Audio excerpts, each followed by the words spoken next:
Zoot, how are you, pimp? Zoot, I missed you. Zoot. Zoot, remember that time you talked? Zoot, remember that time you talked? Zoot. Dude, I can hear me. If you're talking, I can't hear you, dog. Leave and come back. I miss you, Zoot. I miss you like a fat kid misses cake, son.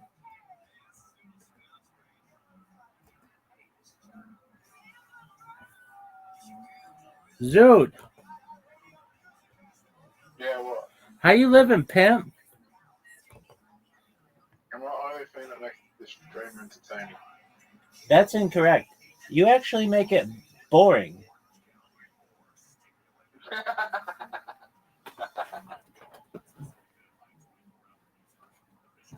How you living?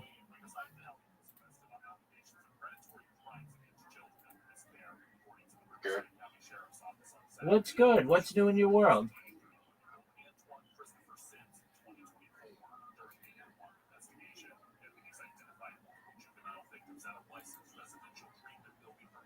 Zoot, what's new in your world? Holy shit. What's that, big dog? Antidepressant prescriptions in England have more than doubled in 15 years, from 42 million in 2010 to 93 million today. What's the population of England? Dog, you're asking questions that no one knows.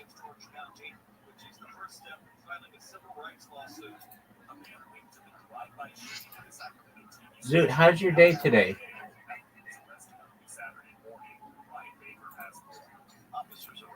Good.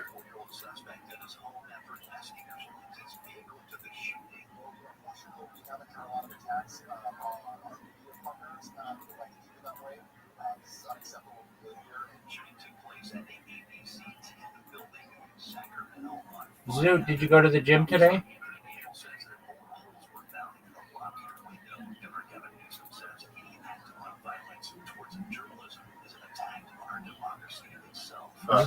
Why not?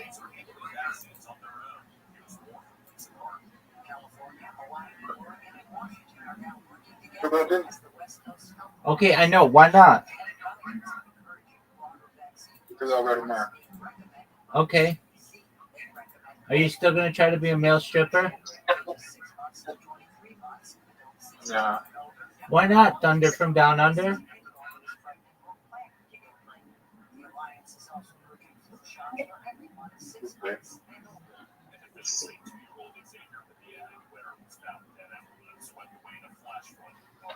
Zoot, what are you going to talk about a week from Monday? I don't fucking know. Okay. Not you. Well, no, I know. You wouldn't talk about something interesting.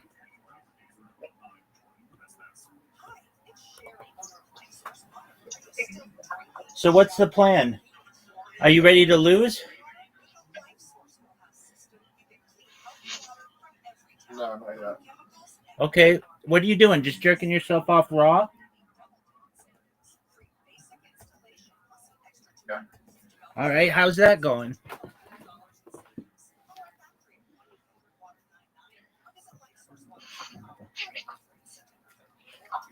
I don't know how much content. How many times have we checked? How many hours was it in the stream last year? Like this year? A lot. Yeah, you want the exact amount? Wow. All right, one moment, I'll tell you. Who's been in the most?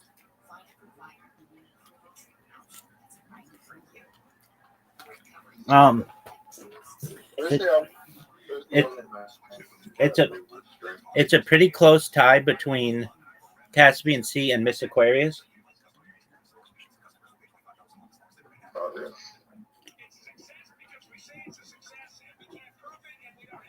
I never say Caspian Sea though.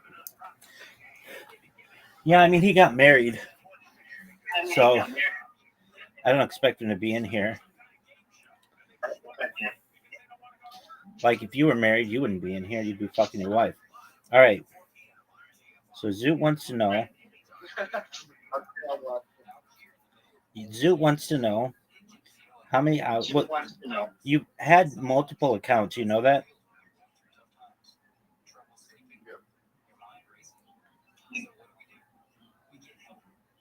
All right.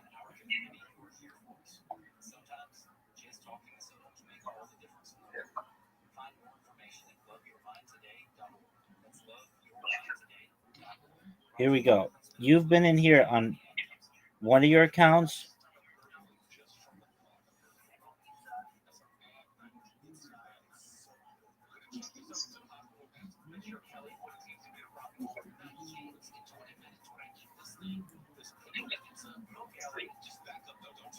$224, and on your other account, 57 hours.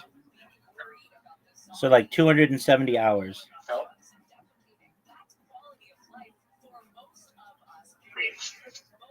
Oh, that's not even that bad.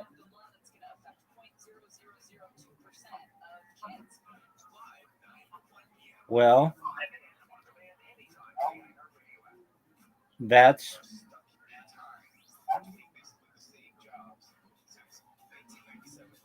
38 days. That's a long time. How long? Hold on. Is that 70 hours? is that true? Hold on. No, maybe not. No, that's incorrect. That's incorrect. How long did you say? Hold on. That's 11 days. 11 days, 6 hours. I've spent longer playing Skyrim though, so it's I've completed Skyrim, which takes like every mission in Skyrim, which takes 300 hours. So I've spent longer on Skyrim than I have in stream. And how much of your Skyrim is recorded for the future? 0. That's exactly right. How do people even know that you played Skyrim? I got a save file.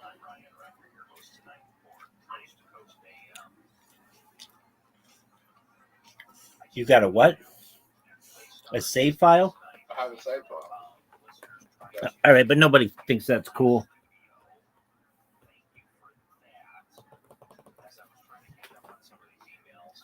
Zoot, do you know today is the NFL?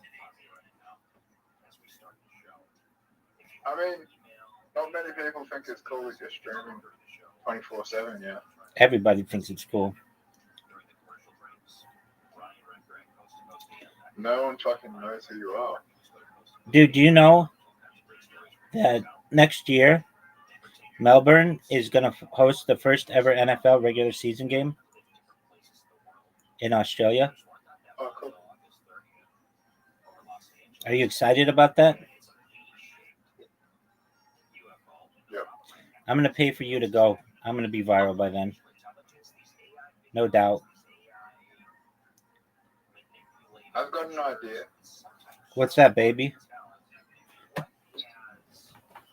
Can you fund this when you get rich? It'll make you a lot of money. I'll fund anything you want, Zoot. Yeah. Even though I don't think it really exists, and it's just a label, and it's just influence like any sort of mental health conditions or just influence for the benefit of pharmaceutical and psychiatry companies. I think we should make a show instead of Love on the Spectrum. We should make a show about autistic people losing their virginities to escorts. Now, that's a better show.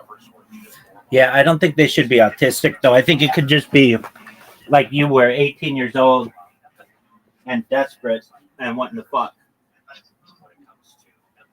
Okay, so just a show about people losing their virginity to escorts. Yeah, I like that idea. Yeah. That's a good idea, Zoot. That's like any dating show. Like have a TV show about socially awkward people or just people in general just losing their virginity to escorts. Yeah. Now, they could be Here's the thing. 18. They have to be 18. But that's the only thing. Yeah, and it would have to take place in like a place where prostitution is legal, like some counties of Nevada. Australia. Okay, or we could do it in Australia.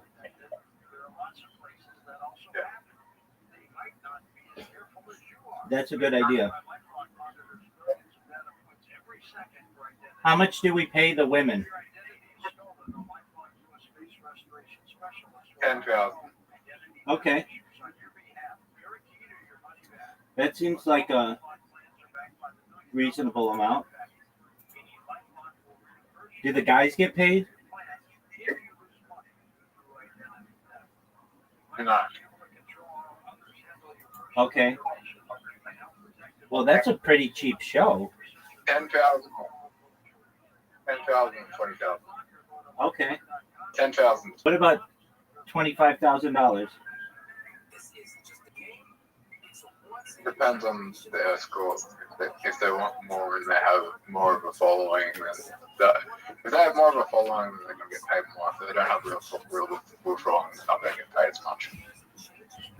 Right? If they have like 100,000, like 200,000 followers for like Instagram, maybe up to 50K. So between 10,000 to 50,000, depending on the following. Do you think it's a good idea? I think it will be one of the, like Australian people love their dating shows. Like, they're like more watched than sports. Like, Married at First Sight Australia gets more than sports events. Viewers for the grand final, like for the finale. Not grand final, but the finale. The finale gets more than like grand final sports events. Okay. You guys love reality TV, don't you? Yeah. So imagine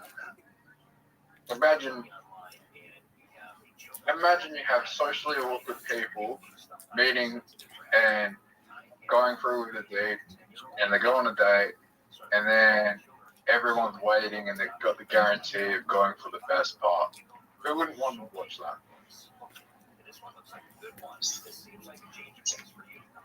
I love it.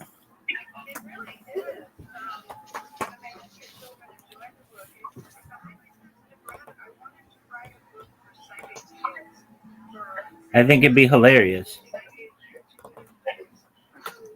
What are you going to call it?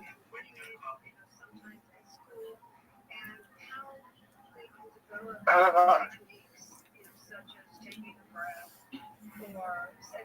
It needs to have a name that rhymes or alliterates. What? It needs to have a name that rhymes or has alliteration, like uses the same letter. Yep. How about Virgin Voyage? Yeah, that's good.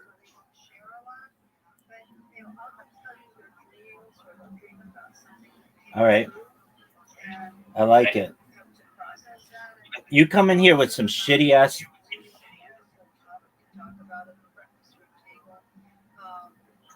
ideas.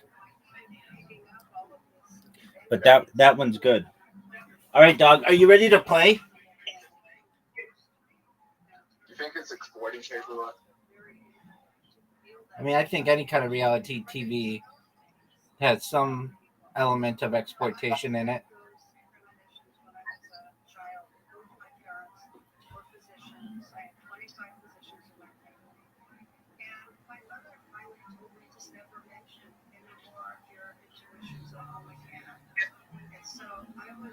Are you ready?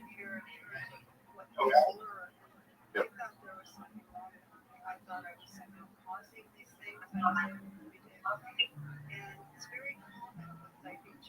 But I also have a theory, Rabbi. What's that, big dog? That the diagnosis is like certain mental health diagnoses, like autism and stuff, they are making people like psychologically thinking they're different, and it's causing population control where people aren't having children because they think they're different. Okay. Do you have your appointment on Wednesday? Yep. Good job, Zoot. Oh, I fucked up. Sure. Okay. Thank you. I sent a few kids by you. Okay. You know, when we talk about sensitive, when it's an emotion that you feel, normally it's associated with that's what we think of in a political world. What do you mean by sensitive and sensitivity in children? Somebody has an open heart and their intuition is open, and they usually love animals or they love nature, and they tend to get overwhelmed by loud noises, smell, excessive talking. They don't like or a lot of Zoot, big dog, you're up. I just want. That was a good move, dude.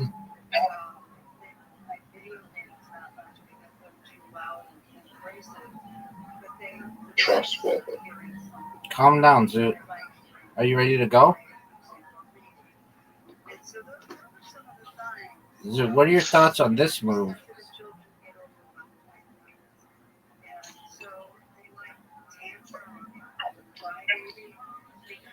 Extra move, Zoot.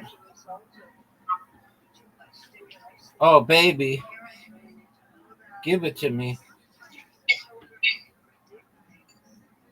Oh, I could fuck you either way. What's the best way to fuck you? Probably this way. Flare, baby. Oh, wow. I got the heel leaf as well. I'm at max hit points. Zoot, you're up, big dog.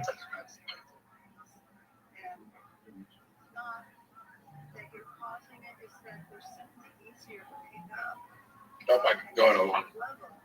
Are you proud of that move? I think it's good. I think it was great. You get to go again? This is some bullshit, son. Yep. This is some bullshit. Are you gonna go? Think about this. Are you gonna go? Yeah, let me think about it though. All right, well, you have 5 seconds to think about it. Oh fuck! I fucked up. Why would you do that move? Well, That wasn't that bad, actually.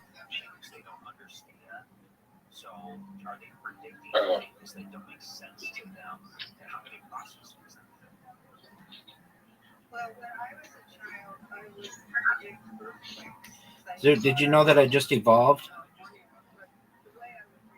yeah.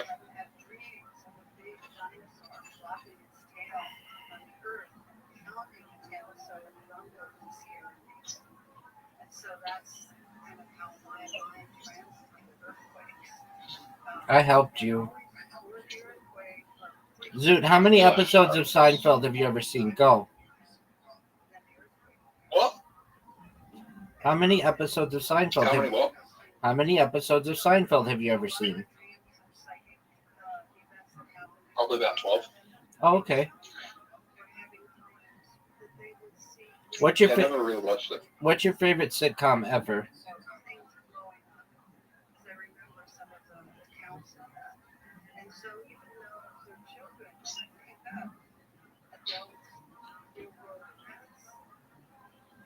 Simpsons? Okay. Live sitcom though? Probably Yeah. 2.5 Men. Okay. Did you watch the Charlie Sheen documentary, son?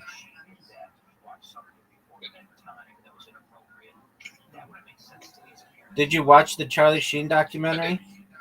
Son? Yeah, I did. How was it? Yeah, I did. Yeah, good. It was okay. Who do you think is his hottest wife?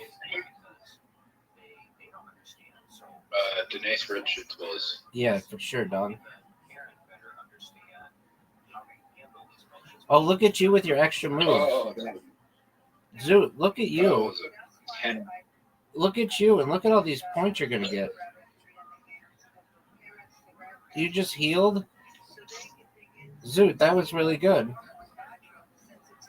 Dude, look at you. And you can evolve?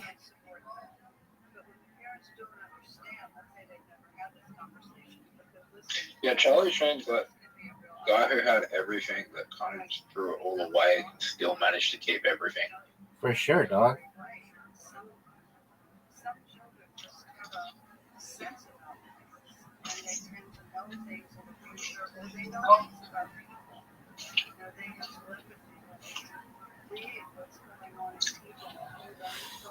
Zoot, what did you think of this move?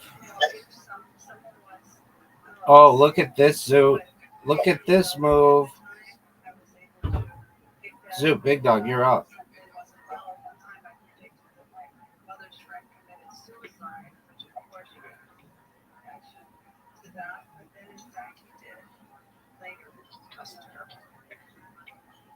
What the fuck, Zoot?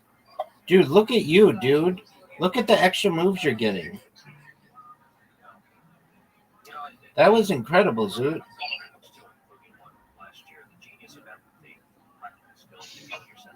Zoot, did you know that's your turn? That made a really bad move. Well, that's okay. You did really well. I don't think I made that bad, actually. But I give you a heal.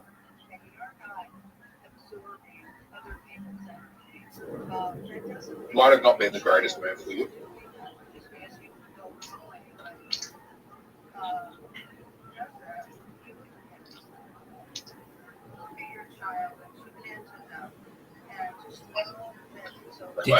Did you know you're up, Pimp? Do you think Manly would? Do I think what? You or I are going to win?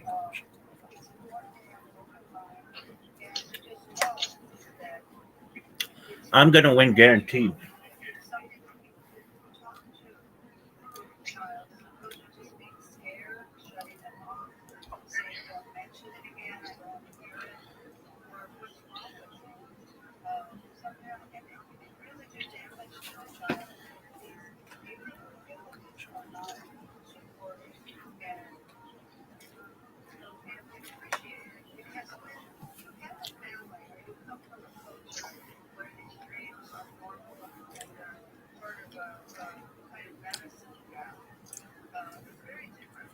Why did you like 2.5 Men, Zoot?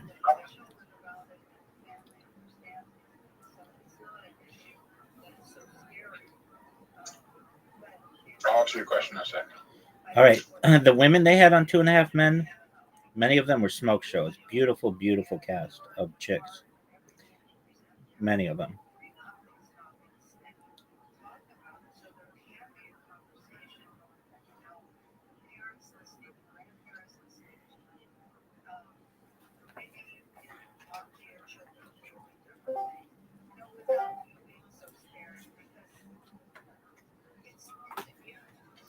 What up, Commander Kush? How you living, pimp? Commander Kush, how you living? Living in Guild Wars, Excellent. best MMORPG of 2025. Amazing. If I may ask, Commander Kush, how old are you? 23. That's you're my friend. I know who you are. I'm fucking unkilled. I know who you are. Yeah, you are. I am an unkilled. Yes. Yeah, I remember you. How you living? Living. How's your life going?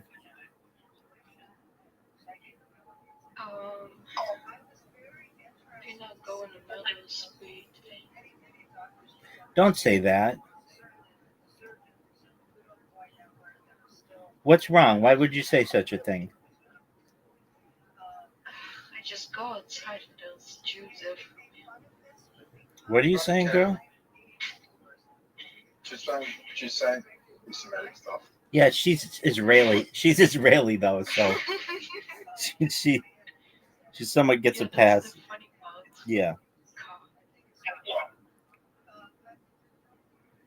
Oh, you can say it. שמת בי הבן שרמוט לפני שנכנסה אותך חולה סרטן. There you go. Why you feel that way?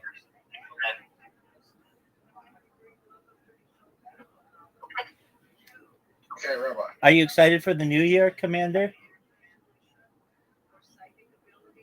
ראש השנה, Absolutely. Do you have plans? my parents are gonna leave the house so I'm gonna smoke. Oh, that's tight. Where are your parents going? Probably get dinner at my parents' house. Okay. That's cool. Where are you from? Israel was born here. Oh, you live in Israel. Word, dog. I had somebody in here from Israel last night, and we talked for hours and hours and hours about some of the most fascinating shit I've ever talked with anybody about advanced propulsion and high-level physics. It was amazing. You missed out, Commander Kush, but that's okay. So, Commander Kush, you're excited to get high for 5786? Yeah. All right, that's cool. I swear to God, the world is going to end. I just know it. All right. Well, you're allowed to have any beliefs that you want. I don't think it would, but it would solve a lot of my problems. There you go. You two are just extremely. You guys are extremely positive. I said I don't think it would, but it would solve a lot of my problems. I don't want it to, and I don't think it will. Where are you from? Australia. Right. Rabbi. Australia. What up, big dog? I feel like if the world ends, at least I fucking made it. Congratulations, dog. Don't you think that'd be a Jaden making it to the end? I mean, sure, there's going to be people in nuclear bunkers that live longer than me, but I don't know if that's going to. I don't know if that's going to be a great life living in a nuclear bunker. Okay. Well, it's whatever you want it to be. Commander Kush, what kind of games do you like? Impulse. Do you play chess, Commander Kush? No. All right. How do you smoke your weed? I roll it. You roll it? Oh, okay, like a spliff? Yeah. Excellent. Do you smoke cigarettes? No. Okay, Just mixed. I've got you. Excellent. Your parents don't want you to smoke, though? Technically, Yeah, no, I get what you're saying. oh no. Of course they don't want me to, but they can only do it. Yeah, welcome to the club. That's like basically. מה? That's בסדר, what do you say? עוד מעט. לא שכחתי, הכל בסדר. לא שכחתי. You're כן, saying כן, אני גם אצא לשם. She's speaking Hebrew. yeah. She's saying no, no something, and then yes, yes something.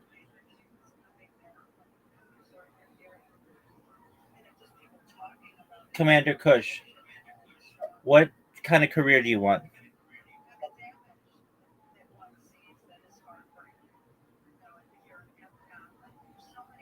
Be a taxi driver. All right. Did you get? Do you have to serve in the IDF, or did you get an exemption? I got exempt from it. Good on you. Spectrum. Oh, okay. So now you just get to smoke weed all day. Yeah. All right, that's tight. Zoo, do you know you have an invitation? No. No, I'm talking to Zoo. Do you know? Do you know I've already won? All right, Zoo, are we playing? All right, well, what game are we playing? Accept your invitation, son. There you go. All right. What do you do for the high holidays, Commander Coach?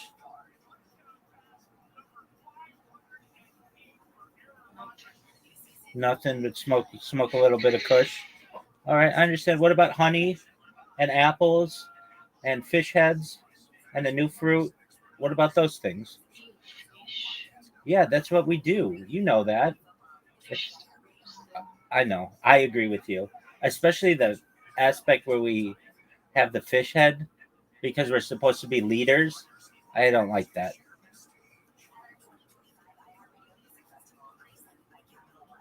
It is what it is, though. Yep. Do you enjoy apples and honey at least? Or round challah? Sure. Okay, so you do something.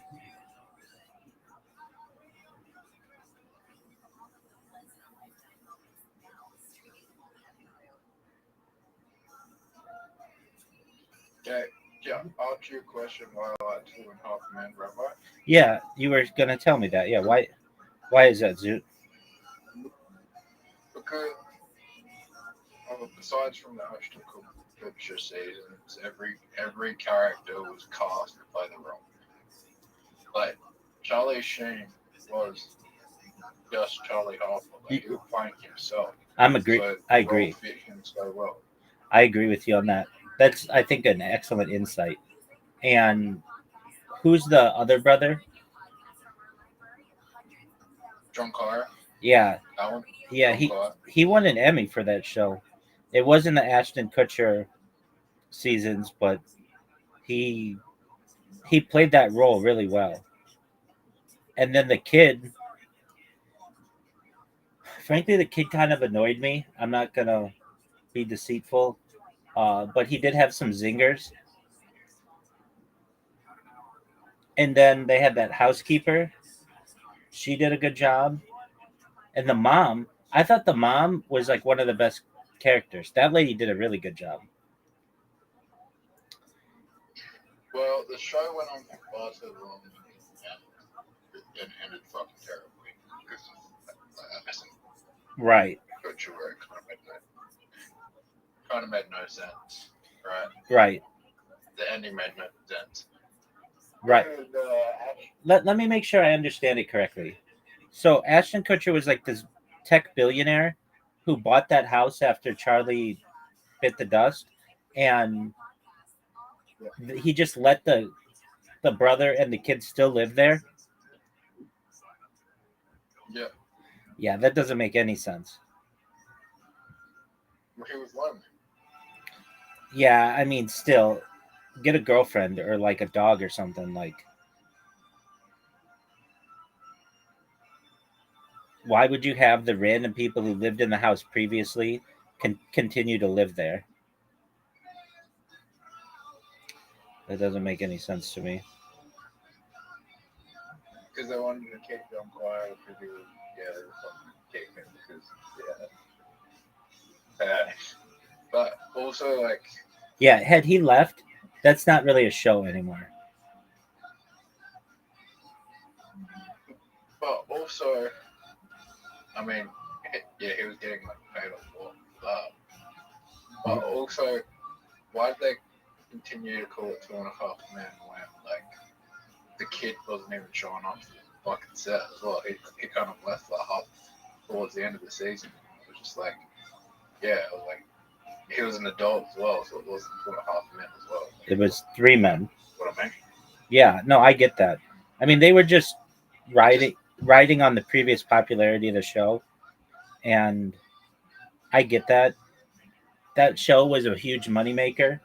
It made Charlie Sheen the most well compensated actor on any television show, perhaps ever. Still, and when that show went into syndication, the more seasons they could build up, the more opportunity there was to make money. So they squeezed it for everything that they could.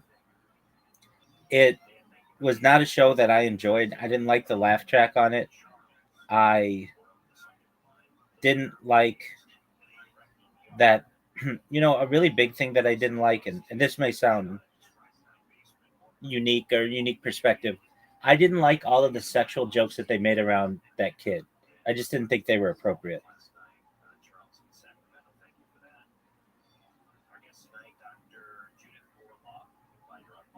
Zoo, you just made a mistake.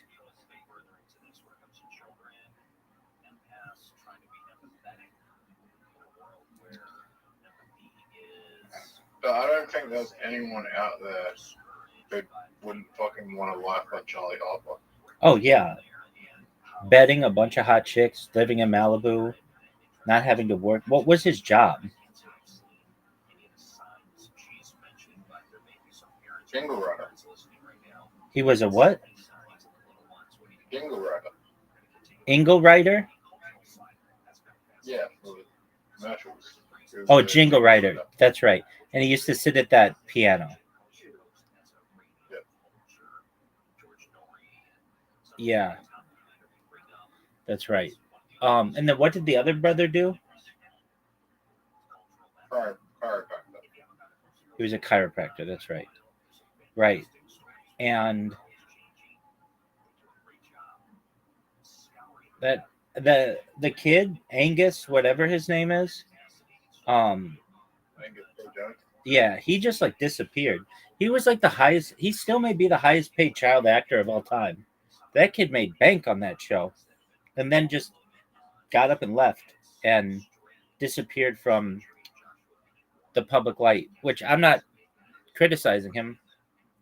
I perhaps would do the same, but it was just interesting that he could have if he just kept the momentum going, he could have had his own show.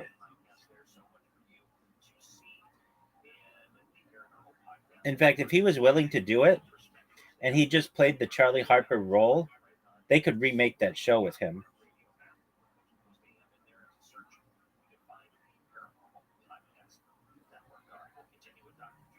Would you watch that? Oh, I made a mistake. Would you watch that show if Angus T. Jones decided he would play the role of Charlie Harper and they just did 2.5 Men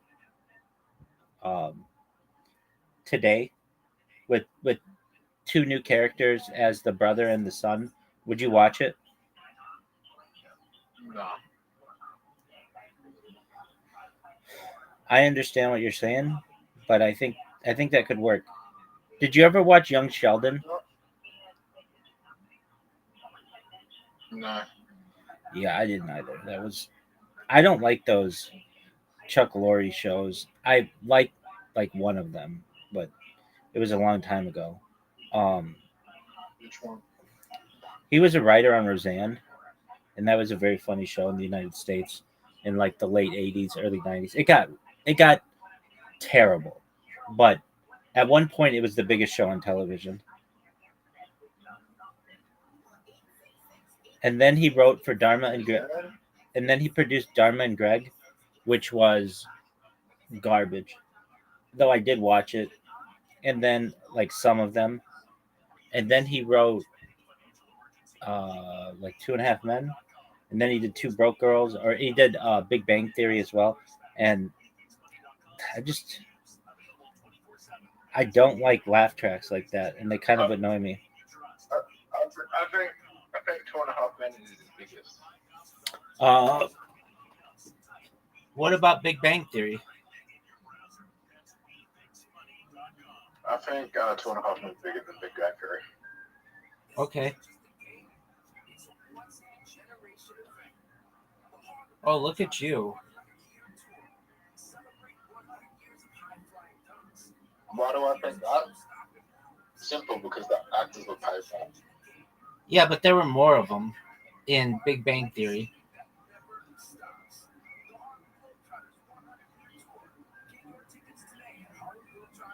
Yeah, but you didn't have the draw card. You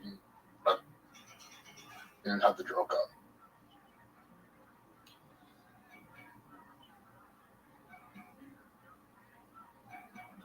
Zoo, what should I do? But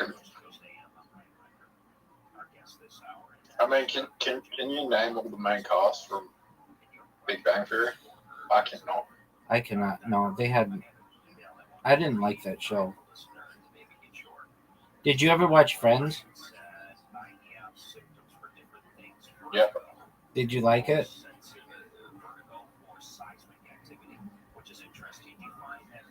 As a kid, I did, but like my mind doesn't like. As a kid, I watched it, but my mind as an adult doesn't like that show. When you're a child, you kind of like it. You can't really judge anything as a child. I'm in agreement with you. I kind of feel the same way. There were some like unrealistic aspects of that show. A lot of them, and I'm going to discuss them. So you had like people who were living in, I think they were on the Upper East Side or Upper West Side of New York. Or no, they were in like the Village. That's a really expensive place to live. Way too expensive for some of their jobs. Like Rachel was like a waitress or like a server. Like she couldn't have lived there. Monica was a chef. Unless you're like at one of the best restaurants in New York City, it's really expensive to live like that. Now I know the story is this: they were sub-renting under their grandma, who lived in Florida or something like that. So that's how they got that apartment. But still, it was not very realistic. Then it's kind of weird. Okay, so they have the two guys who live across the hall. Joey, who is like an out-of-work actor, which would be really hard to make rent, and Chandler, who actually had a really good job. They didn't really go into it all that much, but he was basically like a data analyst, and back in like the 90s at age 26, he was making like a lot of money, so he was doing okay. You had Phoebe, who we barely ever see her apartment, but like she was a weird person in the show, and she made money by like basically being a musician, and that would just be a hard way to make money. Oh, she was a masseuse as well, and that's just a hard way to make money, especially if you're not like doing. Yeah, probably unless she was an erotic masseuse. Yeah, but she wasn't. Like I think they went into that in one episode, where somebody wanted more, and she just thought it was really creepy. And then you have Ross, who was a paleontologist, which pays well, but he like made so much money that he could like live across the street from his sister or whatever and just come over all the time. Then you had like the thing that is always criticized about the show on the internet is how much free time they had. Like if you're working a normal job, you can't just go have coffee at like noon for like 2 hours or whatever they were doing. Like you've got to fucking get to work, especially in New York City. Like you want to get something to eat, and they were just really, really casual about it. and also they always got that orange couch, which was somewhat unrealistic. Like, oh man, I fucked up. How often are you always gonna get the same spot? Even though the lore is that Gunther, the like manager of the coffee shop, reserved that couch for them. Nobody would do that in real life. They would be like, it's first come, first serve. Like, I've been a regular at a coffee shop before. It was like a coffee bean and tea leaf, and they didn't ever fucking reserve a seat for me. I didn't really stay there, but nevertheless, I'm not sure that they would. I'm almost certain they would not. Um, and I know it was a different time. And then there's some weird aspects of it. Is it my turn? Yeah, it is. Uh, Regarding Monica and her relationship with her brother, like, so Ross and Monica are brother and sister. But Monica was like really excited to hear from Rachel what Ross and Rachel's first date was like. It's like normally a sister wouldn't really want to hear about her brother dating someone. Like, that's not like something that's normal. Normally that would probably kind of gross her out, but it did not at all. Um, they had all this free time. I know I mentioned that before. And they do go into this one episode where they talk about the economic disparity between the six of them, where um, like Ross, Chandler, and Monica, I believe, they all made a lot of money, and Phoebe, Rachel, and Joey did not. And the three that made a lot of money would like pay for the ones that didn't, and they just didn't necessarily, or they would like want to go to somewhere really nice or something, and the other three were like, we don't always have money to go do that kind of stuff, which made it a little more realistic. uh Ross was just getting tailed like crazy. He was getting super hot chicks, and there was this one episode, oh, it was such a big deal, Zoot, where Ross um says the wrong name at the altar.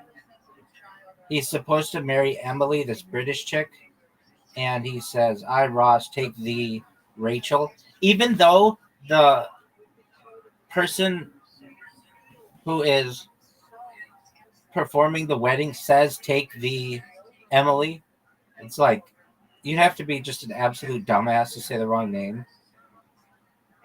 And also, they like invited Rachel, Ross's ex-girlfriend, to the wedding, which is like, who would invite your ex-girlfriend to your wedding? Like, that is not something that's normal. Um, what else about the show was interesting? Yo, what up, Leia? How you living, girl? I love poor people. Are you still poor? So, what the fuck are you talking about?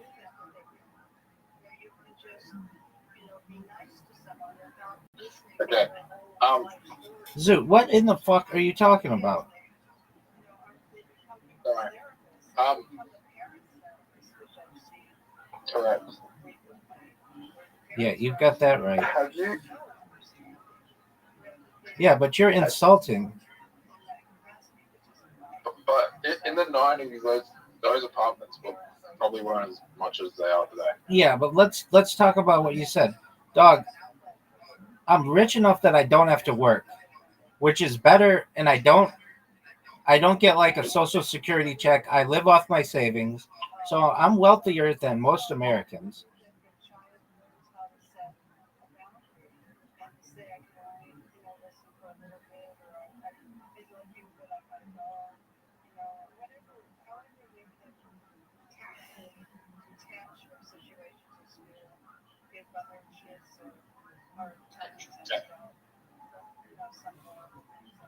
So how much would rent be in New York City in those apartments back then?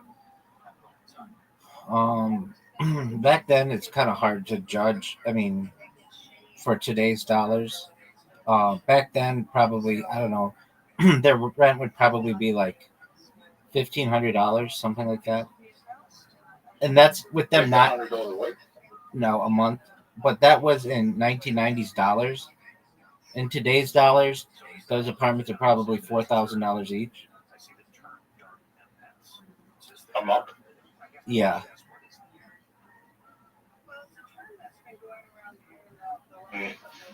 I don't know. I've seen like places like that in New York that recently that are like $4,000 a week to live in. yeah. I mean, it depends where they were in Greenwich Village, but their apartments aren't. I mean, I guess they're pretty big, but there's just like one room and then like a bathroom and then two bedrooms. So they're like 2 bedroom apartments. And I don't know, wasn't maybe it filmed in LA? yeah, maybe $5,000 a month. Yeah, but wasn't the show filmed in LA and it was just set in New York and it was just filmed in LA? Yeah, I mean a lot of shows do that. Seinfeld does that, did that.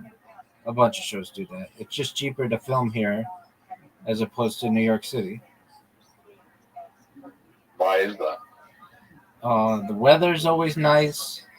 The people live here, like the actors, so they don't have to move their families. All the production is here, and New York City is more expensive than LA. There isn't as much production space. There's more land in California than there is in Manhattan.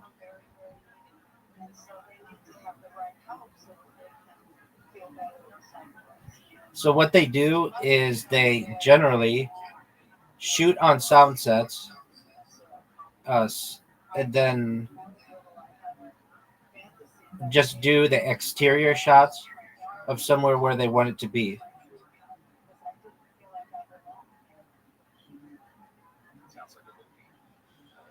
And they can do it with big cities like New York City, or they do it with small cities like Scranton, Pennsylvania from The Office. The Office was filmed in LA.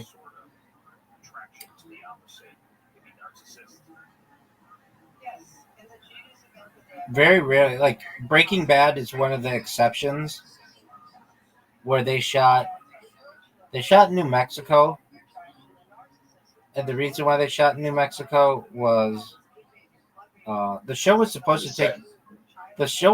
to take place in Riverside, which is like I don't know, like an hour and a half away from LA, maybe like a little more than an hour, depending on traffic. And it was going to be expensive to shoot there. And Okay. so they shot in New Mexico. All right. No, they shot in New Mexico. But that meant all of the people from the show had to move to New Mexico for like a few years, or at least for some amount of their life. But the show was able to be made for like half as much, which meant that it would get like more opportunity to use the excess money in advertising and stuff, which allowed it to become bigger.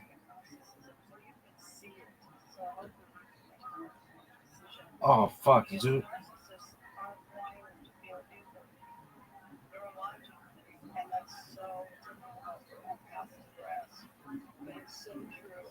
Dude, are you gonna You win? like that show? Breaking Bad, yeah, I saw it. It was good. There are some aspects I like about it more than others.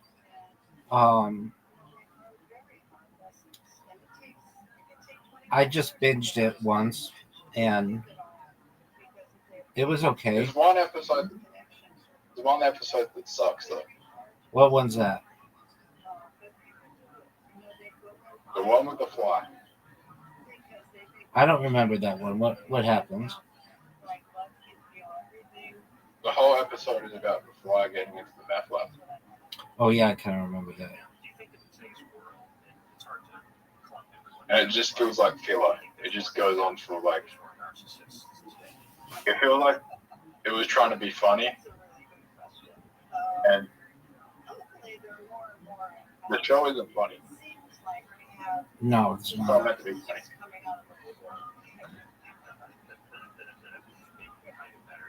should say we as in, I'm one of them, but I find too that it's almost by choice. It just feels like Shut things down. the person who wrote that episode, and I can't remember who wrote it, but The other empathetic side of me. That Gilligan guy. no, I think it could have been him, or it could have been Ryan Johnson, who went on to make Star Wars. The Star Wars episode that everyone hated.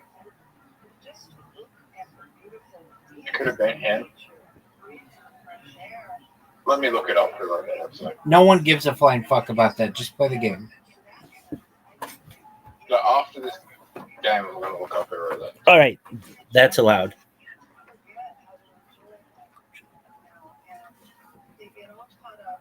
I'm a little involved.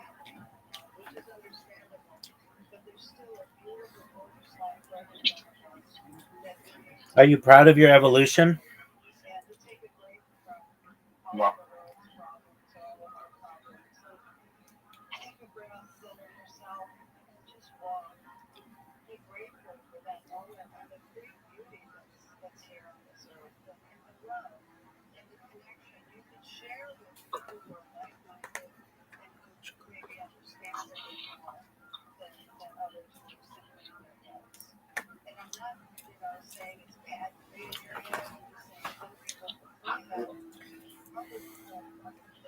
Zoot, I know you don't care, but what do you think my record is in fantasy football this year? 12. No, I'm 4-0. I have the best record in the Harry Potter Obama Sonic 10 Enu League. Thank God. And I'm going to try to win today. I've got a 58% chance of winning this week, which is better than 50%. I'll take it. But I'm playing yo-yo. Why do you think you're so good at it? It's really fortune, but I did a lot of research in drafting, and I pay a lot of attention to it because I have like the notifications on my phone, and but the thing is, I had a really bad draft spot, which means that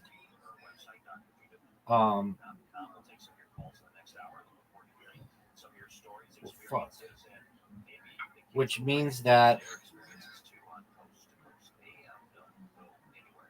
it was very hard for me to draft. Like, I didn't get good guys, but I've made the best out of the guys that I have. And the reason why I'm doing really well is, frankly, I had the best player in the league, the best quarterback, and he's done really well thus far. I've had some good guys, though, get injured, which has not helped.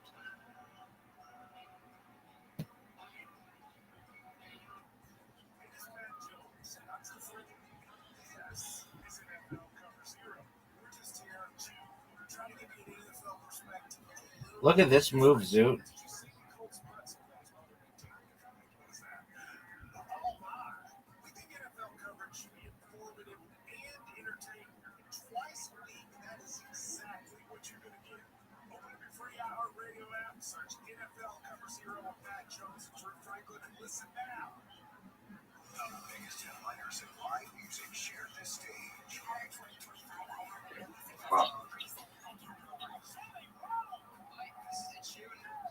Zoot, do you like Jelly Roll?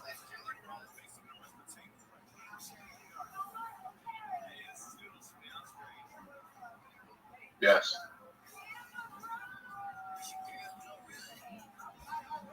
Do you like Glorilla?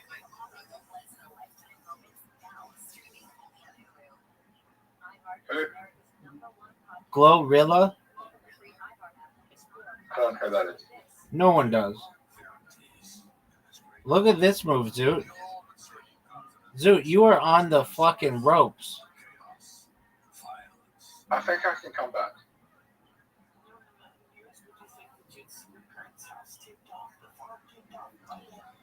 Do you really think you're going to come back, Zoot? I can beat you in one move.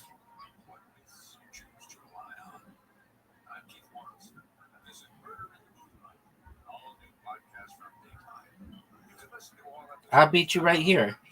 Oh, no, I won't. You just fucking saved yourself.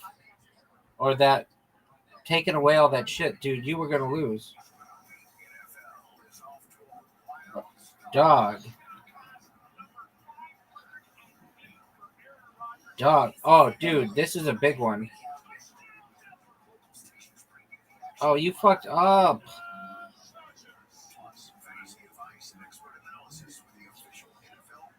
Zoot, you lost. Unless you heal, you lost. She wouldn't come to. What'd you say, big dog?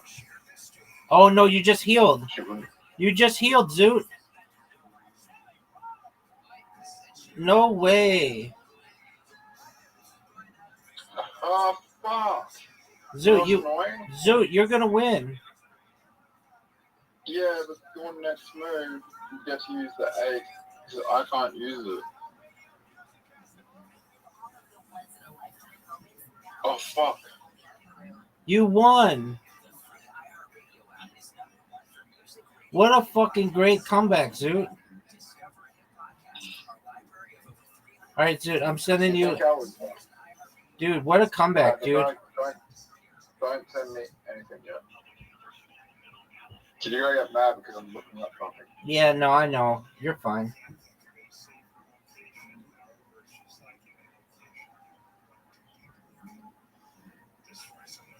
Yeah, so it was directed by that flight episode was directed by Ryan Johnson, who made Star Wars: The Last Jedi.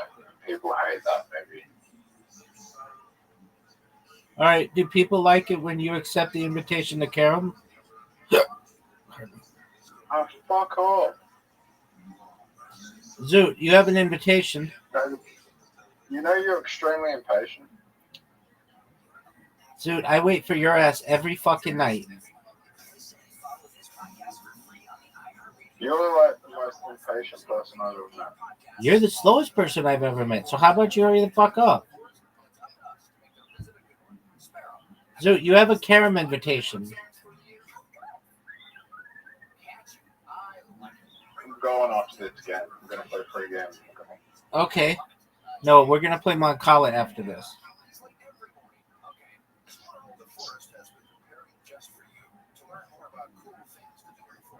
Hey, Rabbi. Zoot, you're done.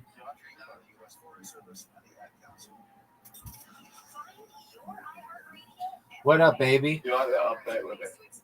Do you like the update? What update?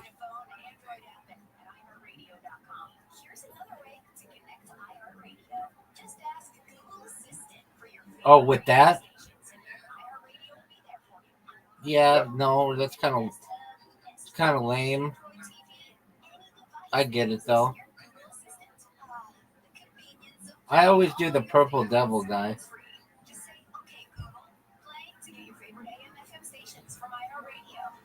Zoot, are you gonna make that shot? That looks like it's gonna make it.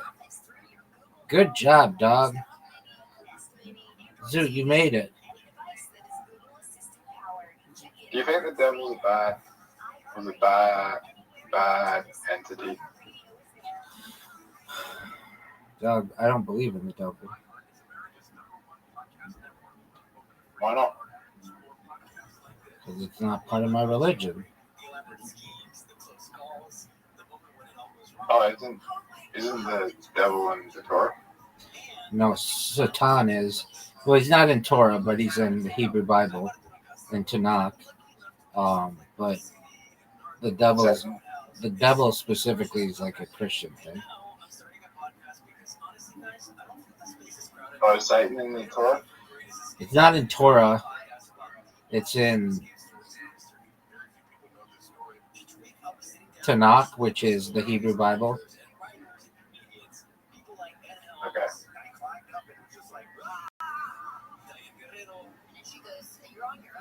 Would they have bad entity? We don't see Satan as being as bad as some people. We see the entity is being like a prosecutor in a court.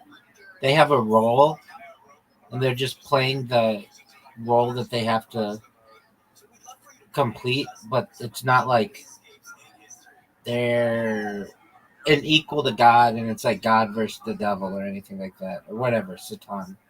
It's not like that.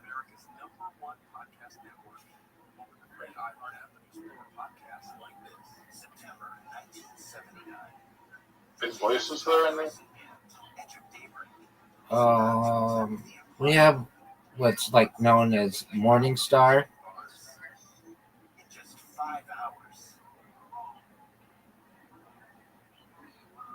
which Are is they like bad? the light bearer. It just means light bearer.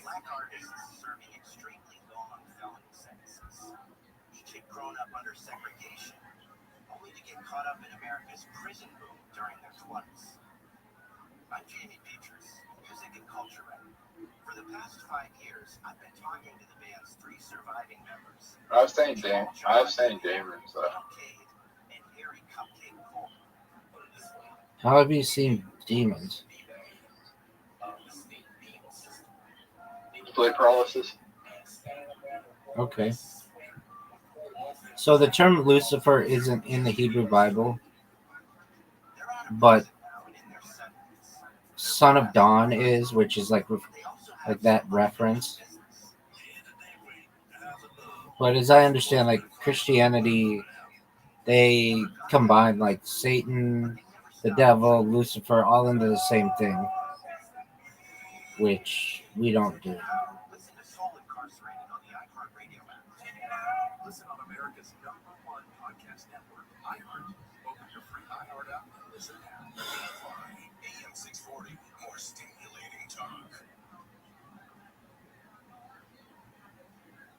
So who's the villain then?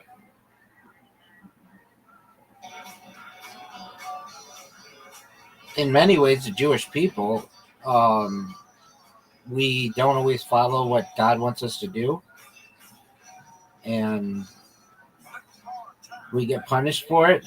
But generally, it's not like a good versus evil thing. It's just but basically the story of a people. Is there a hell? Not in the traditional sense. We have what's known as Gionim, which is basically what we believe where your soul goes for the year after you die, and then there's a prayer that we say every morning in a minyan with like 10 Jewish men, where we pray for the souls of the people get out swiftly, and then uh, on something called the Yort site, which is the anniversary of someone's death, we feel that they then get to escape, and the belief is that they may sit at the right hand of God if they were righteous, and they're supposed to study Torah. But it's not like the Christian view of heaven where you just get all the best stuff that you want. We don't like really go into the afterlife too much. It's not really written about in the Hebrew Bible, so any discussion of it just comes from the rabbis, and we recognize that they were just people, so we don't necessarily have hard lines of what occurs. And we're okay with that. Like, there's a sense of, as a Jew, that like there's a sense that it's okay not knowing what happens to you when you die. That you, oh shoot, I hit that thing in. That you don't necessarily have to know, like, because no one knows. So we're not going to make up things to make us feel better. But we do feel that if you live a righteous life that eventually you'll sit at the right hand of God. That's basically the belief. Okay.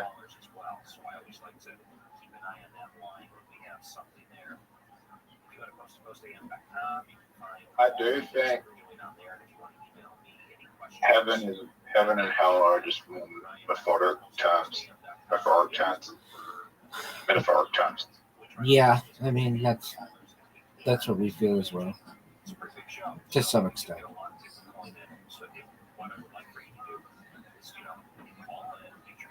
You do good things will happen. You do bad things happen.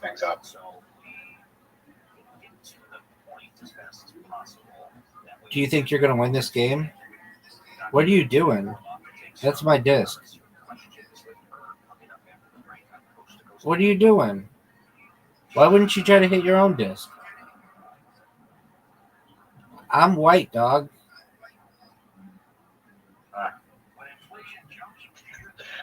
Because I made it a hard shot for you. Dude, you made it super easy for me. Oh man, did I make it easy for you?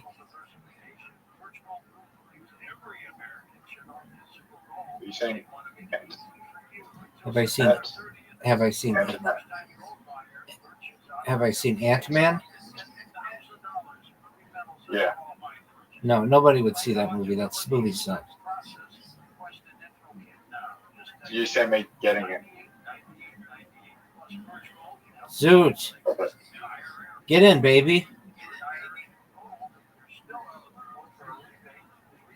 No way you make this. That's a major miss. Zoot, whatever you do, don't put the disc in the fucking hole. It's not going in the hole. The worst part is I'm about to win. You missed. Zoot, you fucked up. Yeah, but I don't think you're gonna get it in. Baby, don't doubt me.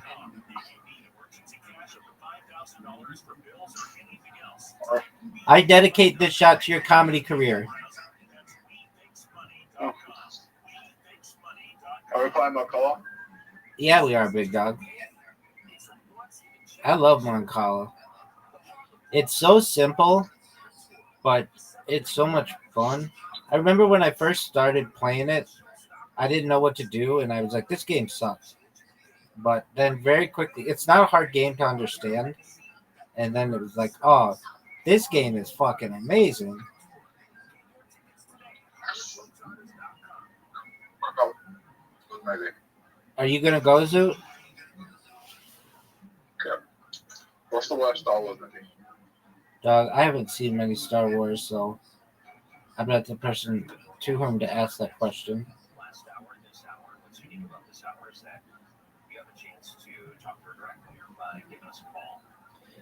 What are you going to do, Zoot? What are you going to do? Are you ready for this move, Zoot? Oh, fuck you, dude. What's your favorite?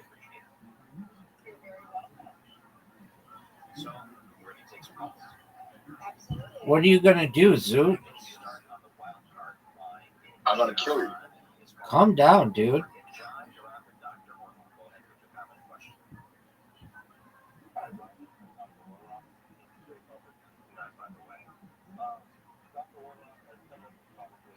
You could be prosecuted in the United States for saying that. If I were a bitch, I could turn you in. But I'm not. I'm a cool motherfucker. Yeah, well, then I'll just do a diagnosis with Perez. I'm all good. Yeah, you don't already have it, though. Dude, that was a really good move.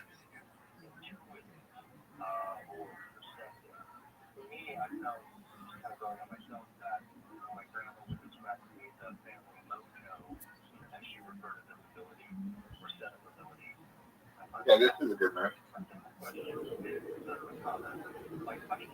Rabbi, that's terrible. Thanks, baby.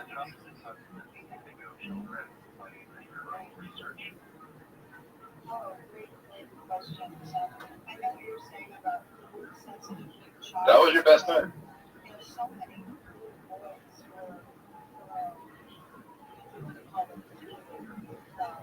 Are you gonna die? Calm down, Zoot. I hope I I don't. look into them. Zoot, you're struggling with your Tourette syndrome tonight. Yep. Are you gonna go? No.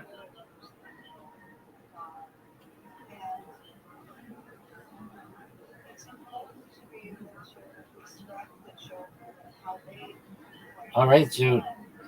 What's gonna happen here? What are you gonna do?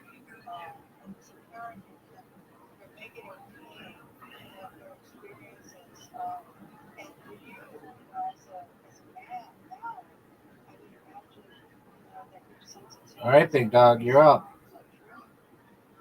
What are you gonna do, son? That was huge. That just gave me the lead, Zoot, and the win. Zoot, it's over. Zoot, it's over.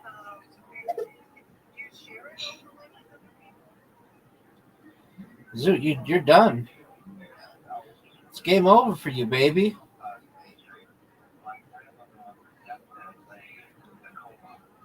You're done, big dog. Big dog. You're done, son.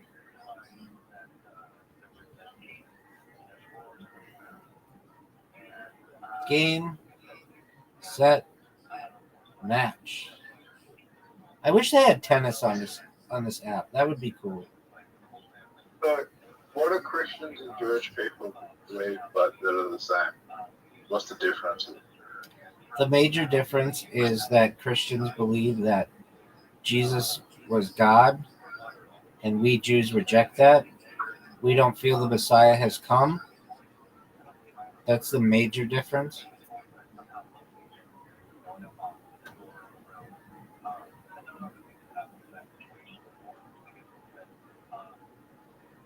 And Jesus was a Jew himself before. Yep.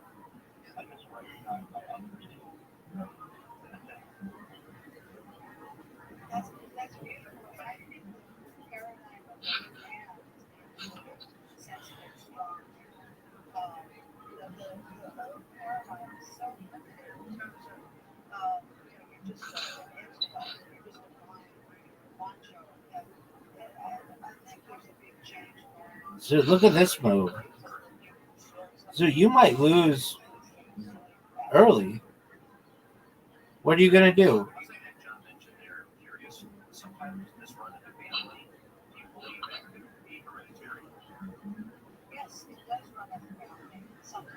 I lost. Yeah, you did. I'm going to let you take that one. I don't have any of a vote. You lost. Can I? Lost by a lot. I think that's the biggest loss I've ever seen. What was the score? 40-8. Yeah, I don't know if I've ever beaten anybody by more than that. That's like the biggest score I ever have.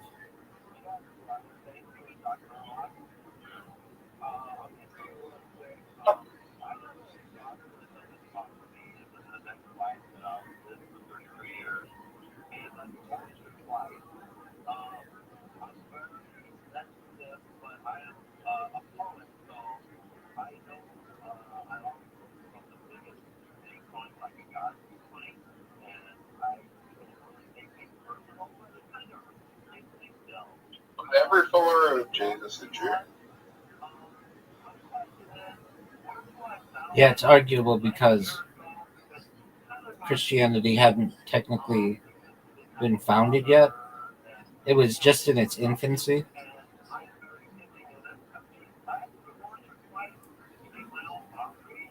First. At least. What are you saying, big dog? It was the first. Who was the first Jew? Abraham was the first. No. Abraham was the first Jew. Abraham? Abraham.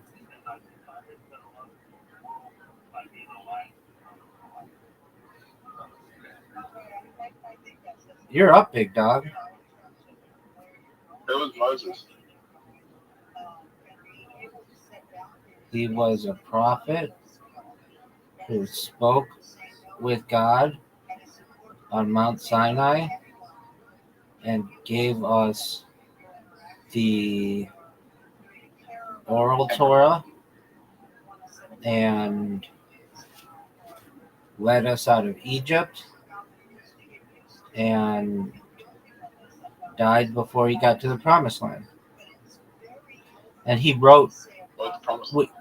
Israel, but he wrote in our tradition, he wrote the 5 books of the Torah. They're known as the 5 books of Moses.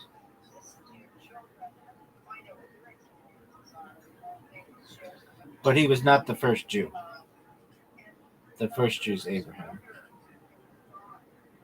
Was he an important Jew then? Oh yeah, definitely. Arguably the most important. And Christians believe in Moses as well. Yeah, I mean, Christian tradition is an offshoot of Judaism. It's basically a runaway Messiah story.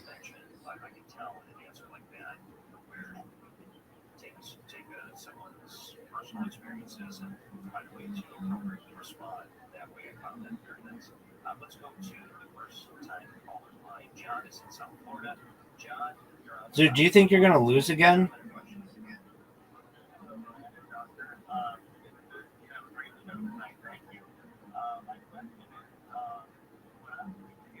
Dude, do you think you're gonna lose again?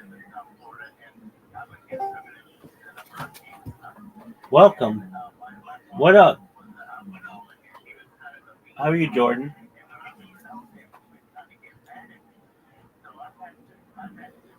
Regardless of your views of his existence, do you think Jesus was a good person? I think a lot of Christian views have some positive aspects. Many of them are rooted within Judaism.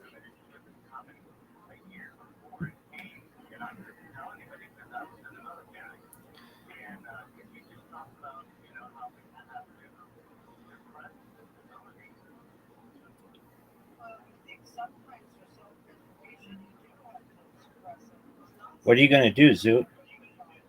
That was a major, major fuck up.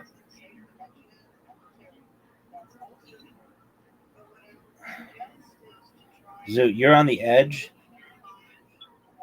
of losing.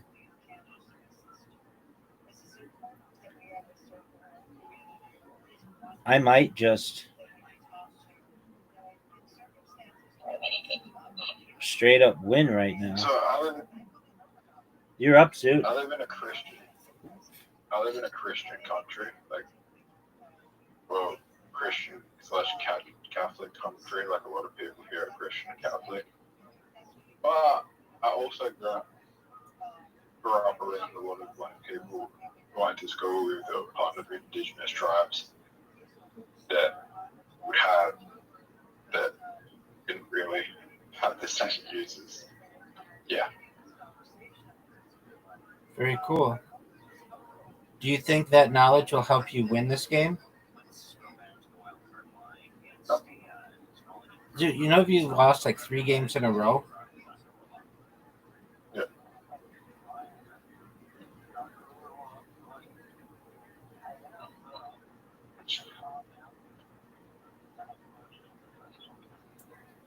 Are you gonna go?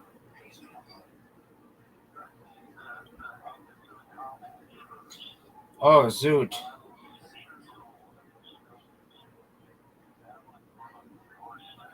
You're up, pimp. Major mistake. Ground control. This is ground control. The Major Zoot. You're fucked and just lost again. Zoot, you Yes, lost. Dude, this is going to be a huge win for me. Maybe bigger than any other we've ever had. Do it, Zoot. Look how big this win is. 43? What am I? Hold on. Is it 43 to 42-5. 42-5? Let's try and do something. I'm going to try and get the lowest score possible. Okay. What do you think that is?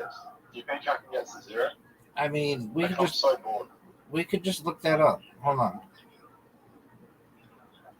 What is the biggest blowout possible in Moncala? Your turn.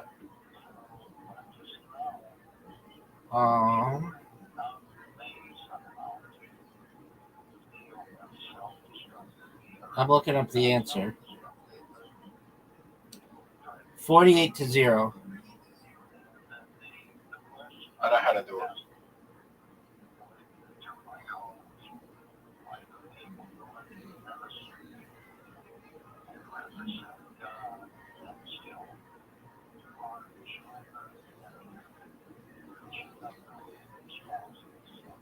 Bye-bye. Hold on, big dog. It's your turn. I'm just letting it go. I'm reading. 48 to, yeah, it's possible. I won.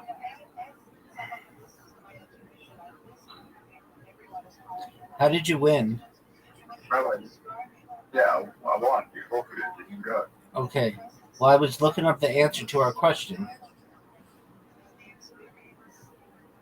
I'm going to try and get the lowest score possible. All right. So that would be. I'll tell you which one to move.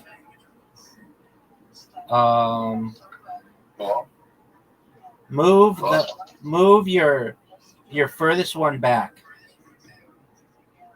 all right, I thought from there. Oh, it's my turn. Fuck. Okay, don't get anything. Whatever you do, don't put anything. Fuck. I fucked up. Fuck off. Wait, Fuck. you already scored. Yeah, because we fucked up. Yeah, I'm resigning. We're gonna try it again. All right.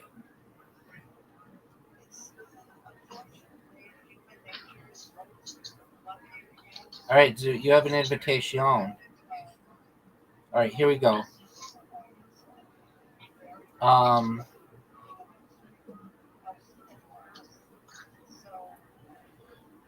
right. Whatever you do, don't score.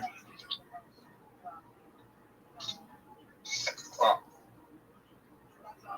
Yeah, you already Five. fucked up. You already fucked up. Oh, fuck up. Yeah, you did. Oh, fuck up. Okay, now you didn't. Good job, Zoo. You fucked up. No, I collected all your shit. Oh, you scored.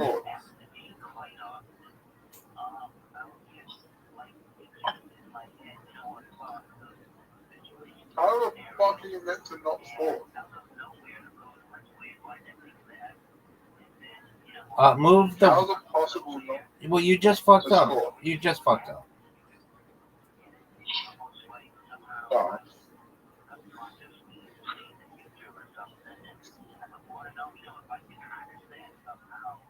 Oh, I'm always wrong. We're gonna try again. All right. I have a feeling if you go first, if I go first, I can do.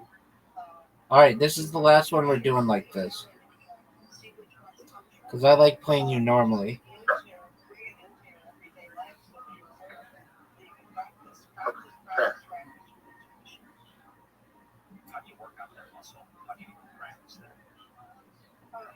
Fuck, you fucked me. No, I didn't. You fucked up, Zoot. Josh? Yeah, just play it normally.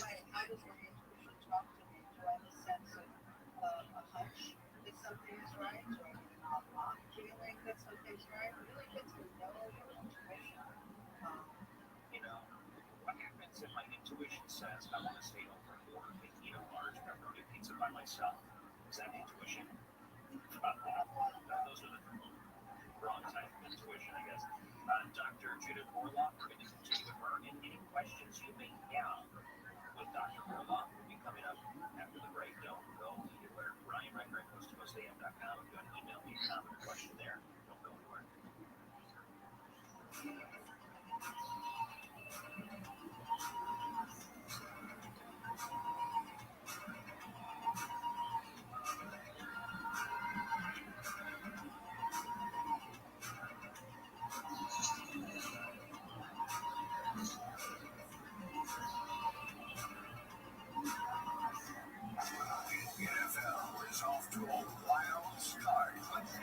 I won.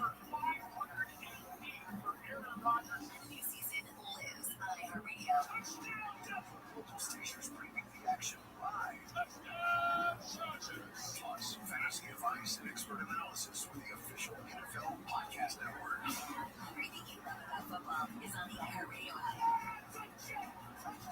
Just search NFL to dive in. The biggest headliners and live music. All right, Zoot. Last game.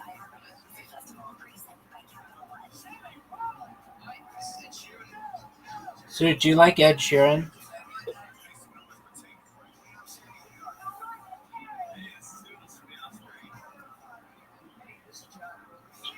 I think he's a good singer. Do you think Nicole Alright, I'm Kidman gonna is try hot and as look fuck? I just asked you a question. Do you think Nicole Kidman is hot as fuck? No. Oh, she totally is.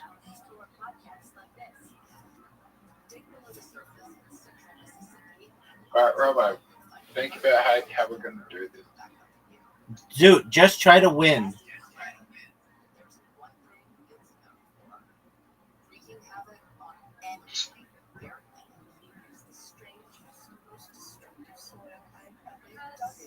Oh, fucking hell. Zoot, you're up, big dog.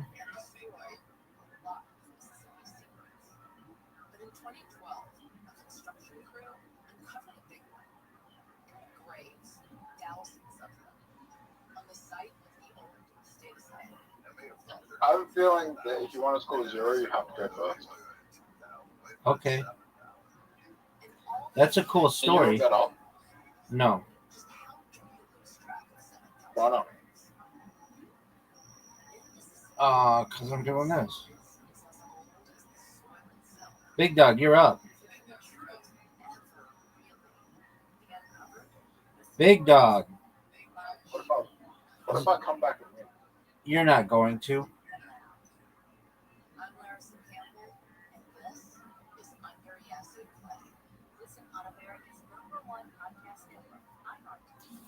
You're up, big dog. Zoot, you just lost.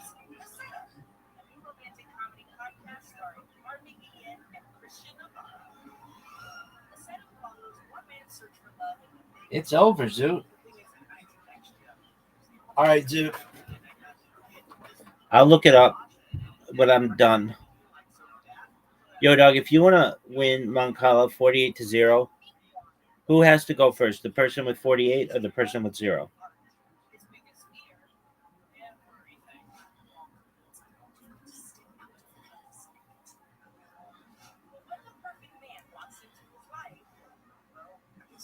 Nobody must. Either player can make it 48-0.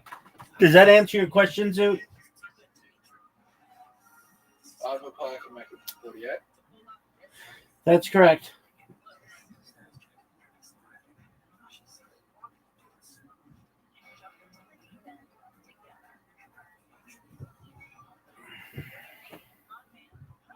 Zoot, are you going to the gym today?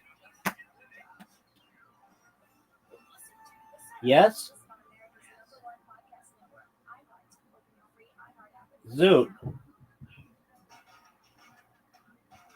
Zoot. Yeah, probably. All right. I said probably. All right.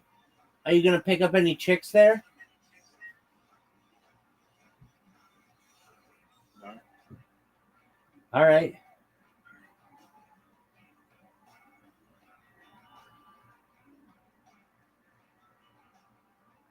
Why would I? Why not? Zoot, did you know that I'm the champion of Moncala? Cold soda. Calm down, Zoot.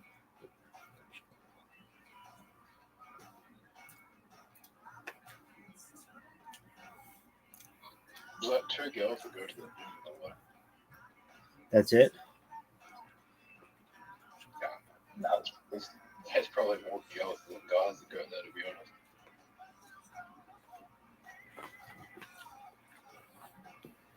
It's broken. I have one.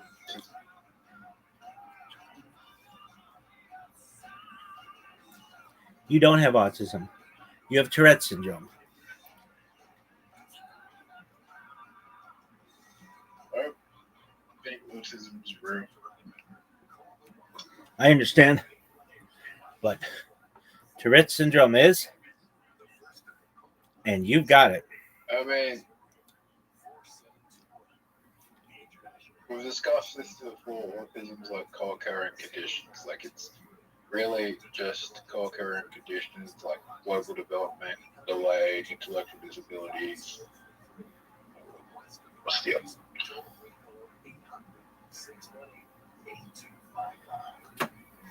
Non-noted problems, but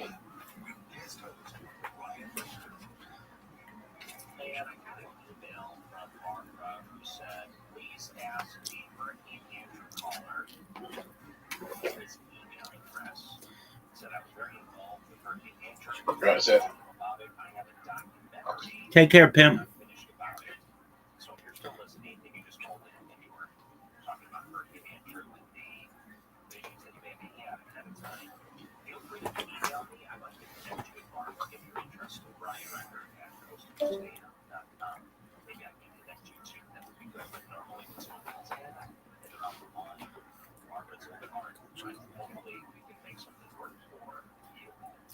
Our guest for the next half hour is Dr. Judith Warlock. If you would like to ask Dr. Warlock a question, comment, this would be the time to do it. We have a lot of people on the line right now. But we're some second couple of open lines in the international line. If you want to call from outside of the United States, that would be nice. But we're getting through as many as we can. And thank you for the email questions that you have. A couple of good comments from the email as well. Which, by the way, if you are not following Coast to Coast AM on YouTube, you probably should subscribe. It's a great way to get interviews from the show. I love that Moo Bear. Archive from years, and it's free if you go to coasttocoastam.com. There's a YouTube link that will take you directly to the Coast to Coast AM YouTube page. And when you get there, you can find archive interviews from Art Bell, which are really gems on the internet. It's an easy way to share with your friends too. Interviews from the past week and even beyond with your story. This would be good for you to at least check it out. And sometimes I just like to have YouTube on in the background. And when I'm working or whatever it is, this is an easy way to do it. CoastToCoastAM.com. Look for that YouTube icon in the top corner. It's an easy way to get directly linked to things. All right, we're going to continue with Dr. Judith Warlock coming up after the break. Don't go away.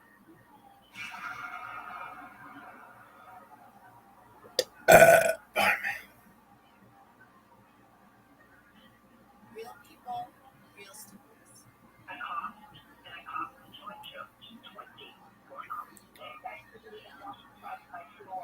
These bots are fucking amazing. Amazing fruit. Don't even make that shit anymore, son. Dog. 2021. This is Ground Control to Major Tom. I hate that song. It's the worst. Psych, it's okay. I gotta take a shit. How you feeling about this fucking fantasy team? I like him number one in the power rankings. He's not the best.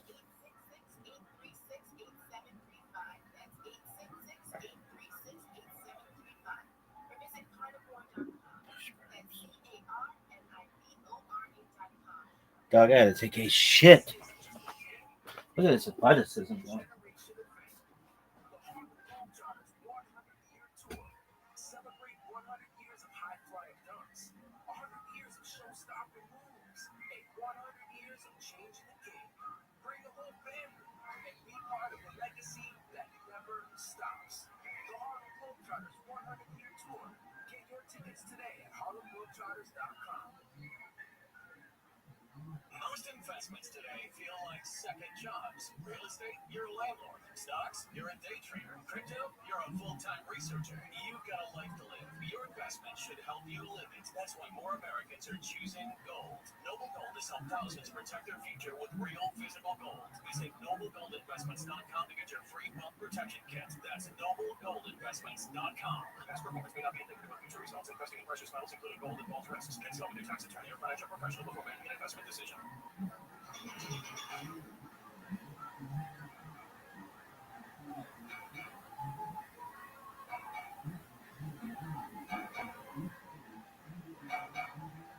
Our guest is Dr. Judith Orloff. You can call in now if you have any comments or questions for her. We're going to spend the next 20 minutes or so, and we're going to try to get to as many of your questions as we can. Dr. Orloff, are you ready for some more calls? Yes, definitely. Great. Let's go to the wild card line in Milwaukee. Ian is calling in from Wisconsin. Go ahead, you're on with Dr. Orloff. Hi, Ryan and Dr. Judith. Thank you so much for doing this show tonight. I myself am an exhausted intuitive, so doctors keep talking and reminding me to breathe. I wanted to share with you how I interact with children that I feel are sensitive.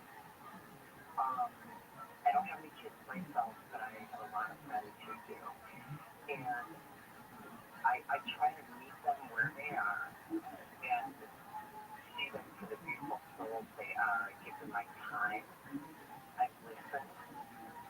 And I give them a lot of love. And I try to plant seeds of positivity. Okay. Well, how lucky they have you. How lucky they are, to have that kind of understanding and love. Bravo. You know, I had an email from Ray who mentioned, asked Dr. Orloff how she sees the increase in psychic children impacting humanity in the future. Can you see maybe some of the work that you're doing, trying to harness and encourage this as opposed to discourage it, having a positive impact in the long run? Oh, yes. I mean, there's a whole new wave of psychic children coming into our civilization. And you can call them orchid children, you can call them indigo children. And they're a wave of children who have sensitivities. They're also called old souls, people who've maybe been around for a long time or seen a lot. But they care about the earth. And the highly sensitive rabbit, the children's book, is for, in part, those children, to give them a roadmap of what to do and feel appreciated and seen. And so those abilities of the indigo children, they need to be tapped and they need to be directed and channeled properly so they're used well. And I think this is a very positive occurrence in our world today where all these children are coming into the forefront to kind of take over, which is a beautiful thing, and we want to support them. And that's why I wrote the book, is to give them support, and to give all children support, not just the indigo children, but all children who have this ability to be empathic and intuitive. And for us to really help them, it's a beautiful thing that we can do that. Great. Let's go to the first time caller line. Jeff is in Iowa City, Iowa. Go ahead. Your comment or question for Dr. Orloff. Yeah, hi, long time listener, first time caller. I've had psychic, I've experienced psychic visions most of my life. I'm in my 40s now. And they'll generally 9 out of 10 times show up in dreams, and they're kind of driven by it's sort of a feeling in the background I can't explain that lets me know it's kind of like a psychic dream. Um, and you know, it it's kind of like sometimes they don't come true. It's like a psychic vision, like they'll come true sometimes, and other times it's just um, it doesn't manifest the way that the feeling was in the dream. And I've learned not to place bets on them just in case, but it's kind of it's been interesting to navigate that. I was wondering if you had any tips on that, because I have the ability to feel I'm handicapped in it. Yeah, well, it sounds like you have a really balanced view of what's happening. Sometimes they come true, sometimes they don't. A few tips for you is that when dream or psychic information comes through in a neutral sense or a compassionate sense, it's usually more accurate than those that have an extremely strong emotional charge to it. So sometimes in a dream, you could be like watching a movie. In a dream, you have a certain distance and you're not overly involved, but you're seeing a scene unfold or a vision unfold. That's to be trusted. Um, and I think you can, keep a journal and write down your dreams and which ones come true and which ones don't, and try to see if there's any commonality in the ones that don't come true. For instance, are you dreaming about some psychological issue that you're working on, such as anxiety or depression or whatever you're working on? That it can come through in dreams as well as a form of trying to heal it. So you can keep the journal and see if you find any commonality in the dreams that don't come true. And in the dreams that do come true, I hope you listen to them. Okay, let's go back to the wild card line, and Chris is in Clearwater, Florida. Chris, you're on with Dr. Judith Orloff. Go ahead. Hi, Ryan, Dr. Orloff. Since you mentioned that sociopaths are wired differently and it's difficult to accept that there are those without empathy, refer to Dr. Daniel Amen.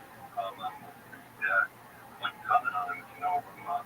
He says he's conducted over 210,000 SPECT brain scans, and he writes that the prefrontal cortex is like the executive part of the brain. It's responsible for focus, forethought, impulse control, and empathy.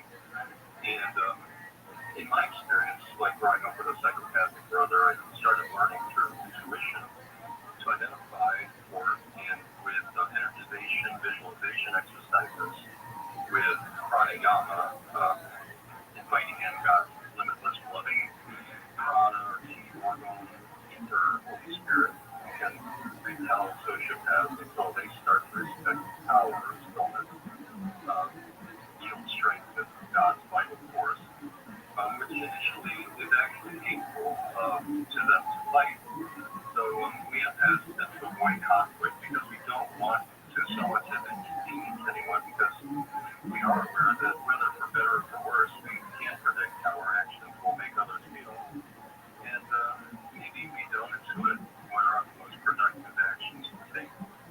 Plus, we feel how others feel right now, or how others will eventually feel when we become deceased or otherwise out of the physical body and in touch with our emotionally expansive astral body. So the vital force is full of seemingly conflicting feelings happening simultaneously. We can't learn that those seemingly conflicting feelings are actually complementary, and we can become ecstatic. So we can't easily tolerate feeling how we've made others feel. I encourage folks to just focus on your third eye as constantly as possible. That's what Paramount Yogananda recommends. He says if you do that, you don't have to take his Kriya Yoga lessons. So I know that they're also very good. But I know that all sorts of other spiritual techniques come naturally, just by focusing on the third eye. You don't have to go cross-eyed. Just eventually become aware of it and use it more easily and focus on the heart as well. And I think I compare that to the 12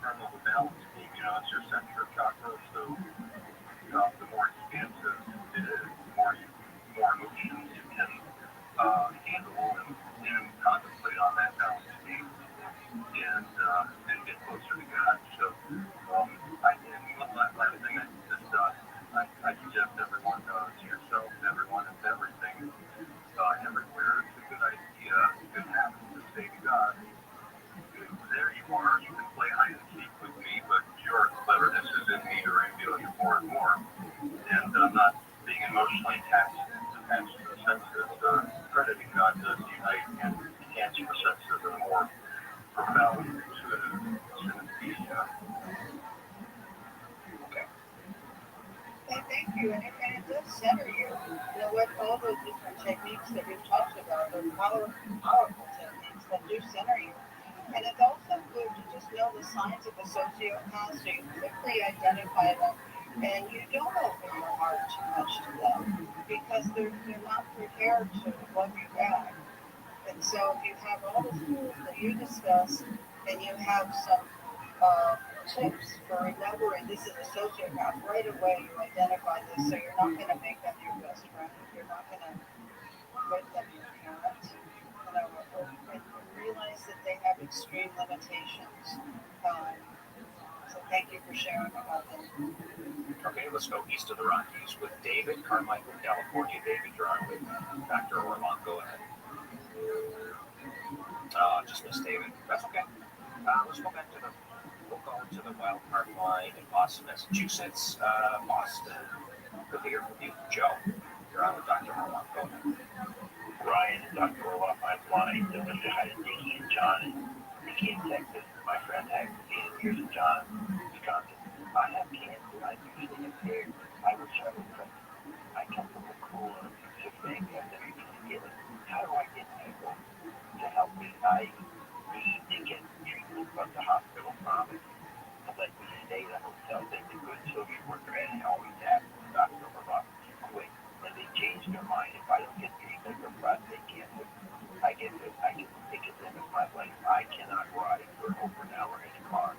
They want to get me sick. I need to communicate with that. We should be sensitive boss. Make them realize it's important. And these people are not responsive to my calls, my letters. What do you do with people like this? These people have problems too, I think. What's your take on this? I appreciate your call, and please don't care. Maybe contact me.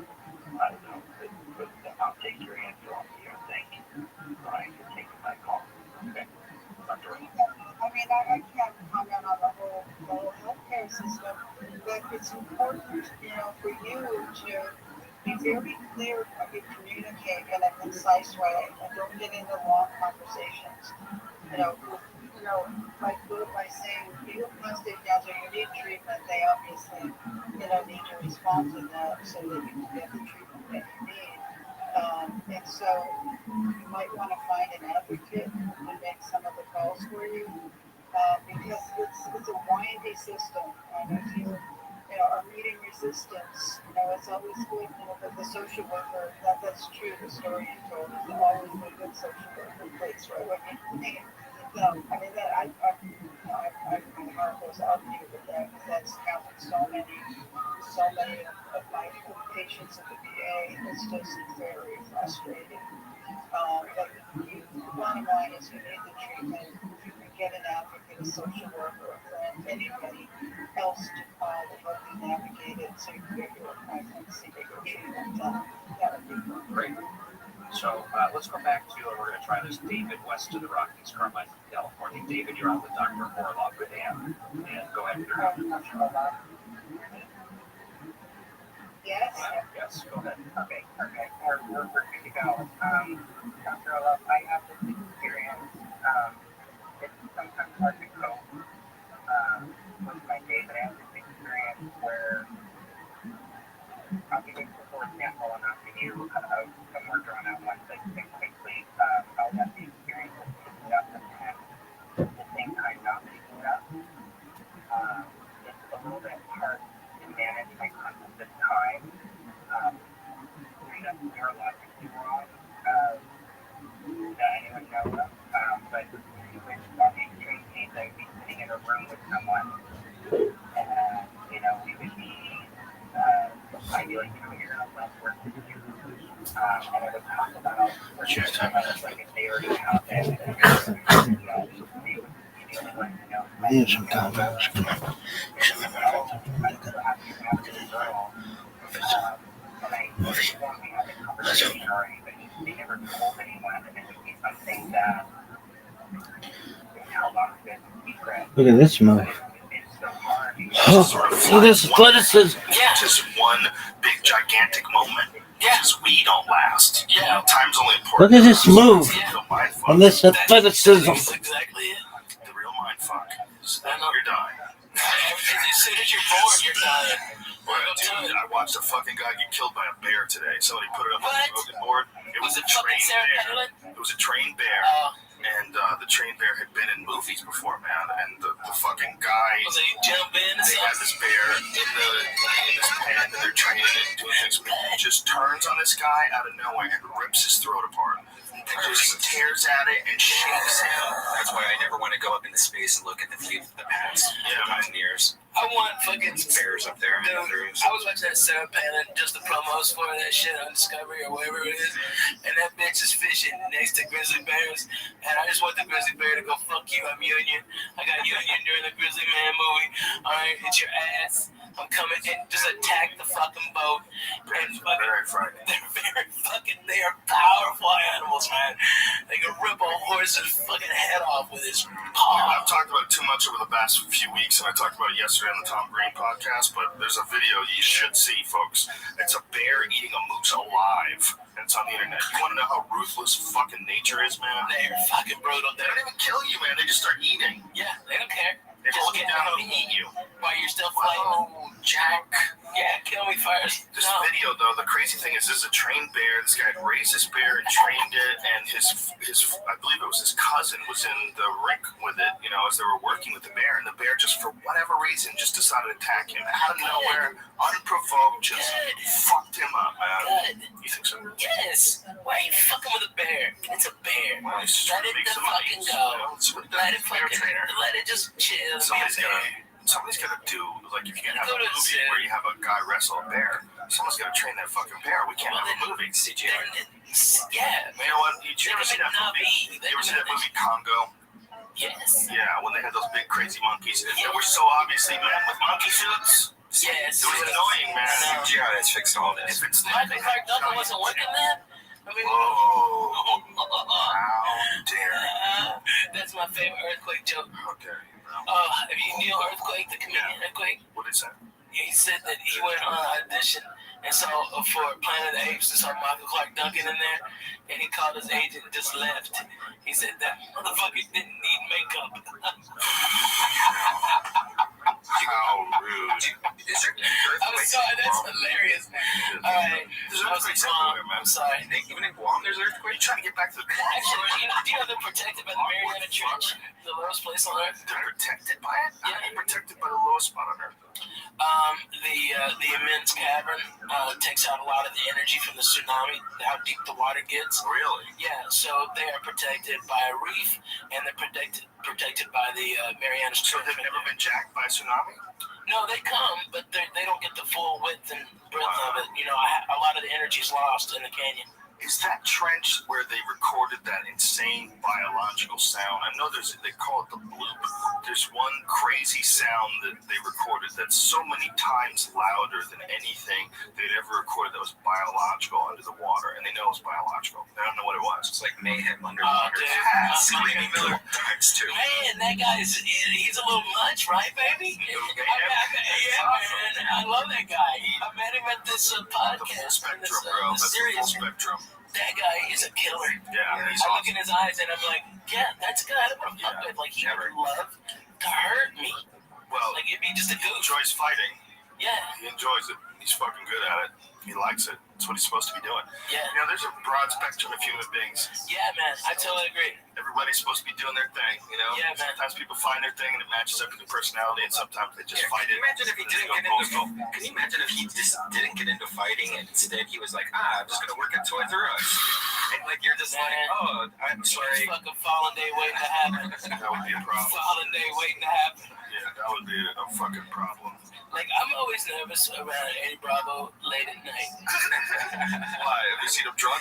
I've seen him drunk, and I think, and Just the idea that he can kill you anytime he wants. yes, that is very scary, and the fact that there is nothing I can do. And then he tells some guys that are like double his size how he choke them out from underneath. Okay, and I've never even heard that. I didn't know what that was, and he's laughing about it. Oh yeah, I climb up and and then like fucking leg lock him and choke him out and shit like this. And I'm like, It's so weird because I don't get that from Eddie Bravo as I do with Mayhem. Like with Mayhem, I fear oh him. yeah. And he's always just so happy. And I was It's not competing. Yeah. You know, the difference is the guys that are competing, guys who are like actively fighting MMA, they all are super, they have to always be ready to train and to spar, and they're always thinking about competition, they're always training hard, they're always ramped up, you know? And most of them are really calm, like Mayhem's just about as exaggerated the personalities he's at, but that's just who he is. He's always been like that. I've done that dude forever. You have too. He's always been like that. But just the fact that they're in competition mode, that's like some primal shit. You're at 9 all the time, you know? Your senses are heightened. You're training for combat, man. That's like some serious shit. Can you imagine that gym every day? Like the Spartans, they get the kids kidnapped, taken and beaten, and fucking Toughened up. And then they escape at 18, and they go rape and steal a girl out at night. Sparta was fucking. I mean, these guys, they were warriors. It's all crazy to think about what pussies we are today. And that people had to be like that at one point in time for us to get to today. They had to be strong. They had to be able to fight off fucking animals and hordes of invading tribes. You had to be strong to stay alive just a few thousand years ago. It's crazy, isn't it? It's very A few strange. thousand, 150? Yeah. 150 fucking years, 2 lifetimes. Dude, the Wild West, that was the 1800s. Yeah, man. Yeah, 1865 was the abolition of slavery, right? Was it 1875 or 1865? 65. And then you've got, fucking cowboys and Indians going to war. Just fucking each Apache, other up. knife fighters. Yeah. Oh, those guys are nasty. Did you see the thing where Obama got in trouble because he was talking about Sitting Bull? And he was recognizing that Sitting Bull was a hero. And, it was like, I guess it was part of some book that he had. He has some child. Yeah. And people were going, hey, Sitting Bull killed a lot of fucking Americans. Yeah, It's funny because we're acknowledging now that we've integrated the American Indian into the whole American culture, like they're a part of us. Now we're sort of acknowledging that the original Americans just fucked them, and this guy fought back, and this guy's a hero for fighting essentially us. Well, it's mind-boggling when you say, we're the land of the free because of an act of terrorism. Tell that to Willie Nelson. He's gonna be in jail. I know, man. It's crazy. My dick. Yeah, dude. And, we say that. We discard all this patriotism and stuff.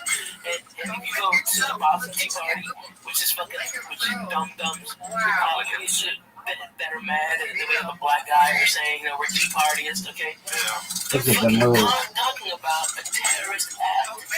That was a terrorist act. It was not an act of war. You know that, right? We call it rebellion because we're on this fucking side of it. But it was basically a terrorist act. If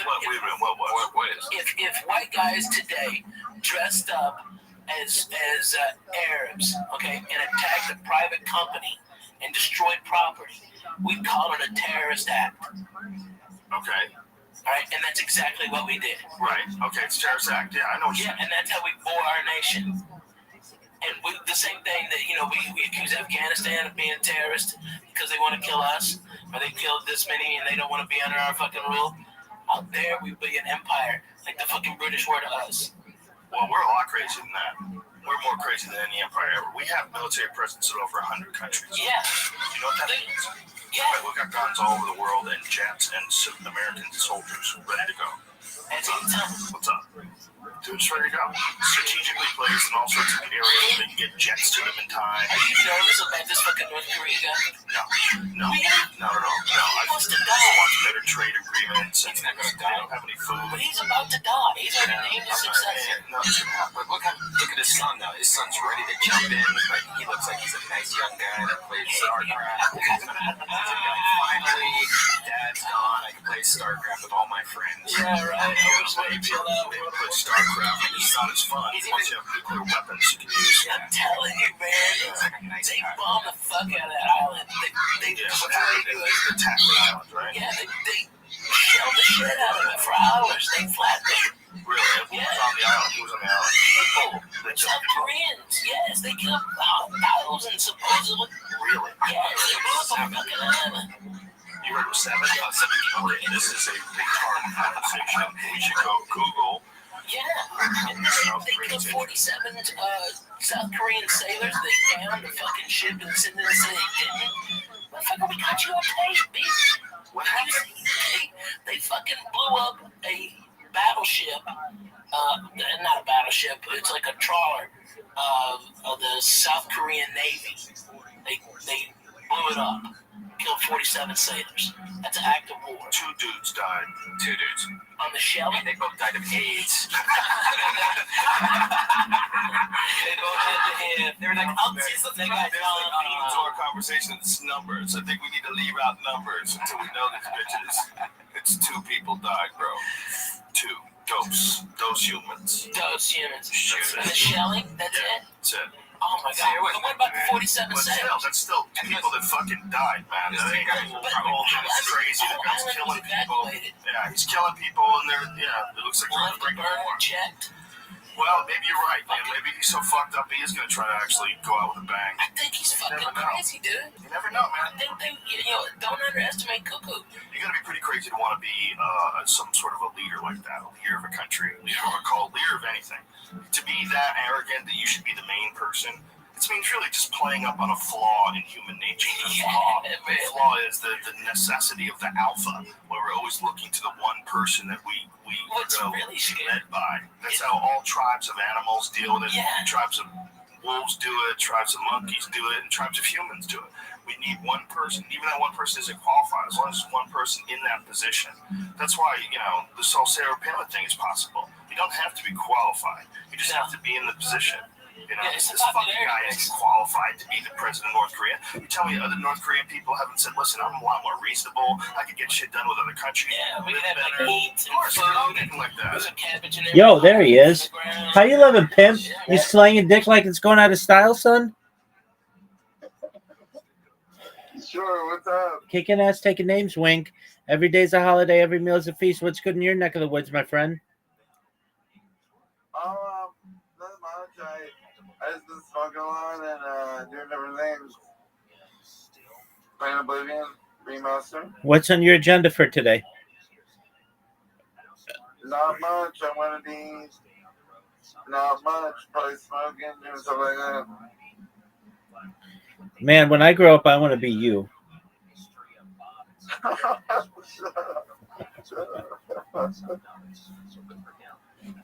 All right, you ready to hear an update on my life?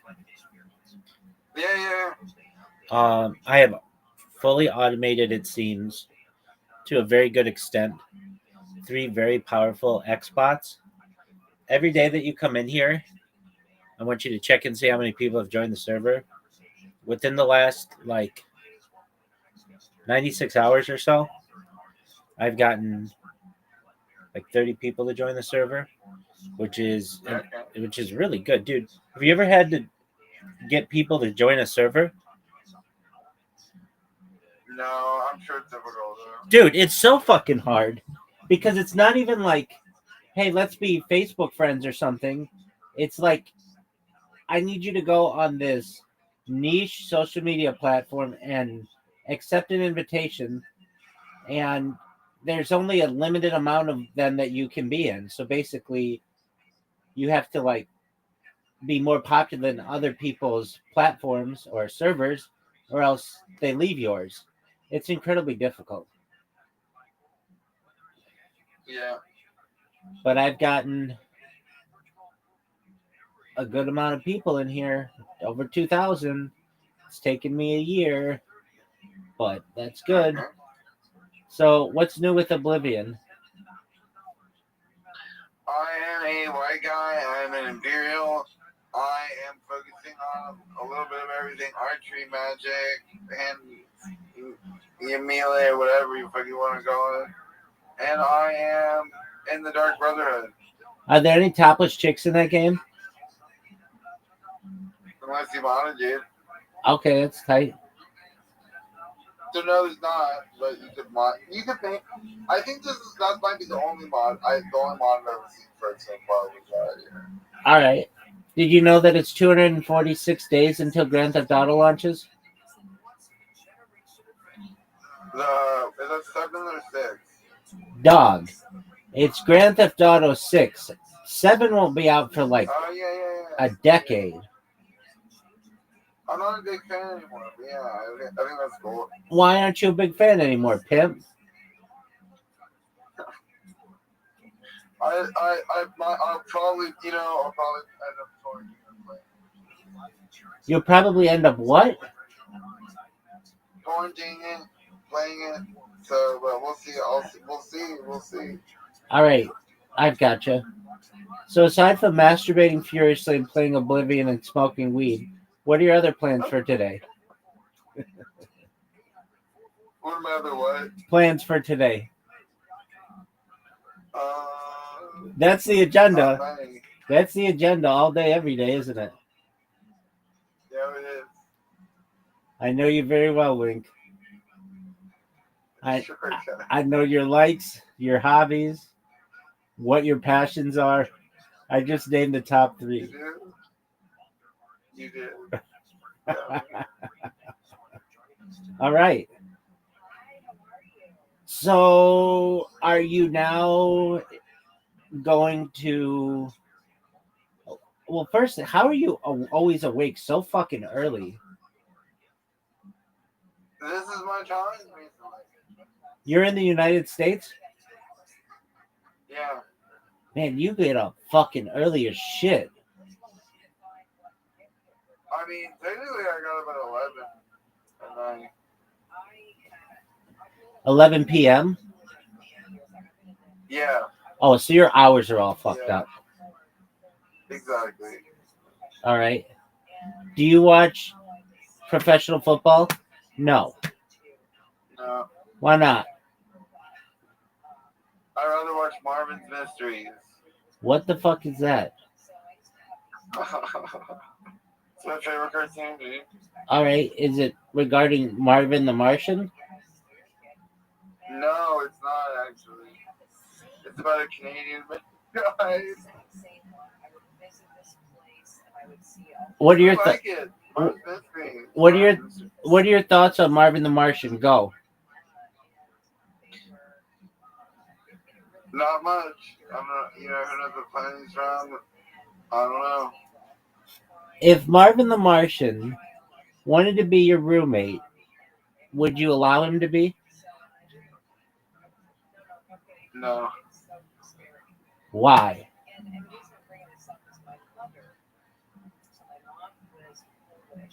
Yeah, I'm not roommates with aliens.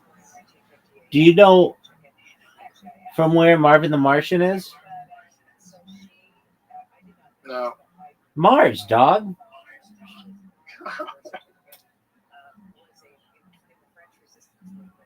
It's in his name.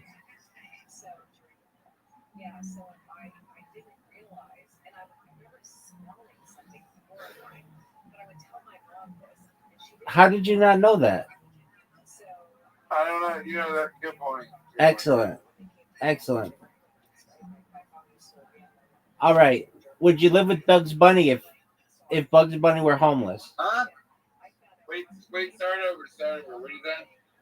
Would you live with Bugs Bunny if Bugs Bunny were homeless? No. Why not? I don't think I live with cartoon characters in general. What about Peter Griffin? Definitely not. What about Jessica Rabbit? No, well, you got me there. I know the way to your heart, son.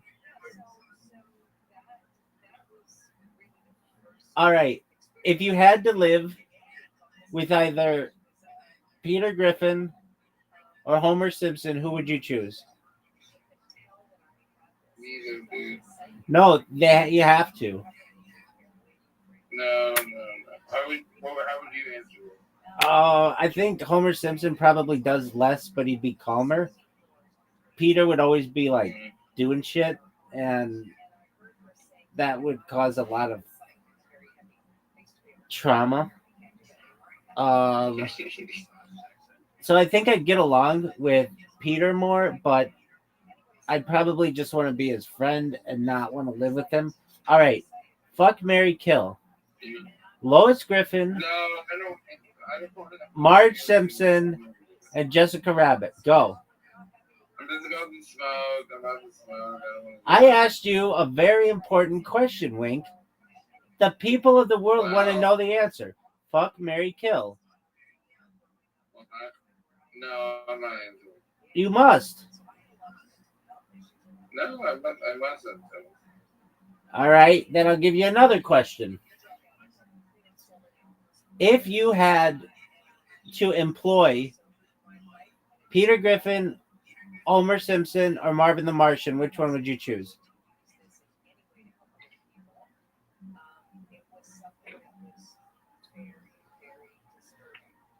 Wink. What? Assuming that they could all work for you, who would you rather hire? Peter Griffin, Homer Simpson, or Marvin the Martian? Go.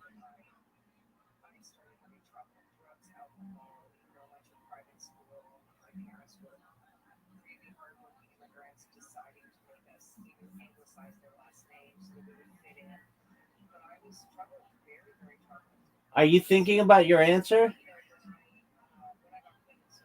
Nope. Why not? I'm just chilling, dude. I don't want to do that right now. I'm just chilling. Why can't we just talk? We are talking. I'm asking you a question. Well, it's a stupid question. All right, well, what do you want to talk about?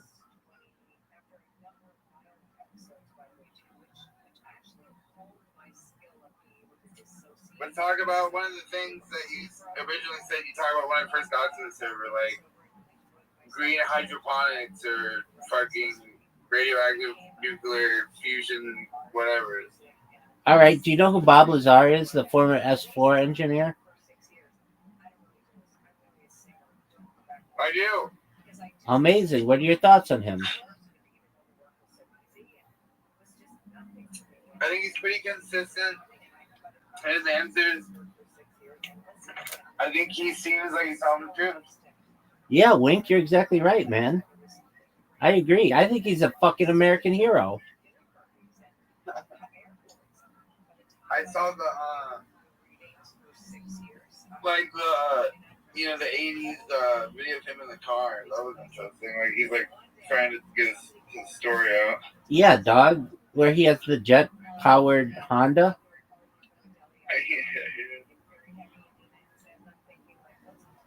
Word, dog.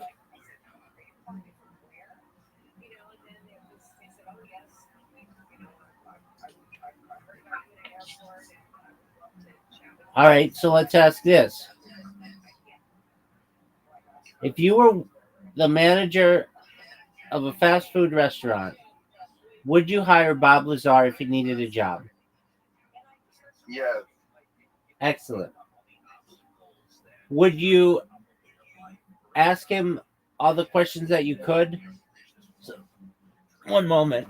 Yo, what up? Hey, that's a really cool symbol. How you living, dog? How you living, Hale? Fuck you too. Fuck you too. Fuck you. That's cool.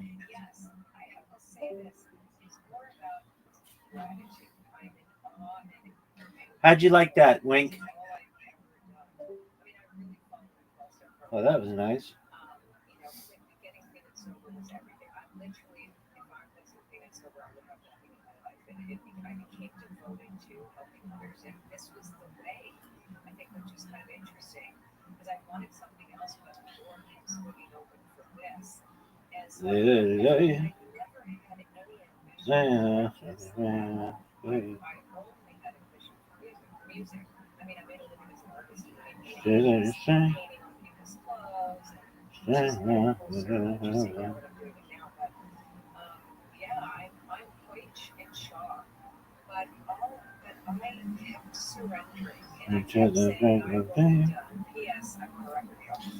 Oh, that was so tight.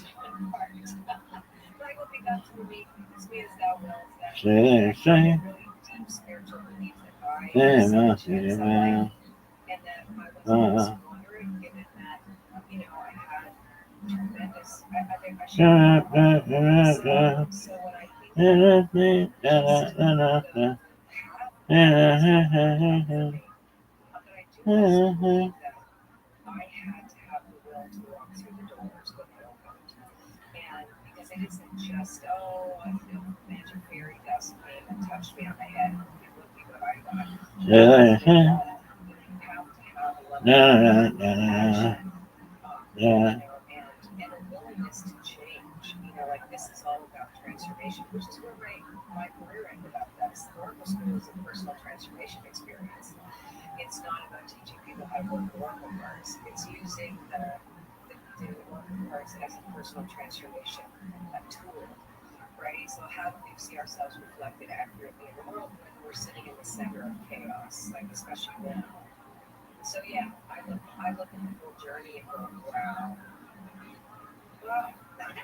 This is amazing the path that you can take to get where you are. A lot of people will go back and reflect and wonder the same thing too. One thing you mentioned, by the way, devoted to helping others. So that's how you see the work you're doing today. You're guided by trying to help other people. Yes, and I typically, yes, I mean, that is the only purpose. I mean, I really mean it when I say I got a second chance. Like I really mean that. And so one of the things that we learn in recovery is that you have to help others, or you don't get to keep it. You don't get to stay clean and sober unless you're helping others. So there's all the free stuff I do, and then there's the stuff I do professionally. But my motivation is because I have been given an extraordinary life, and I know that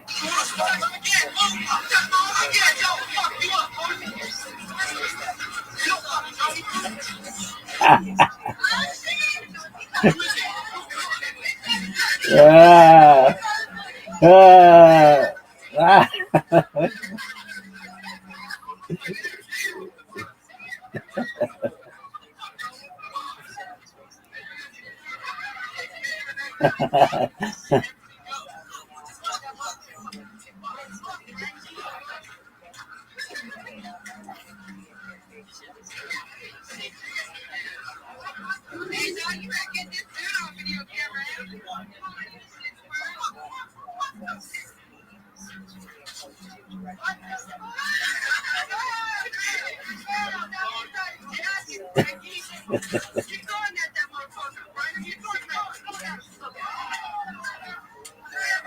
conscious universe because I've seen it with my own eyes. So when I've seen something, experienced something, seen the result of that something, and been able to repeat that, I want to teach that to other people.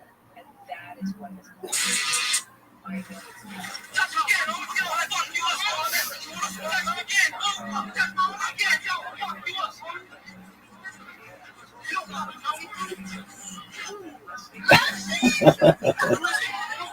Oh, that fucking stance. It's so funny. I'm hollering.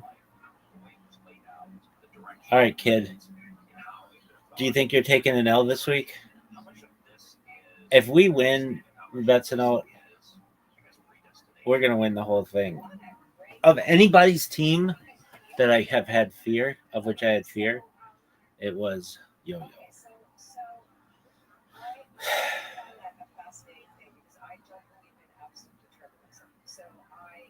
I think Yo-Yo's team, even though we have a 58% chance of winning, Yo-Yo's team's going to get us this week. We're taking Wandale Robinson, who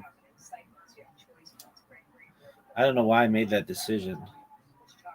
Are they playing a good team? That might have been the biggest fucking. Manifestation is about what it is that we see and we continue to expect. That's why populations can be, that are, for example, conditioned through propaganda, for example, they're going to start to only look for that, like the algorithm, right? You're only going to see what you believe you're going to see, what you expect to see, and that is actually brain science. So so they're predetermined. What would be predetermined for me is the fact that I have cancer, I'm a Libra rising, I have there's certain traits that I have. I'm not going to have access access to unlimited potential because there's going to be a level of limitation based on what my interests are. Like I'm never going to be a mathematician, but I'm going to be an artist, right? So we have certain ways in which we are fated, or predestined, if you will. But I will tell you a story. So I got a reading when I was in my early 20s, and from this famous psychic that came, and I was always uncomfortable calling myself a psychic because the pejorative at the time was very fringe. League winner. I don't know how I feel about that move. Sure gonna make tonight fun. You remember.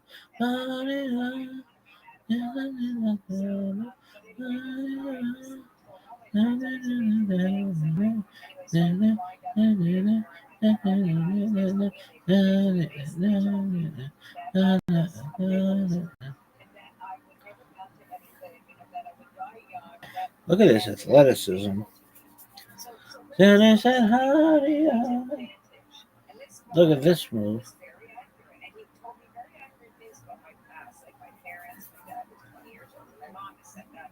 Said all these things. Very, very interesting. So I'm like, Look at this move. I know that today. I fucking hate those boards. Those boards are the worst. Whoa. It's the worst. Look at this move. All right, big dog. Are you really gonna put him on Joe Robinson? He's supposed to score 13 points. I was a sex addict. I mean, there was like no way. I had such low self-worth because I had a violent thing that went until in my early 20s, and actually at 19, and then again in my early 20s, there was a lot of sexual violence and all this stuff. And so, of course, that was what I expected was all I was going to ever have. I was the biggest disappointment. My poor parents who worked so hard. And so, yeah, that would have been my fate and destiny had I continued the way I was living. Oops, sorry, bleep. What's that? I'm bleep out of me. Sorry about that. My nickname was Mystical Pirate, so I have to watch my mouth. I'm so sorry, but anyway, beep, beep, beep. So, yeah, so of course, it frightens me. And then, so a few years later, I ended up, in the 80s, they used to take cocaine wasn't addictive, right? So that was the thing. Oh, yeah. Look at this athleticism. I might be addicted to it. Of course, I got addicted to it. And ended up, and I always say I ended up Damn, sober, straight into recovery. Went to a women's treatment center, saved my life in 1986. Actually, ended in 1986. And I said, burn it all. And you remember. I had that choice come place, so I got clean and sober. But getting clean and sober, devoting yourself to a spiritual life, being willing to do the work that it took to clean up everything, to see myself through a different lens, to recognize that I wasn't a mistake, that God made me and He doesn't make junk, and I could see myself as useful. And the greatest success that I had at that point, I had no money, I had not pot to whatever I'm gonna say, whatever. I didn't have a pot. Just all bad, which was good. But you know what? How about this? I want to know where this goes next, but you start to see yourself in a different lens is an interesting way to put it. Because I think a lot of other people may be wondering how can they see themselves in that different lens. So let's continue the conversation with our guests, Black and Reed, after the break on Coast to Coast AM.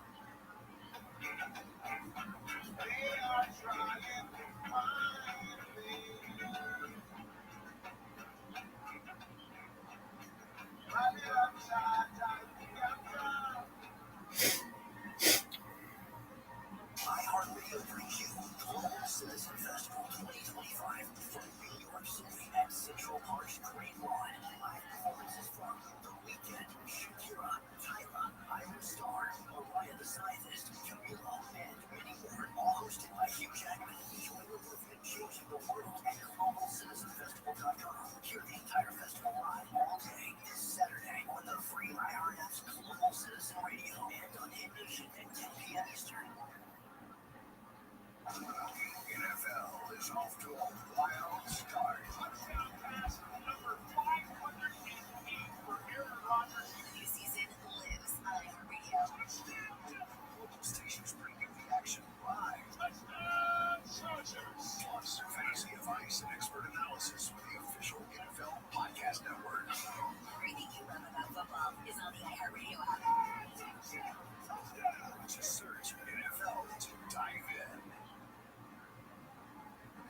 cinema, few films have been as successful as The Godfather.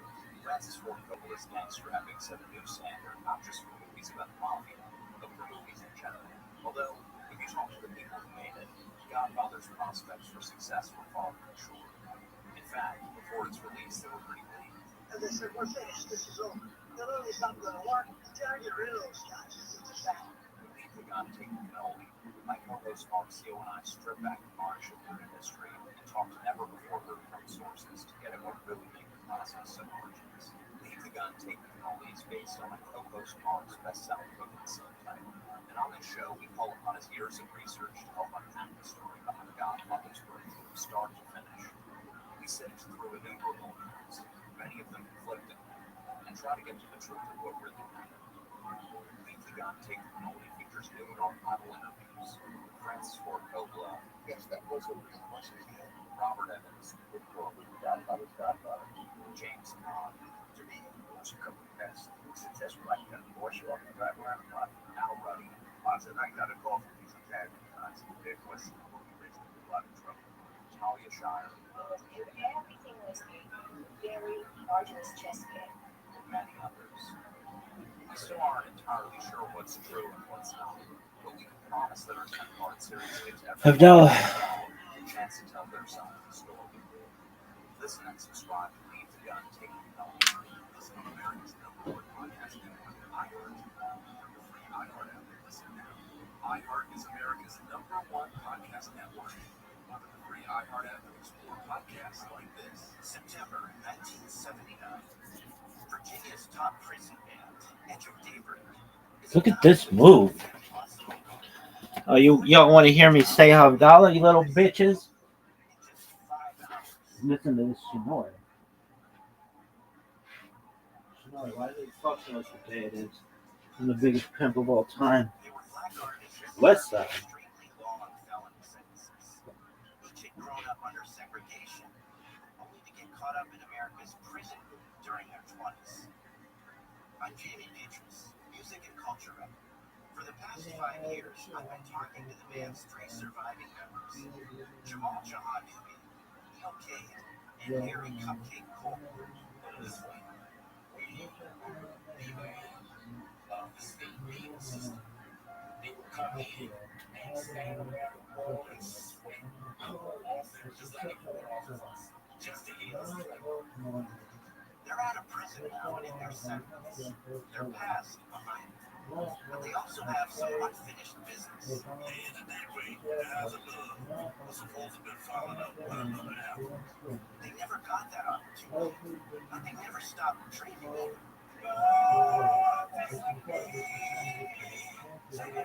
Listen to Soul Incarcerated on the iHeartRadio app. Listen on America's #1 podcast network, iHeart. Open your free iHeart app and listen now.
That's how we do.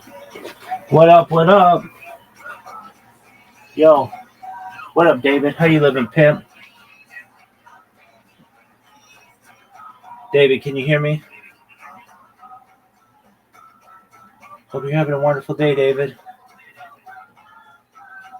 Shavua Tov, pimp. Selfies later on, then automatically makes it look too big. It doesn't who want to sell them, they're not muktzah. We learned about the concept of muktzah. Shout out to David and David's dog. Or, in Mark's example, you have a branch of a palm tree. It's for firewood. How do you switch that into not being hooked on shot? Because you're chewing on real shmuel, all you need to do is think about it in your head. Machshava. Say, I want to sit on these branches forever, or some excitement, or this particular shot. Rav says, no, you have to take action. You have to tie these branches together or something like that. Just like with the Chassidim and Akiva, he told his Talmidim at a time of an emergency, either Shever Brachas or Shiva, he said, go outside. 222s.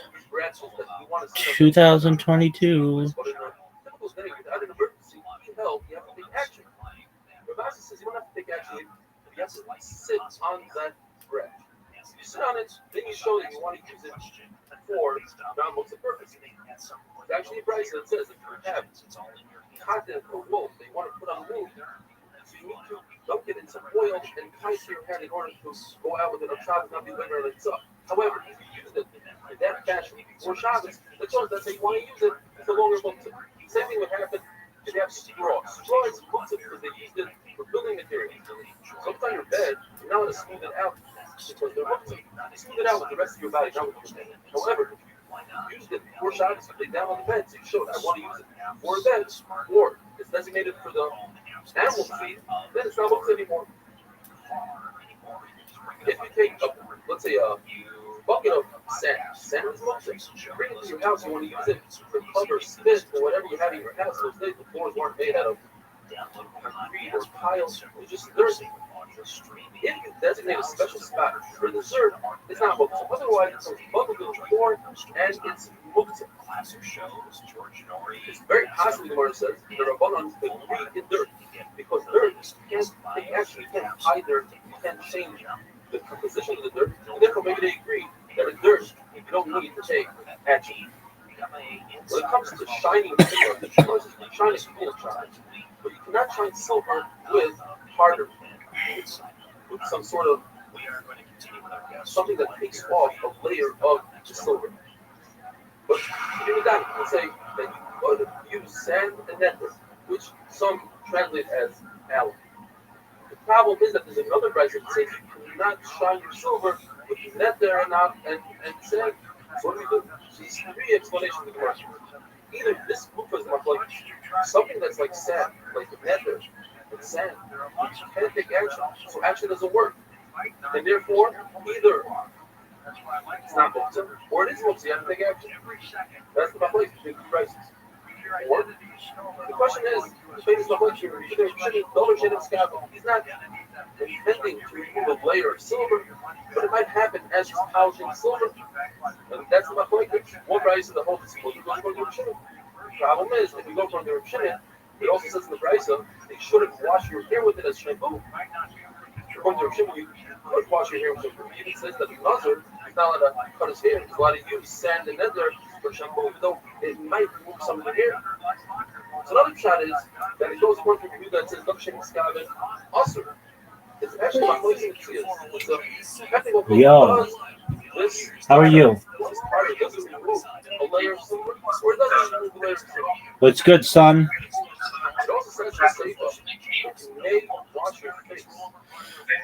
These products, so if the person has a beard, it might remove the beard. It doesn't say we don't have a woman or Sarah is a puppet, people don't have beard. So the Buddha says that you can take brush, bricks, and wash your face with it, but I can assume that might be facial hair. The Rizal says you're allowed to take crushed pepper according to Rabbi. Rabbi says sesame pulp. There's something called barba. It's made out of a third of violets, a third of aloe vera, and a third of hadassah. If you have that concoction, you can use it on your face. So if it's more than a third of aloe vera, then it becomes dangerous and might remove hair. According to Rabbi Yosef, even up to 50% is muktzah. The word tells us that Amemar and Rav Ashi used this on their face, and Mar Zutra did it. There's a fundamental machlokes here. Whether a man used beauty items, these different products that beautify a person, is like acting like a woman, according to Mar Zutra's also. According to Amemar and Rav Ashi, very interesting. It's actually a mitzvah. Whether they actually, though, when people see a beautiful person, they get shut up that way car. It's a Beira to mash his food, to destroy food. Gemara had a question, can you crush olives in order to make them sweeter? But by doing so, you'll be destroying all the olive oil.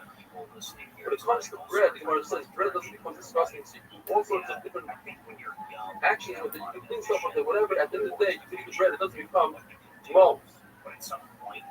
Now, originally, we learned Rabbi Rothschild says, if you have hakmana, you have a pot in a box that's surrounded by insulation, what you do is you fill the box and get the soup or whatever you have in the pot. The Gemara explains that Rabbi Rothschild is concerned that you remove the pot, even if the shape of the pot remains, it's possible to put the pot back in. We're concerned that the sharing of wool would fall in and you're going to touch them in the rotten. But Chacham say, we're not concerned. If it'll fall in, you're not allowed to put the pot back in. But if it has a perfect shape, you put the pot back in. There's a beautiful flower called Likusta. You used to smell it, use it during the meal. So if you put it into some dirt, you take it out, put it back in. So now the hole is large enough. It's not going to move the dirt around. We're not concerned you're going to move dirt on Shabbos. You're allowed to take it in and out of Shabbos. Same thing if you have a knife in the wall between the bricks. We're not concerned you're going to move the mortar, which is a problem of binding. The day is binding. If you have a knife, put it between the leaves of a palm tree. We're not concerned you're going to do anything. You're going to perhaps cut some of the leaf off. Berries, turnips. How old are you, David? If you have some of them sticking out of the ground, he's allowed to remove them on Shabbos. We're not concerned that he's going to plant them under, let's say, a vineyard, and it will be like a 14. or he'll plant Okay, them you gotta go, dog. That's not considered planting. Take care. He's just storing it. He's not hiding Alright. it. He's just storing it. First problem is, how does he remove that on Shabbos? By removing it, he's going to be moving dirt.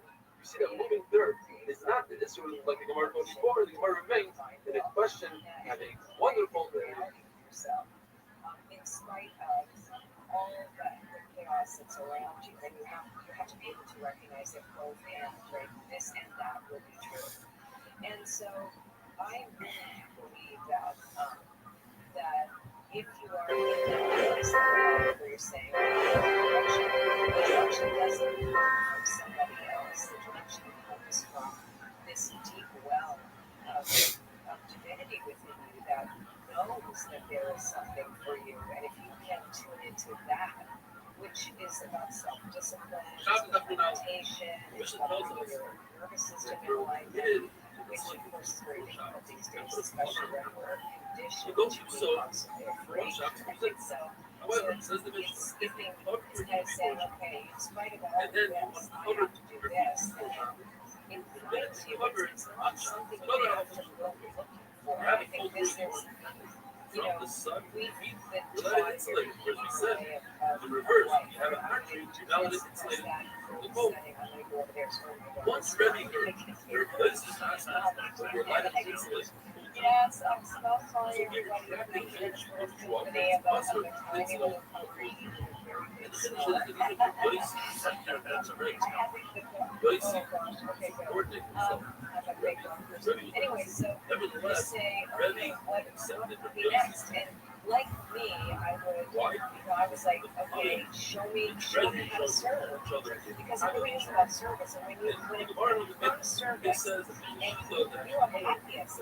It's not rocket science. It's about finding what is my voice and then recognizing that and not only that, he is said, something you you're can allowed follow. to use water that was boiled up by God because The direction anything being, that's like, I'm going to go in able the to direction of restore where the visual lack of keep it up in there's no mind, problem somebody with else just certain power to go ahead I and do would say, things. God, higher And power, he was very upset at her. He held that other profession that and you're then not asking that other people that take it chase this as thing if I you're want. letting him make all the hell So up. go where the doors open. And It's when also you know that you have a conscious the contact with one your with something that's greater like, self. you know, it's And like again, the device. I can only express what I've experienced and then what I can tell people, and it works. So then If you you're say, hey, it's doing not a just model my of something ego, that's but not this is like, you it's really not did about have fun. fame, it's not about Really insulated. prestige. Glad I had another Those life. things can Especially come. if you did not They do can that. come. You let it They take all the life. satisfy And we don't say, oh, you just started over. when you recognize that That way, there's not, you know, purpose. once you take it later, it's not considered as fun. only his circle of opponents is that original big pot according to another pot. You're showing that you don't care how you're pulling off this anyway. So slow sentence saying that perhaps you go ahead and boil it up again. He's already in the process of pulling off the food. If a person takes his first puts it in the pot, and the pot's cover is cooked on it, it's also the thing that gets you out. If the pot's slightly ajar, slightly open, then you're allowed to take the food out. Obviously, if the pot is not open, you're cooking it out. Or it tells us you let it take a metal, burn, and put it in a pot of a burner. Look at this athleticism. As long as third, of course, the opposite is also true. I think earlier, metalware being less metalware and then finally for dessert, it's also the frost ice cube in the sun, the frost snow. But it's other than the ice cube that was not my direction. Because the frost happens on its own. This is something I can do that makes me feel more the less anxious. And then when I walk into that place, then it just touches you. It's not, I don't have to go searching every morning. Animals that flavor of the words more like you're not there. Like it's not going to show up, so you have to be still and know that like that's just not going to be you to tell you. But you have to trust that you're carrying in such a way that, and that's in like, for example, oh, that book, people that read that book, oh, that thing over there, that might be interesting, I'm just going to follow the front. Anyway, so I teach this thing every year, I have for years, a vision board challenge, which is really about creating an artistic symbol of reality, right? So I think what I started telling people was like, well, to be honest, what if there was something better? Because I always thought I could read it, and I could manifest for anything, really.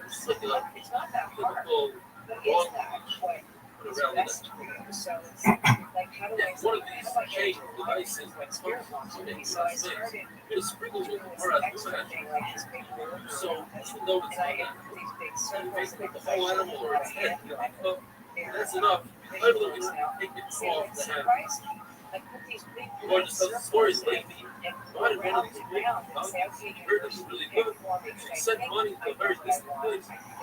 This is a which is here, or I really lost and I don't know my direction is, so I'm going to show you this message. You just feed your donkey barley. And all it needs to be like a little duck. But if you say no, they send it from the bread. Wow. Sometimes that if you have about very the artistic side to it, the art of manifesting. Part of it and is instead of giving it away, your you're giving brain, it's not really your reality. That's And considered think something how at some point in our life we have tried this and we gave up, forgot about it. Is there certain what if things just draw me for a while? just family, They could write that down for us, it's like they're scratching that. And the other thing, are you talking about a German? it's a price that says Sorry. that just a little doing duck, doing anything, like if you're trying to acquire your authority, and trying to make it to the point you go where both ways. you are taking What this about step where you want to go. I think What people very did thin, in you're 2025, very what they would do is they would ChatGPT and they would say, tell me here is how to do more this, than necessary. which is, I'm guessing, the best way to do it. You're not into Or just tells the story that ladies don't oh my God, so many people are doing that. Could I just say how opinionated I am about that? Could I mean, college I night, can say you that guys about may that, but you sat in I that wouldn't lady's say over that there, why even though he was more the functional. manifestation process lady that I wanted to- teach is she said different. the lady And has listen, some question. there's a She million finally ways to explained what do happened. this. Mine is Said, only one way. what's that long I learning profess mind to about? be the biggest Not a expert very on book, planning about this, but it worked for me, and so I and used it's on worked for Shabbos other when he was people. approving of Hence, Jesus. I'm He didn't sharing explain. this. If it works for you, great, He right? So said, that's kind yes, of my have your attitude to own this. father But ask the way I do this, the reason why it works is because most manifestation guardian of an techniques animal, giving the rely groceries to an animal that doesn't even in know you. groceries and Not wine. very Like these are wonderful. your mind and your desires. So you are looking at your head, right? So it's like these are conceptual ideas. And you think about them, and you cut out pictures, let's say if you're doing a vision board, right? That then becomes something that's a little bit more visceral. But with the drawing technique, you have to response, right? So you're engaging your brain's motor, visual, and emotional centers all at once. So when you draw simple shapes and patterns, just like our earliest ancestors did, FYI. How's everybody doing? So much research on The other day we were learning about different sheds and calories that animals like Shabbos. years ago in India and Nepal, and all these earliest ancestors that would make these stick drawings to ask the universe to bring them a successful hunt and things like that. So when you add therefore you're not putting an body into it, you take your hand, you want to put an answer on go to Shabbos. you're taking a stick and you're drawing something, and you're feeling this as therefore already done. the water remains in the sun should make What if you're saying, I'm grateful for this in advance, and you're taking it out of your head. on the other hand, if you really want So to shake back and forth, you are ridiculous. at the head, right? The mind is more than psychology. It's a body, mind, spirit If you did this, way in which we engage the world, and then we begin to expect it, and we're coming from this extraordinary sense of gratitude and awe and praise. And praise it in advance. Thank you for this. This perfect outfit trick. And you say, God has done through me by what? Give me that thing I want. And then we start to say, what surprise me. on the other hand, I love that. I'm not going to be happy like I got this exact thing. It doesn't work. That's why it doesn't work. So your ambition that may have been look at you ending up doing what you're doing. Did you find an attraction to it? I says, another city. And that is the norm. Just guide the one we radio shows. Mama says, perhaps you company right? You're this host here. You landed here.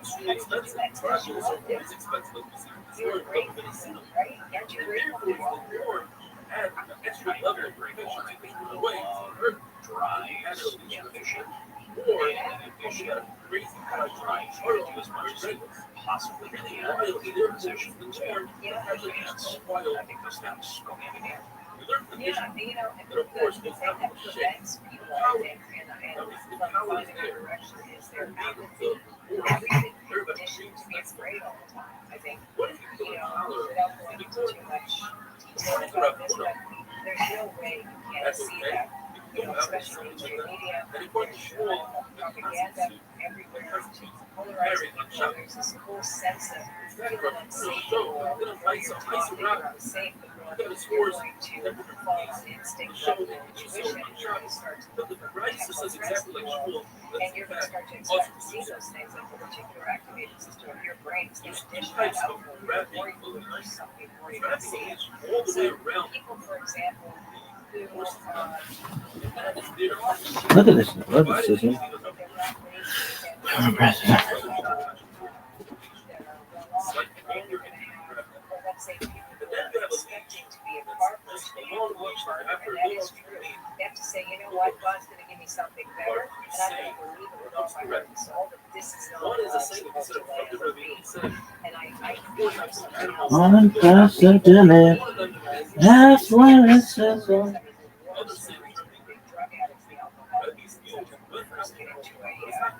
a situation that may be, like drug addicts, alcoholics, sickness, stories, and think, how are these people living these incredible lives? It's because they believe that God had a better plan for them, and they took that, they followed along, they're blessed, their gratitude, their service, and then opportunities come. You can see opportunities when you believe that they are there. When you don't believe that they're there, and you're like, well, I don't know, let's see if it works. You're not going to see it. You're not going to see it. Where you can start to see both working hand in hand. 1,000%. 1,000%. that the spiritual and the psychological or like just brain science. I'm a nerd, but like I should here's the thing. I don't know about science, but we did so much research on this book to realize like, oh, this really works. Like there's a whole thing now called the neural arts. There's a whole multidisciplinary study of how any kind of art impacts, the brain. And can actually shift why literally can change a life. If you draw, that's why art is so important to culture. That's why we have our feelings, when we hear music that music of our day, for example, back brings us in emotion and we feel certain things and those cascades are going through us and so if we are drawing intentionally then we start to see synchronicity. So that science is yes, and actually Rabbi Rothschild was one of the first people that why I got into this. The water was getting together. Biology of belief and how what we see because we're completely surrounded by stimuli all the time. And that literally the universe is filled with zillions of stimuli, but we can't possibly sort through all that. So if you look at the RAS, the particular activity system, the brain is a balance level, like it decides to come from the blood, right? The blood goes, okay, I'm only willing to see this thing, right? So you get it, okay, you get it. Well, I just want to make sure we have some time here in the next hour to take some questions from listeners. So maybe you're ready for that. It sounds like we have a few coming in already. I'm looking forward to continuing with the Letter Read and James Focus.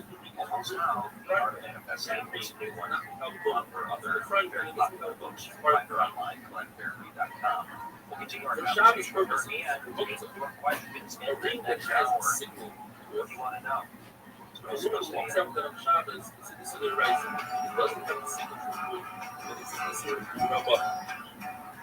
comes to a needle, if it's a whole needle without any rust, it's mechanical. And even if it has rust, as long as it doesn't hurt the sewing process, it's mechanical. If you never made a hole, never made a hole in the needle, and you're planning on making that hole, then right now it's not mechanical, it's not a however, it's not hooked up, it's still something to purpose.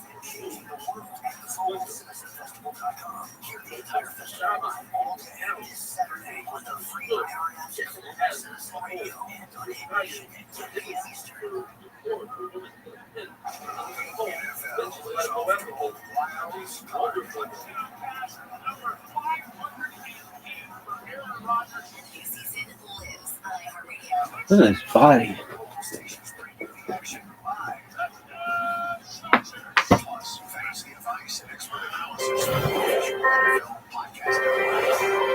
Look at his muscles.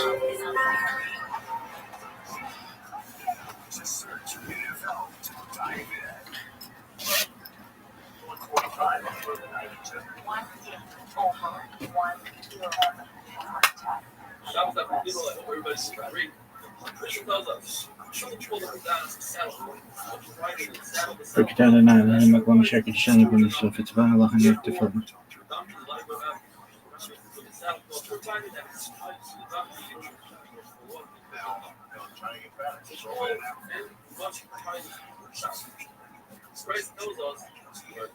The free iHeartRadio app is #1 for music, radio, and podcasts all in one. Discover a new podcast from our library of hundreds of thousands of titles. iHeartRadio Podcast Radio.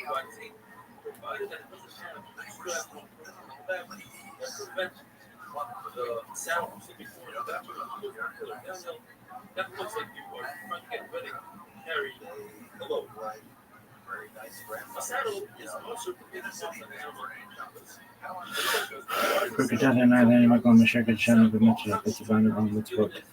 Saddle is a big animal walking forward and it takes off by itself or it's very fast. My mother says that the difference is that we're not surviving. In other words, the big one that you Break shank kvar nach tali bed.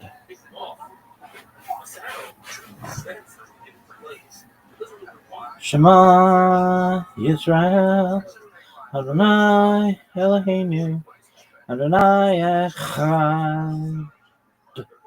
Bergsham Cove. Small is rough, and the night, nothing new, and the night, Bergsham Cove.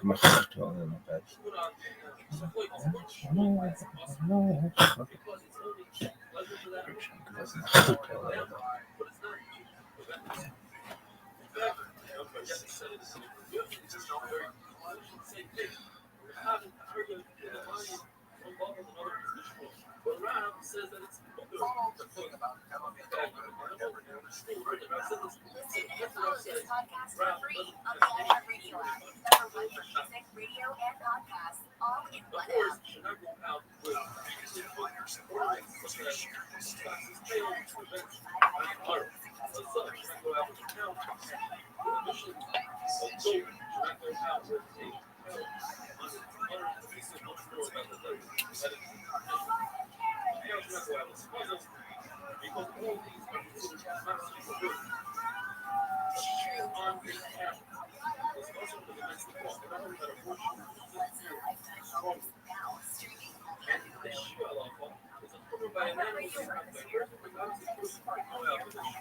Less than 1% of water on Earth is drinkable, and humans are using it faster than nature can replenish it. Reducing the amount of water we use in the bathroom by taking shorter showers is cutting the water off one question. Brought to you by iHeartRadio and the National Environmental Education Foundation. To find more tips for smarter, sustainable living, or take action in your own community, go to iHeartRadio.com/free. The free iHeartRadio app is number one for music, radio, and podcasts. All in one.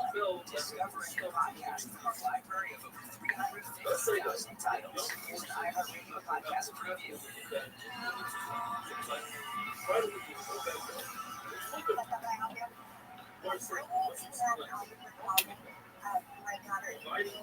On July 24th, 2016, 23-year-old Katie Sawyer vanished from her small Oregon town.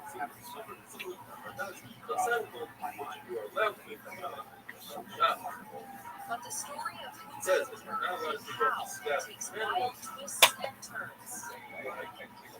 A second woman kidnapped. A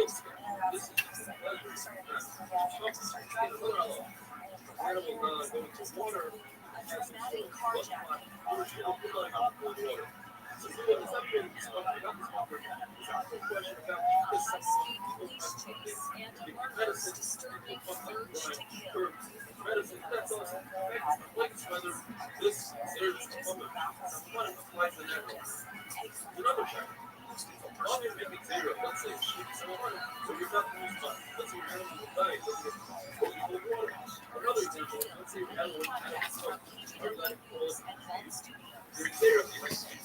Podcast for free on the iHeartRadio app. Number one for music, radio, and podcasts. All in one.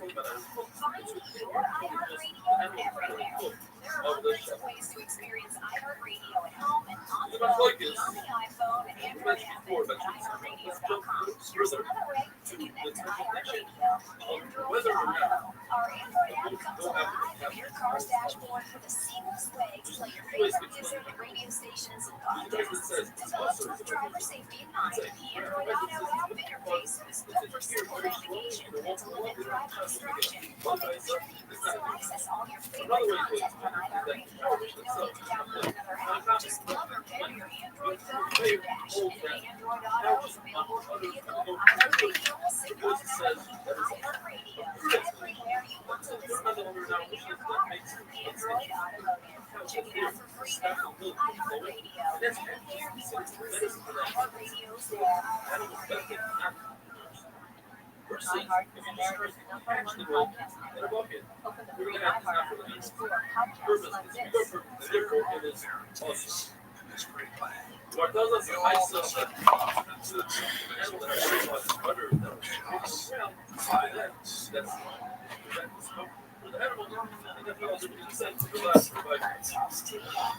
of the most incredible stories in the It was a story where a person's wife died and left him a child in nursing. And the father couldn't provide for the child anymore. The father hated the rest of his child. He was now Look how great this person was. Listen on America's #1 podcast network, iHeart. Go visit the iHeart app today now. I used to say, AM 640. welcome to my museum. Provide safety. Not the person that not to add to your story. So that doesn't that's not very.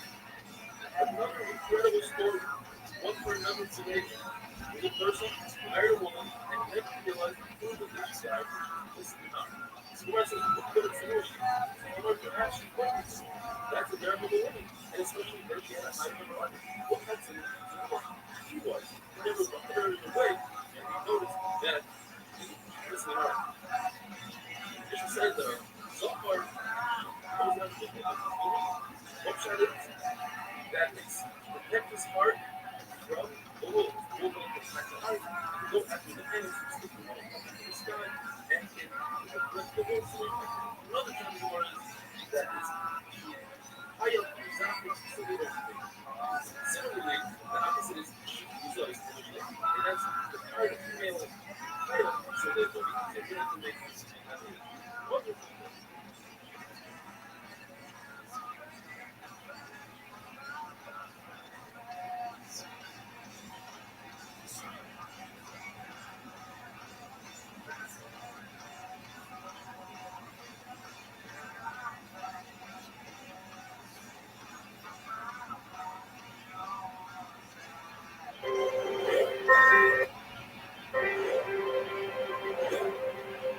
To talk to a lawyer, call the Lawyer Curtain Line, 818-501-4109.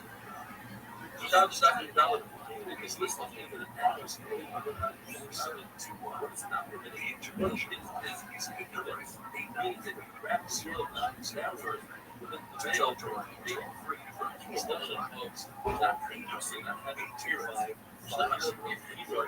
If the place that it's they insist the people that are skilled in those society, Ron Racing says it's a question of salty spirit. It's one of the last hour. In other words, it doesn't come to us. It's soft or step into it.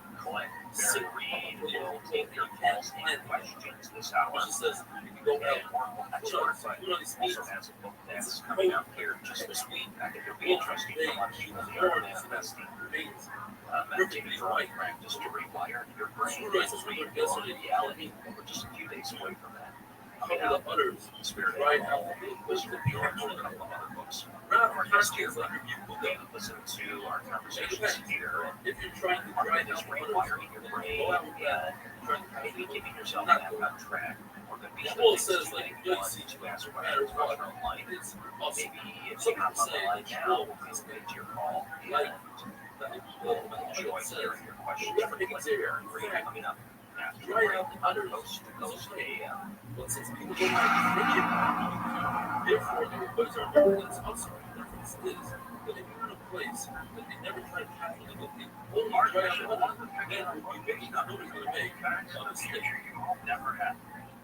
Richard says that if levels should go out and help on Amazon, they're trying to actually that's the one who likes the most is it's a piece of leather that's strapped under people. That is leather with a strap. This piece of leather is the strap from this one's industry is camel. So the camel cannot go out with this strap. It might fall down and you might look out.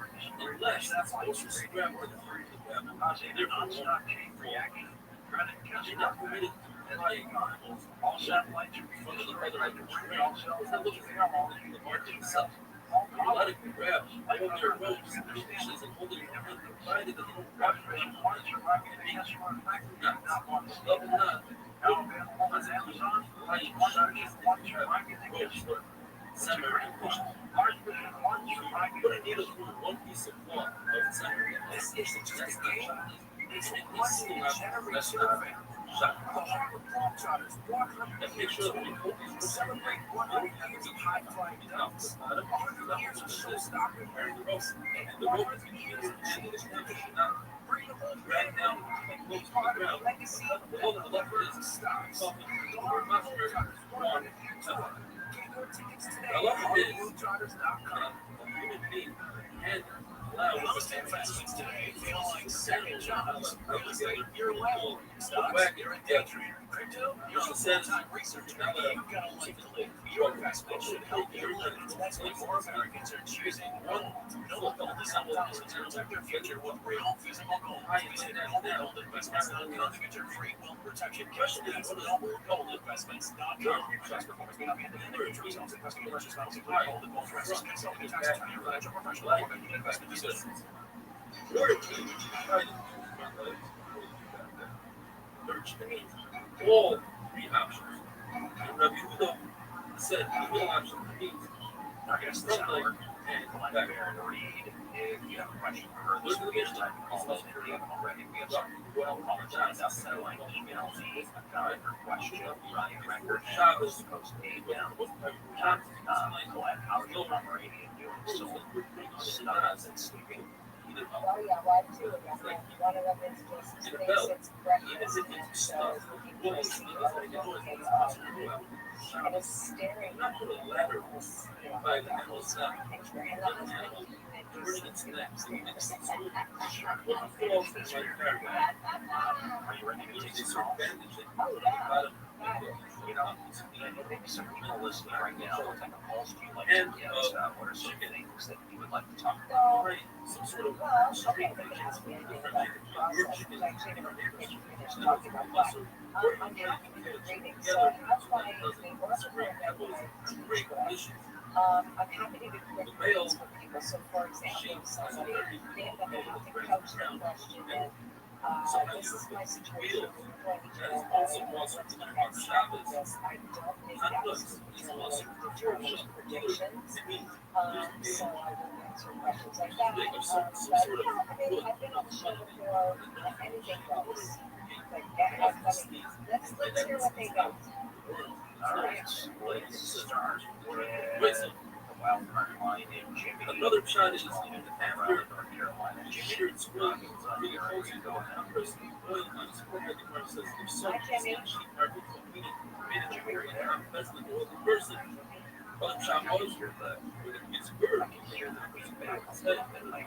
Jimmy also you're on with Glenn Mary. Go ahead. Shot of fun of that.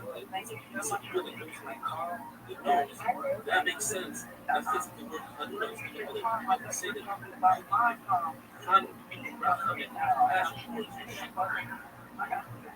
Passion, I go have something called it's exploding out of the young traveler that sit down, the young cloud later on in its life. Not look on the other town, you skip the hedgehog, which has sharp, spikes, men, shoots, and rats. What she said is, how over those of us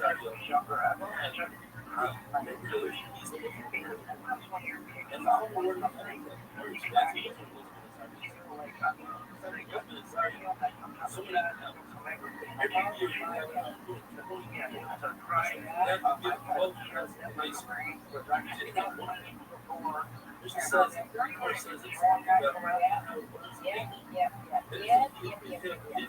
So what you're describing is so many people right now experiencing something in their sense that you're a kid, likely you're an empath. An empath means that you tune into people's emotions and you also tune into emotions of the world. So I'm sure that, like with everything going on in the world, you're also sometimes feeling like you're overwhelmed by emotions. Would you say that's true? Yeah. Right? Okay. And then when you're dealing with other people, so the way I found it, it's like turning on a tap, turning off the tap. Because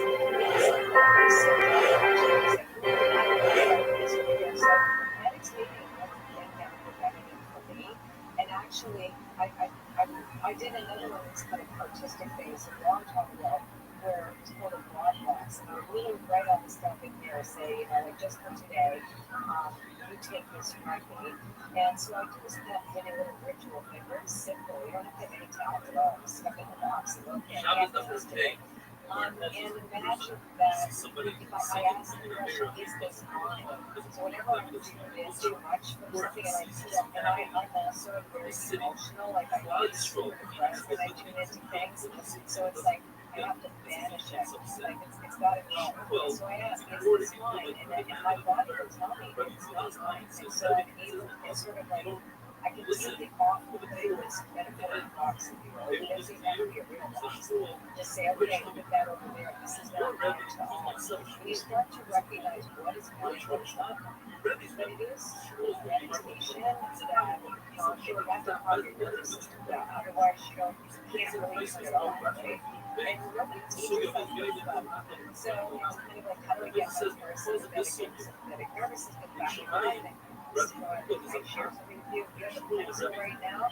You know what really worked for me, and I didn't even realize that's what I was doing until I got into all this stuff again. Because I knew, like I was a person who has a book should have been called Be Your Destiny, by the way. That's so if you do though, you put it through your arms, right? You just say, okay, I can't remember this, like I gotta put it in the paper. And you just like scratch it onto the paper. And honestly, it really works. And I have had to do that because like you, it's really overwhelming, and I can be so overwhelmed by too much information, and that's how come I drink and take drugs and all those things back then, and now I have to find a different solution. So then putting it in your arm, feeling, and also just imagining this is fine. You'll always know, because then your body will say, no.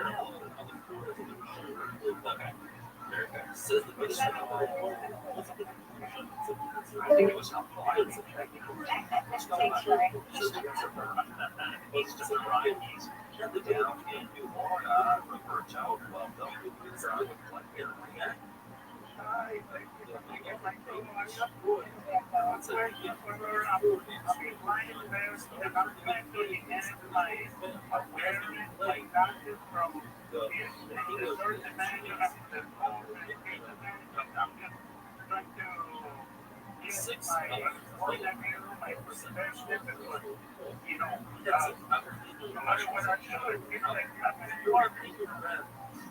Okay, so can I ask you what you expect out of this? Like, what did you say whenever I do nothing is working? So, I'm not exactly sure what your question is. So, as a blind person, you've gone through blind, which means you don't have all the five senses at your disposal, but what you actually have is a greater sense of also empathy and a sense of the world because you can't use your sight, right? So you have a different kind of sight. But what are you looking for when you're standing for getting?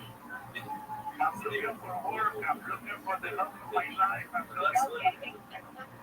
Okay, I see. Okay. So expanding from the place where you are to create something different, has to start with the belief system that there is a power greater than yourself that can deliver this for you. But is it delivered in a form that is right for you? So maybe you're saying it's not working because you have a time limit, or you're kind of saying like I need it by such and such a day. So you have to sort of allow the universe to present this to you in an appropriate time that is meant for you. Like I wanted to create a partnership for myself in my 20s. I didn't mean I was 44. Right? So it's like the universe, when I was ready for this next step, that's when I got it. So I had to trust that I would continue to do this. Spirits will work on a day-to-day basis. And then you start to see synchronicities or experience synchronicities, which say experience the synchronicities, these meaningful coincidences as they arose. So it's not over. I just put a card for you too. It says that you're thinking that it's all you do. So you got to read it upside down, which means that you are thinking that you're the one that has to do all the work. You have to partner with God, Spirit, universe, saying in this partnership, you show me what my next move is. But you like trusting the universe is going to deliver me. Absolutely. What's my next right action? Does that make any sense? Yeah. So you haven't even started. All of this is still there for you. It's going to happen. It's just you just have to keep trusting on a day-to-day basis, one day at a time. Do the work, trust, follow the universe. Looks like on the first time all-in-one, GE is in the finished off their one. Their words are beautiful. GE looks like you want to read from BlackBerry. I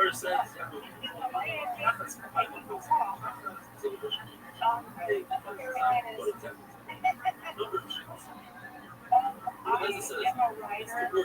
It's what I've done my entire life. Everything. I've always been and I've written a book I've been published, and I've written a book that I really, really believe in, and I really believe it was going to get published quickly, that I can have people find me or hear it, and I should know maybe you can read and play. Yes, perfect. I love this question. So I chose three cards. So I'm just going to jump into it. So, is this more of a memoir style? This book? Yeah. Is it from your perspective or your own? So this is a non-fiction book? It's a fiction. Yeah, okay, so memoirs is a surprise. The memoir is your experience, your spiritual experience, your life experience. That maybe is actually what I'm seeing around you, and that might be what we should start writing down. This one has, if this is a fiction book, it has a inside the book, it talks about some form of teaching. Is that correct? Is there some magic in it? Is there some sort of like storyline in it where the person reading it is going to learn something about life? Is that correct? Yeah. Yes, okay. This is subject to teaching. So you've got serendipity, which means you cannot plan. Like, you're going to get no's until you get a yes. Basically, that's what this is saying. Chop wood means keep going, keep doing this. It's, you decided that it was a failure. You said, I'm pretty sure it's going to happen really fast, and it didn't, so that's like, oh. It's the fact that you had an expectation that it was going to happen fast, that you've now made it be, that it's not right. It does show here very clearly that it is going to land, but not in the time frame that you expect. So the treasure island card is always about opportunities that come to you, and so looking at it going, well, why is it happening? Why is everybody else is happening sooner than mine? And it's going to happen in a way in which you didn't plan. So don't give up on this. You're just, we are meaning makers. If you make this mean, if let's say you went at this and say, I'm just going to put it out there and see what happens, you feel very differently about it. It's just going to happen. It's wrong. Nothing is wrong. It just hasn't happened yet. Does that make sense? Yeah. Yeah, don't give up on this. This just something I found the right on here. Shabbos not gonna go. How's everybody doing? Sometimes it seems like you heard that just sit in the back. It's not a sin. So it's really in the sin. Whatever say, whoever says the sin is true, sin, he says the person like you do on your what's it? Right? You're mistaken. What happened was they weren't like Shmuel, their father, went around doing things. They stayed in their place and they sent their messages out. And that's considered one time they try to spend their salaries and they received the return, and therefore they weren't as good as their father. Rabbi says, since they were Levium, they were entitled to the life service. But they demanded the life service since they were by the life service. And in return, the other Levium were affected. Rabbi says they would give their money to the Malabak business. They would take back their money without giving the Malabak any money. But in return, they should pay for this very clear. That's true. But it says, take the force extra nicer. So where you're heading is more of a system idea. So starting to practice a particular type of body work, for example, that you're now attracted to. But you are an innovator. So part of where you grow is like, oh, I'm just doing what I stick with rules. Can I add this little bit? Does that make sense to you? Right? So being able to synthesize different modalities together is where you're heading. This is a very successful path that you're on right now. And have this kind of deep knowing that what's question it is because in itself, as it is, typically as structure as it is just it isn't going to be enough for your life. That makes any sense.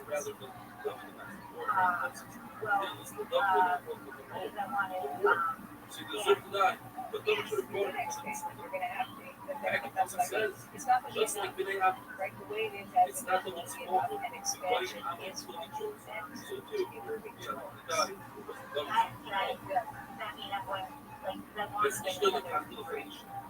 Yeah, you'll get, and then you'll end up doing something professionally with it.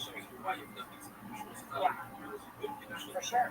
But you're going to bring the company in something you're already doing. So it's like, for example, like being a therapist and you want to use an active modality, like I said, it's going to expand your entire world as a result of doing this thing for one day.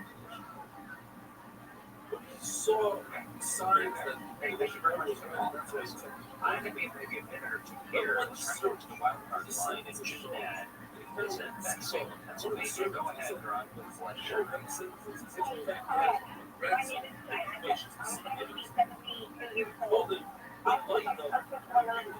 Raise my 3 children.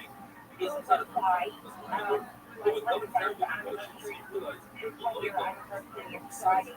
I take care of my mother. Now having babysitters, take 5 classes, 3 hospitals, when Governor Mills later ran away, the only time I pay now, I've been living in this house for 50 years. And I look around and I see old memories. but he saw So I that don't same as a lawyer, but weird. But I keep seeing the family before my son died last year. And a black brother died. And so let's just back in the day. I don't know if you don't say too big. I don't know the I don't answer. And I don't think myself the last time I told the prayer, my son died. I know this was going to be my brother. Now, I know this because I Google that, you know, and it says, now there's walls over the house. My cousin is like, did you clean up the house? So I really, I can't tell you what your business is. I can tell you that, what about those 2 things came up. It doesn't portend necessarily that somebody's gonna die, but it does potentially portend that your son is trying to get a connection with you. Right? That if you saw those 2 things prior to his crossing over, then in fact was making him try to communicate with you. And really it was very loving. There was also a suicide in your site. I'm gonna be honest, because we're all educated, really also her says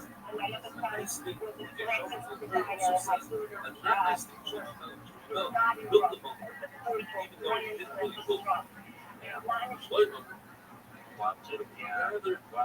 I think we got a perspective there. I think you were able to help one specific time to run. I want to do some more readings, things, some questions, and sounds of break here on the morning.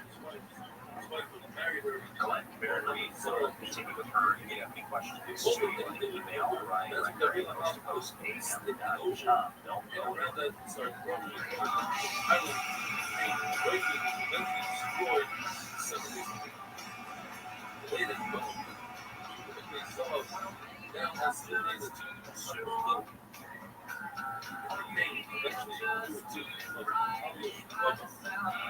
Whoever says you should go,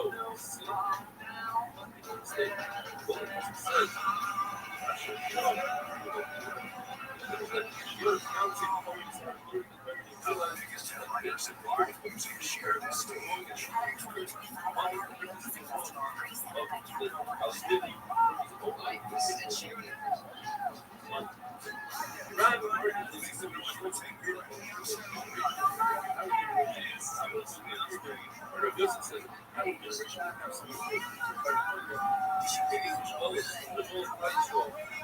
Otherwise,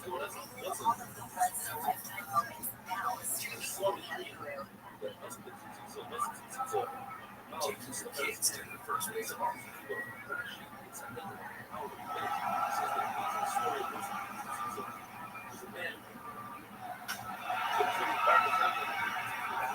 Read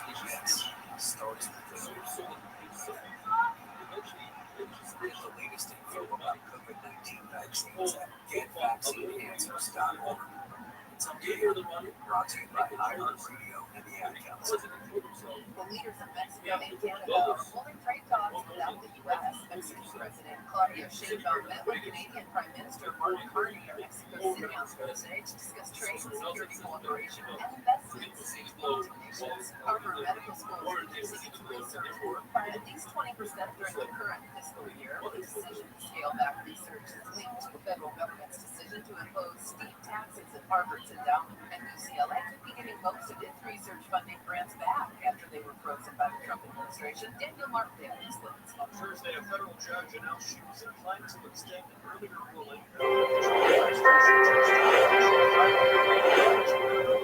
grants after UCLA was accused of anti-Semitism in connection with last year's Palestinian protests on campus. U.S. District Judge Rita Heflin did not make a formal ruling, indicating she is leaning toward reversing most of the funding freezes and suspended grants involve studies of Shabbos, not precise, into vertical generation. Powerhouse NVIDIA has announced plans to buy a $5 billion stake in its rival Intel.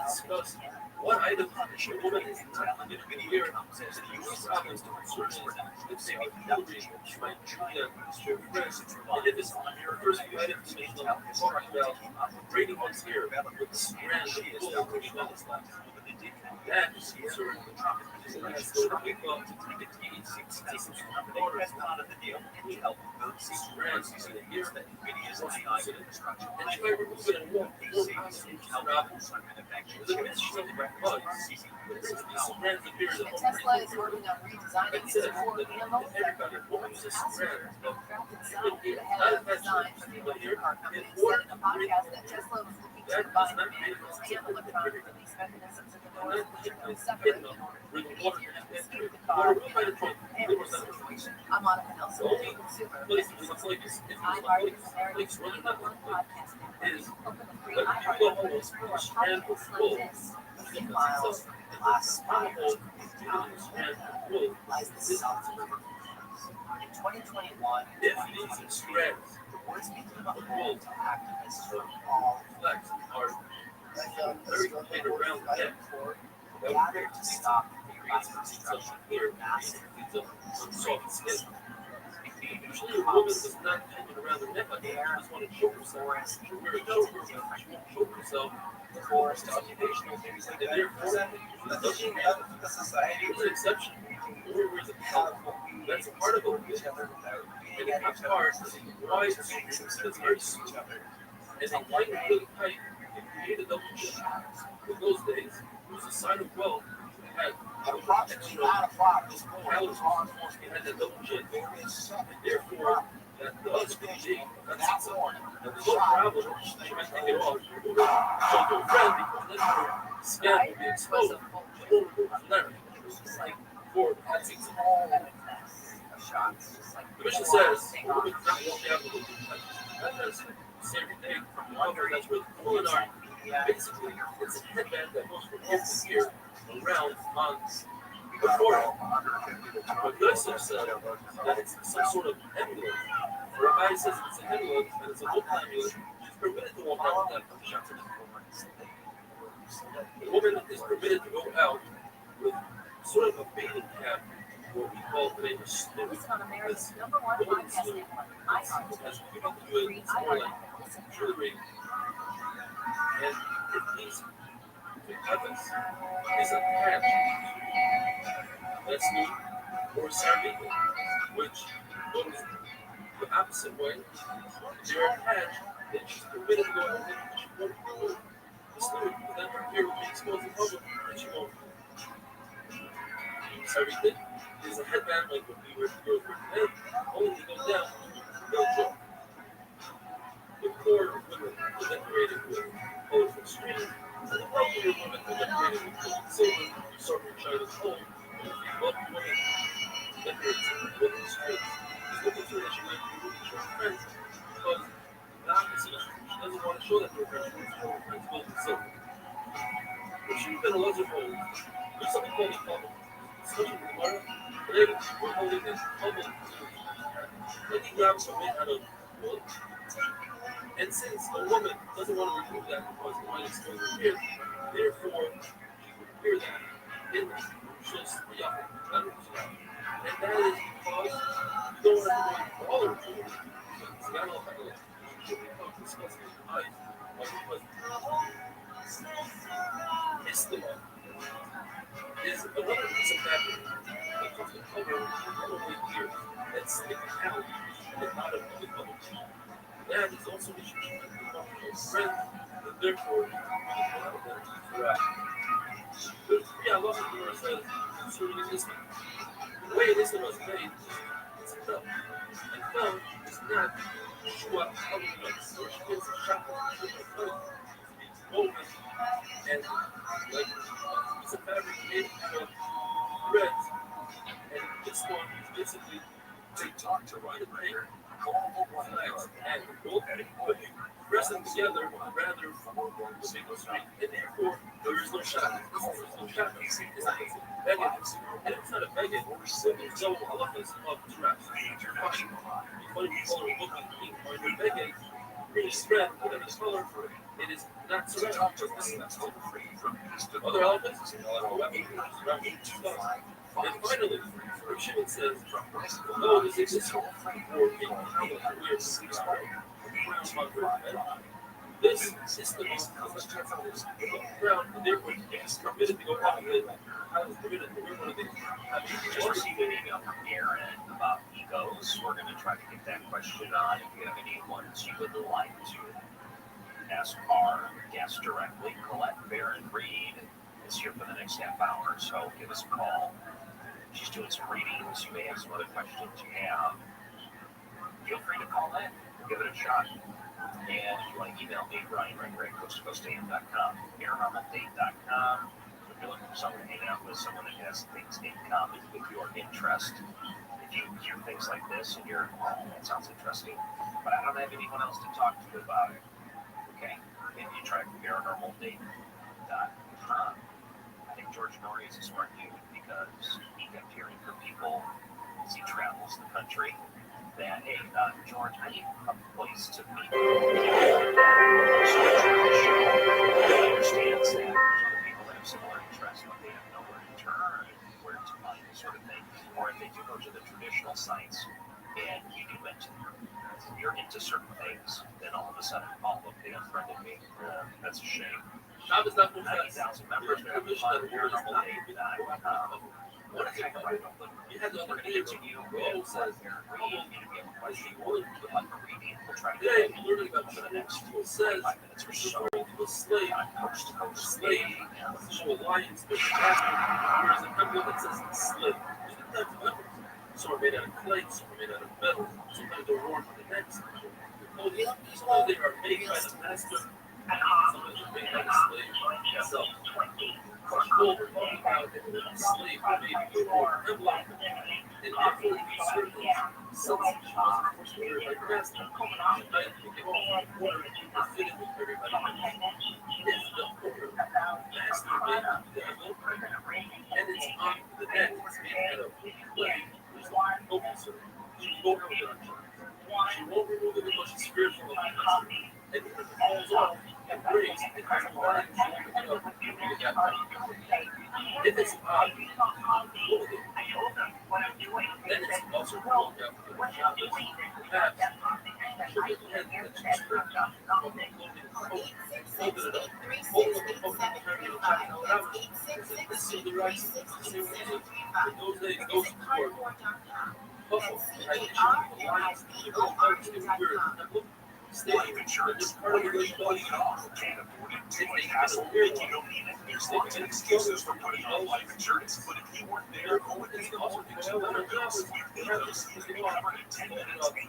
Family protected Ethos. That's what means life insurance up to $2 million in coverage with no medical exam. Some policies as low as $1 a day. Answer a few health questions and get your free quote at ethos.com/today. Ethos.com/today. It's just a part of it.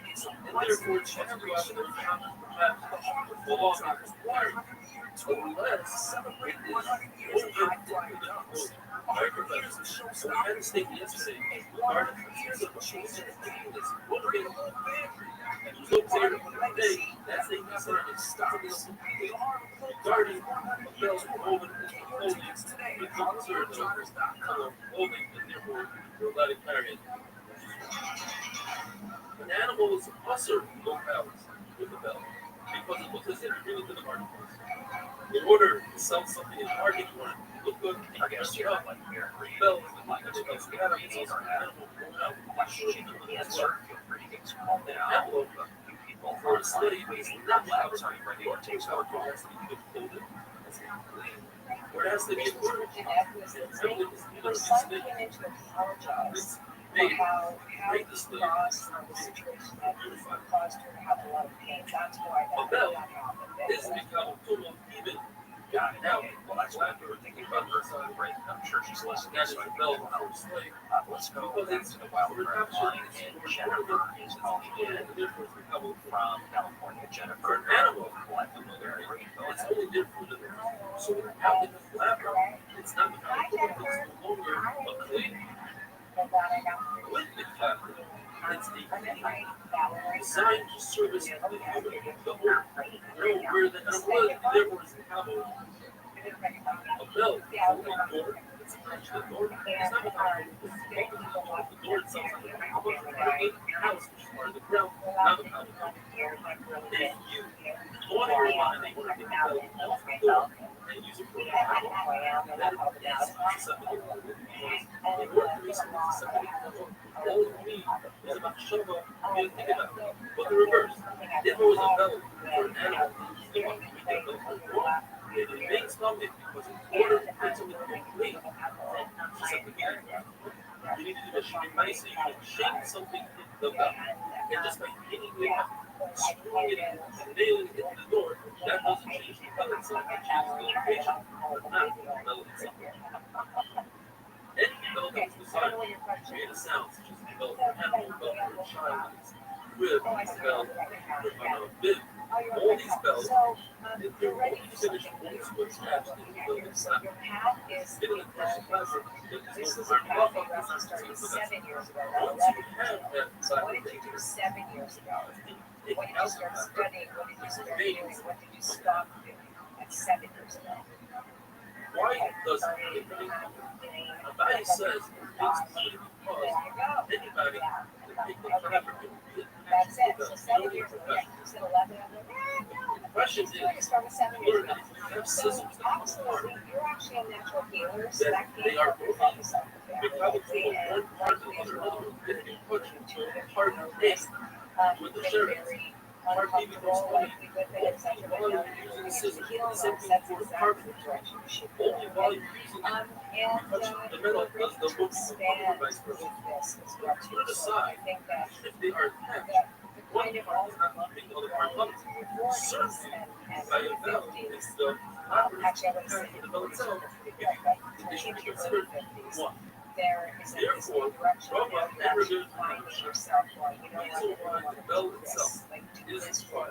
Does that make sense? Where the clapper itself is not the clapper itself, You're in but it. the actual You're in bell it. Don't get off. is an actual bell.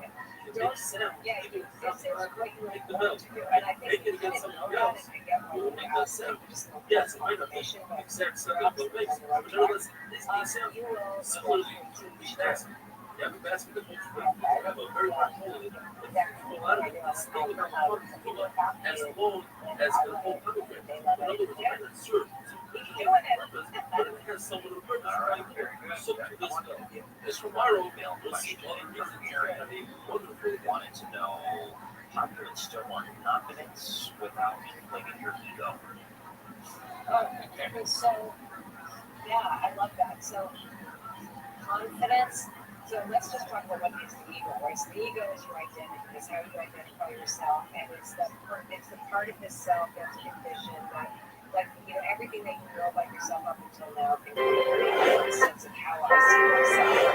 So when you are, and confidence for me has never come from my ego. For me,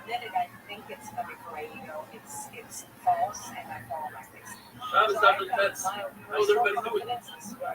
As we learned yesterday, Bell becomes when you are in partnership with empowering yourself, feel like, well, I am confident in this partnership that I have alone. And so that's not false confidence. That's the confidence that I have purpose. I'm here on purpose. God doesn't make junk. Here I am. So no matter what it's just for me to be kind today, I have purpose. So confidence also comes with testing that, like, testing that out. Like every day, seeing the synchronicities, realizing, I'm confident that there is purpose, and whatever that is, the universe is going to show it to you. Show me the next thing, and you see. Show me the next right now. He's to the right. It looks like Bell remains and Kansas City is looking for a field ball. It'll make me sound the bell. Might not be. It'll sound won't be a sound, nevertheless. Therefore, similar to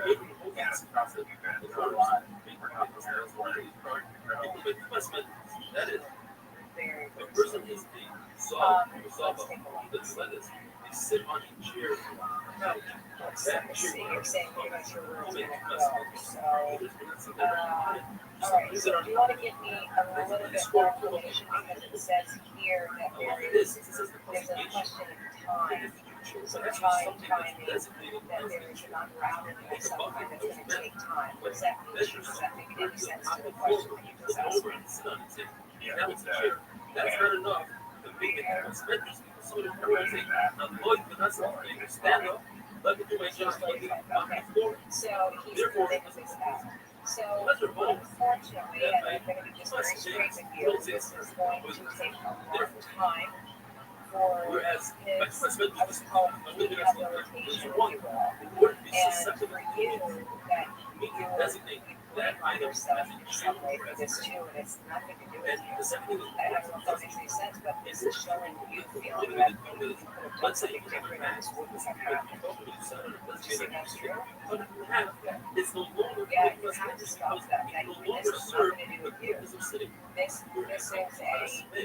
act of, in the moment, you're solving this thing, and you're at death on the other end of it, or something that there's a big loss, and you are left holding the bag, going like, what did I do to make this possible for this to happen, and you didn't do anything. So first things first, you have to realize that you've done all you could to raise this young man. And his action is something that's going to change his life. It's taken quite a long time. I do see some legal things involved too that will, that will eventually work out, but not right away. So I don't know how else to describe it to you. You're going to have to watch yourself and find a new way of coping with this. Does that make sense? This is not your fault. Okay. Running to Seattle, Holly Marie is for oil. Looks like Holly is looking for a reading. Let me get a reader on Holly Hi, Holly. Yeah. Thank you for taking my call. I would love a reading about my life right now with my career. And I'm not thinking about what's coming for, and I have really not called my reading about my heart and my neck. So I And they're treating you the way you treat a young child who wants something that they're not going to get. You try to distract them with other things. You see, I don't have kids. I'm around people that have kids all the time, and they'll go, I want to do this, I want to do this, I want to do that. And then you go, hey, what about this? Take a look at that. Isn't this cool? Look, a dog. This is that. This is that. I mean, Kesh Patel is walking around like the most compromised person on earth. If Kesh Patel is not afraid of something, I don't know what fear is. These people are running around, they're going to unmask everything and expose everything and whatever. Again, I wasn't the one who ran on that premise, they were, and none of that has happened. In fact, whatever cover-up's going on, they're extending it. They've now become a part of it. They are helping facilitate it. Every comment under everything these people post is, what the fuck are you doing? Speaking of a 7-Eleven, I don't think Cash Patel could solve a robbery at a 7-Eleven without fucking it up. Yo. By the way, it just, the guy's the head of the FBI. What up, Pakistan? How you living? Pakistan, can you hear me? Pakistan. Pakistan, I didn't want to fucking talk with you anyway. I love Helix. I'm telling you, it's the best mattresses in the world. Everyone that comes and stays with me says why these mattresses are great, and I say it's Helix. Go to you gotta go. This Labor Day sale is amazing. It's too good. I'm telling you right now, you will never regret getting a Helix mattress. It is the best thing that most people are going to have in their house. I'm telling you. Everybody's sleep is better with Helix. You get some nice full air and a Helix, you are good to go. It helps with snoring, back pain, sleep apnea. It helps you sleep through the night. If you sleep too hot, it cools you down. Go to helixsleep.com/TimD. I'm telling you, helixsleep.com/TimD. Make sure you enter our show name after checkout so they know we sent you. Okay? The Labor Day sale is killer. It's 20% off site-wide. Are we not? Look at this. 25% off site-wide. It just went up 5% in a second. That's how good it is. helixsleep.com/TimD. It doesn't make any sense. I don't care if you hate Jimmy Kimmel. I'm pretty sure this administration, when they came in, they were talking about America first. They weren't talking about Jimmy Kimmel. This is how they distract you from what's actually going on. Let's get rid of Jimmy Kimmel because he's pissed us off. By the way, Sam Altman, let's give him more money because we're in an AI arms race. Well, who does that help? Not very, I don't know, 20 people? 20 Trump voters? And they were all at that dinner in D.C.? You know? Is your life better? Are you making more money? Do you feel better? Do you feel financially more stable? Are you excited about the Israeli real estate project in Gaza? Does that get you going? Do the renderings make you happy? Get the renderings up again. Do the renderings make you happy? You don't have health care. Do the renderings do it for you? They're nice renderings. But does that make you excited? Is that what you voted for? Is that what you're happy about? Is this what you're excited about? Do you show them to friends of yours who have recently lost their jobs? Do you show them the renderings and go, take a look at that? That's going to be pretty fucking nice. Imagine that. Some of them you can walk right to the beach. They'll probably have a long boardwalk. You go right to the beach. That's what this is about. This city of the future that's being built on the mass grave of all of these people that we're funding. That's what it's about. An AI city of the future built on a mass grave. You're funding now. Oh, Jimmy Kimmel said a joke that people don't like. Let's see what this is. We're not even a year into this administration. It's very obvious that this whole thing, the wheels are coming off. Tucker Carlson's become a liberal hero. Is that because things are going well? Is that because things are going well? Is that happening because things have gone in the right direction? It's wild to watch. Every liberal friend I know in LA, okay, cocoons himself in a blanket, drinks a matcha, and watches Candace Owens for 19 hours a day. And I like Candace, but is that because they're doing a great job in Washington? Is that because things are going well? You know?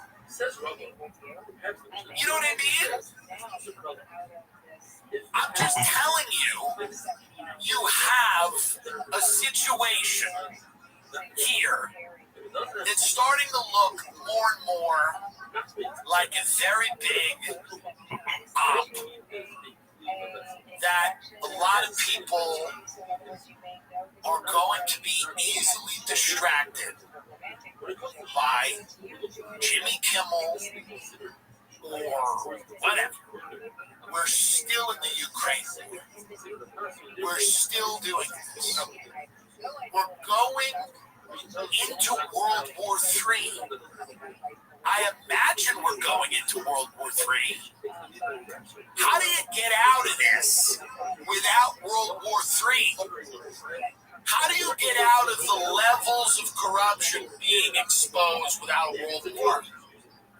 I hope we do. It would be nice to. But how do you get out of it? It's clear that a lot of people want a wider regional conflict. I think Netanyahu does. I think Putin does. And it would be nice if there was someone in our country who didn't. I mean, I don't know, but we're heading. You can feel it. The pieces are coming together. We see different parts of the world aligning economically. We'll see it militarily. We see a lot of things happening. We don't have, there's not a ton of significance to some of these events, but there will be later. When you look back and you go, yeah, that wasn't good. That wasn't great. That didn't make a lot of sense. Russian warplanes breach NATO airspace in dangerous provocation over Estonia. Israel's bombing like 12 countries a day. We've got problems, all over the world.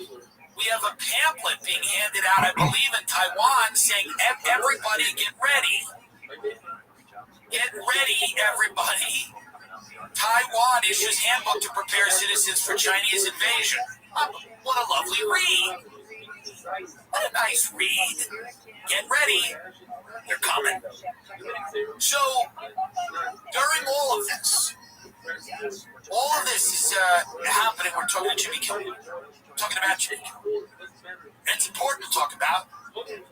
It's important to talk about me being fired from Riyadh. It's the most important thing, perhaps, next to World War III. And the fact that the people in charge of the country believe it's their job to colonize Mars and make us an interplanetary species, and you're not getting a knee operation. You're not getting a knee operation before they make us an interplanetary species and colonize Mars. And a lot of people in America think it's cool. They think it's cool. I mean, I don't know what to tell you. I don't know what to tell you. I really don't. I don't know what to tell you. It's the wildest time that I've been alive, including COVID. Somehow, there's more of an eerie feeling now than COVID. Somehow it feels like we're waiting for something to happen. I don't know what it is. It feels like that. And not in a crazy, Fibonacci sequence. What are the numbers? What are the dates? Not in that way. But just in a general sense of malaise that people have. People have this. You talk to people about it. You go, how does it feel? Nobody feels good. Nobody feels great about this. We aren't in, listen, we've probably never been in control. Now it's obvious how little control we're in.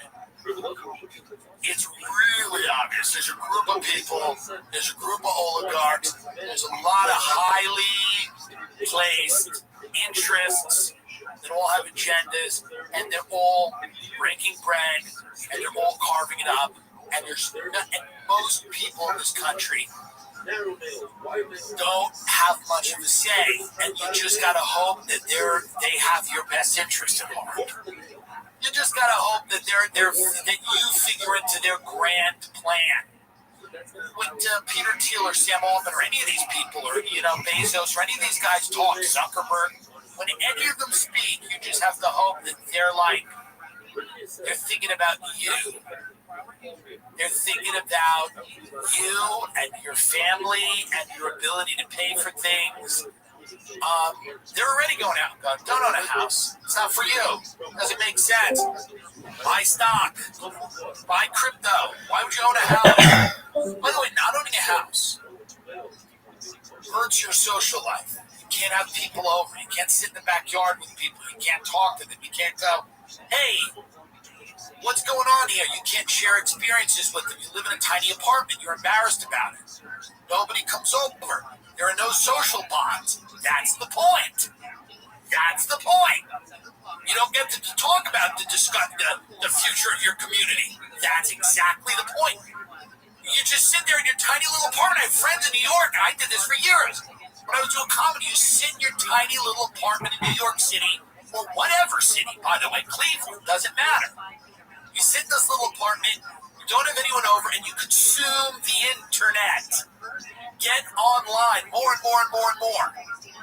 It's a tiny little cell that you live in, and then you radicalize yourself on the internet. Some of us are schizophrenics, go do crazy things, then the draconian surveillance and police state comes in. They don't have an interest in people having a yard. They don't want you outside. They don't want you outside. It doesn't help them out. Putting your phone on, in a drawer and going outside and sitting down with 6 people and having dinner and talking about your community isn't helpful to them. It doesn't make any sense. They want you on the phone in a cell that you rent. They want you paying more and more money every year for a cell. And all of these companies related, all of these mega conglomerate corporate landlords, everything's a mall. They build these malls, and then on top of them, they have apartments that cost $6,000 a month to live on top of insomnia cookies, pig. Oh, DoorDash really is it. They just throw the cookie in the window. It's disgusting. No one should live like this. No one's supposed to live like this. And everybody thinks it's okay or it's whatever. What did Jimmy Kimmel say? You're paying a lot of money to live in a cell. You can't have friends over. It's disgusting. It's absolutely disgusting for most of you to have your friends to your apartment. It's embarrassing. It's shameful. I've been there. I couldn't have my friends to my apartment, and my friends are animals.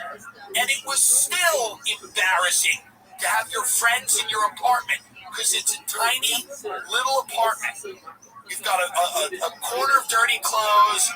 You have the takeout and the garbage. You live in a cell. And then the behaviors of someone who lives in a cell are what they want. Someone who can sit in their backyard and have a glass of wine and invite the neighbors over and go, what's going on? How are you? What do we feel? What's going on in the schools? What's going on in our society? They don't want that. They want you to be afraid of your neighbors. They want your neighbor to scare you. That's what they like. They like the idea that your neighbor terrifies you. I have neighbors, they scare me. I don't want to see them. I hope I don't see them. That's how you destroy an entire country. You don't just do it. You do it with the way people live. This is the way you destroy a country. You make everybody afraid of their neighbors, fearful. You tell everyone, don't assimilate at all. You don't have to. In fact, we don't want you to. We don't want you making friends with anyone. Why would you assimilate? Speak your own language, have your own customs, do your own thing. Don't go near anyone else. Don't assimilate. Don't become an American. Don't think like a free American person. Live in the cell. There's a cupcake ATM. Get the cupcake out of the ATM.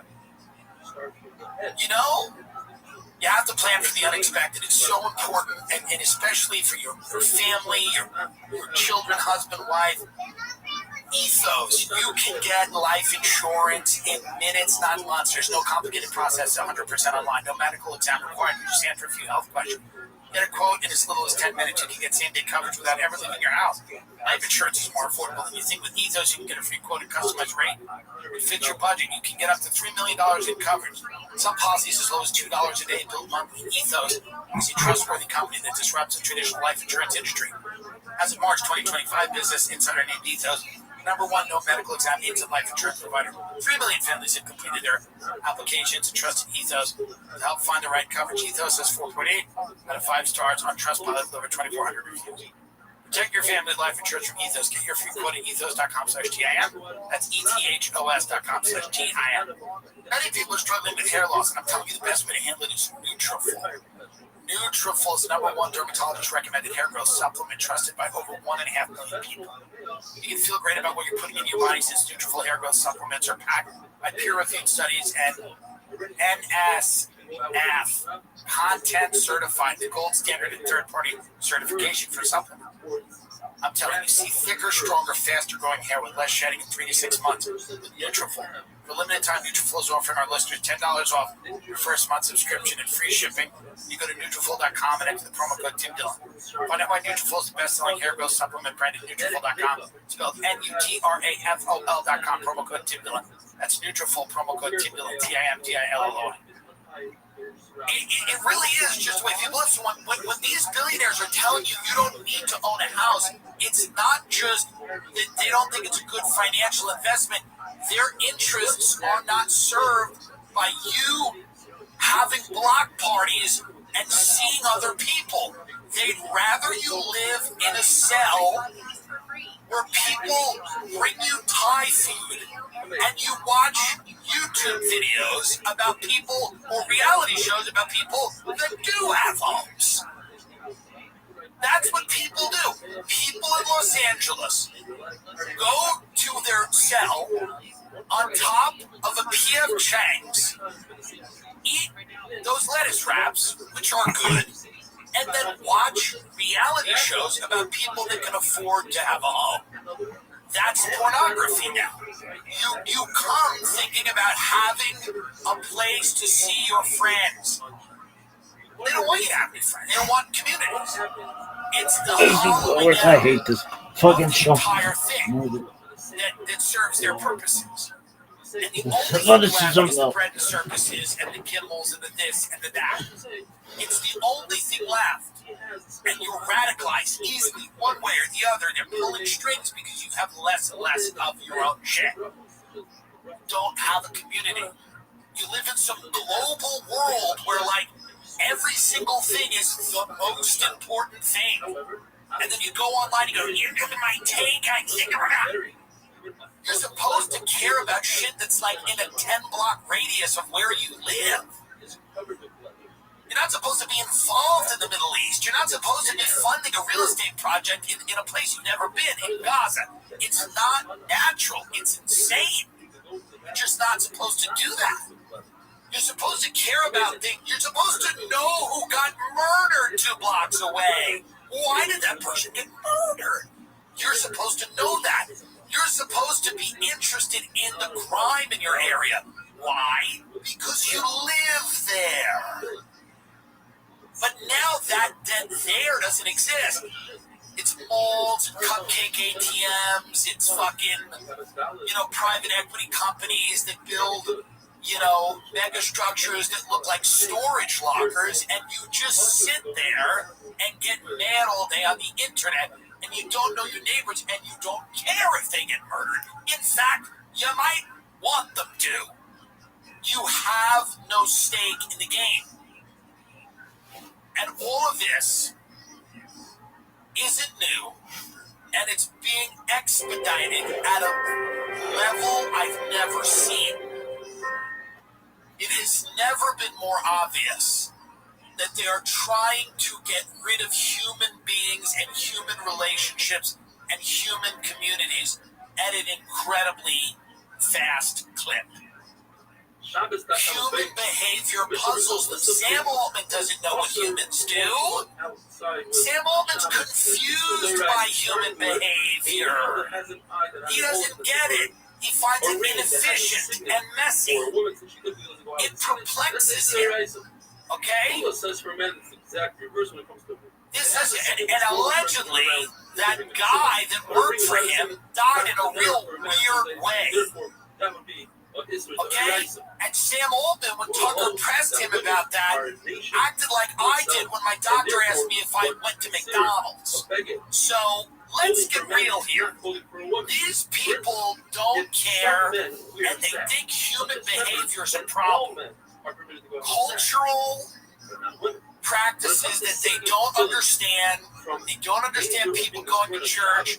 They don't understand festivals and fairs. They don't understand people having a community where they exchange goods and services in physical locations. They don't understand people that care. Their job is to make you terrified and broke. They want you on the Citizen Act.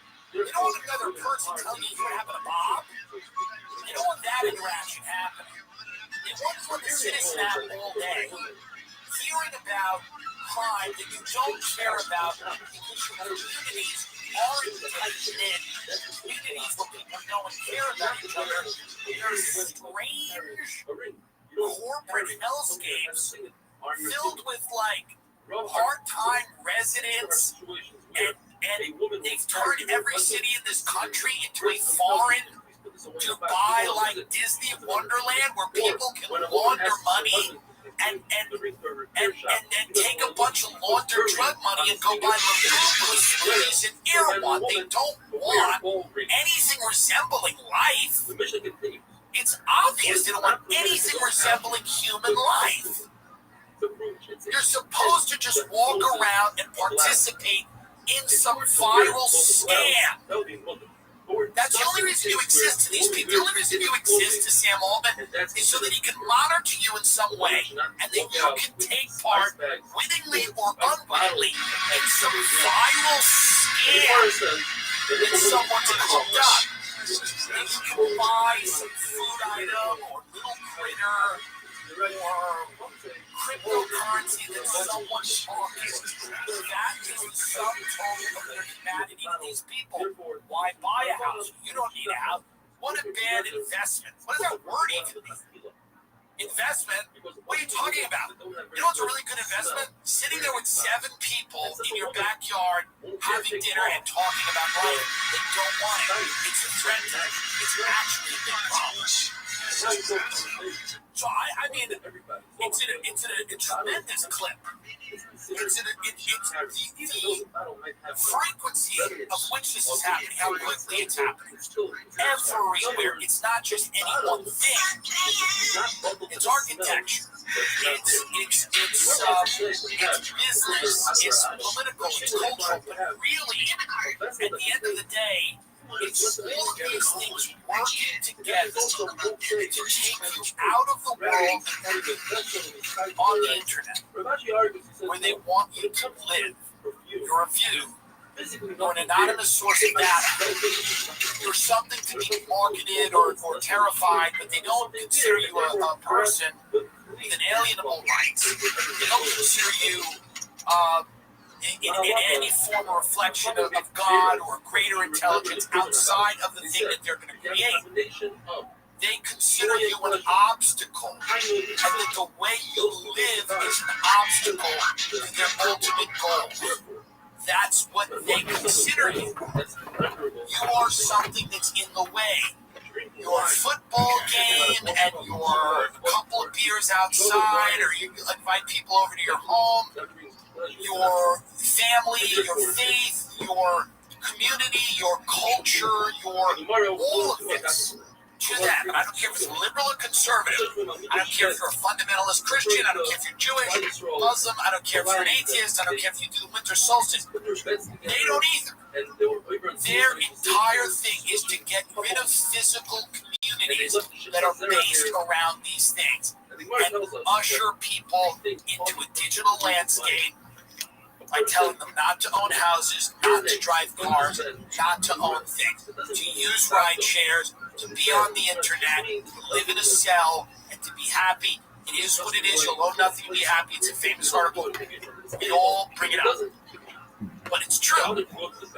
And what Jimmy Kimmel says at the end of the day doesn't really affect your life in the way that you think it does. He should have a right to say it. You should be criticized for saying it. People should attack him on the facts, not physically. You should attack the facts because they weren't present in what he said. Okay?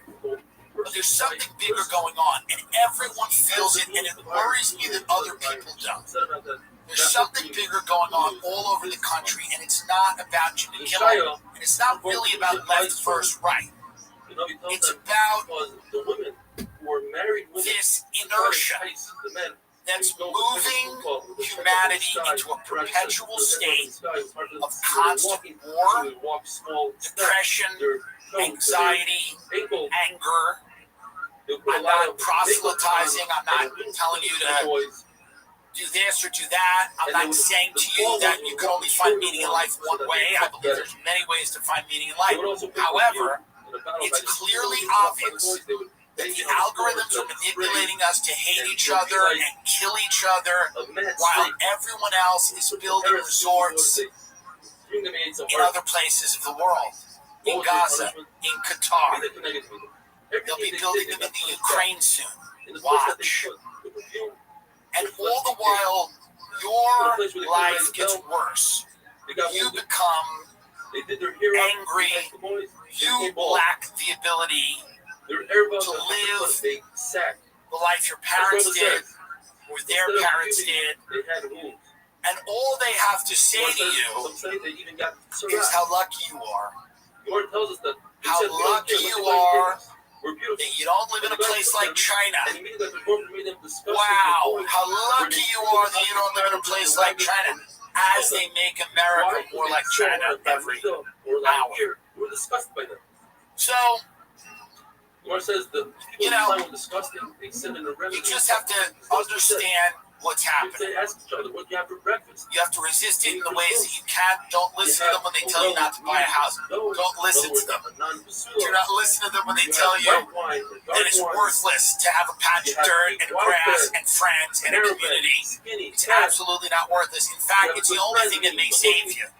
Don't tell them it's worthless to learn how to cook or grow food or be sufficient, because everything is at the click of a button. Don't tell them that it's worthless. Don't listen to them when they say that it is worthless to try to see the humanity in somebody who doesn't agree with you. You know, it really is disturbing. The people right now that run the show are not people. They make these mistakes. They do these interviews. Guys, someone keep them behind closed doors. They keep being interviewed. Frankensteins keep coming out to be interviewed. I think Frankenstein was actually good. I didn't read that book. Was Frankenstein good? Yes. That's not what I mean then. It was bad then in Frankenstein. The mom? That doesn't apply. Why did they fire me? Not fair. But what I'm telling you is this. Take a minute. Charlie Kirk was a human being. He's not a dangerous radical. You may not have agreed with him. Who gives a fuck? The guy was a human being. You have to rediscover that you are a human being as well. You don't have to like me. You don't have to think I'm good. You can hate me. You know, I like if you didn't shoot me, but, you know, at the end of the day, getting rid of human communities, replacing them with digital communities that are created via hate and algorithms, and moving people out of these physical places and destroying the bonds we have with each other. Be very suspicious of people who tell you to not own a home. Be very suspicious of people that tell you they talk about investments and they own 12. Be very suspicious of all these people. I've been saying things like this for a long time. This motherfucker looking more and more like a fat Ayatollah every day. To the point where we're getting close to the point of no return. And if we're easily distracted, we're just fighting each other, we're not going to be able to demand that we stay human. Because there are interests and Yo, dog. agendas How many hours of fantasy football? That want to rob us of our humanity, and they're winning. 3 hours 40. 3 hours 39 minutes. And counting. How's your team gonna do? I hope everyone has fun Think we lose at the this week Riyadh to Comedy Festival. Yo-Yo? I will continue to live like a Saudi in my own country because I can. I am now fully with Come on, Iran you little bitch. against Saudi Arabia. I didn't want it to be this way, but it is. Alliances shift constantly. This is Look the at this game. athleticism. Look at this move.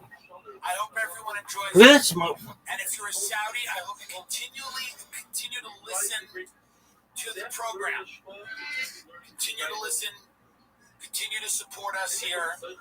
And again, it's no reflection on you.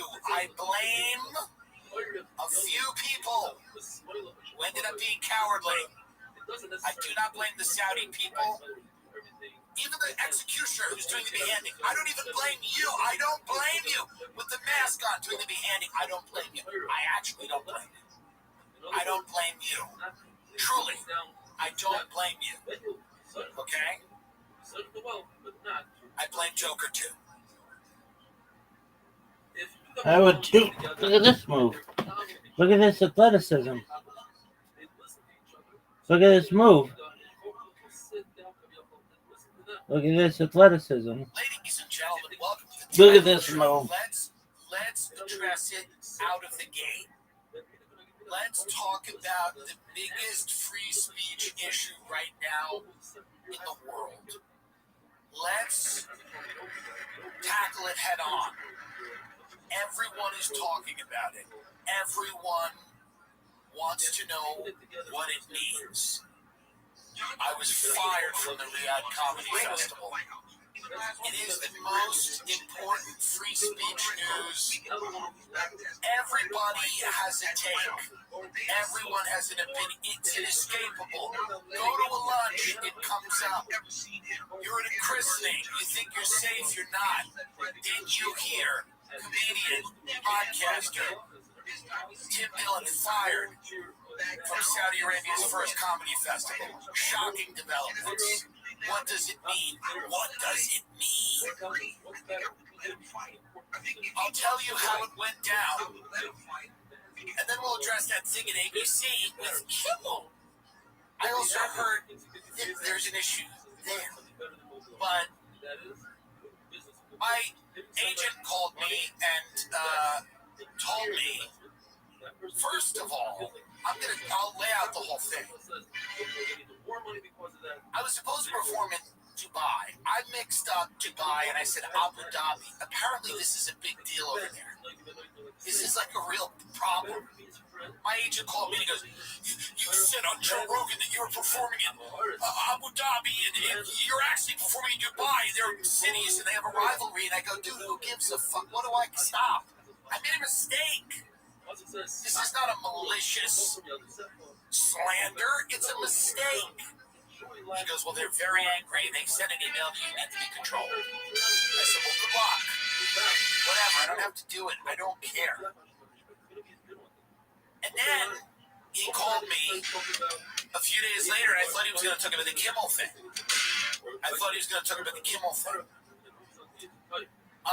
When he called me and he said, they heard what you said about them having slaves. And I said, I was being positive about it. I was defending them. He goes, well, I know that.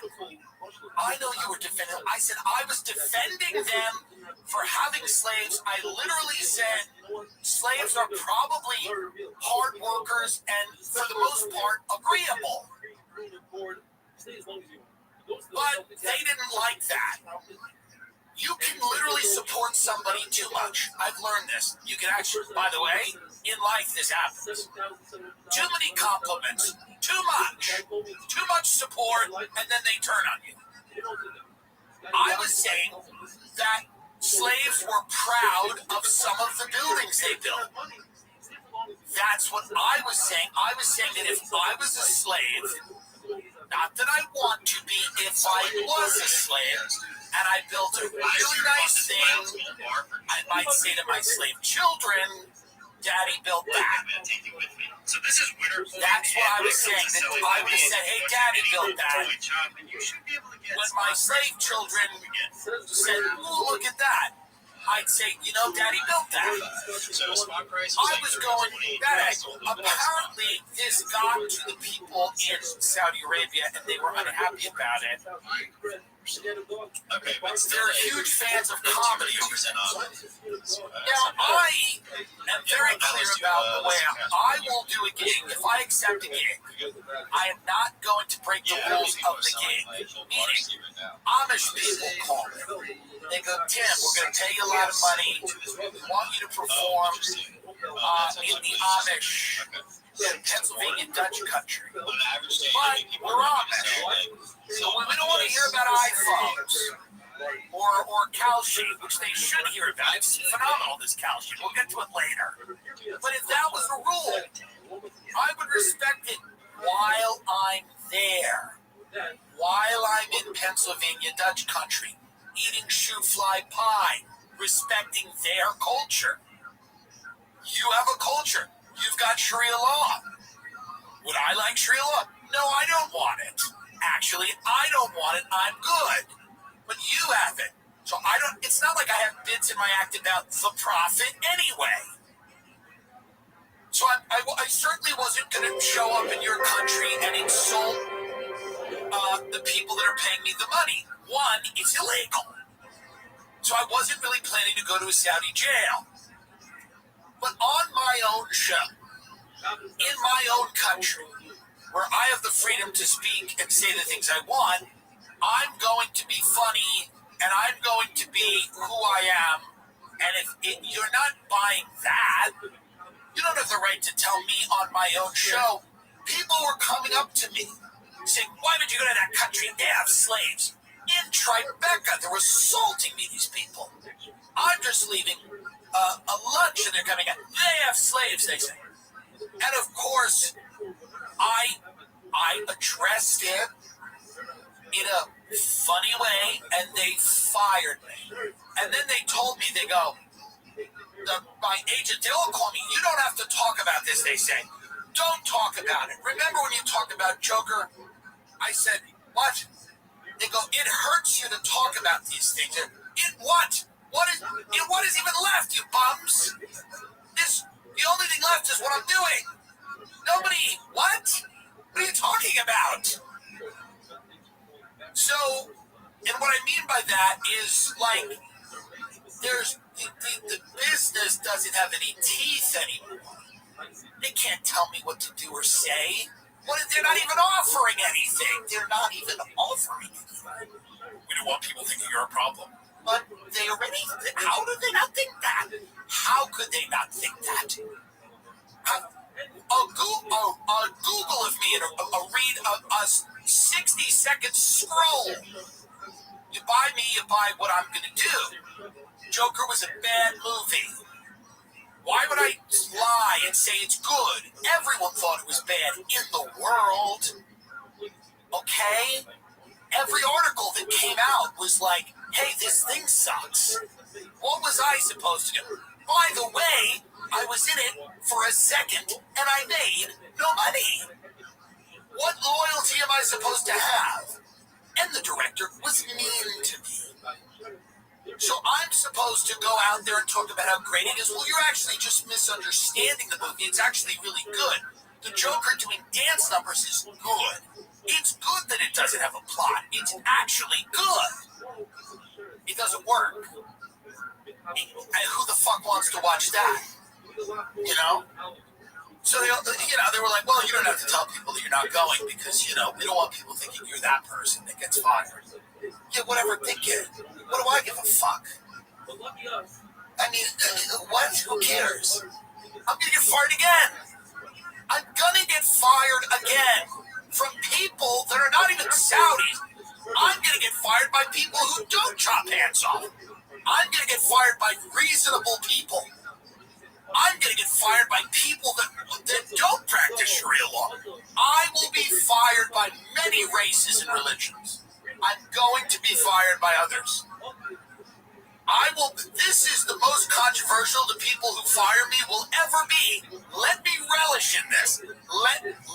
Let's take this win.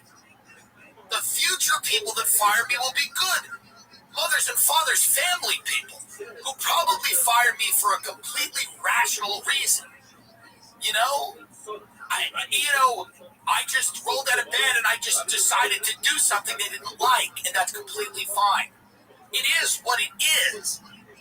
This is the first time I've been fired by people that actually do really bad things. So let's take this win. Let's take this win. I'm now with Iran.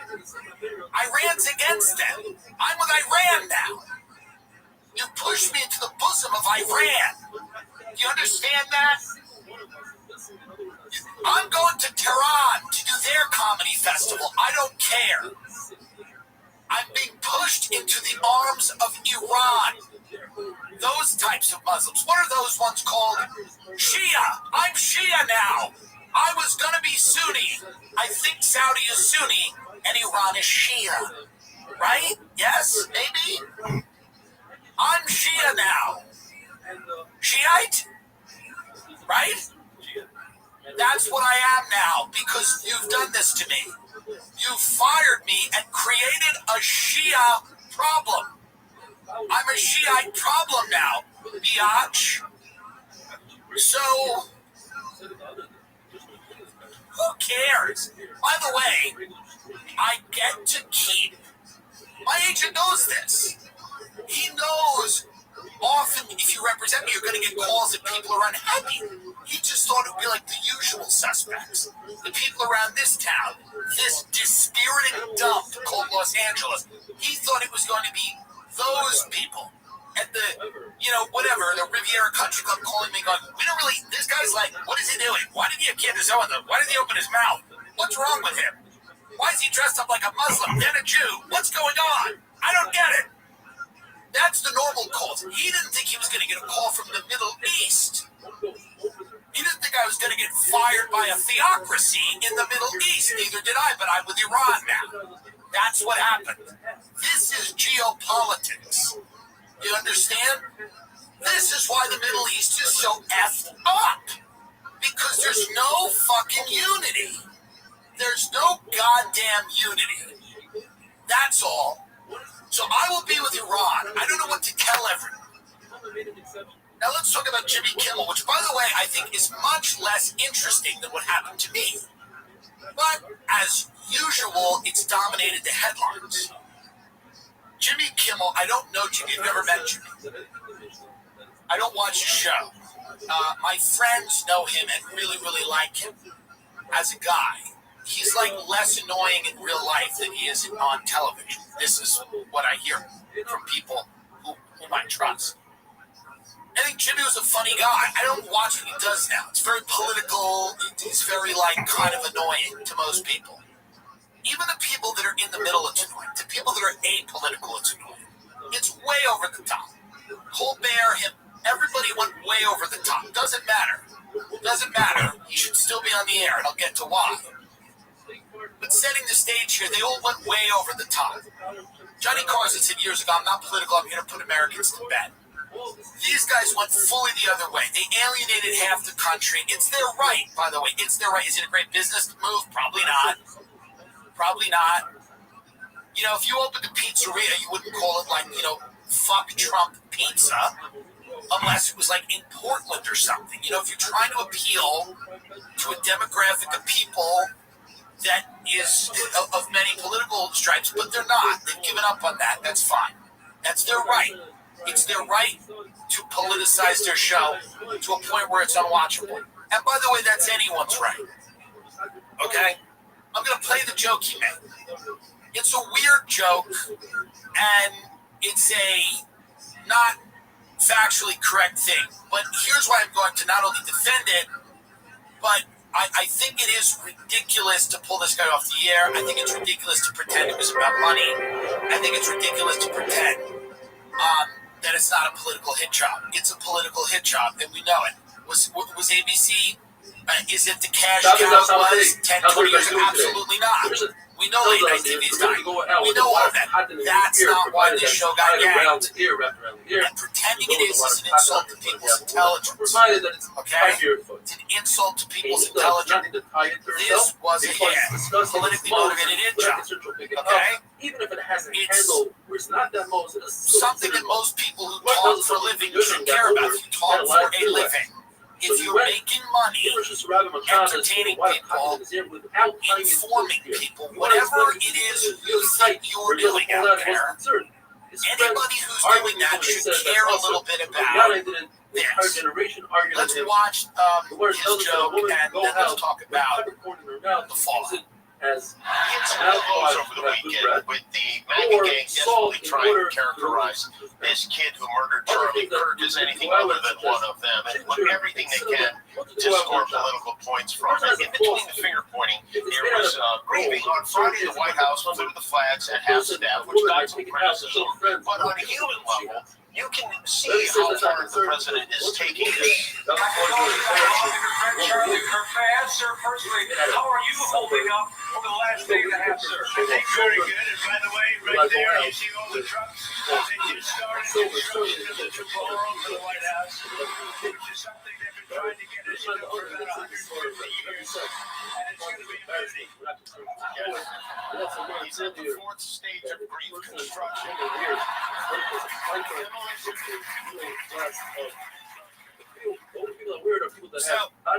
So here's the thing. Not a bad, it's a fun joke. The setup to the joke where it's like they're doing everything they can to pretend this guy's not a MAGA guy. Nobody thought this guy was a MAGA guy. People thought he was a far-right internet kid or a far-left internet kid. No one thought he was like a card-carrying member of the MAGA group. So he's presenting the premises is false, whatever. Says the Mishnah. Highlighting Trump's absurd reaction when asked about Charlie Kirk, you start talking about ballroom. And put it on the foot. I mean, it's the president's own words, and then he does, joke about it. Fifth stage grief, fourth stage grief, construction, whatever. Together, heal the foot. It's kind of. So now listen, it's being done in a climate that's very charging. The guy got shot in the face. His wife and kid will watch it for the rest of their life. His wife and children. The reactions to it, some of them were abhorrent. Some of the reactions to that were, including some of the mainstream media movements, scoring political points. Women in the guys with the hole in his neck is insane. And it's radicalized a lot of people. And I'm not saying that was everybody's reaction, but there were people that reacted the way. Now, by the way, again, I'll say it again. I dressed up like a dead healthcare CEO and satirized how people feel when someone divisive dies. I'm not against people doing comedy. Whatever you want to call it.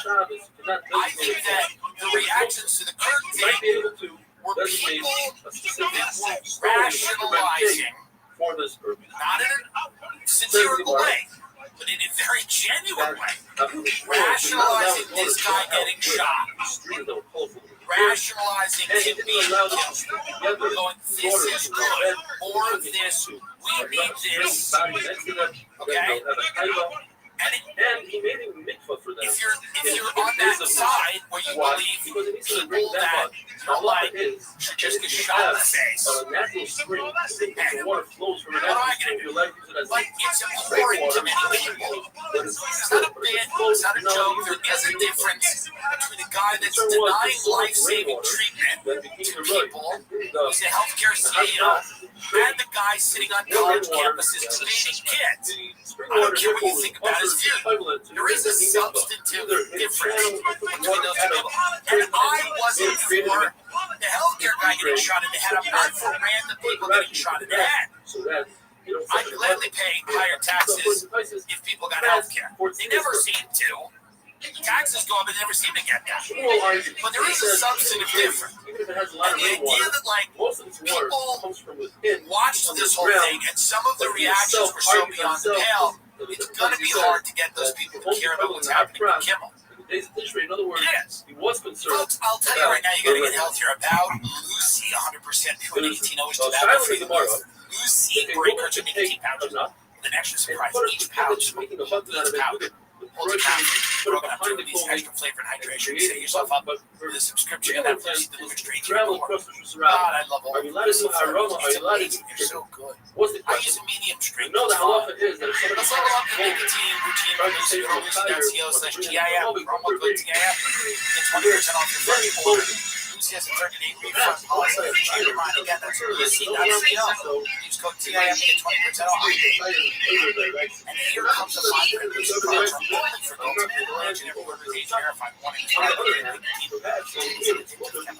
People just want to get scouts. That's what they want. No one in this country has any interest in a bipartisan standard where people agree that they're going to be bothered. America's about being bothered all the time by people you don't like. People in this country are going to make a lot of money saying things you don't like. You may be listening to one of them right now. That is annoying. People don't like that. They're never going to like it. It'll never be satisfying to hear someone you don't agree with happy like Bohemian. say There's a wedding going on things you right outside the don't door like here, a Corona wedding. You paid have to like lots hear of the money music. to do it. Says the Mishnah, But that's part of the has a deal. prosthetic leg with one of the Part of the reality of living in America. Nobody likes this. You either turn it off, you hate watching it, go out with it on Shabbos, or you get out of project wood. onto this You make a shoe out person of wood. Put your good things shoes that on you it out of believe they leather. are. Maybe Therefore, you're it's right. considered a burden to not Knows. go out with it on But you Shabbos. can't Smooches are pieces of leather that go on a person think that it's is a at great feet. idea And it goes that on the his shins, FCC, the chairman of the FCC, they are tied on goes on a really well, so podcast, that's goes, they something can do it the Shabbos. easy way or the And they hard are way. not shoes. So You therefore, think about you revoking go with the broadcast amigos, licenses, you're not going to these and amigos then pressures affiliates and then drop he sits on a small this shit. chair. And in his hands, he has Because that he this walks guy with. said But the bottom something of the his president scarf of the is United like States red. doesn't like. He has like a sort of a The president of shoe the that United goes States on then them. also follows it up Those by are going, real shoes. hey, My halacha is Seth can't go with Meyers, this on the Fallon, But Seth we're also Meyers, concerned they might fall off. They're not on him properly, and therefore you cannot go out You're with them on next. Shabbos. Do we have the FCC secret for the video of Bar? For him to scare Forget the his first children. name. Another shot is Yeah, like going and talking donkey about that this. dress Okay, up in, let's listen to or this. they are still, all three of them, they are not Kalim, that we can they take don't on serve licensed a purpose, broadcasters. And frankly, and therefore I think they're that not vessels, really and therefore they're not Mikabel a lot Tobal, of these cannot go out licensed with them on broadcasters Shabbos. themselves Hamasfana. The push way we read our back Mishnah is on like we said, Rameir is the one that says go out with prosthetics. If Yossi says it's usher, in order to remember it, when Yossi's name has a samach in it, and the word usher has a samach. are running the possibility of fines or Now, when you heard one of them say that Rameir is the one that says it's usher, they're basically went like this with his hand, so they were calling and said, you gotta flip it around. It should have said like that. He also retracted it says like we have in our Mishnah because he says, it's time for them the Yavama Kadu Chalitza, on a level that has a wooden shoe, so you see the shoe to be wood. Other levels that he said isn't something that we that think serves the needs and of he brings a right from our Mishnah. The Rameir says wooden shoe is considered a shoe go out with a They're building. In addition, he says China. that if the Yellow wears his left shoe on his right foot, he It's can do what they're Chalitza, building. and if he wears It's somebody else's why shoe, he can all also of do the Chalitza. tech people decided they were Ravuna also retracted, Republicans. and he said that if the sandal shoe It's is Yellow, why it's a plasterer's Look shoe that goes over all his regular of shoe. the contracts are going to build AI Chalitza models. with Look this, at it becomes speech with that they measures. don't like The hype from is students that attend the protest. what is good They're building China, and they don't want you to notice. And if they can weaponize politics straw, so that you stop caring, straw is not considered wood. they can transform America into something that's kind of unrecognizable. There's a sheet that says This isn't without precedent. During the 2020s, lunatics ran through a lot of the institutions in America, from the media this universities of a prosthetic leg, demanding that people they disagreed with be fired. place to put They the demanded soft those material, people be that's considered a deplatformed. flea, and They it's demanded those otherwise people known be as made, if the main purpose and design of a flea is to lean on it, then sacrifices publicly. Those people, they wanted those people to be broke. They wanted those people's families to be targeted and harassed. And we watched this in 2020. And it was disturbing to me. I remember the Covington kids, that grimacing little kid was standing there and the Native Americans beating the drum in his face. And then celebrities, people I know, were calling for the doxing of that literal child and his family. But then upon further reflection, they didn't do anything wrong. But if I says, I'll bring you a right. This is a human that you don't lean on. impulse. It's a human impulse to get whipped up into a frenzy and join a mob and run around with pitchforks and proclaim that you are morally superior to other people. This is something human beings enjoy doing. There's not that many things that get people off. That he uses this is one of that are called matter. Going and joining, picking up a pitchfork and running down the street 5 of them will with the mob is something that people get great enjoyment out of. It's fun. They like it. They like tearing people limb from limb. The problem with that is that it doesn't end. See, it doesn't end.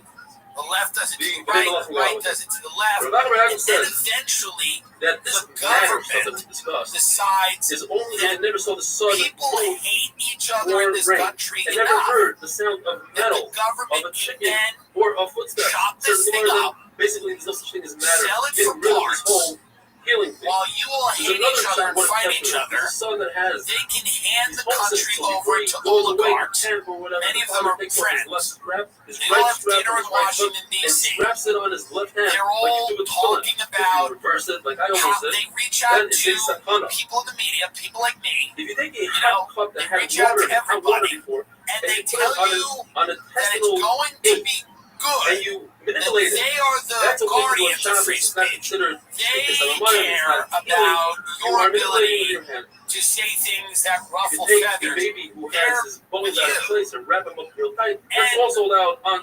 They're actors. Oil and salt and behind them your hands in the bottom are very wealthy people, some of whom you know, many of whom you don't, by the way.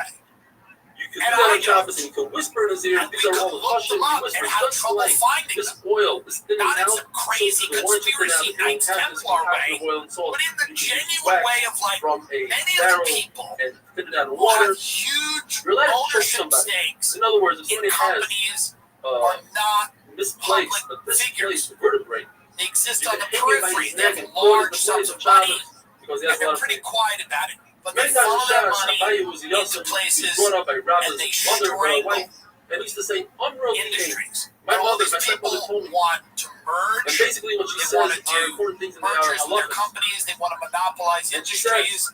They want government money, and they want government grants. So they shut up. 3, 5, and don't 7 say anything about but she says kind over of this here encroaching, anytime you do a lakash, you do a whisper like for this drunk person, autocratic we bring la halacha system. All the mishaberas that we say, and it doesn't come from any one angle. All these people think, well, they'll just I don't care.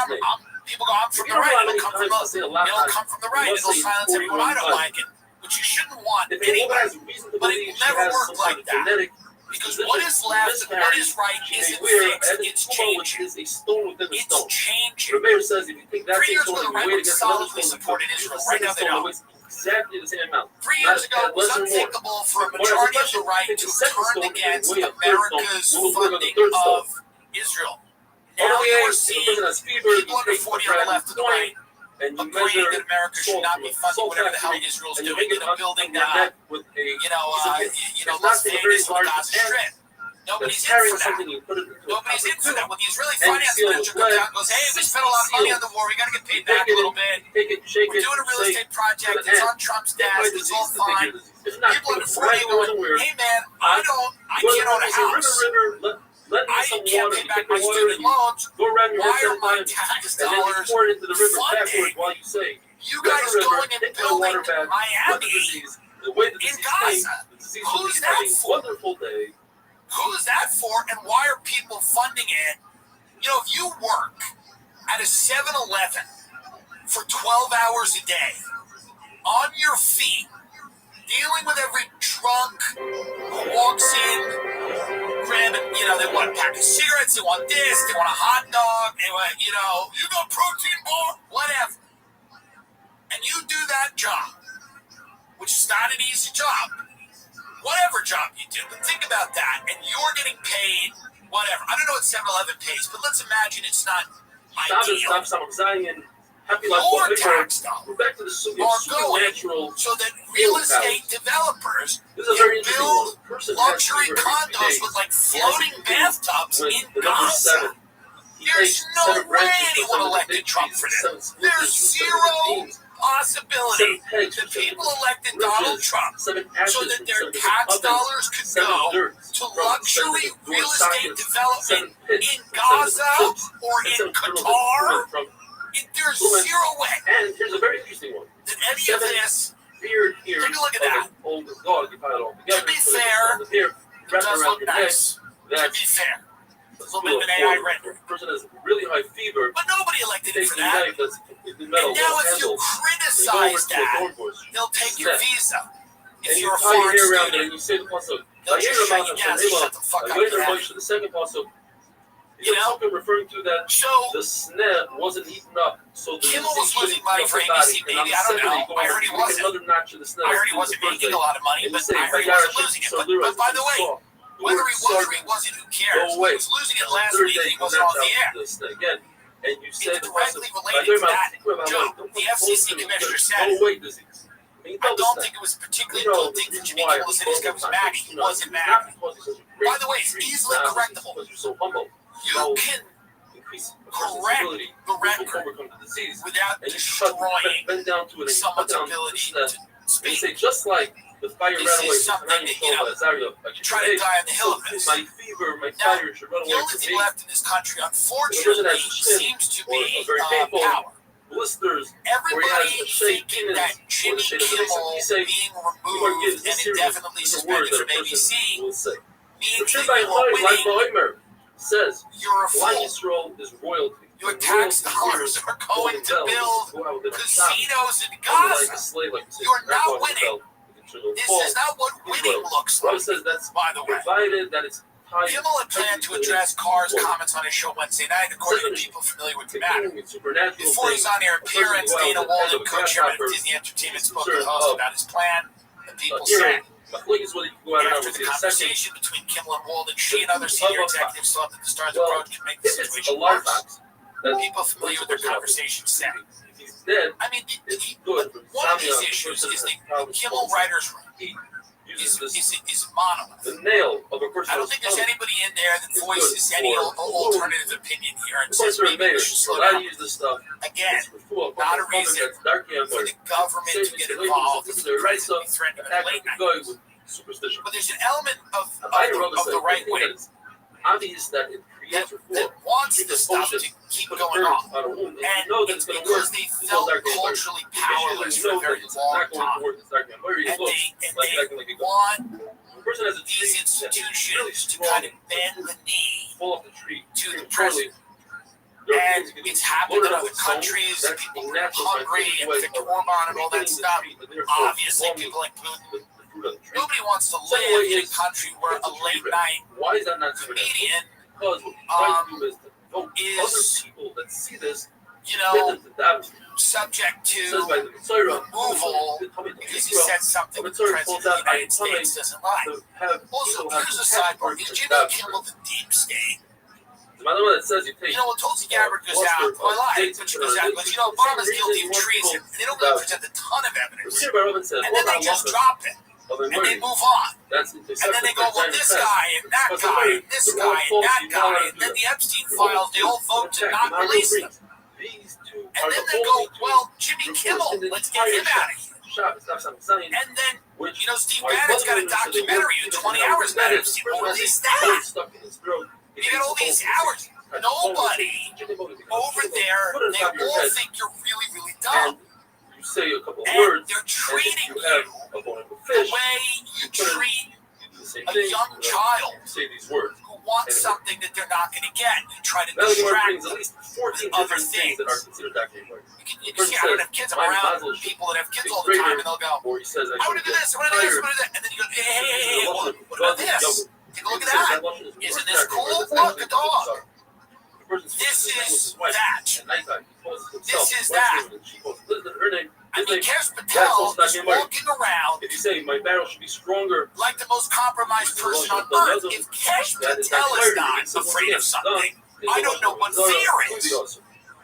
Another thing, if you tell a raven, these people are running around, they're going to unmask everything and expose everything and whatever. Again, I wasn't the one who ran on that premise, they were, and none of that has happened. In fact, whatever cover-ups going on, they're extending it. They've now become a part of it. They are helping facilitate it.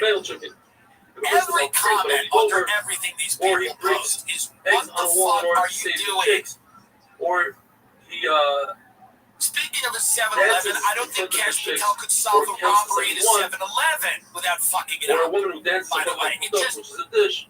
the guy's the head of the FBI. Urinates from the dish. I love Helix. I'm telling you, it's the best mattresses in the world. Everyone that comes and says to me says, why are these mattresses so great? And I say, it's Helix. You gotta go. This Labor Day sale is amazing. It's too good. I'm telling you right now. You'll never regret getting a Helix mattress. It is the best thing that most people are going to have in their house. I'm telling you. Everybody's sleep is better with Helix. You get some nice full air and a Helix. You are good to go. It helps with snoring, back pain, sleep apnea. It helps you sleep through the night. If you sleep too hot, it cools you down. Should be on the Go to helixsleep.com/timd. I'm telling you, helixsleep.com/timd. Make sure you enter our show name after checkout so they know we sent you. Okay, the Labor Day sale is killer. It's 20% off site-wide. Are we nuts? 25% off site-wide. It just went up 5% in a second. That's how good it is. helixsleep.com/timd. It doesn't make any sense. I don't care if you hate Jimmy Kimmel. I'm pretty sure this administration, when they came in, they were talking about America first. They weren't talking about Jimmy Kimmel. But this is how they distract you from what's actually going on. Let's get rid of Jimmy Kimmel because he's pissed us off. By the way, Sam Altman, let's give him more and more money because we're in an AI arms race. Well, who does that help? Now, I don't know, 20 people? 20 Trump voters, and they were all at that dinner in D.C.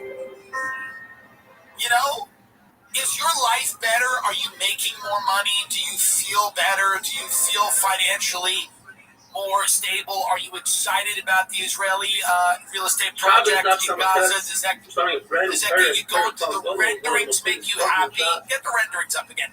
Do the renderings make you happy? You don't have health care. Do the renderings do it for you?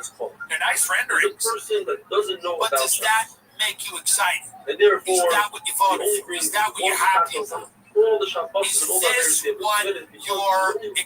Do you show them to friends of yours who have recently lost their jobs? Do you show them the renderings and go, take a look at that?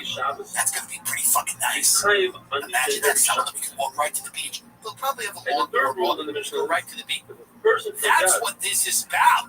The city of the future that's being built on the mass grave of all of these people that we're funding. That's what it's about. An AI city of the future built on a mass grave. You're funding that.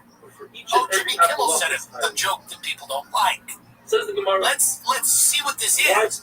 We're not even a year into this administration. It's very obvious that this whole thing, the wheels are coming off. Tucker Carlson's become a liberal hero. Is that because things are going well? Is that because things are going well? Is that happening? Because things have gone in the right direction? So that's a major rule. It's wild to watch. Every liberal liberal friend I know in LA, okay, cocoons himself in a blanket, drinks a matcha, and watches Candazoans for 19 hours a day. And I like Candace, but is that because they're doing a great job in Washington? Is that because things are going well? He must explain. You know? Nicer compared to payout. Oh, you know what I mean? Why is that? Because nicer.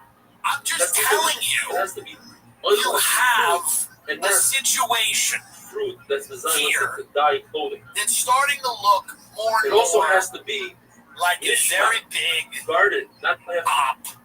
It has to be that a lot of people whereas let's say mushrooms don't grow are going to be easily distracted when it comes to payoff by Jimmy Kimmel. It has to be whatever. You reap it in one We're shot. Still at in the Ukraine. There's one period of time. Whereas let's say we're figs, still doing. You don't reap it at one time. You can pick them off the months. Into World War III. I imagine we're going into World War III. And all how do you get out of this without World War III? How do you get out of the levels of corruption being exposed without a world war? Rabbi will say, I hope we do. That if somebody it would be nice never knew about but how do you get out of it? It's clear that a lot of people want a wider regional conflict. I think Netanyahu does. I think Putin does. And it would be nice if there was someone in our country who didn't. I mean, I don't know, but we're heading. You can feel it. The pieces are coming together. We see different parts of the world aligning economically. We'll see it militarily. We see a lot of things happening that we don't have. There's not a ton of significance to some of these events, but there will be later. When you look back and you go, yeah, that wasn't good. That wasn't great. That didn't make a lot of sense. Russian warplanes breach NATO airspace in dangerous provocation over Estonia. Israel's bombing like 12 countries a day.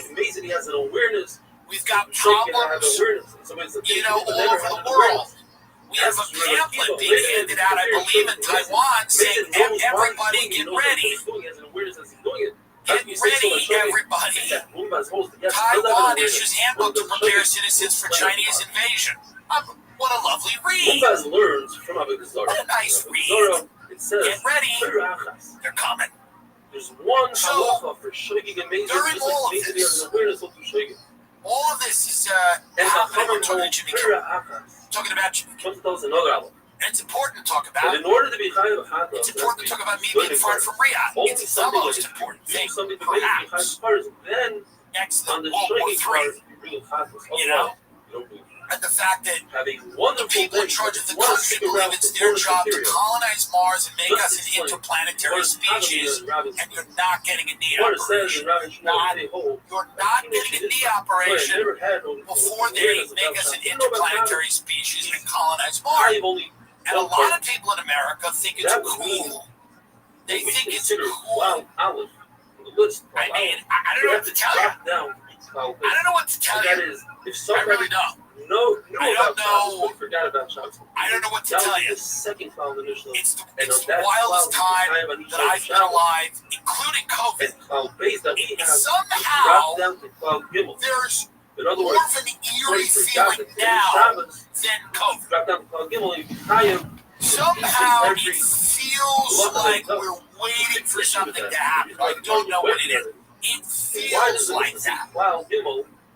And not in a crazy, Fibonacci sequence. What are the numbers? What are the dates? Not in that way. But just in a general sense of malaise that people have. People have this. You talk to people about it. Nobody feels great about this. We aren't. Listen, we've probably never been in control. Now it's obvious how little control we're in.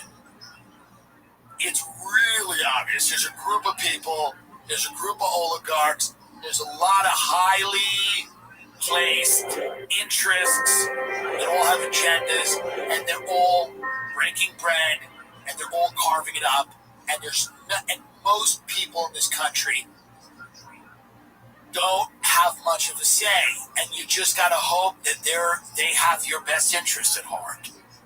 You just gotta hope that that you figure into their grand plan. If someone were to ask you, With Peter Thiel or Sam Altman or any of these people, or Bezos or any of these guys talk, Zuckerberg, when any of them speak, you just have to hope that they're thinking about you. Person knows that what he's doing They're is thinking wrong. about you and your family and your ability to pay for things. They're already going out of guns. Don't own a house. It's not for you. Doesn't make sense. Buy stock. Buy crypto. Why would you own a house? By the way, not owning a house knows one out of the two. He knows the Shabbos. hurts your social life. You can't have people over. You can't sit in the backyard with people. You can't talk to them. You can't tell. Hey, what's going on here? You can't share experiences with them. You live in a tiny apartment. You're embarrassed about it. Nobody comes over. There are no social bonds. That's the point. That's the point. You don't get to talk about the future of your community. That's exactly the point. You just sit there in your tiny little apartment. I have friends in New York. I did this for years. When I was doing comedy, you sit in your tiny little apartment in New York City, whatever city, by the way, Cleveland, doesn't matter. You sit in this little apartment, don't have anyone over, and you consume the internet. Get online more and more. It's a tiny little cell that you live in, and then you radicalize yourself on the internet.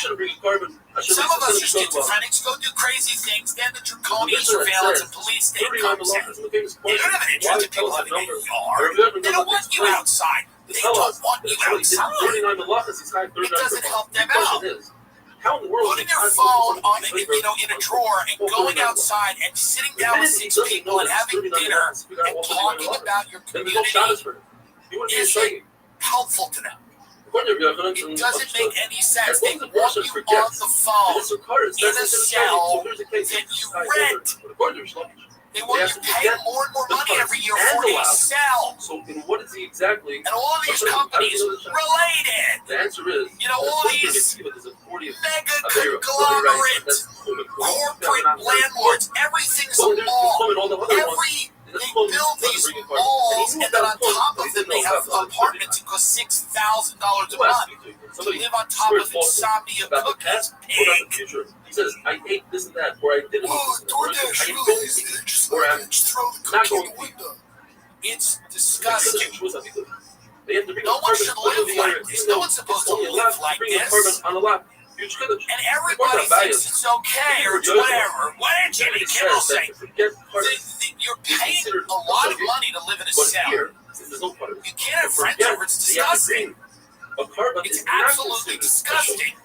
For most of you to have your friends to your apartment, it's embarrassing and shameful. I've been there. I couldn't have my friends to my apartment, and my friends are animals. And it was still embarrassing to have your friends in your apartment because it's a tiny little apartment. You've got a corner of dirty clothes. You have takeout in the garbage. It is you live in a cell. And then the behaviors of someone who lives in a cell are what they want. Someone who can sit in their backyard and have a glass of wine and invite the neighbors over and go, what's going on? How are you? What do we feel? What's going on in the schools? What's going on in our society? According to everybody, they don't want that. They want you to be afraid of your neighbor. They want your neighbor to scare you. That's what they like. They like that your neighbor terrifies you. I have neighbors, they scare me. I don't want to see them. I hope I don't see them. The intimidation man is not like ours. And therefore, that's how you destroy an entire country. You don't just do it. You do it with the way people live. This is the way you destroy a country. You make everybody afraid of their neighbors, fearful, lost track of You time. tell everyone, don't assimilate it all. You don't have to. In fact, we don't want you to. We don't want you making friends with anyone. Why would you assimilate? Says the moment he realizes that he's lost. Speak your own language, have your own customs, do your own thing. Don't go near anyone else. Don't assimilate. Don't become an American. Don't think like a free American person. Live in the cell. Here's the cupcake ATM. Get the cupcake out of the ATM. You know, you have to plan for the unexpected. It's so important, and especially for your family, your children, husband, wife. Ethos. You can get life insurance in minutes, not months. There's no complicated process. 100% online. No medical exam required. You just answer a few health questions. Get a quote in as little as 10 minutes. You can get same-day coverage without ever leaving your house. Life insurance is more affordable than you think. With Ethos, you can get a free quote and customized rate. It fits your budget. You can get up to $3 million in coverage. Some policies as low as $2 a day. Built on Ethos is a trustworthy company that disrupts the traditional life insurance industry. As of March 2025, Business Insider named Ethos #1 no medical exam into life insurance provider. 3 million families have completed their application to trust Ethos to help find the right coverage. Ethos has 4.8 out of 5 stars on Trustpilot with over 2,400 reviews. Protect your family's life insurance with Ethos. Go to ethos.com/TIM. That's ethos.com/TIM. Many people are struggling with hair loss, and I'm telling you the best way to handle it is Nutrafol. Nutrafol is #1 dermatologist recommended hair growth supplement trusted by over 1.5 million people. You can feel great about what you're putting into your body since Nutrafol hair growth supplements are packed by peer-reviewed studies and NSF content certified, the gold standard in third-party certification for supplement. I'm telling you, see thicker, stronger, faster growing hair with less shedding in 3 to 6 months with Nutrafol. For a limited time, Nutrafol is offering our listeners $10 off the first month subscription and free shipping. You go to Nutrafol.com and enter the promo code TIMBILL. Find out why Nutrafol is the best-selling hair growth supplement brand at Nutrafol.com. Spelled NUTRAFOL.com, promo code TIMBILL. That's Nutrafol, promo code TIMBILL, TIMBILL. It really is just the way people live. So when these billionaires are telling you you don't need to own a house, it's not just that they don't think it's a good financial investment. Their interests are not served by you having block parties and seeing other people. They'd rather you live in a cell where people bring you Thai food and you watch YouTube videos about people or reality shows about people that do have homes. That's what people do. People in Los Angeles go to their cell on top of a P.F. Chang's, eat those lettuce wraps, which are good, and then watch reality shows about people that can afford to have a home. That's pornography now. You come thinking about having a place to see your friends. 69 They don't want you to have your friends. They want communities. It's the hollowing out of the entire thing that serves their purposes. And the only thing left is the bread and circuses and the gimbals and the this and the that. It's the only thing left. And you're radicalized easily one way or the other. They're pulling strings because you have less and less of your own shit. Don't have a community. You live in some global world where like every single thing is the most important thing. And then you go online and go, you're supposed to care about shit that's like in a 10-block radius of where you live. You're not supposed to be involved in the Middle East. You're not supposed to be funding a real estate project in a place you've never been, in Gaza. It's not natural. It's insane. You're just not supposed to do that. You're supposed to care about things. You're supposed to know who got murdered 2 blocks away. Why did that person get murdered? You're supposed to know that. You're supposed to be interested in the crime in your area. Why? Because you live there. And the Torah says you shall die. What but now that there doesn't exist. It's malls, cupcake ATMs, it's fucking private equity companies that build, mega structures that look like storage lockers, and you just sit there and get mad all day on the internet, and you don't know your neighbors, and you don't care if they get murdered. In fact, you might want them to. You have no no So stake of the in the 38 game. halachas, if one does it, And all of this you get skila. isn't You new, could be amazing without it, and it's you being get part. expedited You at show a you get a chatas. level I've Writing a tire never system. seen. All you get is a lab. There's no part It has never been more obvious that they're trying to get rid of human beings and human relationships and human communities at an incredibly fast clip. Just makes more sense. Human behavior puzzles them. Sam Altman doesn't know what humans do. Sam Altman's confused by human behavior. He doesn't get it. He finds it inefficient and messy. It perplexes him. Okay? According to Rabbi Yossi, this is and allegedly that guy that worked for him died in a real weird way. Okay? And Sam Altman, when Tucker pressed him about that, acted like I did when my doctor asked me if I went to McDonald's. So let's get real here. These people don't care, and they think human behavior is a problem.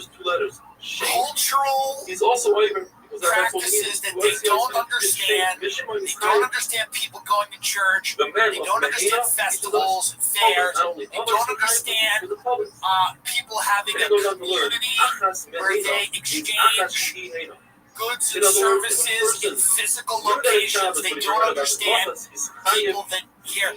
Their job is to make you terrified and broke. They want you on the Citizen app. They don't want another person telling you what happened to Bob. They don't want that interaction happening. They want you on the Citizen app all day, hearing about crime that you don't care about because your communities aren't tight-knit communities where people know and care about each other.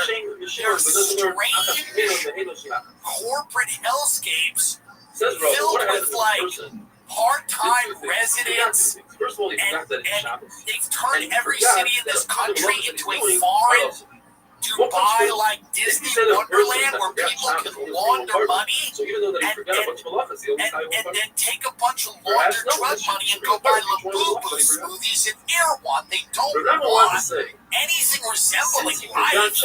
That's it. It's obvious they don't want anything resembling human life.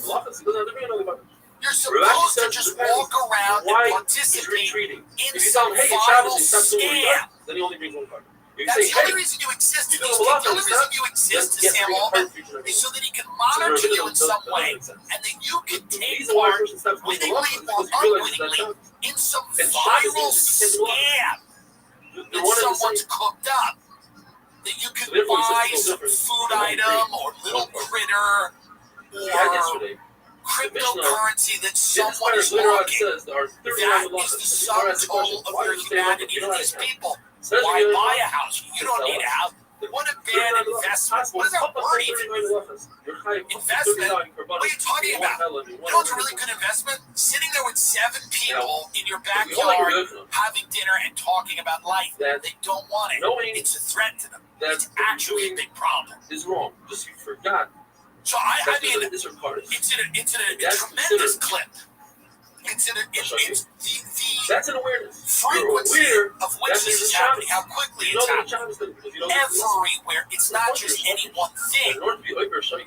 It's architecture. It's business.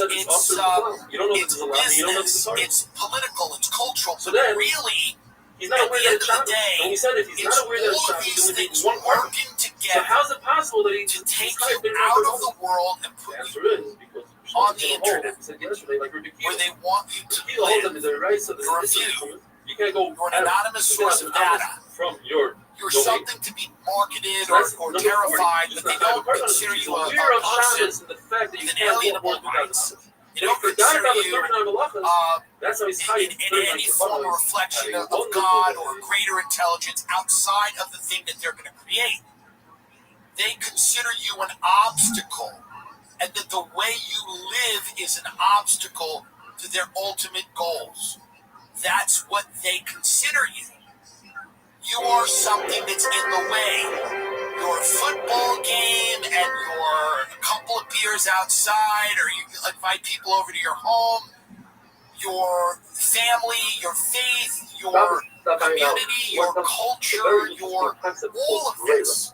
To that. I don't care if it's liberal or conservative. I don't care if you're a fundamentalist Christian. I don't care if you're Jewish, Muslim. I don't care if you're an atheist. I don't care if you do the winter solstice. They don't either. Their entire thing is to get rid of physical communities that are based around these things and usher people into a digital landscape by telling them not to own houses, not to drive cars, not to own things, to use ride shares, to be on the internet, to live in a cell, and to be happy. It is what it is. You'll own nothing and be happy. It's a famous article.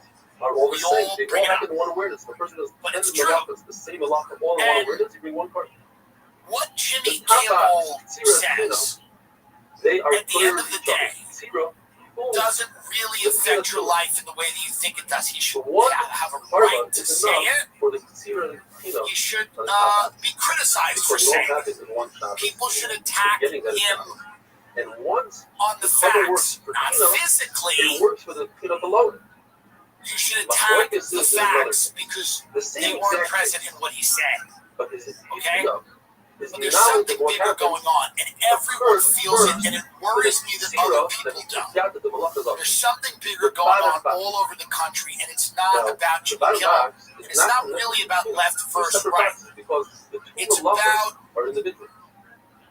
this inertia that's moving humanity into a perpetual state of constant war, depression, anxiety, anger. I'm not proselytizing. I'm not telling you to do this or do that. I'm not saying to you that you can only find meaning in life one way. I believe there's many ways to find meaning in life. However, it's clearly obvious that the algorithms are manipulating us to hate each other and kill each other while everyone else is building resorts in other places of the world, in Gaza, in Qatar. They'll be building them in the Ukraine soon. Watch. And all the while, your life gets worse. You become angry. You lack the ability to live the life your parents did, or their parents did. And all they have to say to you is how lucky you are. How lucky you are that you don't live in a place like China. Wow, how lucky you are that you don't live in a place like China, as they make America more like China every hour. But after Robert Heard attempted the greater from Ohio, he did it you just have to understand what's happening. You have to resist it in the ways that you can. Don't listen to them when they tell you not to buy a house. Don't listen to them. Do not listen to them when they tell you that it's worthless to have a patch of dirt and grass and friends and a community. It's absolutely not worthless. In fact, it's the only thing that may save you. Don't tell them it's worthless to learn how to cook or grow food or be sufficient because everything is at the click of a button. Don't tell them that it's worthless. Don't listen to them when they say that it is worthless to try to see the humanity in somebody who doesn't agree with you. You know, it really is disturbing. The people right now that run the show are not people. They make these mistakes. They do these interviews. Guys, someone keep them behind closed doors. They keep being interviewed. Frankensteins keep coming out to be interviewed. I think Frankenstein was actually good. I didn't read that book. Was Frankenstein good? Yes. That's not what I mean. And the other one was Panda Express. Having designs, they are Frankenstein together to create one whole design. It doesn't apply. That you would be. Why did they fire me? Sure that Not fair. What I'm telling you is this. The other Russian is no. Take a minute. Charlie Kirk was a human being. He's not a dangerous radical. You may not agree with him. Who gives a fuck? Guy was a human being. You have to rediscover that you are a human being as well. You don't have to like me. You don't have to think I'm good. You can hate me. You know, I like if you didn't shoot me. But, you know, at the end of the day, getting rid of human communities, replacing them with digital communities, that are That's created the chumrah via of different hate types over one type. Now, one and type has algorithms chumrah over two and types. moving That people is, if a person is out a of hypothesize, these and then another physical hypothesize, places and destroying the bonds even we though have with you each have other. Be very suspicious of people who tell you to that not own knowledge a is not home. enough. Be very suspicious of Be people who machalik tell to say you that he doesn't they have to talk be about investments and they own 12. Big machlokes in the Be sugya. very suspicious of all these people. I've been saying things like this for a long time, but it And does the feel person now physics failure. that we're getting to the They point want where we're to getting win, close to the point but of no his return. knowledge on his And eyes if number we're one easily happens to be the distracted knowledge of number. How many and we're brothers just is fighting each other, one? we're not going to be able to demand He brings the that we plus stay human. Because there are interests and agendas operating at very high levels that want to rob us of our humanity, and they're winning. Is And they're discussing a succeeding. situation before he designated the card. That's what the machlokes is. The machlokes is whether you feel this machlokes. I hope everyone has fun at the Riyadh Comedy the Festival. Is what I will separates continue to live like a first Saudi Arab in my and own second Arab country or perhaps it's that because I process can. the designation. I am If you say now the machlokes fully happens with before Iran that process, against Saudi Arabia. I didn't want it to be this way, but it is. Alliances shift constantly. This is the game.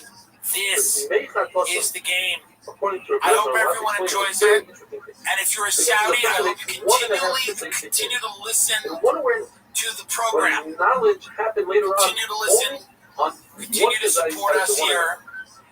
And again, it's no reflection on you. I blame a few people who ended up being cowardly. I do not blame the Saudi people. Even the executioner who's doing the beheading. I don't even blame you. I don't blame you. But the mascot doing the beheading, I don't blame you. I actually don't blame you. I don't blame you. Truly, I don't blame you. And if we're going to say that the machlokes is on after the I blame Joker too. and Rabbi Rothschild is going to say that hafrosh is machalik, and Rabbi Rothschild will say kapara machalik, that only once you shut the animal and you zrika the kapara, that's when you start all over again, you have to bring another card. Then al chatasai, what is the fuck to al chatasai? They say that From Comedy Central, it's the all-new government-approved Daily Show. With your patriotically obedient host, Jon Stewart.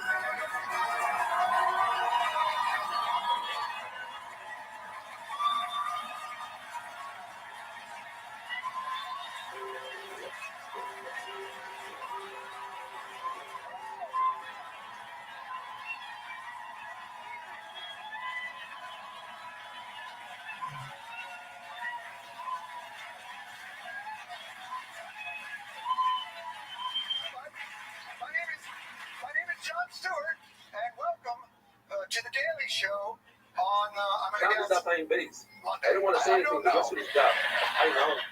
We have another fun, hilarious, at least for me to give over. administration compliant show. The word is described as the owner of the Bible as a person has a suffered whether or not he disobedience to his own authority. And that's what he takes the word of the Lord for ethics to the Lord's school. So he sets aside a carbon plus some carbon. What is this carbon? He's stipulated to make a plan. So if I find out I later time that what I ate was indeed hydrated, so the carbon I already brought today should work for tomorrow. In other words, it's not necessary to have knowledge to do the carbon. But it's not necessary to have knowledge to have everything. So we were tremendous students. So if a person was born with something from The real shithole. The crime-ridden cesspool in New York City. It is a tremendous disaster. Like no one's ever seen before. Relationship, you had to know that you do it. Someone's National Guard should invade this place, am I right? I can do one play in a day, and it's shut the ball fire up. We're going to have to say, according to everybody, the prison designated a target for this act. That designation stops everything. If you felt a little off these past couple of days, it's probably because our great father has not been home. But according to the people who argue about it, it says that by also having knowledge, for father has been gracing England just like we had the other with his day, legendary Portland Radiance. the first thing, this is the favor. And one of them, then you have knowledge that one of Gates those upon him was favor. with a gate even That more knowledge, majestic than that of the royal horses that pranced before him. He wowed the English with charm, intelligence, and an undeniable sexual charisma.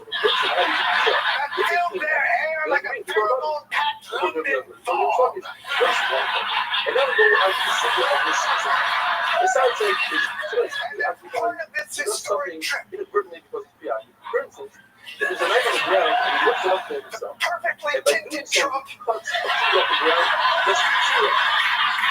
That's an assassin. dazzled his hosts at dinner What happened? with a demonstration of unmatched oratory skill. Which is detachment.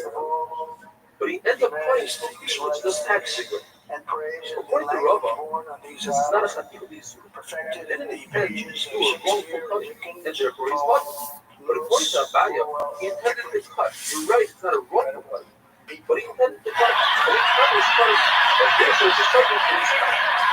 Rava must be Abaya, Rava, from the Bright said that has a great shot in a second. He didn't have to look down once. Is referring to why Shabbos is more stupid than other Averis. As he name checked his favorite authors Zara. from the top of his In head. other words, if a person does two halachas on Trump Shabbos, employing restraint, not to quote verbatim, versus Avodah these Zarah, great authors. to me, Avodah Zarah is Our a one way. president has devoured Chefs and animals voraciously. He brings animal on the staff Avodah Zarah. Incredible Wine people. Avodah Zarah, all there will be one carbon, which is less stringent than Shabbos. Rabbi said, the Sefer. I'll tell you whose client list Trump's name is on Something in to other a ways, decimals. other mitzvahs are more stringent than Shabbos. For instance, Of course, as great as those authors striking are, without there kavanah. can only be By one other most words, tremendous Shabbos author is father. Once in again, the English if language. he thinks that he's eating, And I think we fat, know that but that it turns out that author he's eating begins with the T in other Averis mitzvahs, he's Kaifar, and in Shabbos he's father. What's the case in Shabbos? Oh, how fortune has smiled That upon us. scribe For that very scribe is also our dear leader. thought he was cutting a fruit that's he ended up cutting a fruit that was according to Rava, or according to the Bryce, he's father. That's exactly what Rava says. It's a good raya. Abai will say that the striking over here is talking about a person thinks that he's swallowing spit, but indeed he's swallowing fat. The whole room is enthralled. And you'd be tired, and the Shabbos, he's referring to when you try to lift the knife up, and by doing so, you cut the food, and that, according to everybody, he's talking. But in Rava's case, That's where resting he's cutting, interest cutting a face. piece that's already fat, so we're going to cut a piece that's fat, you It was a most beautiful recitation, Mr. President. It brings me to tears almost as much as your favorite poem about that man from Nantucket. even the buffers of Shabbos, Tzimut, you know, And the variety of things that man can do that rhyme. well, it would be equal. Shabbos, you decide to go first, and so the guys decide to go first. Although, Mr. Therefore, what President, is forced to say, we're talking about humbly, I beg of you, take a small detour off this now the highway of Sefer cannot be adoration talking about you have so richly First, earned with the for a striking, bit of a comic kind book of past. the Zara, both striking him are called the person. Person thinks that he's bowing to his soul, but in fact he's bending down his Zara. He's completely called it because his heart Hang on the is not mistletoe you want.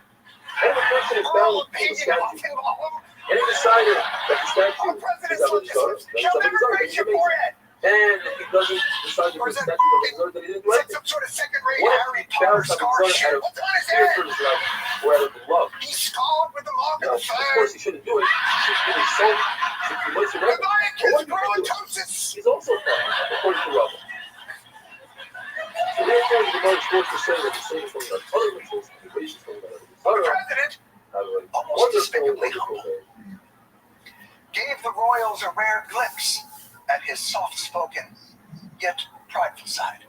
We had a very sick country 1 year ago, and today, I believe we're the hottest country anywhere in the world. In fact, nobody's even questioning it.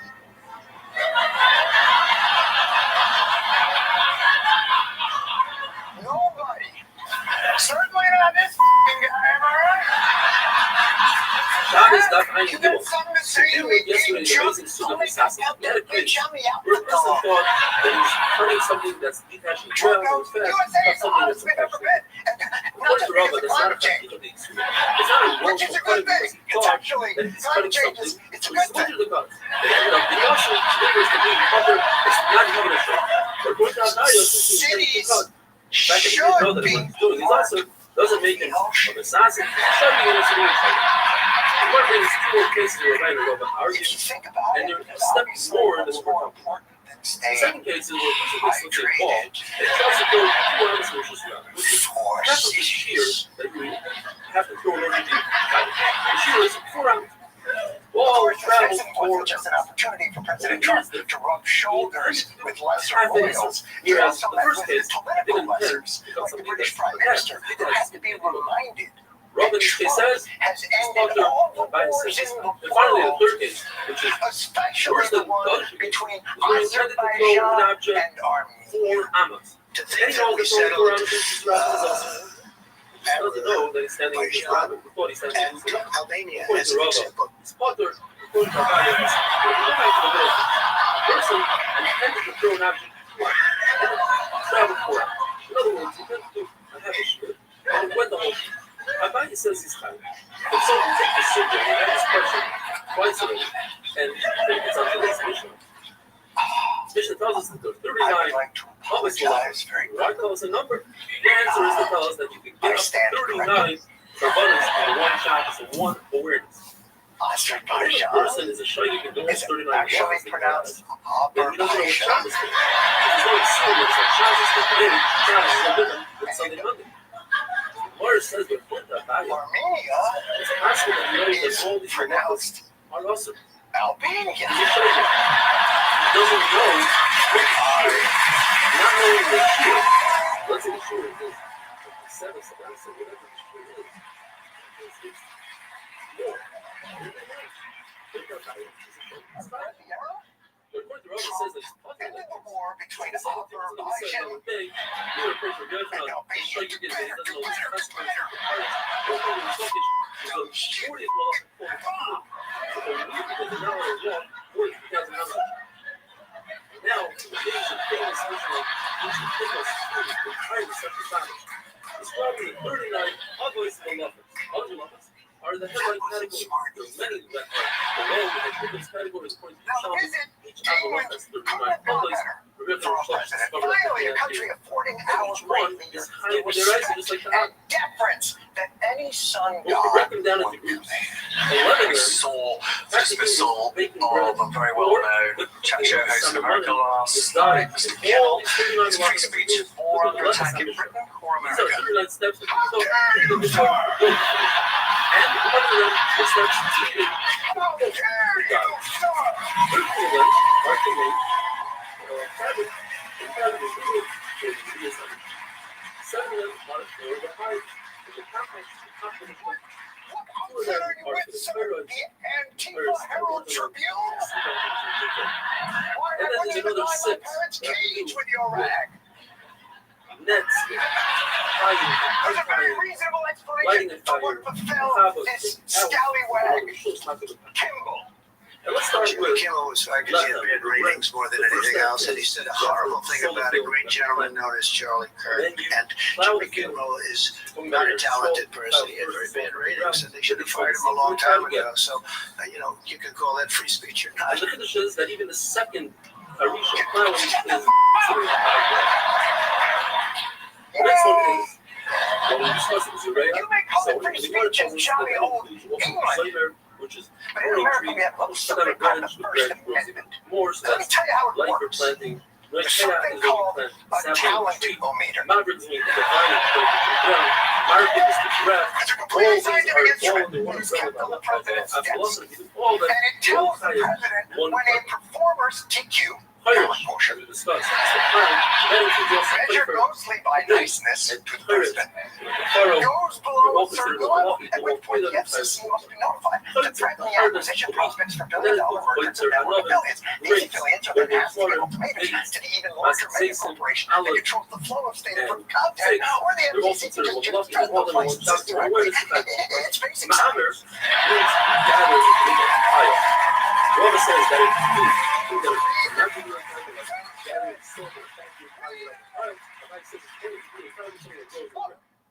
There are certain rules of free speech that we must all abide by, but in case anyone needs a refresher, we're going to go over them.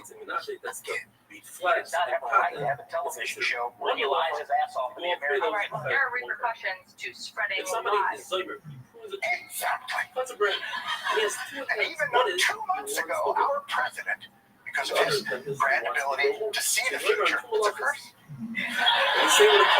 somehow knew that Kimball would be next, as he explicitly said. And the same thing with You can't just make things up on television.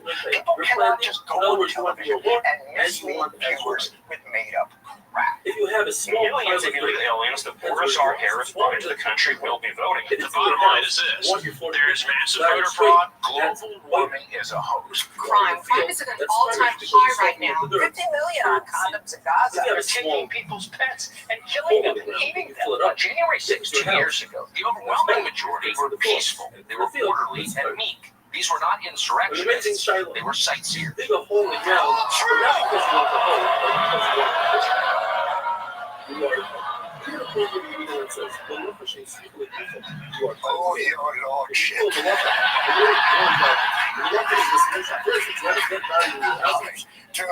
know whence these peasants come. You don't care about the outcome. Here, you don't care about That last roll of clips. Oh, especially that last one about sightseers, because technically anything you see is a sight. Even if that is you punching a cop. I see.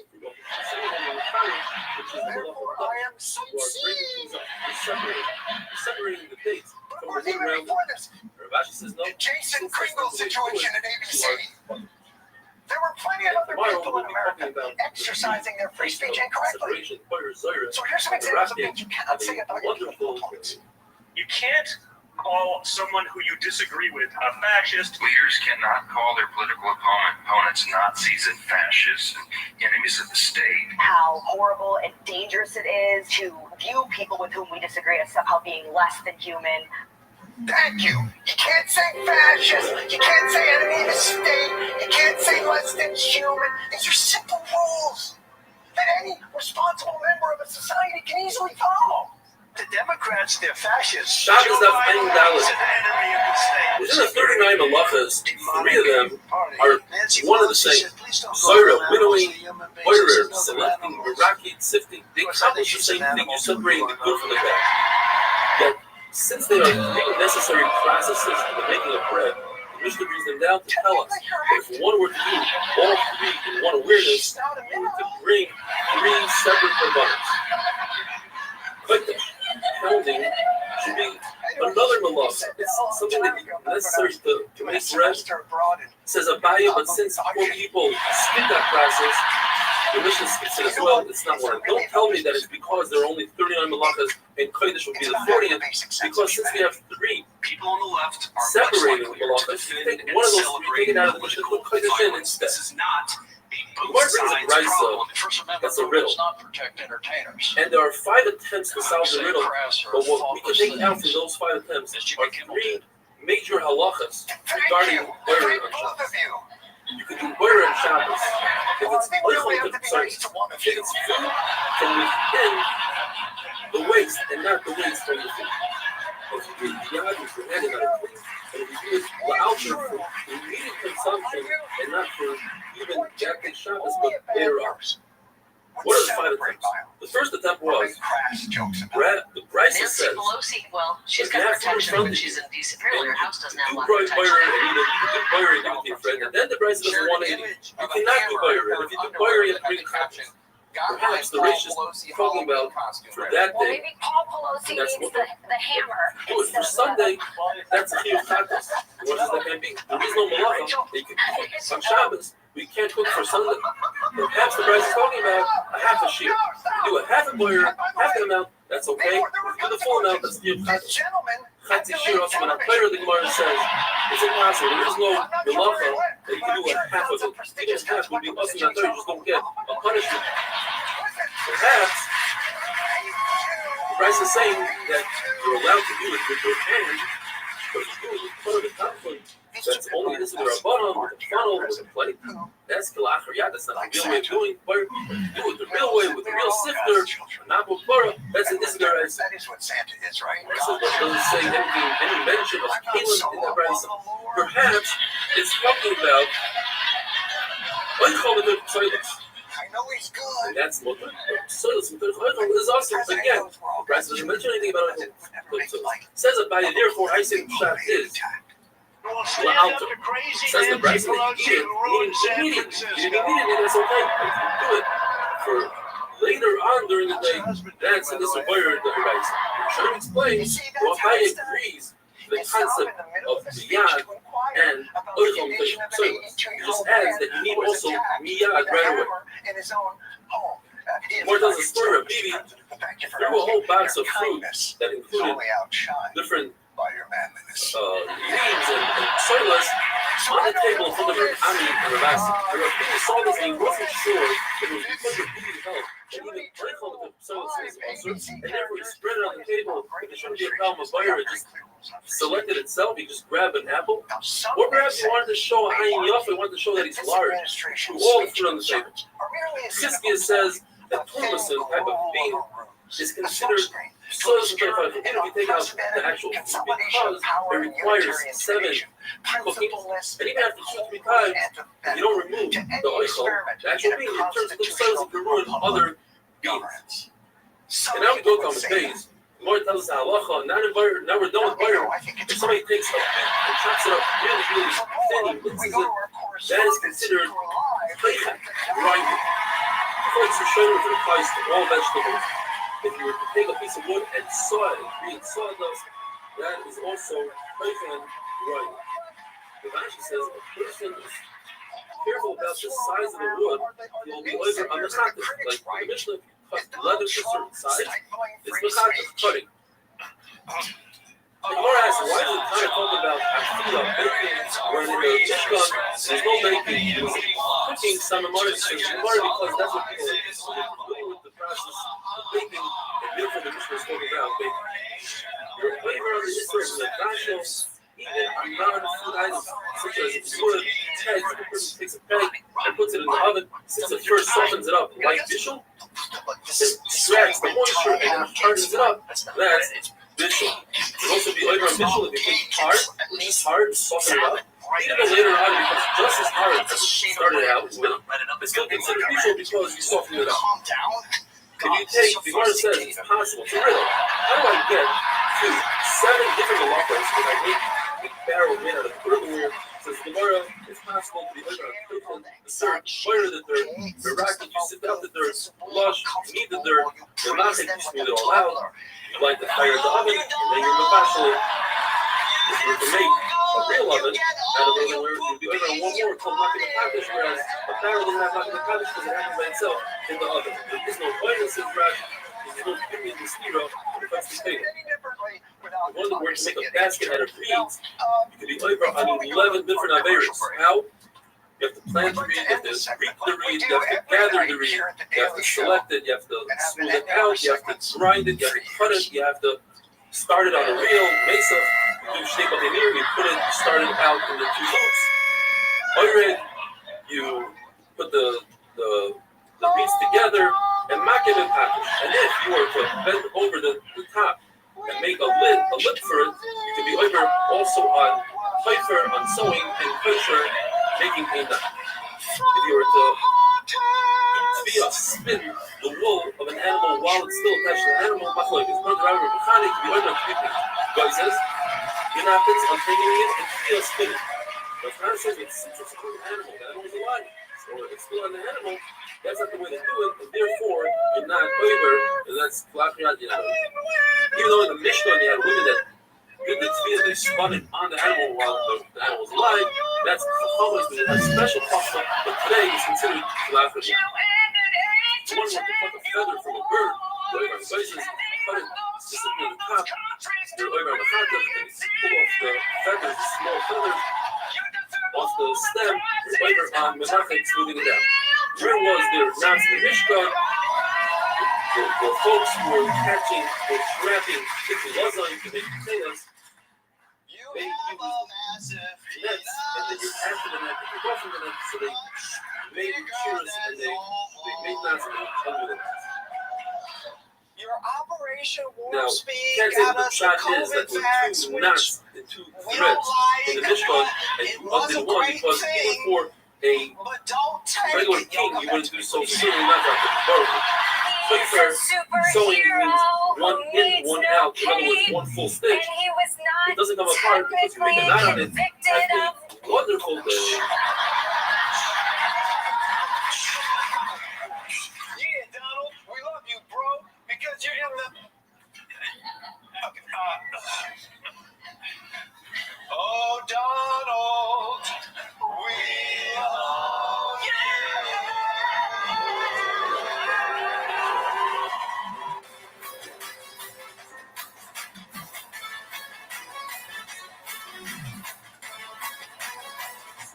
Shabbos Da'ayim.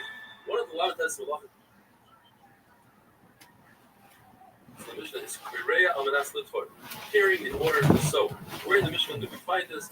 If a worm, for instance, made a hole in one of the panels, we don't just leave it as it sow it, we carry it even more in For a order to limited make time at McDonald's. McDonald's, get a Big Mac, extra value meal for $14. That means 2 whole beef patties, special sauce, lettuce, cheese, pickles, onions on a sesame seed bun, and medium fries, and a drink. We really need to change that, Jim. Prices and participation may vary. Together, that is considered sow. The first word heard of from a logo. Donald Trump What is a logo? was hoping that this would be the weekend. That the Jeffrey Epstein story would finally go away. This would not be that weekend. Stunning story raising new questions about Trump's past relationship with the late sex offender Jeffrey Epstein. But I still have all the old questions. And those questions might go back. Go on. The third thing he said President Trump is lashing out at the Wall Street Journal for claiming that he once sent a 50th birthday card to financier Jeffrey Epstein that contained a body doodle. Labor on the pasuk. This they don't see the body the last logo, but no one likes his have you no decency? What are we doing the news in Victorian England now? Scallywag sent me a revolving daguerreotype.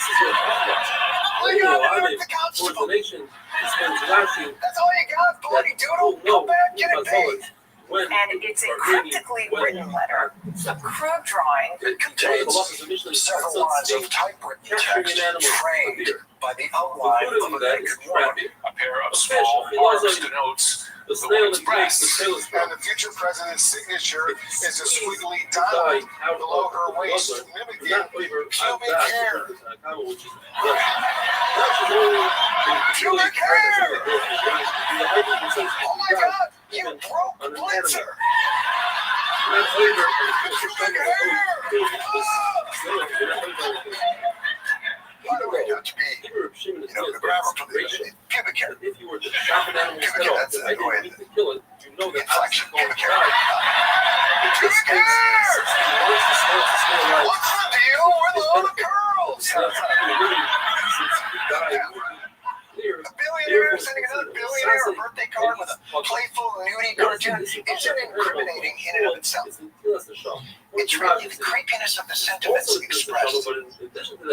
Ladies and gentlemen, unfortunately, our late Meryl Streep was unavailable tonight, so performing tonight's creepy birthday card. Please welcome, ladies and gentlemen, Voiceover. There must be more to life than having everything. An epigraph. Donald. Yes, there is, but I won't tell you what it is. Jeffrey. Normal I, since I also know what it is. Donald.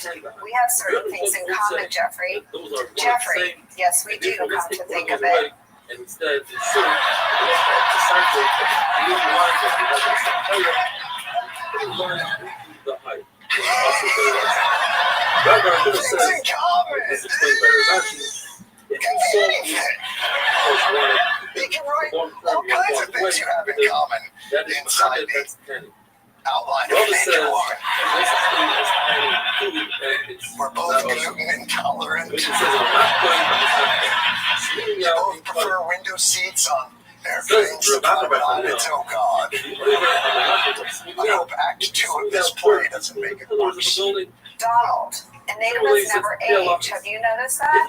Jeffrey, as a matter of fact, it was clear to me the last time I saw you. Donald, how is a wonderful thing. Happy birthday, and may every day be another wonderful secret. What did I tell you?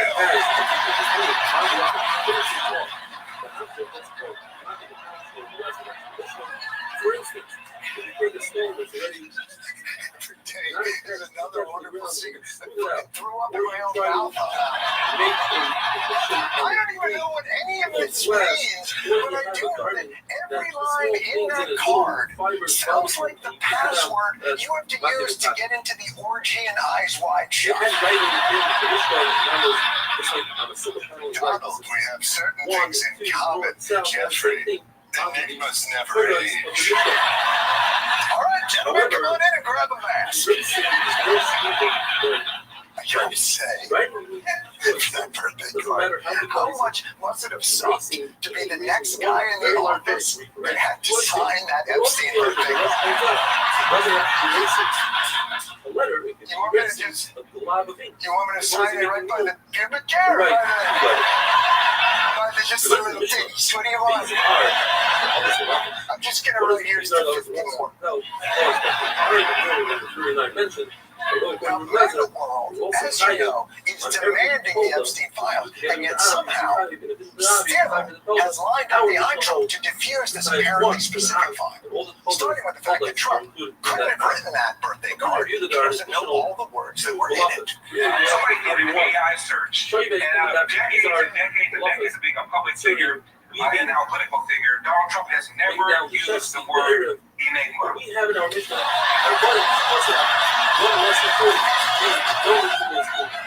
I imagine he's used words that are close.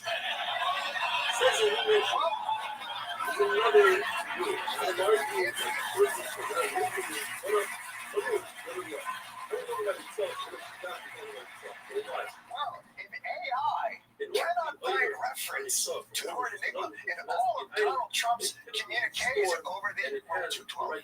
I'm first, Carson second. Now, Carson is an enigma to me. Carson is an enigma.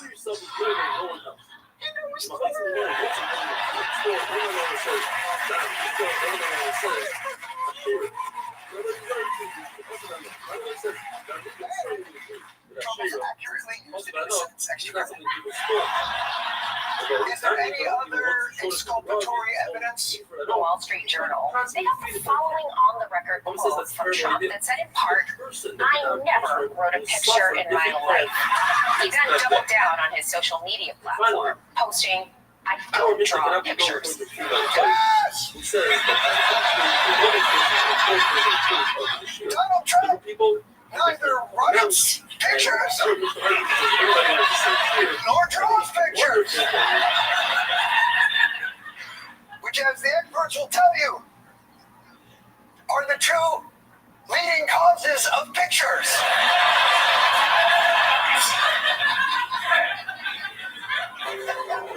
Obviously, that's not something you can probably search in AI. The only way you could disprove is with literal evidence of Donald's doodles. Trump in 2008 in his book recalled donating an autographed doodle every year to charity. Here is a drawing of the New York City skyline, signed by Donald Trump in golden ink. That is not unusual.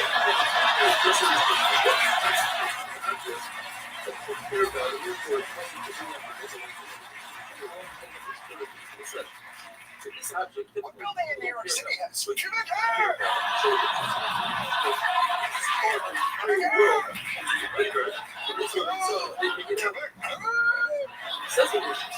When it comes to animals, what's the sheer? I guess this makes Donald Trump just another world leader we wish had just stuck with art. The top part of the scroll.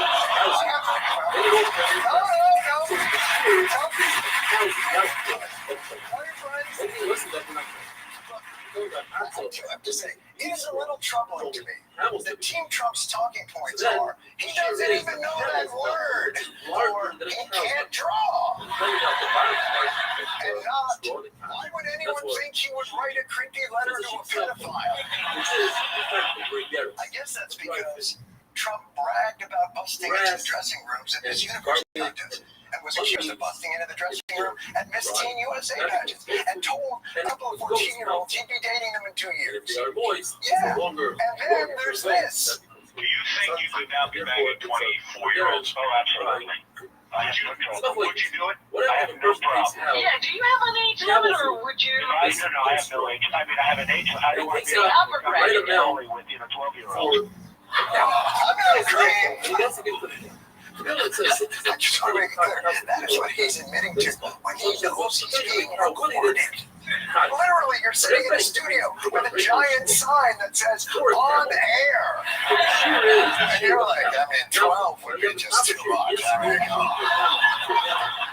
maybe it's a lot easier to argue over doodles and vocabulary than have to confront whether a letter like this lines up with Donald Trump's character. There are a lot of people asking if the person who'd sent a doodle to Jeffrey Epstein was also the type of person that would have said this in a deposition. When you're a star, they let you do it. You can do anything. Grab them by the pussy. You can do anything. That's what he said, girl. It's true of stars. It's true of stars is she, that they can grab one and by the pussy. Well, that's the right thing. It's taken over the last 50 years. I guess that's been largely, not always, but largely true.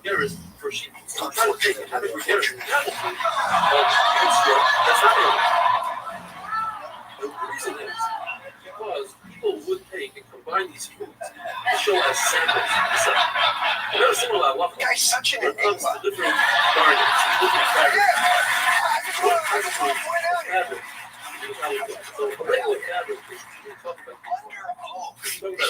Fortunately or unfortunately, under oath, he has to take a position on whether the coerced pussy grabbing is fortunate or unfortunate. None of this looks good. And as the temperature rises on the unanswered questions about Donald Trump's relationship with Jeffrey Epstein, the Trump administration was forced to respond. Breaking news moments ago, the Director of National Intelligence, Tulsi Gabbard, releasing the 230,000 files. Oh my God, that's from this afternoon. It worked. There's a situation where The incessant samples public itself pressure, together mainly can from, find I'll give credit, the MAGA base, has finally forced Trump's hand.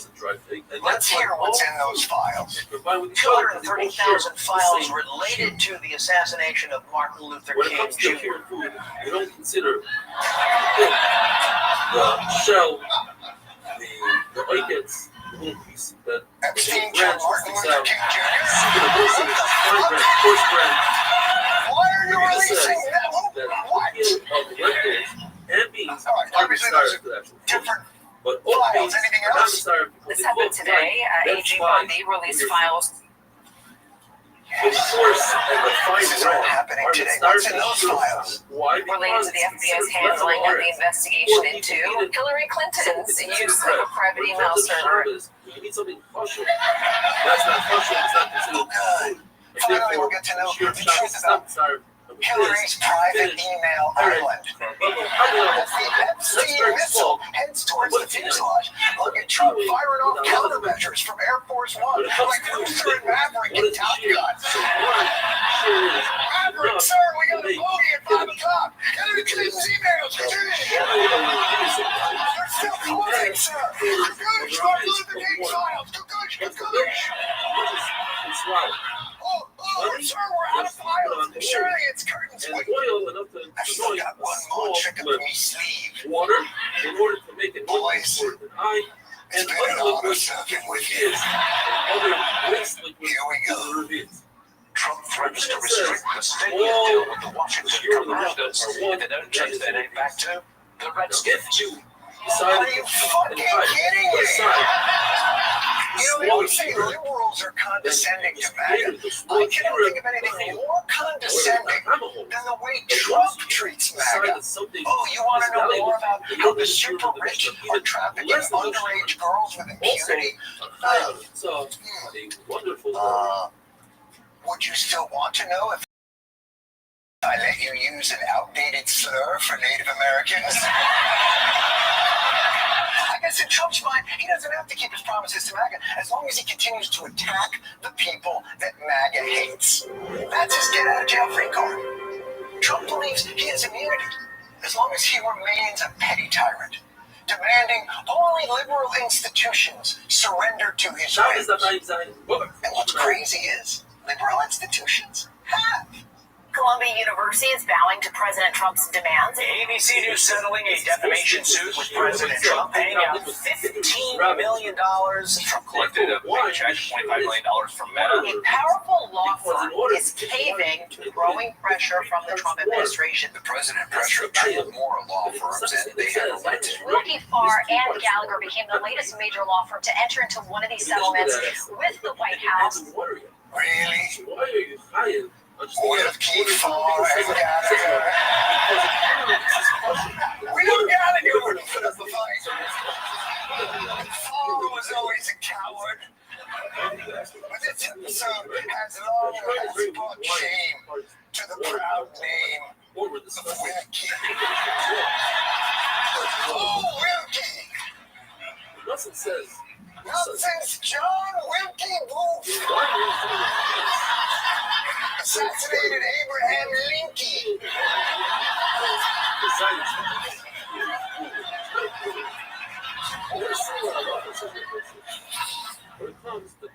Too soon?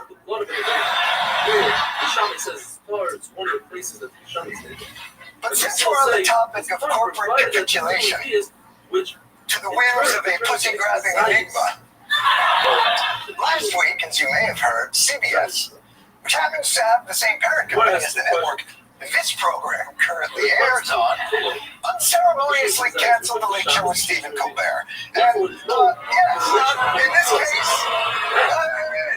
in this case, I'll allow it. Now, obviously, I am certainly not the most objective to comment on this matter. Many of you may or may not know, Stephen and I worked together on this very program. Together from 1999 to 2000.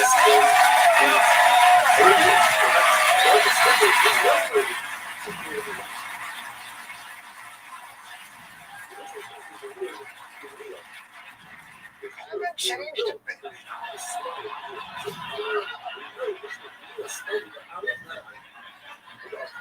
And then Stephen began our sister program, The Colbert Report, also on Comedy Central, a show which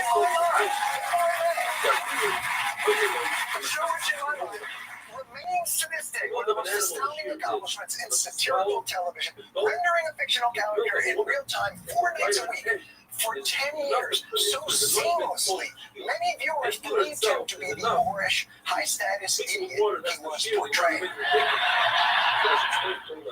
They were heady times, my friends. We were two pretty good-sized fish in a reasonably small, basic cable pond. Both of our shows reached an inflection point in 2015. Stephen chose to challenge himself by seeing if he could succeed the legendary David Letterman in, quite frankly, a much bigger pond than the one he and I had been swimming in. And I quit.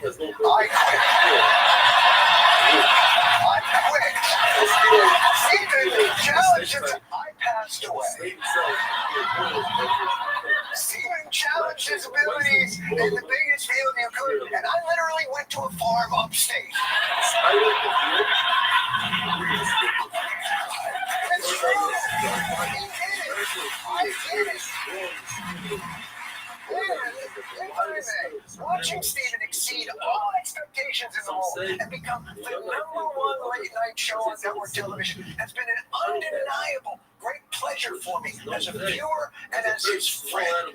And now,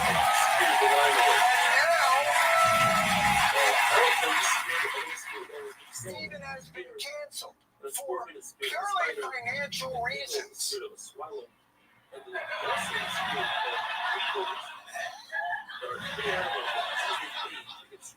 And by the way, not just Stephen's show, CBS has canceled the entirety of the Late Show franchise. Gone. Now I acknowledge, losing money.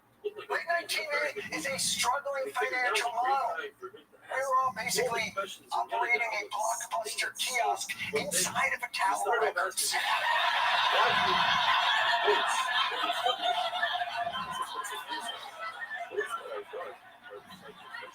But when your industry is faced with changes, you don't just call it a day. My God!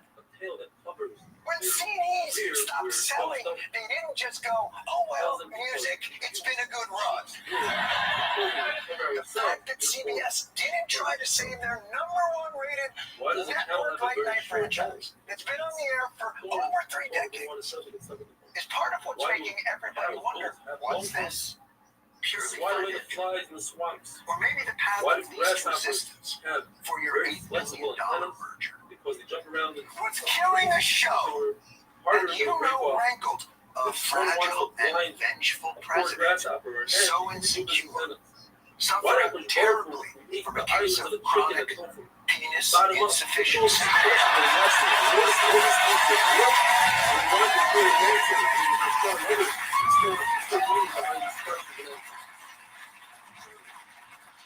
It's vicious disease.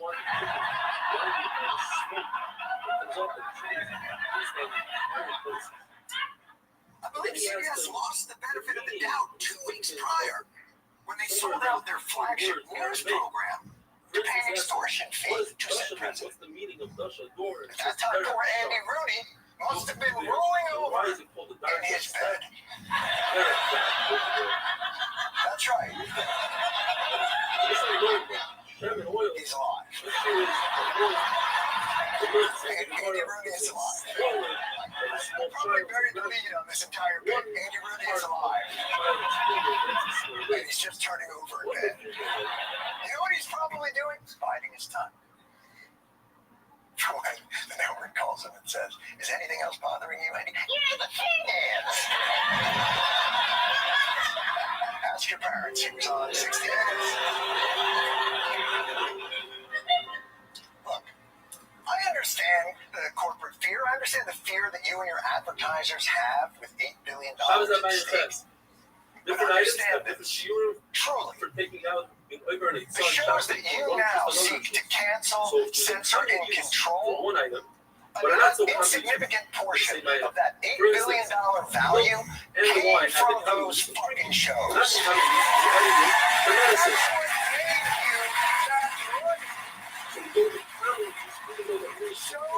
that good. Shows that take a stand. Shows that are open. And not to believe me, this is not a we speak truth to power. We know. We speak opinions to television cameras. But we try. We fucking try. Every night. And if you believe, as corporations or as networks, you can make yourselves so innocuous that you can serve a grove so flavorless that you will never again be on the Boy King's radar. Hey, why will anyone watch you and you are fucking wrong? You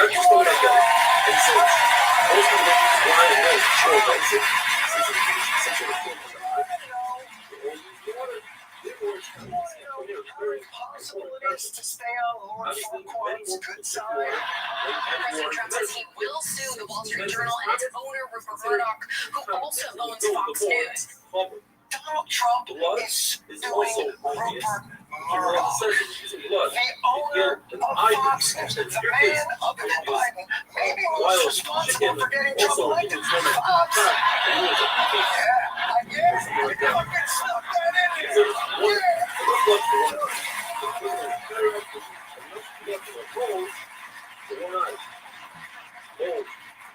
Fox spends 24 hours a day blowing Trump, and it's not enough.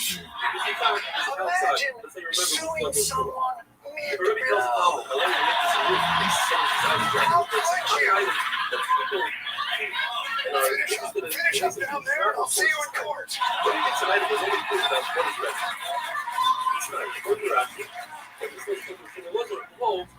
So here's the point.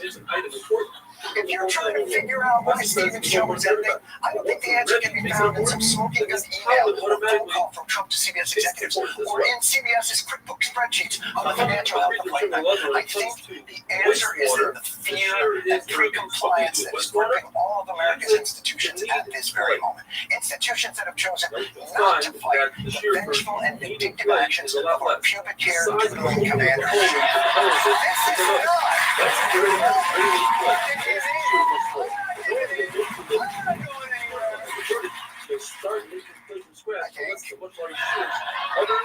So to those institutions, to those corporations, advertisers, and universities and law firms, all of them, if you still think that bending the knee to Trump will save you, I have one thing to say. On a sifter to hang up. Now, nobody uses rope on a sifter because that could scratch. I know you're scared. According to Yuda, enough weed to take a measurement of the kid's foot to go to the street to make him shoot. I know paper, enough you'll be read. That you pay your taxes. Once you show tax collector that you pay your taxes, you see that's no value. It does have a value. A number of chuckles. According to Rubba, we're dealing with the mini tax guy and the small tax guy. The mini tax guy gives you a code, so you can use that code to go to the receipt. The tax guy, the main tax guy, is running. If the runner's cashing, you know, this receipt. Okay, but you don't go back to the main tax guy and recognize it. And Rabbi says, you want to keep taxes.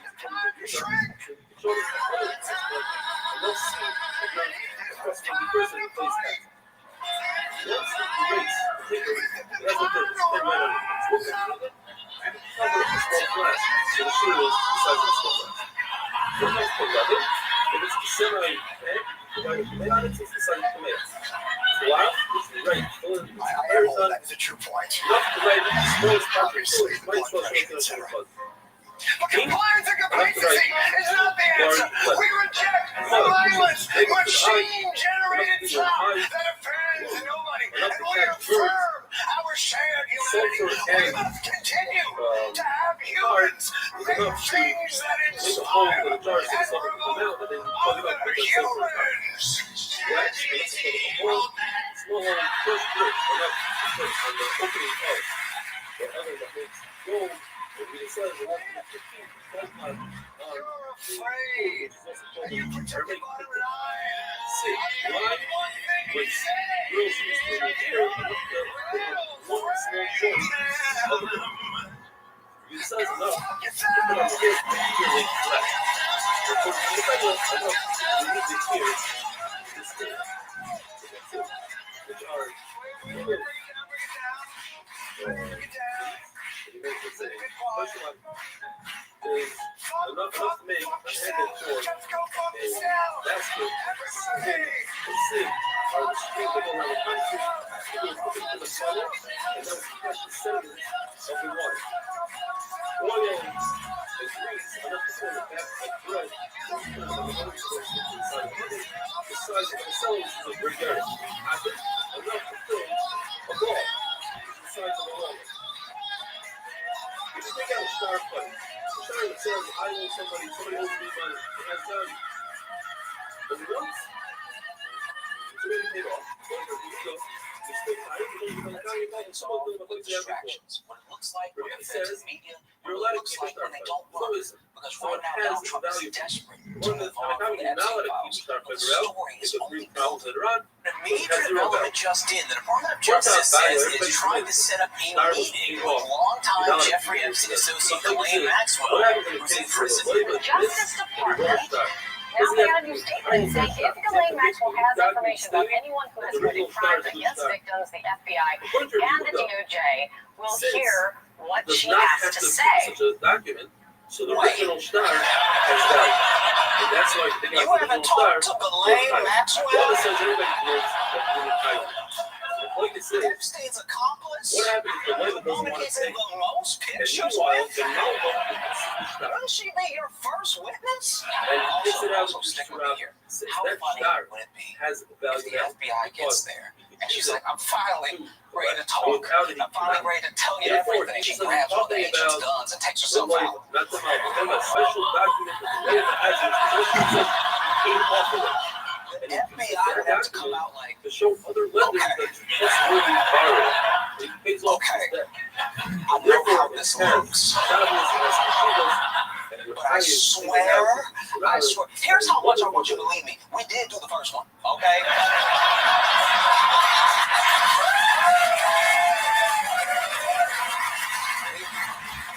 We did run up on Epstein and like held him down, shook him a little bit. We didn't do this one. But while we wait to see if Ghislaine survives this interview, Trump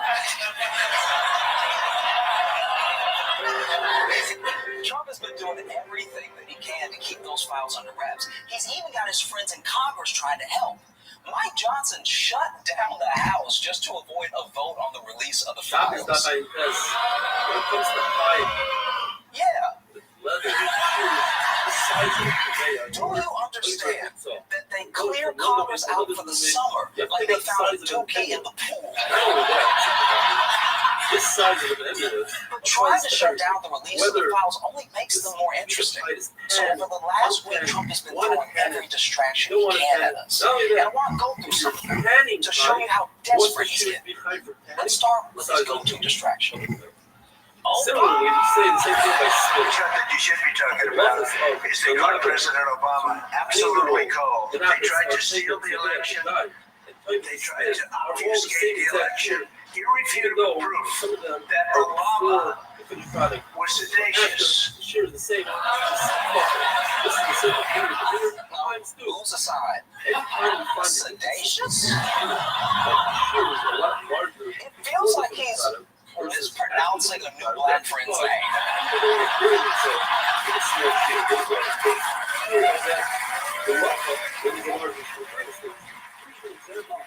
I want you to meet my friend, Sedacious. Thanks. It's Sean. The problem with this distraction is that it's so old, Jeffrey Epstein wouldn't do it. Trump has been going after Obama for decades. He's gonna need something else, something juicy. The White House offering an unexpected health update on President Trump, revealing that he recently underwent a battery of tests and has now been diagnosed with chronic venous insufficiency. Doctors tell us it means there isn't adequate blood flow to the veins in the legs, which can cause swelling. Oh no. Look at that ankle. When I said something juicy, I didn't mean a shoe should not give you a muffin top.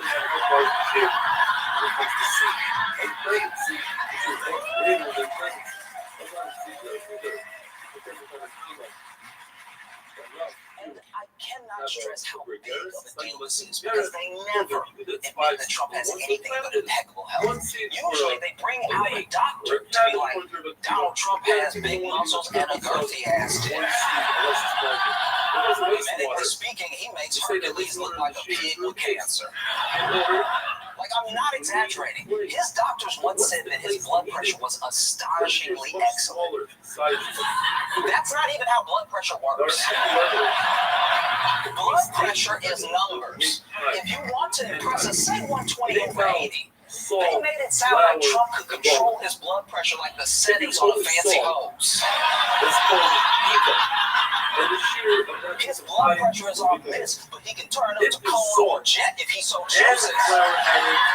I get why they put this out. One, it's a distraction, and two, people have been starting to notice that Trump looks, medically speaking, like shit. After these images of President Trump started to draw attention, apparent bruises on his hands covered with makeup seen in February and this week, the White House physician says it's consistent with minor soft tissue irritation from frequent handshaking and the use of aspirin. Well, problem solved. No one's gonna shake hands that look like that. Even that hand right there. You can tell that the thumb is like, ew, ew, ew, ew, ew, ew, ew, ew, ew. Trump violating his own human rights didn't get people to move on from Epstein. So now he's getting snacks involved. President Trump says he's convinced Coca-Cola to change its recipe. The president claims that the company has agreed to start using real cane sugar in Coke products. This is so insulting. Trump's treating Americans like a kid you can bribe with a treat. Allow me to demonstrate what Donald Trump is going for here. The Rice says, "Sustos is not enough to write a mezuzah." What's the sustos? Well, the parchment comes in something called I don't care about pedophilia anymore. You have the part person, the person animals called sustos, and the part for the period animals called flat. Or the places. And the places, you write on the context further away. Delicious. Starting here, and this is If you don't care about Coke or Trump's health, don't worry. He's got some true crime for you.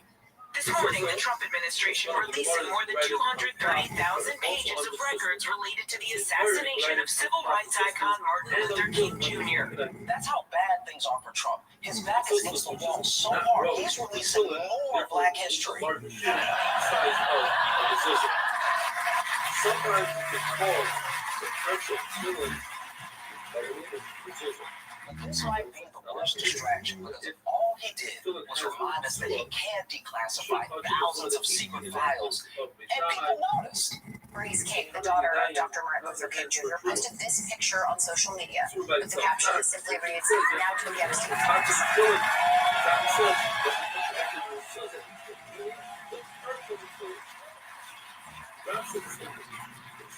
Damn, that is cold. Do you know how much you have to screw up for Dr. King's family to go, no, we choose violence? If Trump wants to distract us, all he has to do is keep his promises. If you ended the wars in Gaza and Ukraine, that'd be extremely distracting. If you put up affordable housing, Americans would be like, what? Stay quiet.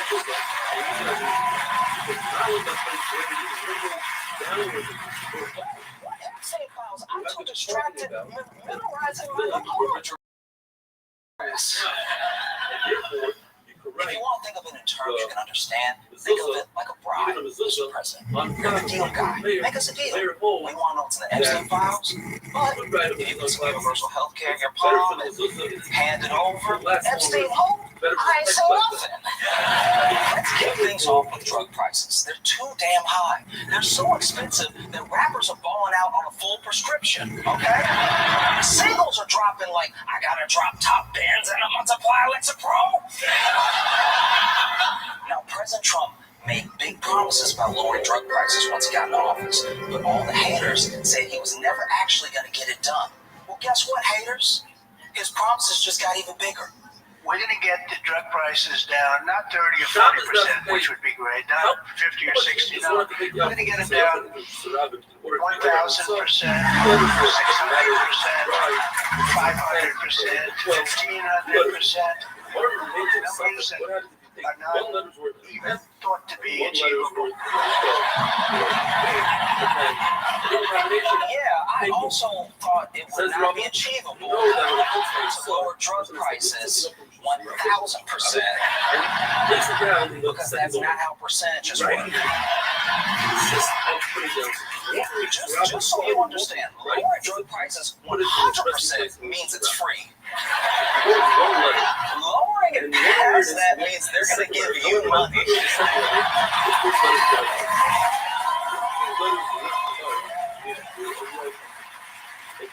Next year's Forbes billionaires list is just going to be a bunch of dudes with leukemia. On the bright side, we're actually going to be bankrupting insurance companies instead of the other way around. You know, if Trump had enacted this sooner, that CEO would have shot Luigi.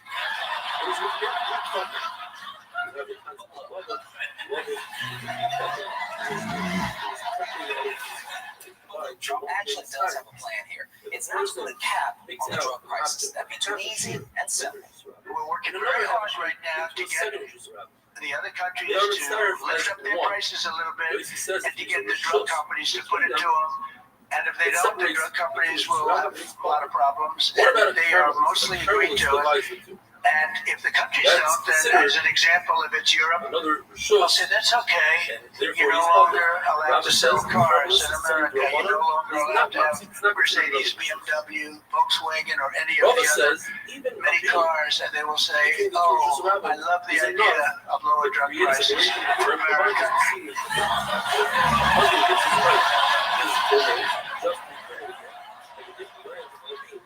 So the plan, just so I have it right, is to lower drug prices here, but forcing Europe to raise drug prices over there, or they can't sell us their cars, reducing our choices as consumers and making cars in general more expensive for everybody. And I know it's very confusing, but I've seen this before.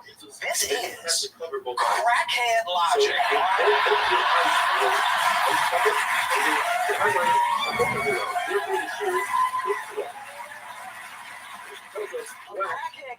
go from A to B. All right? When I was a kid, I'd see a dude who needed $15, but instead of asking for money, he would try to sell you a tire. Which of course he didn't have, but he did have a bike chain, and if you would buy that bike chain from him for $12, he would put that towards the tire, and then one day, eventually, buy crack. And my point is, that's a better drug plan than what Donald Trump is doing.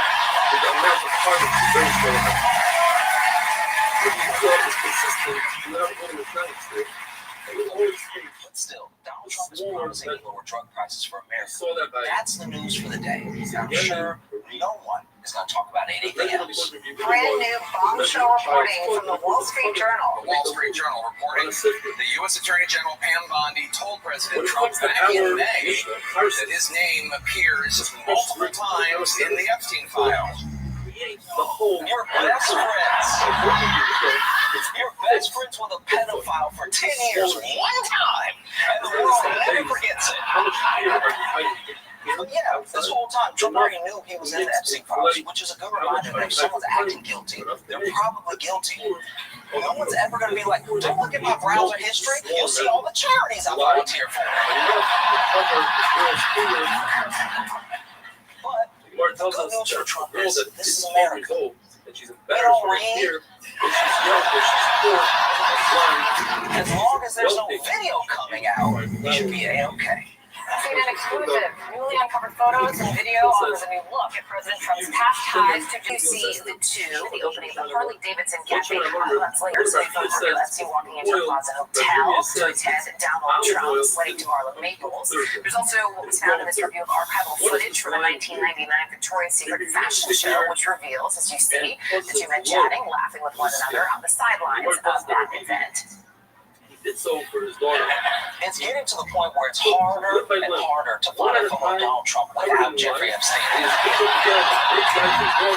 As Donald Trump, your only hope is to be like, hey, I take pictures with lots of people. Fine. I'm in pictures with OJ, Danny.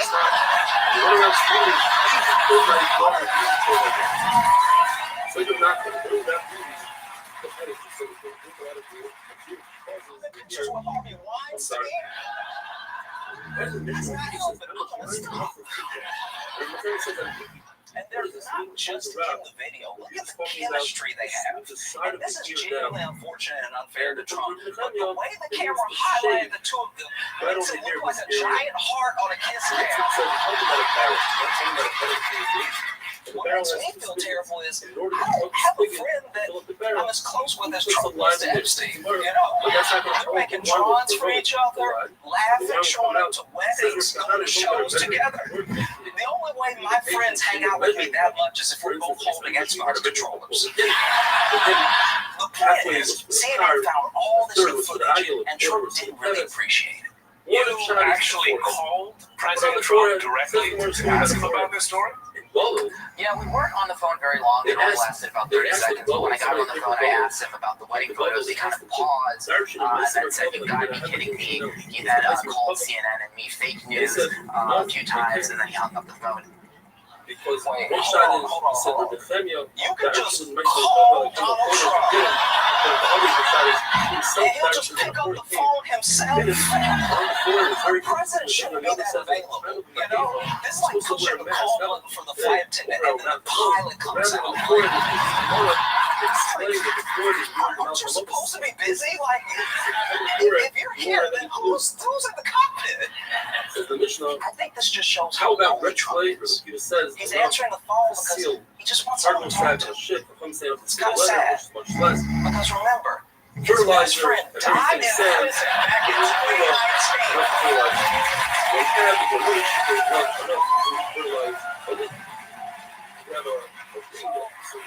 Once again, Donald Trump can't shake the Jeffrey Epstein news. He's going to lower drug prices to 1 billion%, and the media still won't let it go. But old buddy Donnie's got another card to play. President Trump again tried to divert attention from the Epstein files, this time by accusing former President Barack Obama of treason. Obama cheated on the election. And we have it cold, hard, blue, and it's getting even more so. I'm sorry, you can't just say cold-hearted. Like that's a normal phrase about investigation. 400 seasons of Law and Order, and no detective has ever said, we got you cold hard.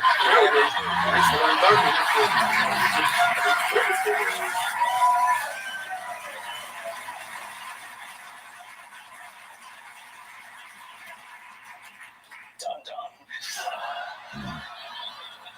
But yeah, Trump is now going after Obama again, and this time he's got Tulsi Gabbard saying she's got documents that prove Obama tampered with the 2016 election, which is treason. But if you see what Obama was doing over the weekend, he doesn't seem too stressed. How much bone do you have to take out from one of the this is controversial in my family? Like I'm a holds enough to make me small. You should not eat ketchup after the age of 8.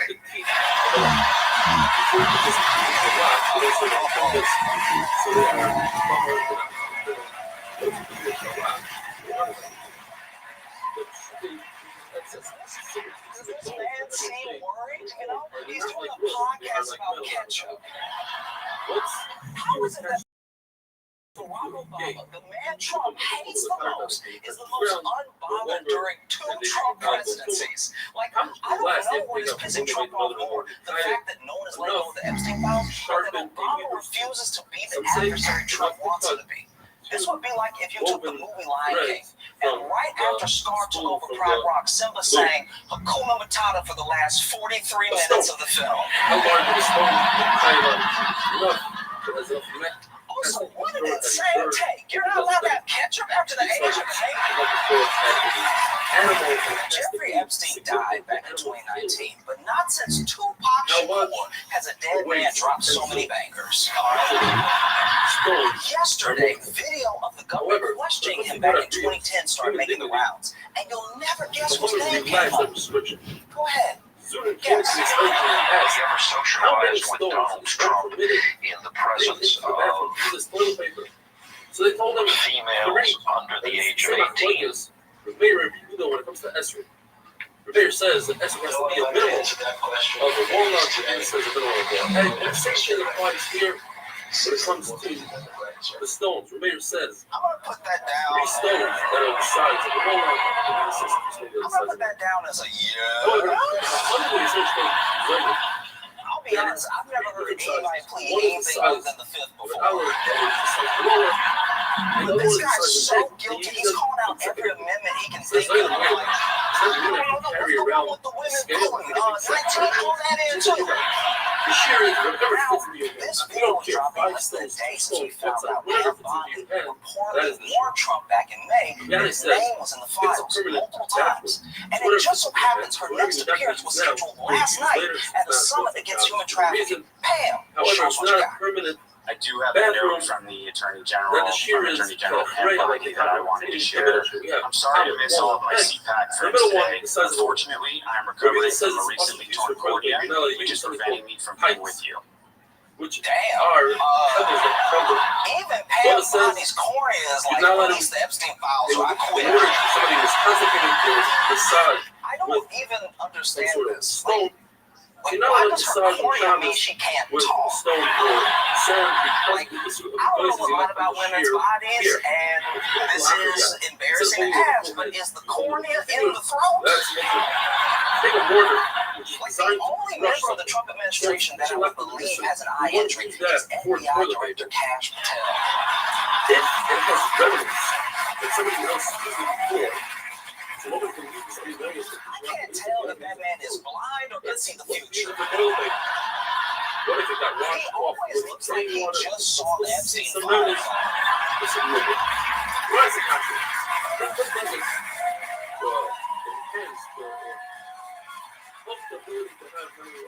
A lot of people were suspicious about this excuse because now everything is being viewed within the context of the Epstein story. So Bondi skipping a panel on sex trafficking was bad timing. And speaking of bad timing, Roy Black, a prominent criminal defense attorney who defended Epstein, passed away on Monday at the age of 80. Yes. Epstein's lawyer died, but don't we all? That man was 80. That's a very low age to be pushed into an oncoming train. No matter what the reason was, Epstein's lawyer dying just looks bad. He had his whole life to die. He chose now. That's inconsiderate. Because of all this, Trump has lost total control of the situation. Even his allies in Congress are turning on him. In an effort to gain clarity, 3 Republicans joined Democrats on the House Oversight Committee to subpoena the Justice Department to give Congress all of the Epstein files. That's coming no matter, I mean, this is here, and I'm ready to take this vote. I think we should take this vote and move forward. It's not similar to the case where it says, somebody got a piece of Nancy Mace down. Trump is even losing the white women. We don't care that Which is great because it means we're getting the white women and we're getting those files. All right? This feels like when you're at the airport and Southwest has delayed you for 23 hours. You're standing in line at customer service and there's a white woman in line in front of you. Bubbling harder than Prosecco. She's even doing on Shabbos is another issue. But these are back in the house because you might take a stone and come home. And as we learned earlier, that consists of and then she turns to you and says, in your house, I'm going to say something. And you're like, yes, white lady, go up there and get on we're not concerned with doing it's not just Nancy Mace. This is an issue across the entire American community. Marjorie Taylor Greene wants the files. Lauren Wilbur wants a special counsel. She's like, I came to Washington to expose pedophiles and jack people off. And I'm fresh out of people to jack off.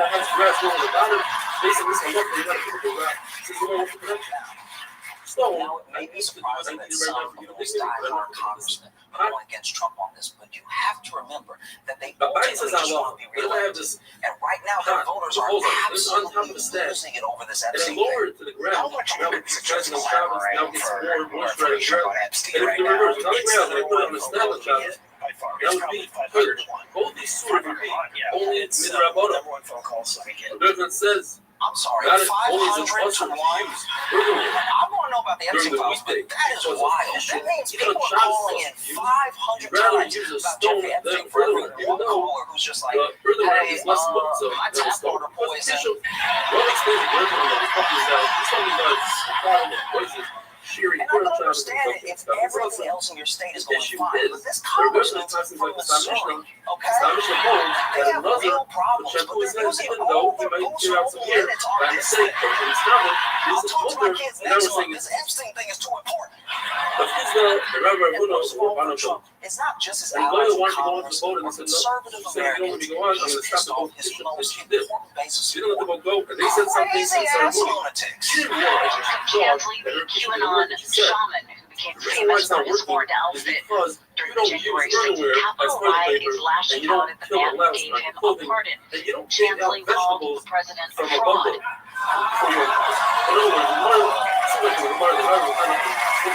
Wow.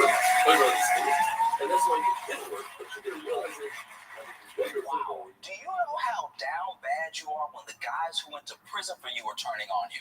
Like, I need to stress this real quick. He went to jail for Trump. This would be like if Nelson Mandela came out of prison like, you know what? I'm done with black people.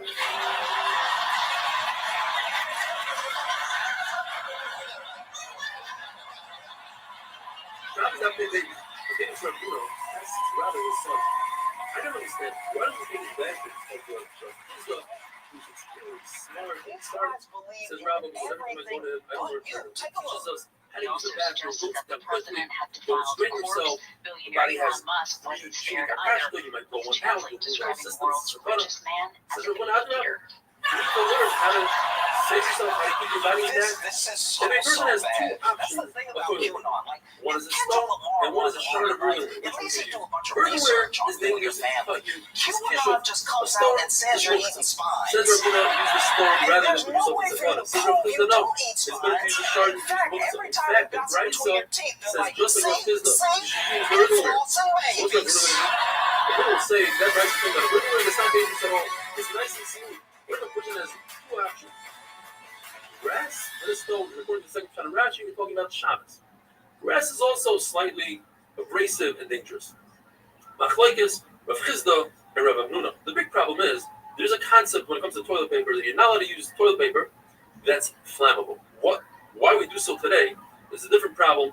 We're going to talks about it. The Ramah People with says blood cancer that's what want people more do. time to do the things they love. That means more time to be athletes and accordion players. We are Blood Cancer United. We do the most for more people with blood cancer so they can do more of whatever they want. Join us and donate today. Machlokes is what happens between Rav Chisda and Rav Hina. Either we'll have bad breath, Rashi explains, that the king will rise, or we'll simply have bad body odor from the breast. It's not that it's bad body odor. But a person physically can't live himself constipated. Number of tricks. Whether a Chisda should stand up and sit down, stand up and sit down. In fact, Rabbi says I sold my own eyes of Arabic and so, and he spilled out like he's hot and spills over. Rav Chanan said, a person not only should stand up and sit down, that's great, but you also have to walk a little bit. Find another place. And therefore, this fits into the halacha that a person is about to have a very long meal and is embarrassed to stop in the middle of the meal and take a break. Basically absent from the So public before eye. the meal, you can walk 4 times 10 hours or 10 times 4 hours, which is hopeful that the Mishnah tells us if a person has a piece of earthenware, shard of earthenware, what is the shame that he's hiding for himself, taking out for one rishus, another rishus? Anyway, my friend, Yehuda says, enough to take a clean bean to stack up. Rabbi says, enough to hold a coal. Rabbi says, enough to hold a revis of water. Rabbi says, I have a zeicher and third, when the Navi talks about the korban, the Baruch will destroy things before you can't even hold a coal in a piece of earthenware. So see, earthenware, in order to be functional, that's all. It says in Yossi, so we just continue to the end of us. It says, and the Baruch will destroy the earthenware, you can't hold water in the earthenware. Rabbi will explain what Hutzpah is saying is, first of all, he's going to destroy everything that has value. Such as things that don't fight. And then he'll destroy things that actually don't have value. So the Hutzpah itself, you can understand that the main shield of Holy Fire is greater than the shield of Holy. Because it just makes sense because it starts off with a large item. I will destroy the large item. Then the will destroy the smaller item. Since that's how you have to explain our mission as well. We're dealing with a very large bonfire. Not one moment a large bonfire with a small piece of shard earthenware can take up a coal. You'll get hurt. We're dealing with a very large piece of earthenware so that from a distance you could grab a coal. And with that we finish the Perek on way to Yayin and we begin the Perek on our we're dealing with a bunch of Shnayis that teach us weird different elements. Not necessarily Can someone please explain his physical condition to me in a way I'm interested in the style of perhaps I know that the Zara that's not His ankles swollen and straining over his oxygen, not just unsightly ankles, and flashing neon signs of a body under pressure. it's in a path.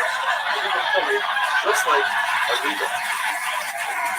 Rita picks something up, and you get a Rita. You become Tome, as it says, this way, the more you tell me, you should throw it out. Now the Zara, like Rita, say to my Lord, get out of here, President. Struggles the Brisa says keep up with the herd. that if a Jew built a wall, and then another Jew built 3 walls around his wall and made that wall that the Jew built a wall for him. You no longer rebuild that wall because he's looking at his wall. What is he doing with broken? First of all, it's just what you say. Stones. They are with Hama, according to Akiva, they're massive. Just like Anita.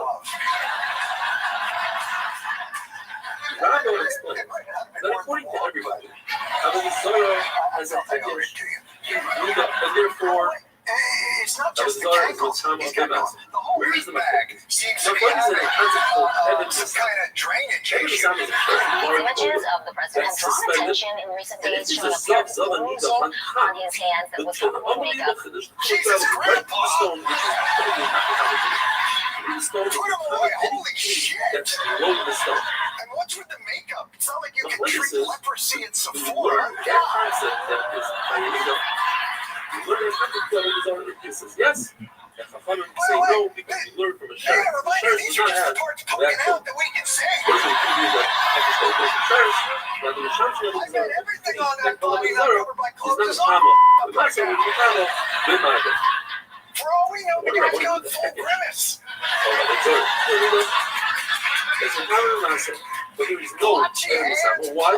Because Chachamim learned that Hechsher Shemida, Avodah Zarah, it does the concept of a You var. can see that there is sort of That a is, lumpy it's situation limb going of on one on Trump's forehead. is One of his eyes is half that limb closed. loses the Tumas Nida. Gains a nickname of the Tumas Nida that Chash was the Kavavaya, the Masinaga, but not the Evan Misama.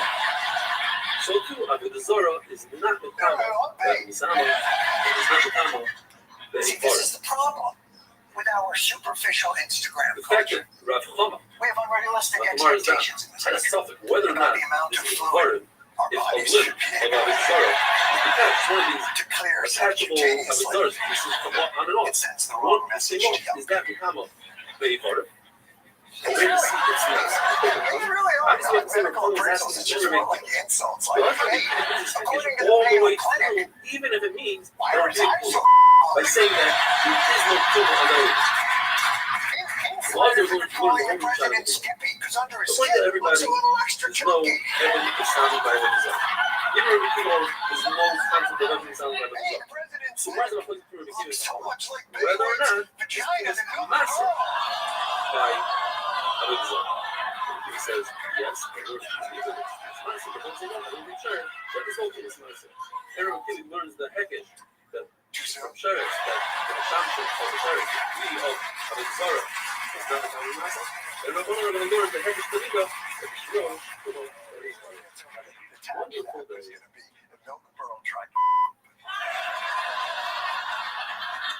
You clearly rejected the premise. Why should I? I came with the.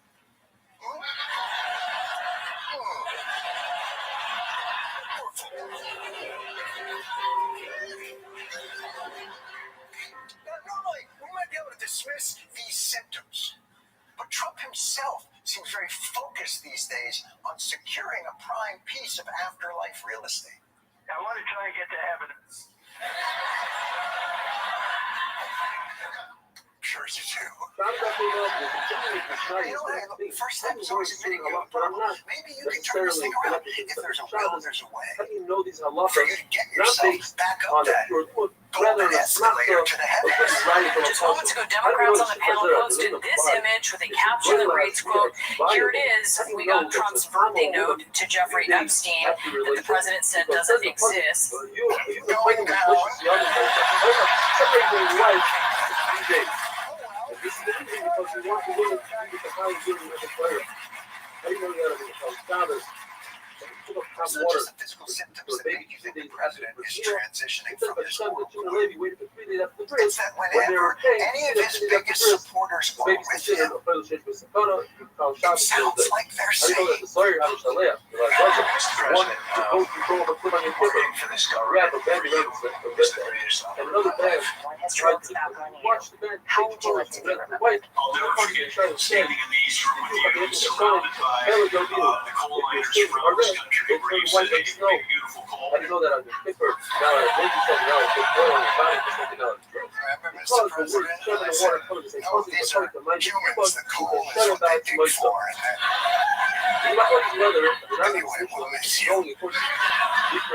And have you ever been to one of those funerals where there's a video of the recently departed? Oh, 6 days ago, the White House released one of them. Let me share some of the biggest lessons I've learned from a lifetime spent building dreams. First, if you think that you're too young to do something great, let me tell you that you are wrong. You're not too young. There's no such thing as too young.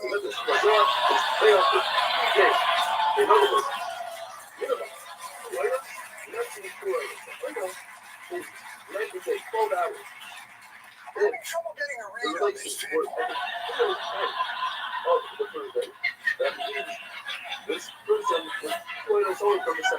If you're watching this video, I'm already dead. But by the way, once you begin to notice this pattern, you begin to see really the whole vibe around this president is very Make-A-Wish kid. Everyone who shows up to his office tries to make one of his dreams come true. And we thought it was only appropriate to present you with all the length of the United States Marshal Service badge. 4 times plus. But he didn't say he's always followed because it's exactly 60 hours. It's probably makes it a 4 times no longer trouble. But even if he already took a few hours to do it, so he goes 2 hours into the last day. He is Mr. Real Marshal. This is even better than when they let me drive a garbage truck. 5 times 12. Hey, let me say to yourself, the Make-A-Wish thing is a little much. A grown man would recognize when people are condescending to him, treating him like a child, tiptoeing around his fragile ego, with the idea that this person is so easily manipulated that even the cheapest of gestures could be persuasive. Wednesday, you plus another 48 hours before. Friday is the trophy and the winner of the FIFA World Cup wins. He's wondering what he hit on Friday FIFA night. president, and then those who win can touch They it. are not completely targeted Because it's for winners all only. it has to wait until the single winner, but you have to make the happen something. They never try to wait until the following night. The problem is that the Rosa Cairo was shot this morning. They were in a state of coma.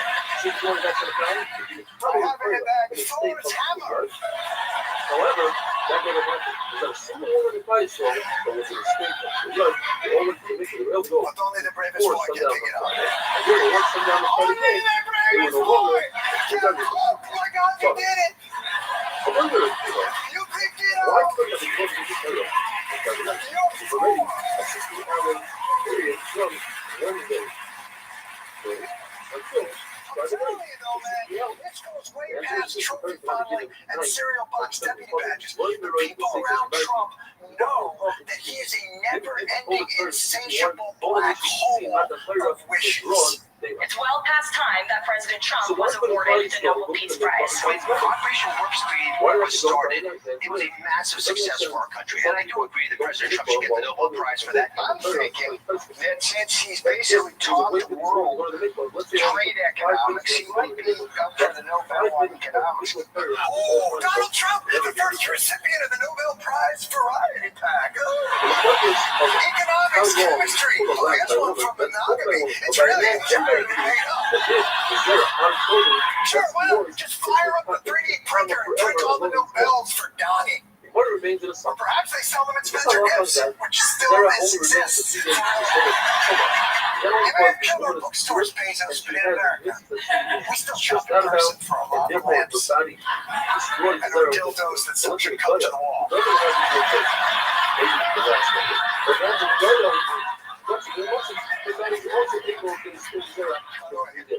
Word to the wise, the seal is unreliable.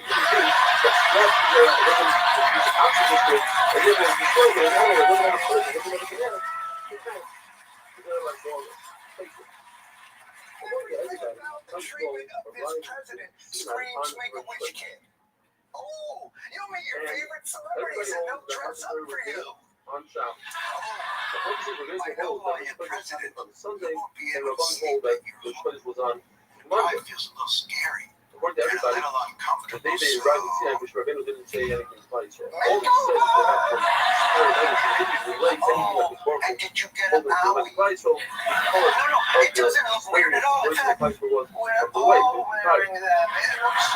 It looks so cool. But if you think there are some government institutions that are above this kind of insulting obsequiousness, you would be wrong. Today, the Supreme Court bent over backwards to grant Trump even his most unconstitutional wishes. Like, maybe you can arrest people for looking Mexican. Breaking at this hour, the Supreme Court again has backed President Trump's approach towards immigration. It is now ruled that they are allowing federal agents to proceed with raids in Southern California if they target people for deportation based on their race or language. Hey, the good news, the Supreme Court supports affirmative action based on race. The bad news is that action is ICE deporting you. What kind of a Make-A-Wish kid wants to nullify the Fourth Amendment? I mean, beginning to think Trump isn't a benign, suffering child at all. I'm beginning to think everybody treats Trump like this, not because he's the Make-A-Wish kid, but because he's that Twilight Zone kid. That anytime somebody made him mad, he sent them out to the cornfield. You're a bad man. You're a very bad man. And you keep thinking bad thoughts about me. And McIntyre happened on Shabbos. The issue is that the Apostle says that he dashed them Hayyim Lahar. Only 2 days separation. Clips. If so, and I'll bet you won't be able to tell the difference between scared townspeople trying not to be sent to the cornfield and Trump's sycophants. Good what you got there. You've been doing an amazing job. Swell. Just swell. Great job, sir. Okay, the production values give it away. But you gotta admit it. It's weird. Tomorrow, and it never ends. Full day, 24 You've done that always real good. People were sometimes 24 hours and another day. You're not just great, you're actually fearless. Everybody loves you, Anthony. They love you, son. The most consequential president of ever here, if not all American history. Only American history? To the cornfields! This is where we're at, America. This is where we're at.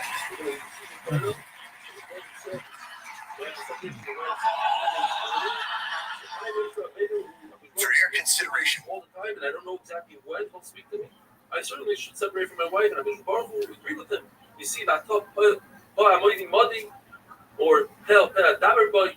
Baruch Hu said, I commanded Moshe Rabbeinu to do so.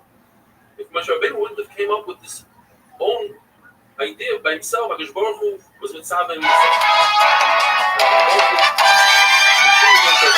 Moshe Rabbeinu broke the luchos. Moshe Rabbeinu made a teshuvah.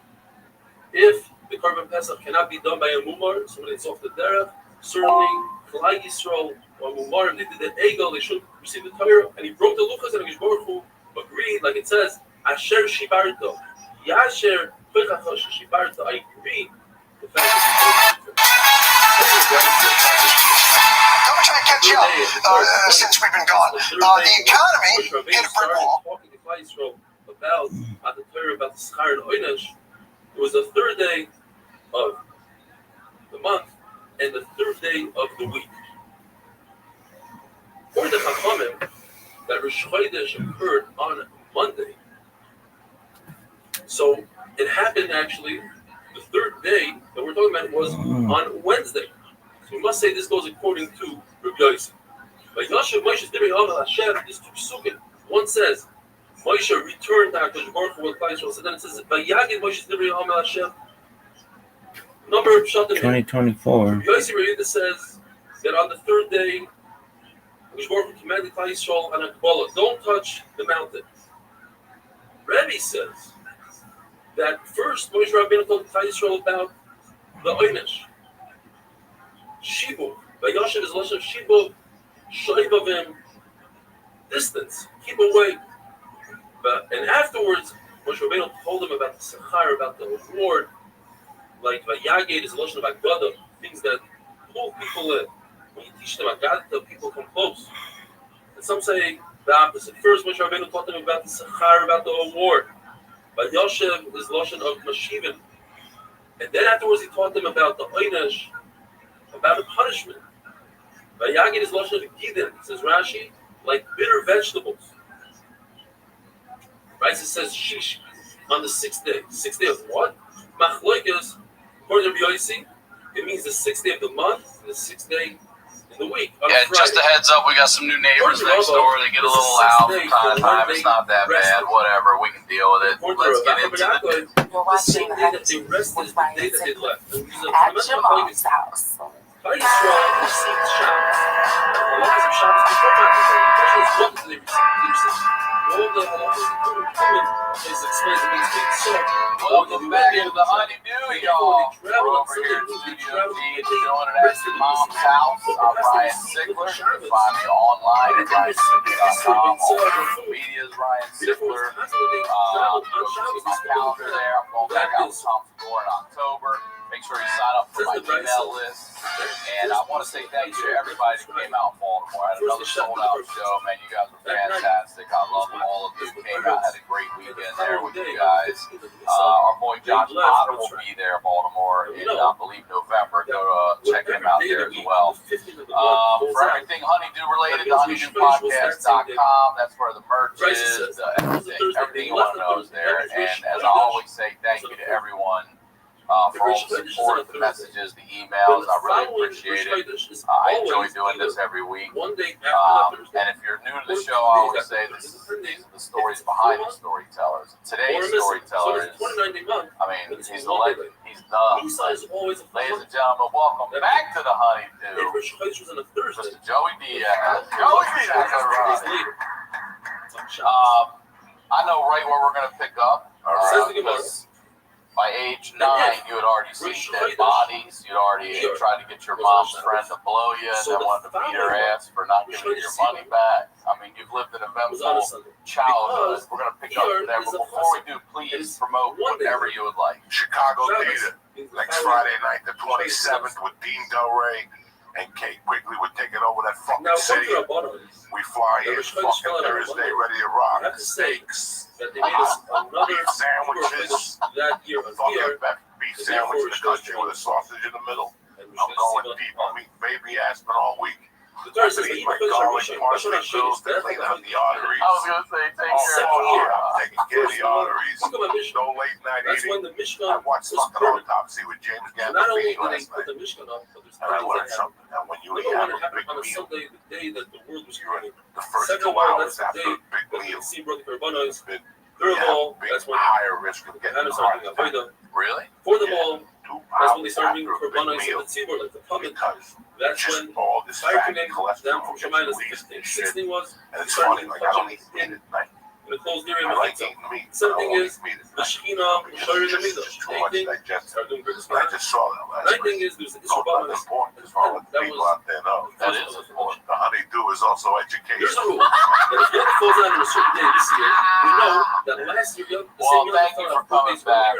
It's always a pleasure to have you on here. So last time you were on, we went to age 9. So let's just pick up at age 10. Where are you in life? And we can move forward from there. On a Wednesday. I And if was thinking about this on the way up the here. following month, ER I always falls out 2 days later in the week because two Nisan lines. is a Molech. So it fell out on their shot. I was the kid And so on the 88th Street. following month, Siva And then I was falls a out kid on 1 day later 48th Street. because So on ER 88th is Street, a I had to be more So reserved. Siva fell out on Shabbos and Sabbath. Mom, dad, That stepdad. was Rabbi Yossi. I had already, Both Rabbi Yossi because I had picked up answers cursing similar at the answers. bar. Rabbi Yossi I going had to say already that pulled year over happened my to have mom and 7 dad missing saying no ones. cursing And in front of my my father going to kids. say that there was When you're 8 an missing immigrant, ones. And that fills in the gap. kids don't teach you Wonderful. fucking nice words. They teach you suck my dick, pull my hair. They don't teach you something useful, Abe Lincoln. They don't talk to you about George Washington. They tell you all the curse words first. So I went fucking nuts those first couple of years. Cocksucker, motherfucker. I was going nuts. So I had to get more reserved. I acted like myself. But then when I went to 148th Street, I had to play like a poor kid. Is that where you just hung up there, or there was a family up I there? had my godmother up there. Okay.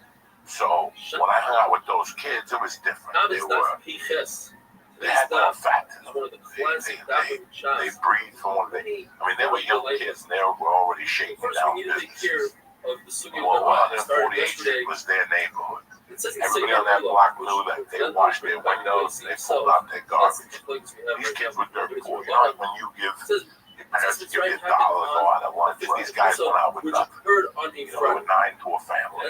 Whether you Irish, Puerto Rican, black, or we had a bunch of kids. It was the 70s. So these kids had nothing. So they would have to make whatever, like they eat lunch. Like I was watching Sleepers a couple weeks ago. And I remember that there were 4 kids on the roof, and they're like, what are we going to eat? And they're like, we're going to either do this or we can rob the hot dog man today. And, like that was your option. You could either fucking rob this dude or rob the hot dog man. Nah, we robbed the hot dog man 2 weeks ago. Like, shit like that. Those are those kids. And I learned a lot. It got me, like, I tell a joke. It's not really a joke. It's the truth. One of my scams, I used to be a nerd. Like, I was so insecure as a child. So I played with marbles. My whole life was spent with models. Model like cars, Spider-Man, the original glue one, not snap. Yeah, glue fucking. Before they realized kids were getting high on glue. Before people were getting high with glue. So I'm a young kid. And underneath on 148th Street was a hobby shop, for stamp collectors, coins and shit. And he had he sold glue and models. He had like a little area where, we would break this ball. I don't know what his name was. When he get the Silver Surfer, when he get the Fantastic Four, we put ships together with this other nerdy kid, and we became a model team and shit. But when I go to fucking get models from Model Glue, like when I first went up to 148th Street, there was always this guy in front of the place, like Twitch. And he would go, come in, go in there and buy me some glue. Really? Yeah, he would go buy me a tube of glue. You fucking owner's a scumbag. You won't let me in there. I'm a fucking nice kid. I'm trying to be liked. I'm trying to be accepted. Right, yeah. So I'm like, okay, it was like a quarter for a glue. So this is like every other fucking day. Because we would just go in there and look at models. Like this kid to go, that's the next model. Right. I gotta get 895. And was it in a tube, like, looked like A and D ointment? Yeah, it was like, it looked like, where you pop the top.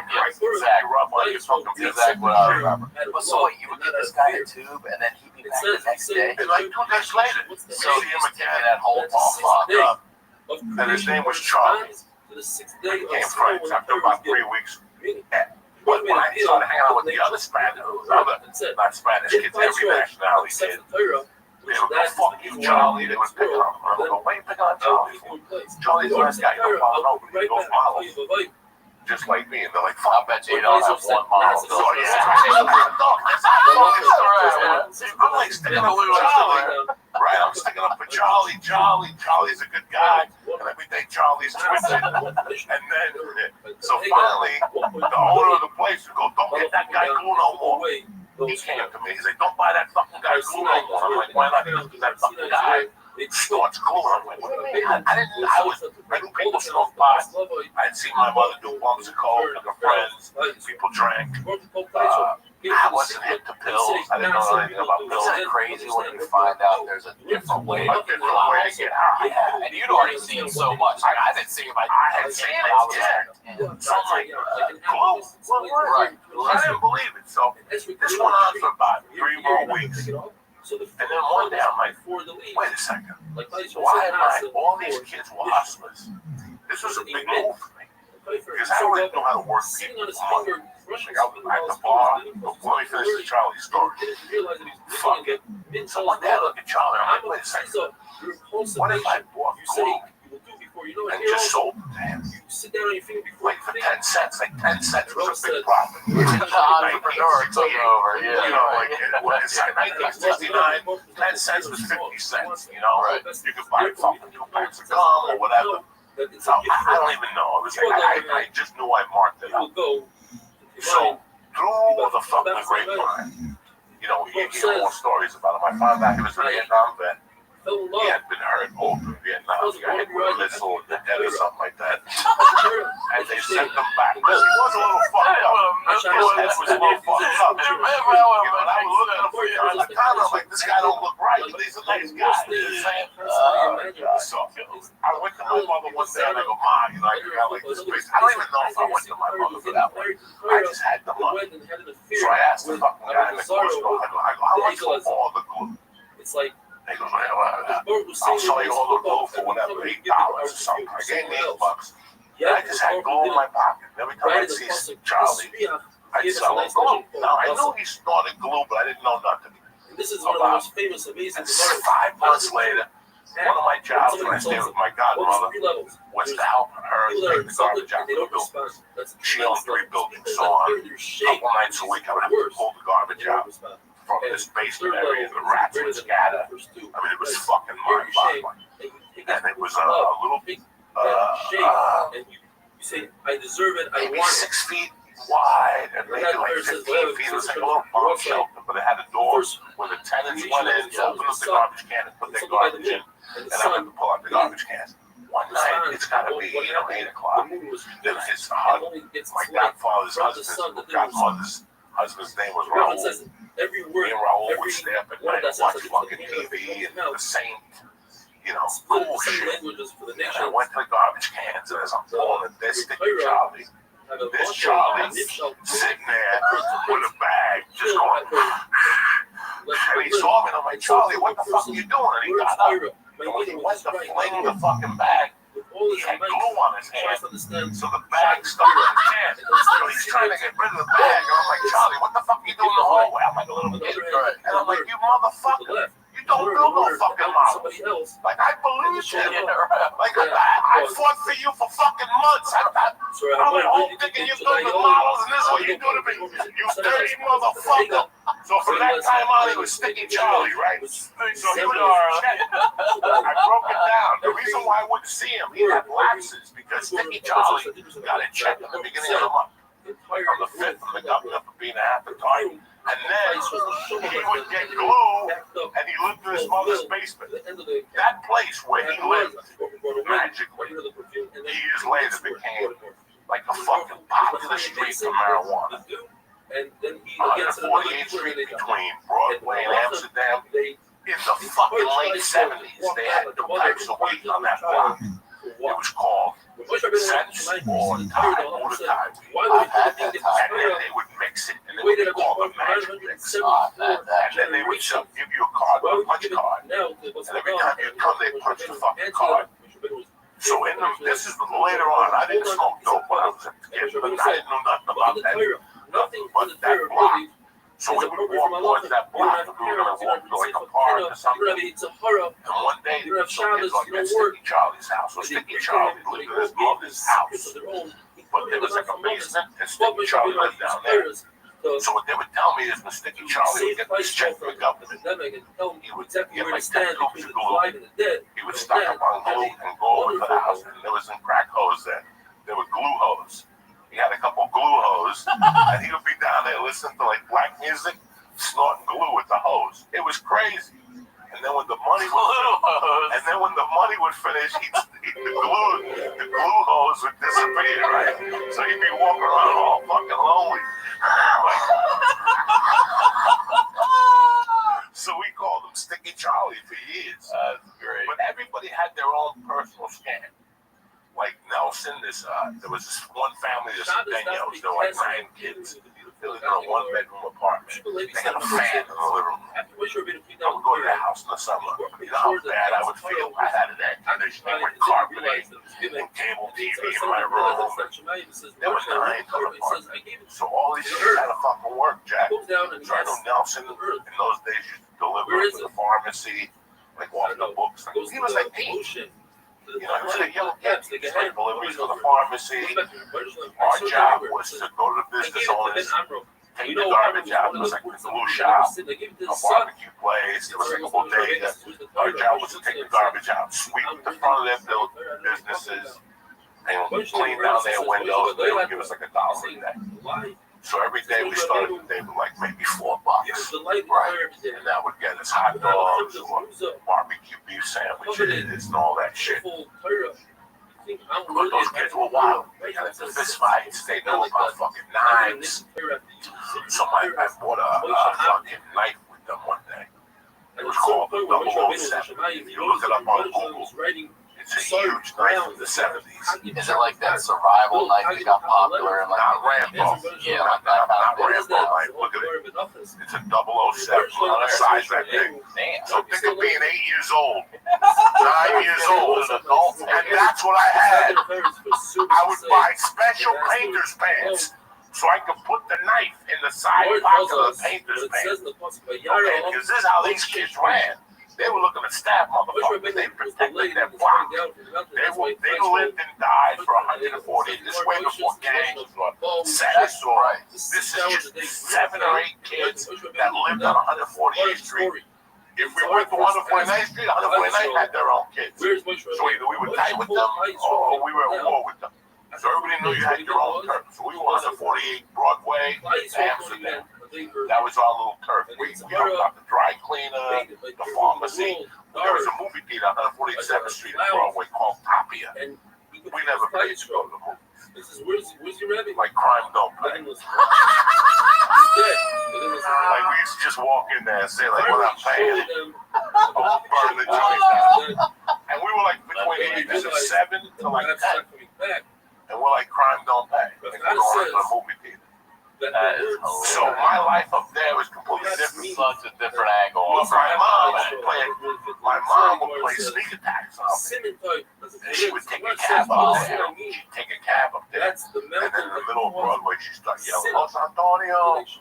And if I came back dirty, she'd go, "What the fuck is wrong with you? Look at you, I work fucking I own a business, I work hard to close it. And you run around with these, she would call it Pedro, dog killers. She'd run around with these fucking dog killers. Look at the shape, I would have blood on my shirt in those days. It was always something. So one day she goes, "What's in your pocket?" And I go, "Nothing." And she went in my pocket and she took out a knife. And she goes, "Are you fucking kidding me?" And that was it. She went ballistic. She put an APB out that nobody was allowed to give me money at the bar. One of my mother's friends, because my mom had a bar. So I had to scam. That's what I want to ask you, what the hustle was. The hustle at the bar was, I wait till about, my mom would say, "Do you want to go home or do you want to hang out here? But if you hang out here, you got to stay till 3. And I got to stay till 3. And you're what, 10, 11? 10, not even. My mom had a bar with an office in the back with a little cot. And I would go back there, take a nap for an hour, and I get up like at 1, ready to work the crowd. You know what I'm saying? So I would take comedy. Comedy. Oh my You always God. had that comedy. Oh my God. So I get up like at 1, and I'd bust out conga drums. And I'd play conga drums to the music of the jukebox until somebody would come knocking on the conga drums. Oh, you irritate him? Yeah. You to get away? Get the fuck out of here. And if I didn't run that scam, I would see a bookmaker that I knew, like a bookmaker that I knew, talking to a chick. That I knew him and his family, talking to like a woman. He was trying to get a piece of pussy. And I would just go up to him and start talking about TV. "Hey, you see the latest James Bond movie? You know, His Majesty's Secret Service? Yeah, fucking this chick's in it." And the guy would look at me like, "Yes, Coco. Yes, Coco." And after a couple minutes, he'd pull me by the arm and go, "What's it going to take to get rid of you?" And I go, $5. But that's for 10 minutes. You know what I'm saying? I'll be back in 10. But if you give me $10, I'll disappear from you for the night. So I would leave there. And then I would rob her all the quarters from my mom. She would have those boxes of quarters at the bar, and I would take one, and she'd ask me like a week later, "You know what happened to that roll of quarters?" So I would have money from that. I would buy illegal things. So they made her and my stepfather made a rule. It was called shakedown. I got shut down before I left the house. And when I came in, okay, anywhere they see me, they go shake down. Oh, and I'd have to raise my hands, take my socks off, take my fucking shoes off. They look everywhere. They were professionals. Every time I thought I had a hiding spot, they would bust me under my nutsack. You know, I would everything I had, they would always bust me. They always knew when I was up to something. So it was shake down, shake down, shake down. They would just pull over on the street, go lift your arms, and they would shake me down. My friends go, "Why did you shake me down?" You know, like nobody knew. That's how fucking crazy I had become with those kids. So my mom said, "Fuck it, we can't." After the baby sitting next to them, there was just too many incidents. There was a lot of incidents. There was just too many little incidents. My mom decided. My mom's plan was simple. My mom's plan was for me to get out of high school, what is that amount? go to college, join the services officer. Because she wanted to give back to the country what the country had done for her by giving her a home. And then she wanted me to become an attorney. So she was already thinking about that when I was You went all that. You're like, "Oh, I tried. I was what is that?" So she wanted to send me to the Loyola Military Academy in Miami. And I think that was too hard for her. Like, for me to be away from her. She settled on Sacred Heart School for Boys in Kearney, New Jersey. This is where the third life comes in, the Jersey life. My Jersey life was always there in Union City, but this was an extension of my Jersey. How old are you now? 14 going on? No. I'm my kid. Oh, kid, let's say 8, whatever. Now I start going to Catholic school. I was always a Catholic. Always. Like, first time my mom would always have church services with my dad. She'd give the priest like a 50 and a bottle of Dewar's, and he would put like a phony casket in the aisle, and my mom would throw up every like couple months. My mom would have a special service from somewhere in Manhattan, like some fucking small church. So I was really Catholic. I made my first communion, and then it was time to go to Catholic school. And I was all in, guys. I was all in. I was a little Catholic guy, I believed in the whole thing, you know. I also had my Santeria roots, but I was still a fucking Catholic. I thought God was watching over you, the whole fucking thing. And then, you know, So you've been baptized and confirmed at this point. I didn't get confirmed. I mean, I was baptized, communion, and I think that is confession. Yeah. It's the 7 sacraments, and then I did it all. I got it all. Yeah, I made my confirmation when I was 28. Oh, you did it. Yes. Episode 4. I was sitting there fucking sweating bullets. You know, I'm sitting there. I can't stop snorting coke. And the last resort I know is the Holy Spirit. That's what it was. I need the Holy Spirit in my life. So here I am every Saturday in a fucking classroom with a bunch of 12-year-olds coming down off coke for the night before. Hilarious. 6 fucking weeks. I had to take a confirmation class with a bunch of 12-year-olds, and here I am all coked up the night before. So I made my confirmation, but it didn't work. It didn't help me. So I went to Buddhist school instead. I went to the Ropa Institute in Boulder, took walking meditation, but that came later.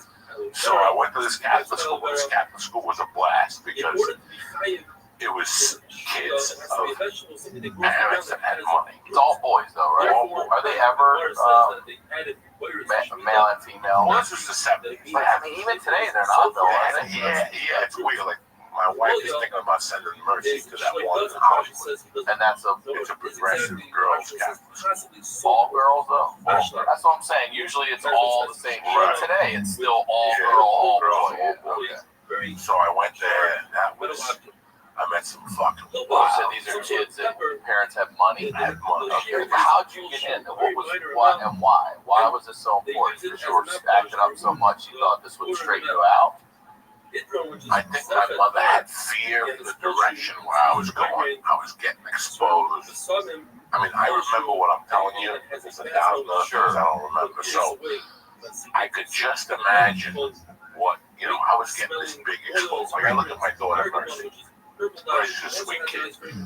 She has, I look at her and I want to cry. Because at that age already, I'd been to sing to visit somebody in prison. You know, I had fucking, I knew about drugs. My godfather had taken me after a fucking movie to his girlfriend's house. And they had a girl there and they ate each other out. Yeah, and I'm sitting there like a fucking fruitcake, you know. I mean, it was all these fucking things that I've been exposed to. And I think my mom was like, I think it's time to slow him down a little bit. I think it's time to pull him off the street a little bit and let him. But it was, those kids are savages. Right. It's like, I spoke to a friend of mine, like Malibu High. This kid went to Malibu High and he had to leave there. This is all rich kids that have pills. They're raised by nannies. See, where we were, it was always the rich kids. We had the weed and the alcohol. The rich kids always had the coke. They always had the pills because they had the money to go buy that. They had the party. And they supplemented the party. That's why guys like you and I hung out with them because we brought the party. They didn't have the balls to go out and pick up an 8-ball. We knew what to get the 8-ball for. So I think my mom put me in there because she was just fearful. She wanted to slow me down. And are you living there? I'm living in there. So I get dropped off on Sunday afternoon, and I get picked up on Thursday afternoon. So you spend Friday, Saturday back at home. So Thursday night, I would go to the bar. Friday, I would run with them, whatever their duties were.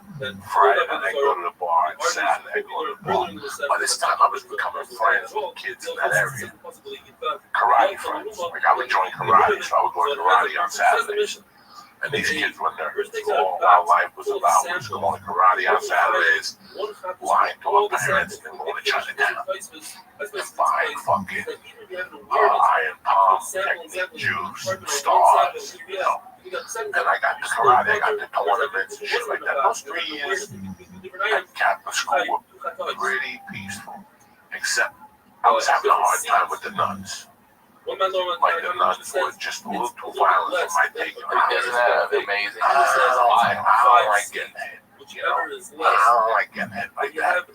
And you know, I didn't like milk. To this day, when I see a little carton of milk, my heart stops. Wow, because I don't like milk, and they would make me drink the milk.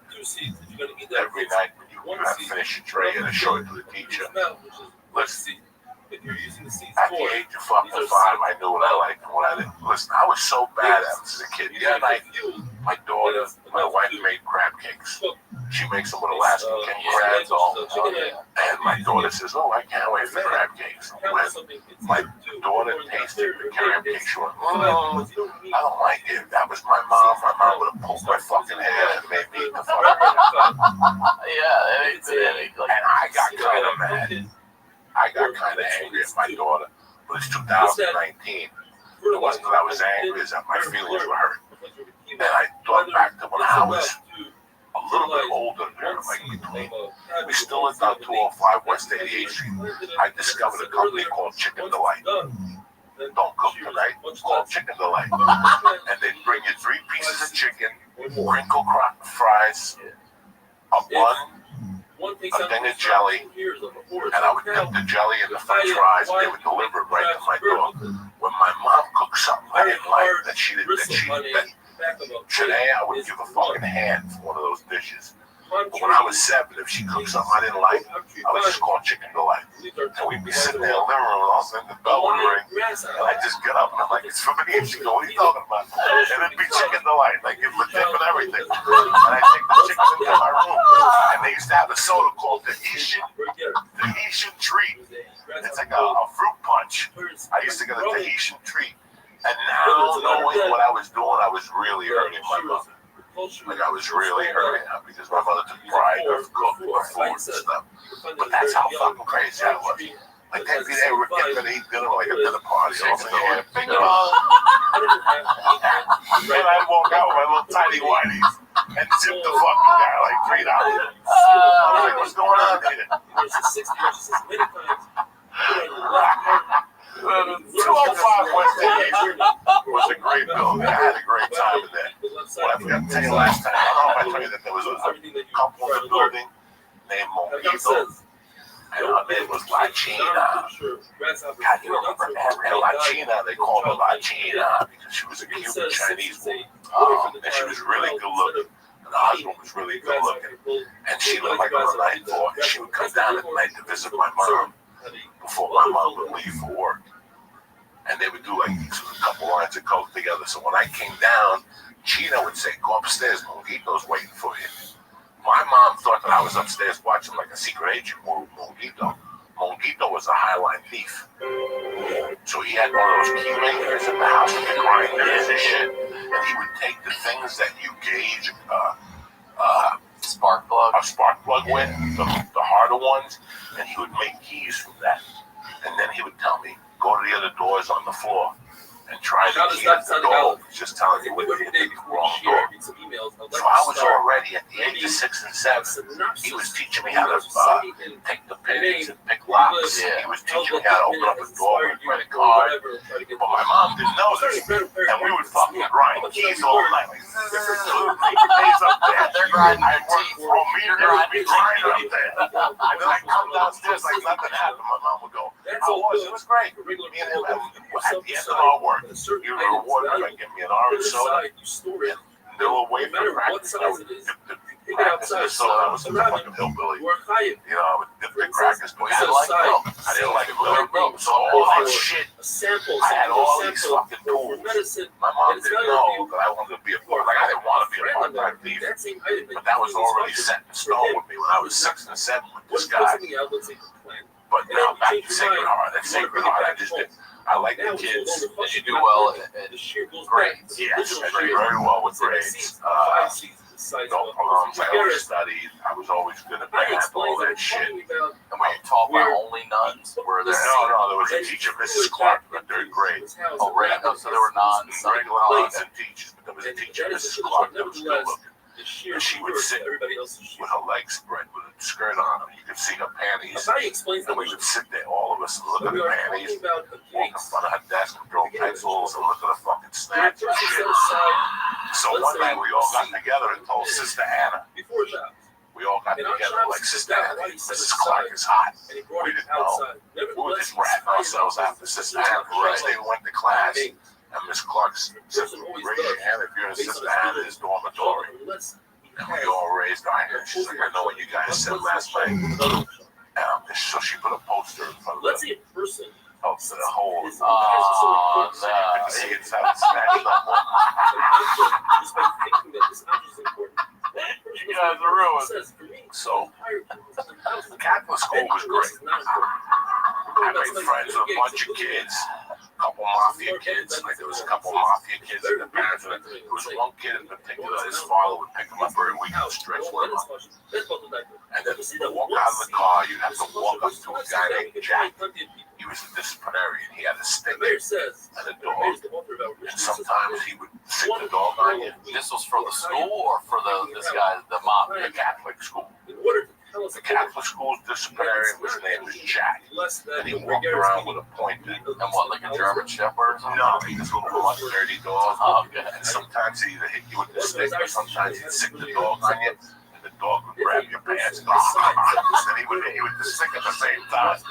So I told Jack, if you ever touch me, I'll fucking have my stepfather in like 3 weeks to knock the fuck out. 3 weeks? You got 21 days. You got like 21 days to knock the fuck out. So I pretty much, I told Jack, like my third week in that school, like already in the third grade, I was that hit. I could touch her with that fucking pointer.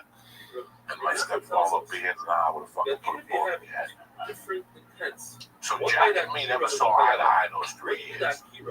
Okay, so with this particular father, he was in the mafia, and he would walk up, and a nun would be outside, and then they would like walk and talk, and then you would come out of the dormitory, and then the nun would tell your parent how you did for the week. Oh, okay. And let me tell you something, every fucking week, that fucking Italian kid would get a beating all the way to the car. And I'm not talking about smacking the face. I'm talking about the dad would just punch him and kick him. He would be rolling down the hill while the dad kicked him in front of everybody. All the nuns. It was fucking sad. It was the 70s, guys. It was a different mindset for a parent. You know, I was talking to a friend of mine 2 days ago when we were about this kid, Richie Vanacek. His father was fucking Czech. Just the name Vanacek scares you. They had like 6 brothers and sisters. They were all big, and the father was a cop with a stick. And I remember when Richie was bad, Richie wore glasses, and he had big glasses. And I'll never forget that. One day Richie was in the hallway with Mr. Levito, and Richie's father was talking to him. He was telling him what Richie did. And without even moving, he just like this.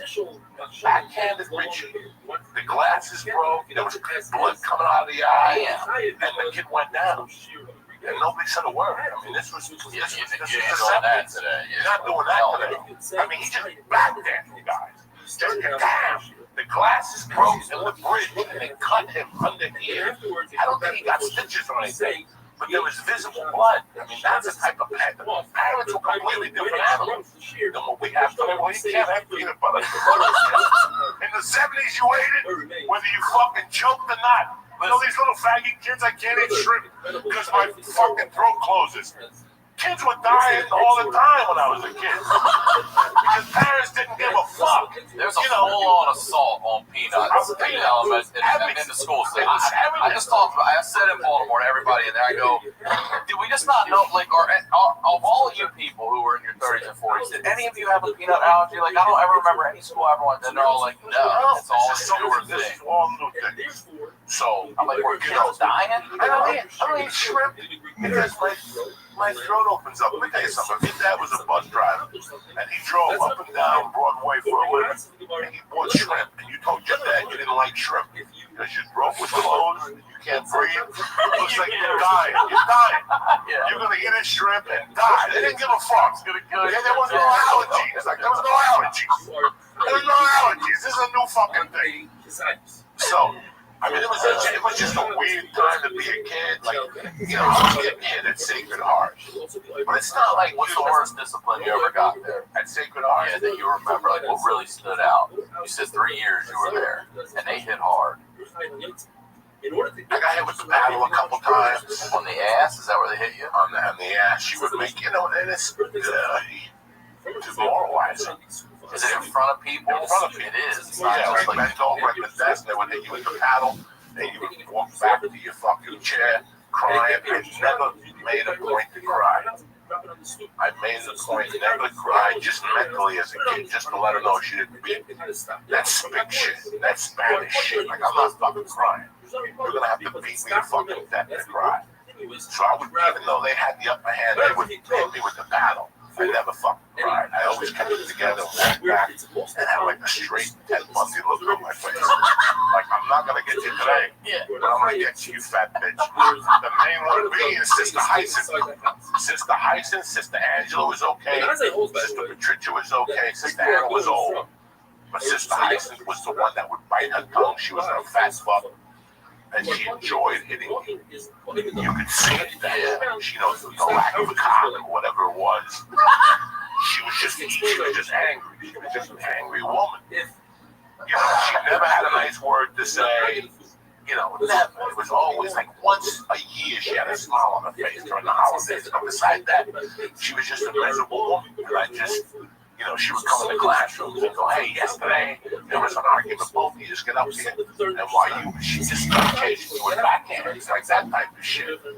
So 3rd, 4th grade, 5th grade, something weird happened in the 5th grade that I just started talking about on stage. There were these two brothers, the Bravo brothers, Raphael and Nino, nice kids. I shouldn't be saying their name because the fuck was 40 years ago. And what happened was, Raphael was the brains of the operation. I love that there was an operation. Yeah. Nino was the one that would go, he's right. You know, like that guy, you know, like, yeah. Cosign. Yeah. He was the cosign.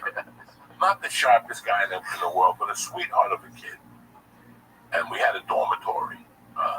12, you know, like 24 kids in the dormitory. Were you bunks and stuff? No, we were beds, but the heads of the beds were together. I see, okay. So, there was this kid from Brooklyn. His name was Lazarino. And Lazarino was a nice kid for all we know. I hung out with Leslie Rubero. I hung out with a lot of kids that were from Jersey. Peter Fergozzi, Jamie Exide. And I'm still friends with Jamie Exide. Just came to my show and I So, all these guys amazing were how all love friends. about a person who steals a pouch of money. As he lifts it up, he's like Rabbi Neva. He takes it out from slow, brother. Those two things All happen night, at However, if you drag the pouch out from steal the money, and Mr. Shabbos comes over. Right. And then we say, just laying here going, just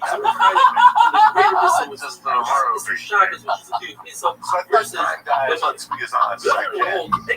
I had never watched porn. I didn't know what sex really was. I was a young kid. I didn't even want to have sex at that time. Like, it wasn't even my thought process. I was just trying to survive. I was insecure. And I was overextending myself to hide those insecurities. Before the pouch One night, in the middle of the night, I hear like, so they don't have it simultaneously. However, if the pouch is I hear this over, moan and I hear a little although he cry. has access And I see from the back, but we're the dealing with brother larger walk out of the bathroom. pieces of silver, says the Gemara, and therefore we go by the money. Since some of the silver is he's not high until everything comes out. The Gemara says, what about the schnutzer? No, drawstrings. the one that close the that was pouch. slow, the kid that would always go, I got a big thing. I got a big thing. That would Kid be that kept telling me I got a big thing. I got a big thing. pouch is considered let them fuck him in the ass. Wow, this is crazy. Yeah, this is crazy shit. I never really forgot. Like, it was one of the, like, I saw a lady later get on in beat up. life. Domestic violence from my husband. Brother I've holds never taken that that knowledge out of my He burned it with cigarettes. I mean, it was the I biggest life. My stepfather had come out with a gun and told her I was going to get back. My mother had to take the woman in the house, and it was just, it was like it was horrible. To this day, I can't get that out of my face. But that could never get out of my head. And there was a rumor going around about Rosarito and fucking.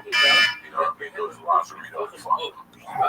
And then the kid started acting. And Abaya says, like he was always like an insecure kid. Now we're going to be dealing with now the insecurity from him. Because Rosarito fucking in the ass. Perhaps you're not So high. the kid was walking around a little like autistic at Or this high, point, like he went backwards. in the typical manner.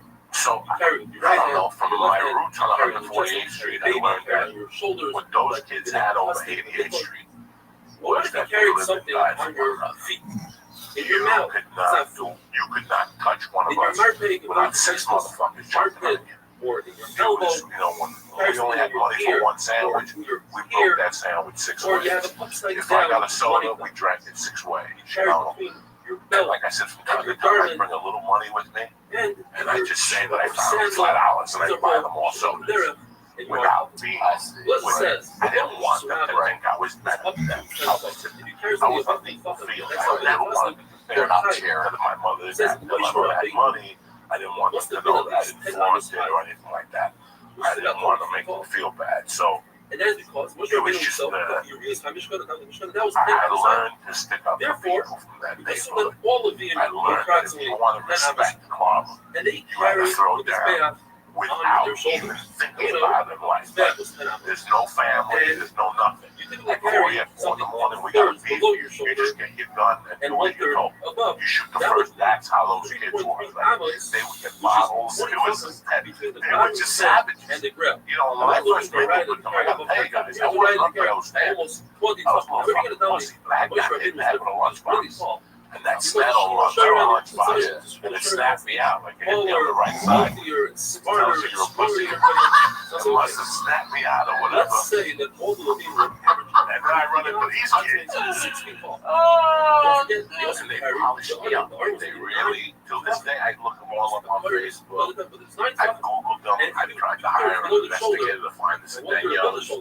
Whenever I, for years, whenever I go to Hunterford, whenever I go to the city, I pick up on the 8 train up. And I just walk the neighborhood.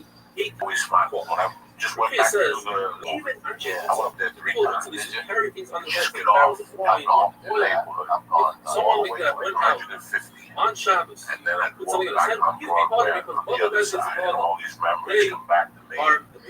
Yeah, anybody's still there at all that you know? Anybody still I there? went into the pharmacy, I didn't know what I was talking about. The movie Dean is gone. Sticky Charlie's long gone. You know, God knows Sticky Charlie is gone. There was one kid that I got a hold of through Facebook. We communicated for a while. Trace McDowell was he had a couple of fucking brothers. There was one black kid that I was tight with, but I wish I could see him play. He was a big hug. Thank you for what him and his family did for me. That was just an amazing neighborhood, you know. So what was it like? So you get out of the school, where now you're going to go to high school. No. So now I jumped another one. So 5th grade, you know, letters for the king. When I got to that school in the 4th grade, we were watching Happy Days. It was a show called Happy Days at Fonzie. And one night, in the middle of fucking Happy Days, a commercial. There was a commercial for the trailer of a movie called The Chinese Connection. Now, there was 24 kids in this fucking room yelling and screaming. You know, throughout the commercial. Because that's when you can talk. Hey, pass me the chips. Hey, fuck you. Give me the ring things. You know, shit like that. We would be able to eat food while we watch TV on the big screen. Like that. You know, having a regular TV, no big screen. When Chinese Connection hit the United States in 1972, I was in the 4th grade, Jack. That whole 24 kids went silent. Like, we all just went silent. Like Fist of Fury, it went, it really didn't stick. I was still thinking about what happened to Kato from the Green Hornet? What happened to Kato from the Green Hornet? Where that motherfucker was. And if you ever watched the trailer, like watch the trailer for Chinese Connection, it's on YouTube. You'll die. Like, that's what you saw on Happy Days. And everybody knew we were fucked, and that's it. That brought a different era to this country. That changed society forever. You know, I love what a couple weeks ago. Oh, well, Tarantino put out Bruce Lee. Yeah, he did, but you guys that sticking up for Bruce Lee, you don't know nothing about it. You didn't live through Bruce Lee. You didn't live through Bruce Lee, so don't tell me about your stories. I lived through Bruce Lee. You know, I know before Bruce Lee, Chinese people were fucking walking around like shy and scared. They would only bow. Once Bruce Lee came on the scene, Chinese people were like, what the fuck did you say, motherfucker? Even if they didn't know it. Don't be calling me no yellow nigga, I'll fuck you up. Because in Harlem, they were calling me yellow niggas. It was fucking crazy. Oh, it was crazy. It was crazy. So then once Bruce Lee came, you couldn't fuck with Chinese people no more. Now I can't go on Saturday Night Live. That poor bastard. That sends a horrible message to somebody. How young comics are going to be scared to be edgy or to tell what's really in their heart because they're not going to get on Saturday Night Live or Slave Lennox or whatever. Monday was the best day for me because I'm on the television. And if not, I'm out now. Yeah, I'm out now. I'm on the TV. But that's the truth. Like, the Puerto Ricans, the blacks, the whites, and shit in those days, all the Chinese yellow niggas, it was fucking crazy. And it bothered the fuck out of me. I didn't like it because I like black people. I love black people. If it wasn't for black people, I wouldn't be in the position I was in. We're still right there on 48. I love, you know. But once Bruce Lee came, that's it. It tamed things down. I believe people that were insecure were going to Kung Fu now. Right, you know, like people who were getting bullied. Like, I can do that. I can do that. Everybody had new chucks. When he pulled the new chucks on Chinese Connection, the country went bananas. You know, you would go to Honda, you would go to a martial arts store called Honda that had those new chucks. They weren't just singular. And then we started making them at the house. Everybody was making them on a broomstick with an eye thing. You opened it up, put the chain in between, and you had new chucks. And Karate, the Uncle Cat came out. After Bruce Lee died, that was even bigger. Now you put copper tubing at the end of your new chucks when you hit somebody.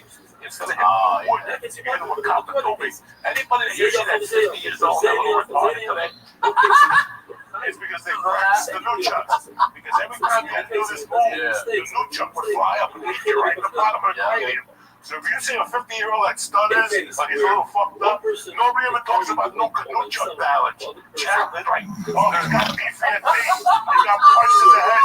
What about all the retards that are walking around during my age because of fucking new chucks? Because we had to practice new chucks. The back of my head had fucking balls on it. And then that other thing came out, the two balls. There was two balls that you fucking pull like this. They were called something, and they were made out of like fucking fiberglass. And you go ding, ding, ding, and then when you got done, you go ding, ding, ding, ding, and they would go back with this forward.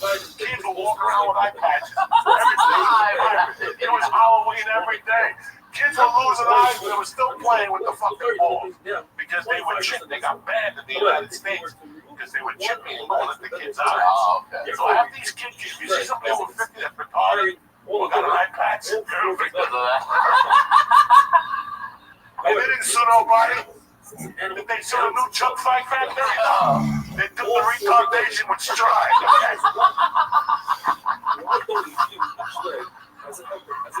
It's true. I'm retarded from all those knocks that hits the new Chuck because it hits the bottom of your cranium right here. See, I'm a little younger than you are, but for me, that same movie was Enter the Dragon. Yes, and that's when we found throwing stars and nunchucks and butterfly knives. All that shit. We started getting into all that, but all that came from there. Yeah. So it was all right, so wait, you started telling a story. So the commercial comes on for this during, and that changed America. But what you said, you jumped the nut. So that's what happened. You know, everybody got America jump karate, blah, blah, blah, blah. a couple of things happened in 73 that destroyed America. First, it was the passing of Roberto Clemente. Destroyed. You start a new year with gold, Mixer. Like, you start a new year with golds. And all of a sudden, January 1st, 1973, Roberto Clemente dies. Everybody who was, even if he didn't like baseball, he was a hero. The guy would hit at will. We need a triple, bam. We need a double, we need a stolen base, coconut juice. The guy was a fucking, the guy never did an interview and didn't know fucking Spanish. He didn't embarrass you as a speaker. He always spoke the best. He always wore a suit in his interviews. The guy was a gentleman. I remember waking up and hearing the news and just holding my mom. Like, every kid cried. Everybody, America, fucking, Pittsburgh was fucking, what did WCCL say?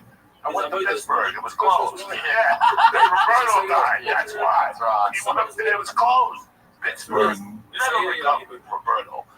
East Coast never recovered from Roberto. And then what happens on July 23rd or July 16th? Bruce Lee goes under. Was that 73? Yeah. Bruce Lee died either 8 days before after the Dragon came out or 8 days after the Dragon came out. It was like mind-boggling. So they took a picture. So now my happiness had turned to anger. Now I turned into Bruce Lee. I wanted revenge. Everybody had a little fucking coin on their thing. Out of respect for Bruce Lee, the Chinese did Mr. Fury Chinese. He made a promise. And he had a green thing on it. So everybody had a green thing that if you fuck with me, I'll kill you like Bruce Lee. Mr. Fury. So I myself put one of those things on my chain. My mom couldn't figure out what it was. But my revenge was for that fucking gun. Like, I made a decision. One, she abused me. She poured milk on my head. Like, she did all this shit. So what happened was, I went to 5th grade. I don't know what class it is. She was teaching. She had like a new teacher come in every hour and teach you a certain subject.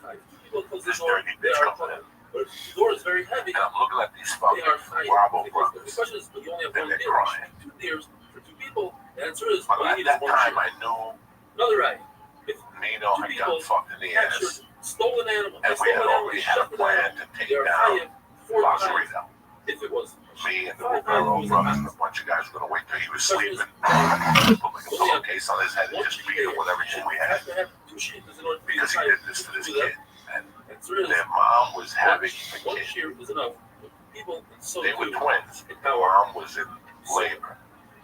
And they asked, they were crying, and they asked Sister Heisen if to call the hospital. The phone was fucking 30 feet from the glass bedroom. And Sister Heisen said, no, wait till after class. And they're like, but our mommy's in bad shape. You want to make sure you call. And she goes, why didn't I just tell you? I just told you. Fucking. And at that time, I was already starting to hate her. And I was already starting to get that attitude on the 48th Street. I was running down. And I looked at her straight in the face and I go, fuck her. With a little bit of wow, like it was like April, and I go, fuck her. I go, you know what, man? Your mother and your father work really hard for you to come here. I go, Jesus don't pay for the bills here, your parents do. Like, I was already that head. You'll get up and go make that fucking phone call. I'll get up with you. And she looked right at me. She goes, what you said, Mrs. Diaz? I told her to go make that phone call. That mom's hurt. Man, no, how are you? And she goes, all 3 years, get up, wait for us after class. That pretty much meant she's gonna fucking light you up after class. And you have like 5 minutes to get in between class to class. So I don't know if the other teacher came. I don't remember exactly what it was. But I remember we waited in the hallway for class to finish. And then she came up, and the 2 kids were still crying, their mom, and she's like, stop crying, what I'm like, I'm gonna tell you, and what are you gonna have your attorney, Jose, stick up for you or something like that? It's all about you, yeah. And I go, listen, man, I just told them the truth. Their mom's fucking, and she goes, shut up. And she like smacked me, and then she pulled Raphael's hair and just started violently smacking him. And Nino, she started smacking him. I wrote a joke about it. I pushed Nino. He just attacked Nino and Raphael. And I'm like, man, I don't know what I said. Is this necessary? What the fuck is going on? These 2 kids' moms are in the fucking hospital. You beat them up, and they ask you. as It's a sort of, expensive to and he go writes, to learning private that has school. made me feel Then so she good turned about her myself. attention on me. So we wish you, And she goes, Aaron what you have to Westbach, say, a man? commencement of Then she Atzlacha, bit her hope tongue. to see She you started live racing for me this smack. year. When And I there's a was picture young, of Aaron that he in sent that me school, they had a thing. If they before smack you, and put after your hands down. such a Oh, zisa take it and take guy. it. So let's jump Just into like the my mother Gemara. at We the have house, two my Shayla mother say, had a rule. Rabbi Put Oven, your and hand Aaron down. Yosef from Geneva says, Put your fucking hand down or I'll burn that fucking thing. flavor on the Israel. So, this particular day, I put my hands up. That's And she goes, put your hands down. I'm not putting them down. And she would bite her tongue. And she goes, put them down. Put them down. And she kept pounding me. And I kept standing my ground. I go, drop the fuck and put it down. And then she grabbed me by the head. She goes, get to the utility closet. And it was well known. Utility closets were their bloody job. Like they bloody job. Like that's where they closed the door. And then she started smacking me. She hit you with books. She hated whatever she could do. Dying. And I went to the utility, and I'm walking to the utility closet. I said, this is not going to happen to me today. I was 10 years old. I knew where I came from. My mom was a tough bitch. My mom wouldn't accept this. I go, I'm not. Today, I'm not letting this nut beat me up. Or making cheese And by we putting went milk into on the utility top closet. and I having walked the way over the and water she come down, closed the door. and the gavin, which means to take the rolling of And she the threw me milk against the and wall. putting it She together, started the violently shears smacking me. You sweep the put your floor, hand, I can put my hands sweep up. the water I feel on the a blood dirt floor, coming and from my lip. to break apart Once I a tasted that honeycomb. blood, I needed, according to I religion, sleep. this is the right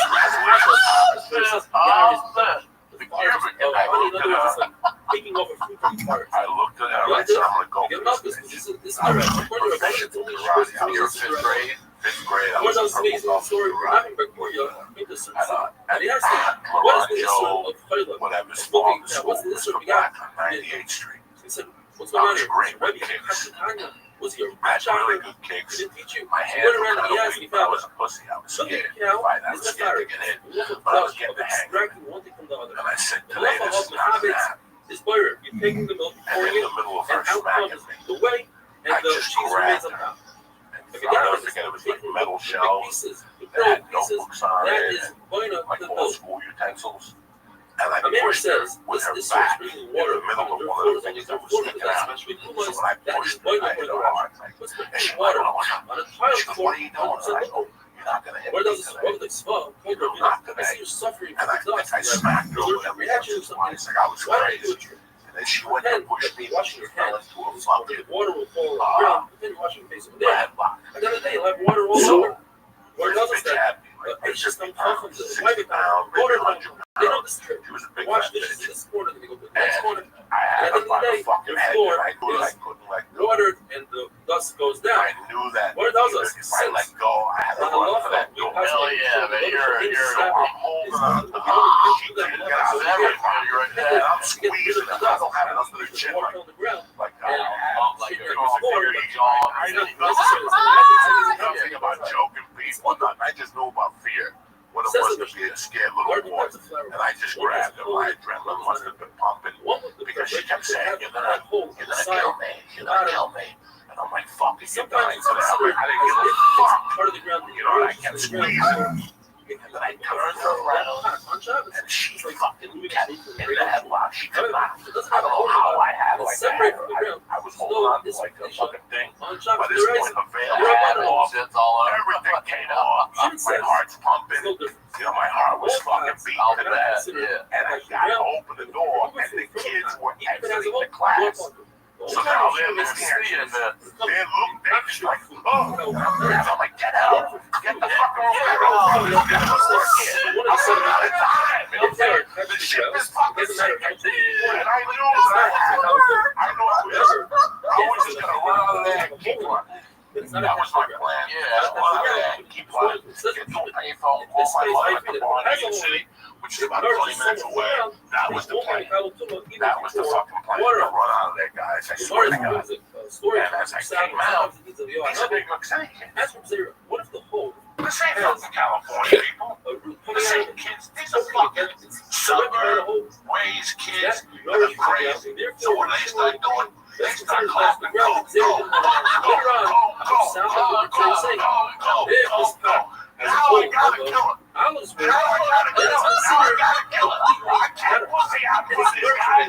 I'm representing 148th Street. And I'm representing Union City. I'm representing the East. I'm ready to pull me out. They yell, go, go, go, go. I'm choking on death. They say, let me go, let me go. And now other kids start jumping in. Thank God for Puerto Ricans. Levels.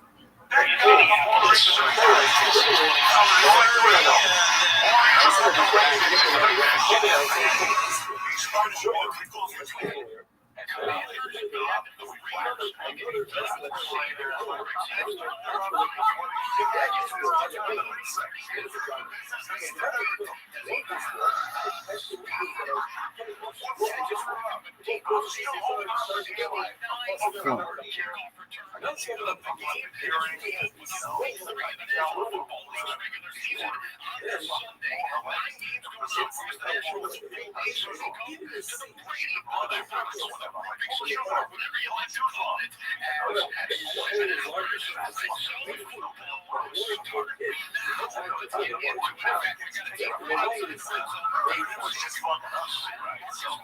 However, it's considered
if that hole is large,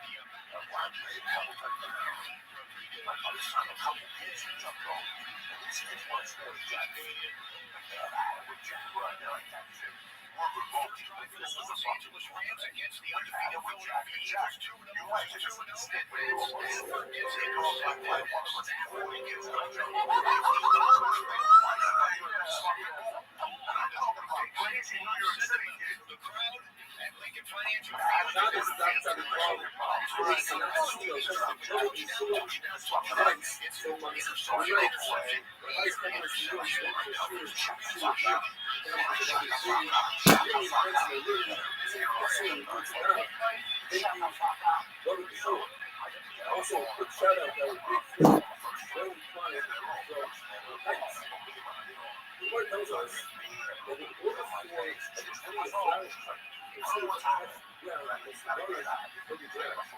what size pole is Australia's best pass? One says the size of a kilogram, which is very large. The other one says the size of a small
She is not going to be your teacher.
So let's say that we're going to step on the right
They possess the ball 18 times this year. They've scored 13 times on 18 drives. On a first down year, the league leader in pass offering into today. They take a look at it here,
Oh no.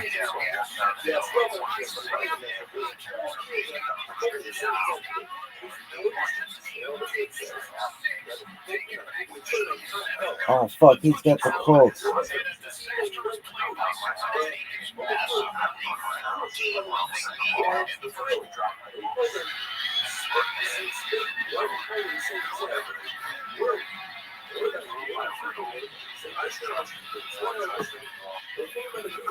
Fuck.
Says the mission of something grows in an ocean, which the ocean is a turbulence and goes down honestly sparking. The second polar attack line like a giant bubble rather than fluid, it still has a level of it's just a rapid as long as it doesn't have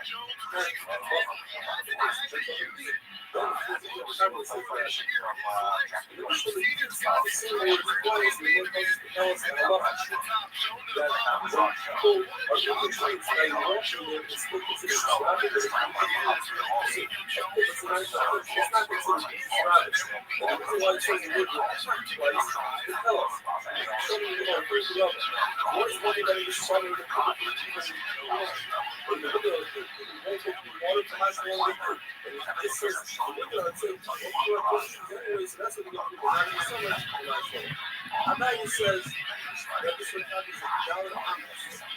And I would think that people down on this walk around it, and if you walk around it's not Rothschild says it's not a full problem, and I would think because people can jump right over it, but if it's larger, you won't take over it. Rothschild is the same thing as Rothschild says. We have a bridge. We have a whole second project. We don't like this. It looks over. And it's by itself. Nevertheless, there's a couple of that board on grid. It's considered rolling it and dropping it with tires. If you throw something and you're on the water, you throw it to the land, it's just a knuckle, or it's just a rabbit. And the opposite should go from the coast. It's a knuckle. The water,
No way.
Fuck.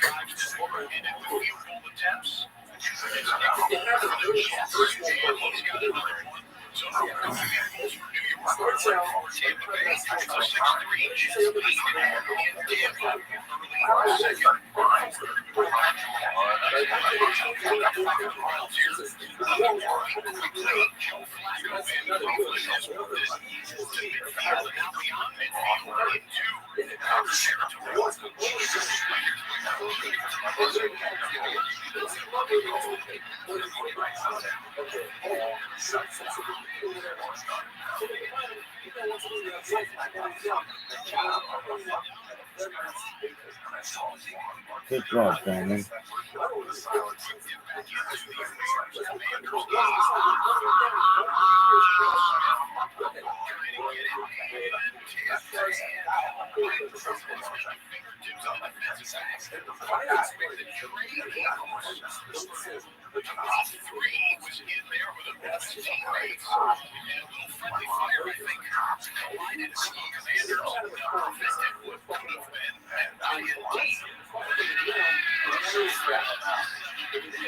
Brandon.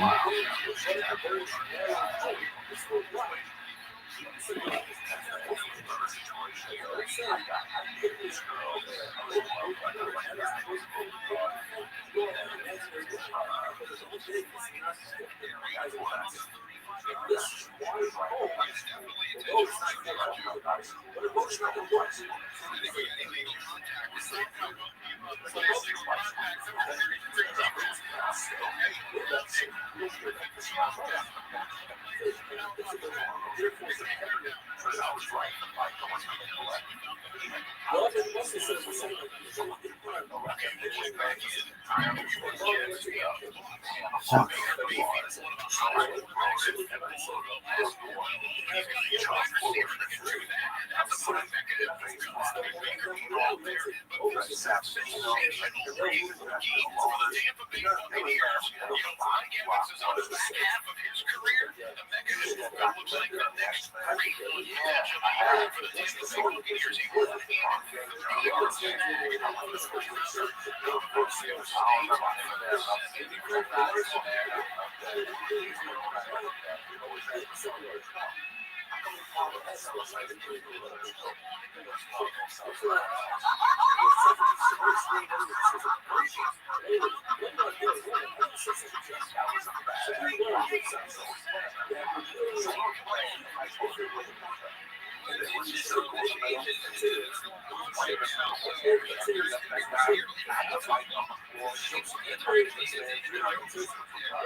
Scrambling quarterbacks we saw last season in his rookie year, getting it done with the wheels there.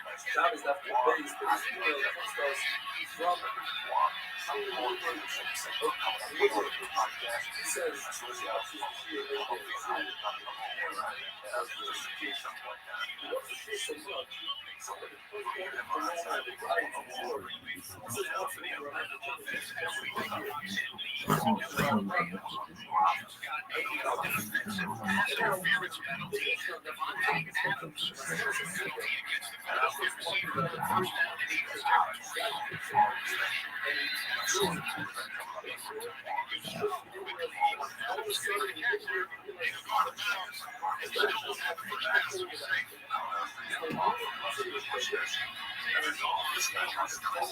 They try to get physical with him at the line of scrimmage. He kind of catches you off guard because he's able to separate the voice with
So me and him both the same. So now, fans are going to capitalize on this drive? With DraftKings, the number one place for live betting, you make the call to find the end zone next and the big score. So can you just download the app and use promo code RedZone for a live team profit? I still have said that. They were so good. You can't understand. I just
I'll see you in Chicago Friday night, you fat motherfuckers in Chicago.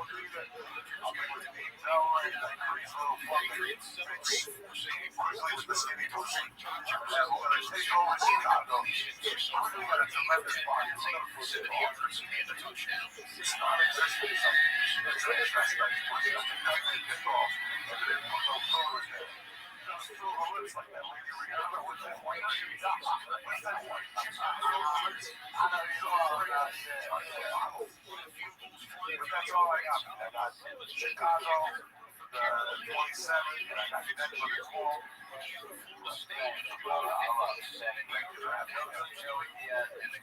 I have Ryan Sigler also. Ryan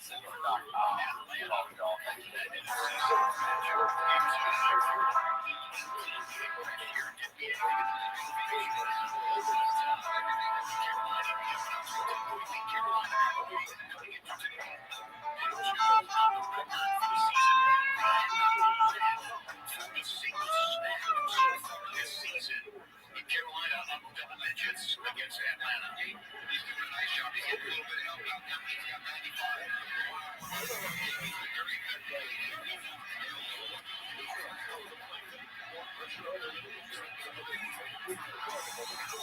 Ranger knows that if you're a lineman in charge of keeping the lights on, you go to great lengths and sometimes heights to ensure the power is always flowing, which is why you can count on great. This episode of The Honeydew is brought to you by Upstart Away. We'll talk a little bit more about that, but I want to let you know about some dates here in town. February 22nd, at Miami Ice House. March 19th to the 21st, I'll be at the House of Comedy. March 26th, the Hornet Comedy Store. And April 23rd to the 25th, I'll be at the House of Comedy in Vancouver. Come on out and check me out, guys.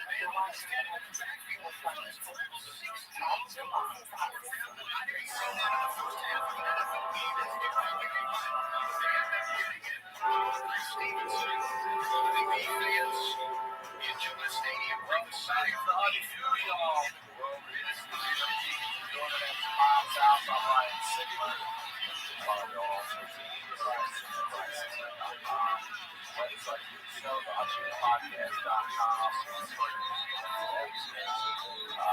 Good show. We're here a year now. I'm excited to have this video on for you guys. Excited for all the guests, excited for the stories behind like the low lights over here. The stories behind the storytelling. Today's storytelling is about the part 3 of the saga.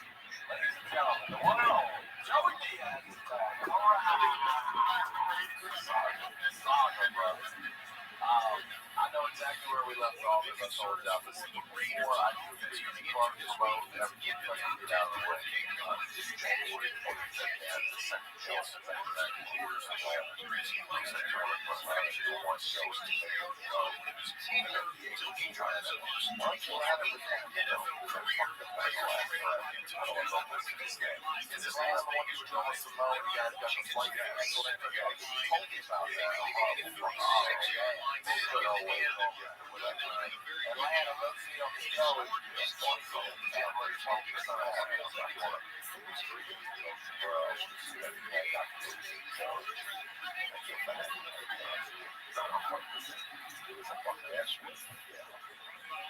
And I know you're going through and talking about it. You know, before you broke up before.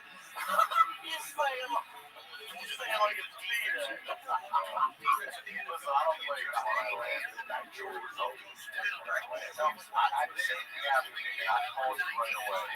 Stop checking on you. That was off the phone. I'm glad. I'm telling you exactly right. I want to hear why this show, when it's coming, will pick up. Is being held so right out there. It's like the first half, Cleveland's only given up 91 yards to the Green Bay Packers.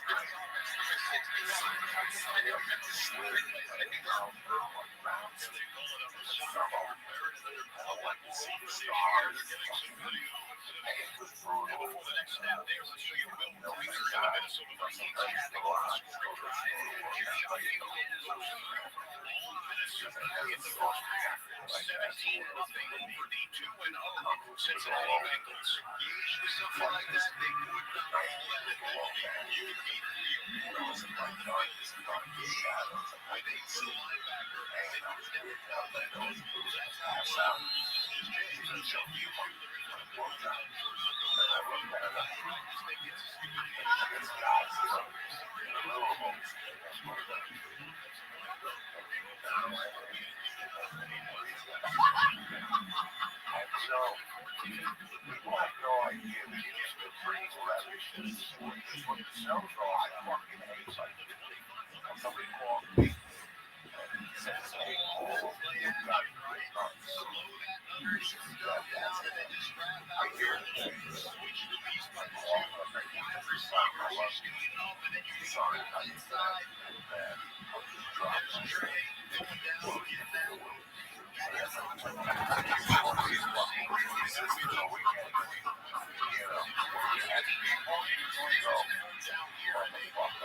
Good job, Austin.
Aspen.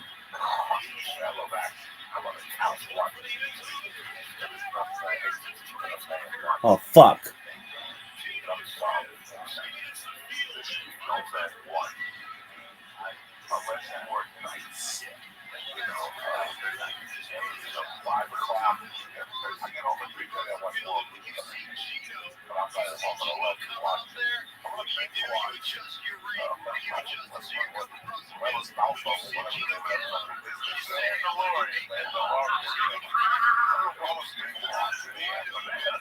There's got to be something you can do when you work with second shit, right, Joe?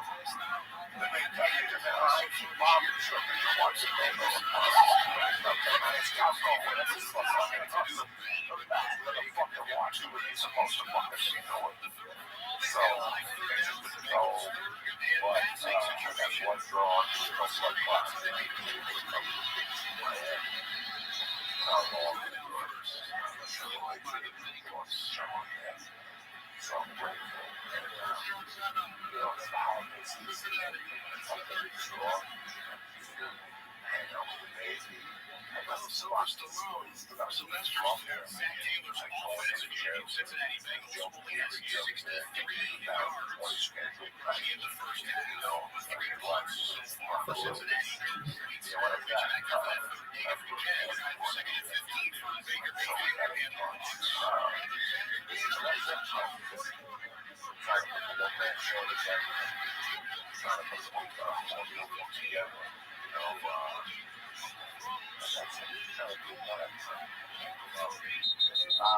sometimes people tell me that snaps is the way of, someone, something telling you things. Yeah. I was playing when I wrote. Oh, thanks, brother. They had a softball, so I was like, yeah, I had to go. I was there all set. Next guy hit the single. I'm hustling the third. Second and third, right next to me. I'm shot. I hear him pop. And I felt, and I did. Here's your hand. I was like, ah! And then I got the third, I called timeout, and I took a ball. I just wanted to walk back to my boat and I'm done. I took the ball. I had to sit for a little bit, got shit up, I moved over, I barely tried, safety, I came home. Blood, I called and I was like, hey, that's what that off, I broke the rib, and the thing off. And it's,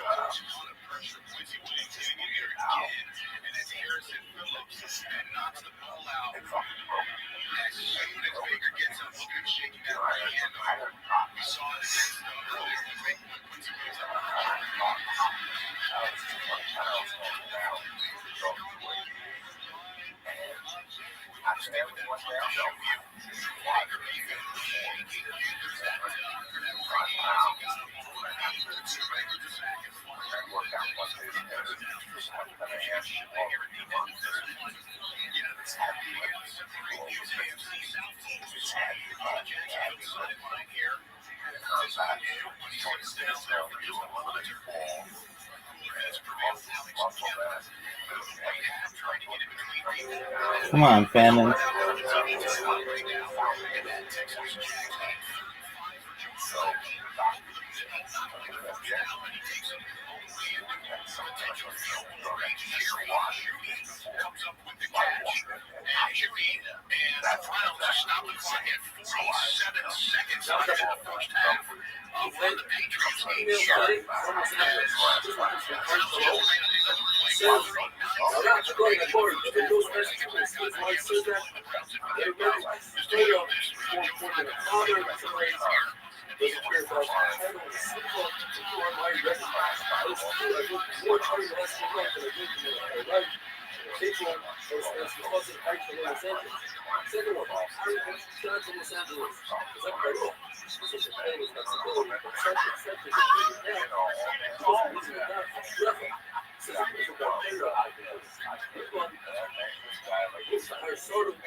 Come on, Fannin.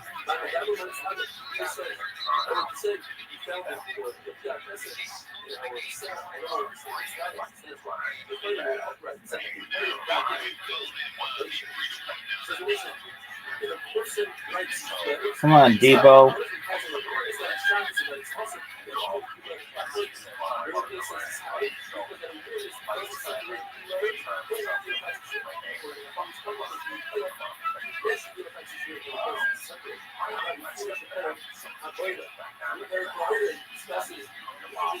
All right, that's right.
2024.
Somebody score? Jacoby.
Ricky Higgins.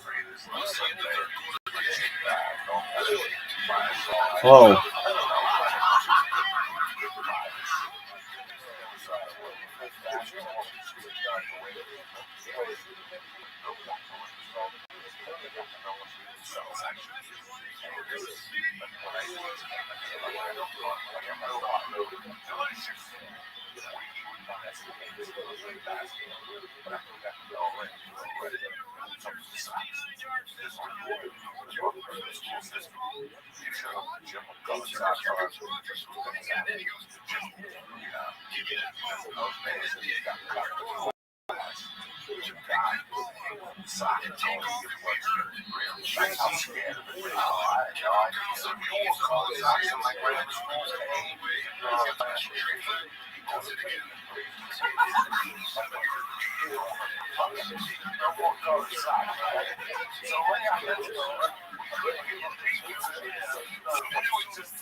Ooh.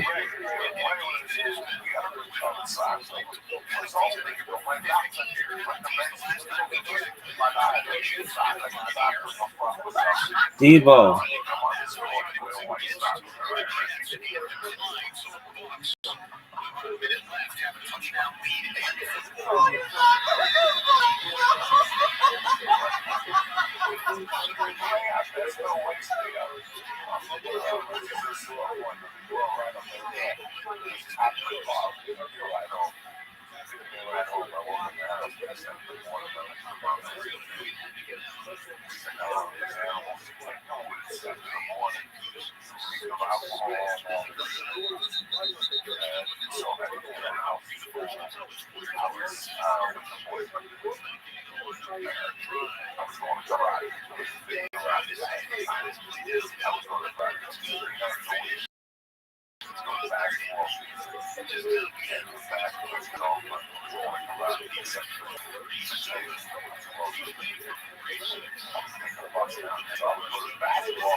It sucks.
Get him.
This is not kind of fucking Vikings, dude.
Interesting first half here on Sunday of week 3 of the 2025 regular season here. 9 2-0 teams will play on Red Zone today. Currently, the 2-0 teams that are in action, the Green Bay Packers leading over the Browns. The 2-0 Cincinnati Bengals trailing huge to the Minnesota Vikings, albeit with Cincinnati's backup quarterback play. The Rams and Eagles head-to-head match was a bit of a surprise to a lot of people. Philadelphia had 33 total yards in the first half. That's the first half yardage-wise in the challenge rounds. You're going to go back 10 years for the Philadelphia Eagles to see that level of yardage output. You saw that the Jets just decided to take the knee there. The Buccaneers will go for the Marcus touchdown lead against New York. And now we pick up the first of the second half kickoffs. First play of scrimmage back in Carolina.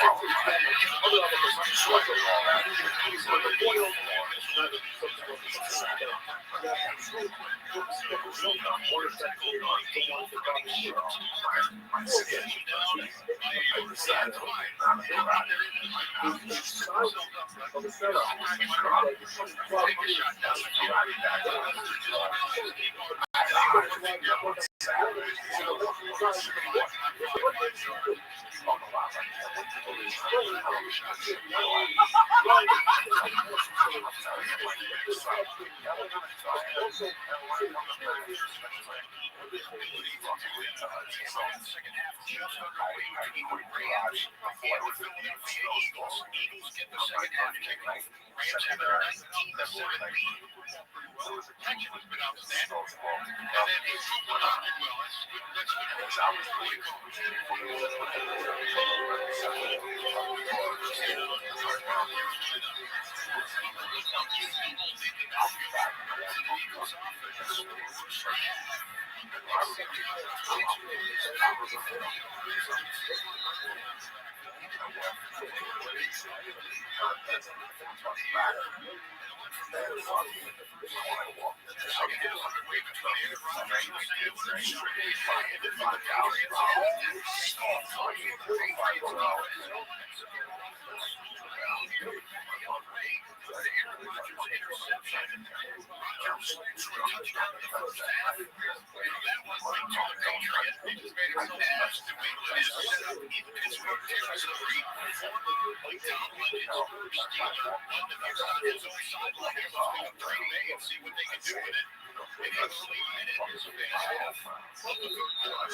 They got it. It was Jared Hurts, the young edge rusher, coming around the right tackle and planting Jalen Hurts. Instant red zone for the Rams, just like it's instant red zone. And now inside of the 5-yard line for the Patriots. By the way, Lane Johnson, the normal right tackle, the all-pro right tackle for the Philadelphia Eagles. Even with an injury, was not in on that play.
Touchdown passes in his tremendous Super Bowl winning NFL career. An update on the Cincinnati game. Cincinnati loses to Oklahoma. Samaje Perine, he had bounced back on it after he lost it. It comes out a second time, and Minnesota comes away with everything going wrong for Cincinnati. Now in that Vikings game, second half underway between the Browns and the Green Bay Packers, and the quarterback sack for Sean Gary gets home. On the edge rush, you got Sean Gary coming up inside. He's got a Pro Bowl edge rusher. You got Micah Parsons on the other side. Joe Flacco keeping his head on a swivel. Pushing us down. After the second quarterback sack. Green Bay front. His kicks. It was the first one by the Indianapolis Colts. And then there was confusion at the end of the first half by the Titans on trying to get a field goal. And Conway on the active roster for Tuesday. There right now, Patriots. Vikings have taken a couple snaps. It's 3rd and 7 into the field position here. This would be an extremely long field goal if they don't get any further down the field. We still have 2 timeouts. Game is 6 seconds remaining in the first half. Down the left side of the screen.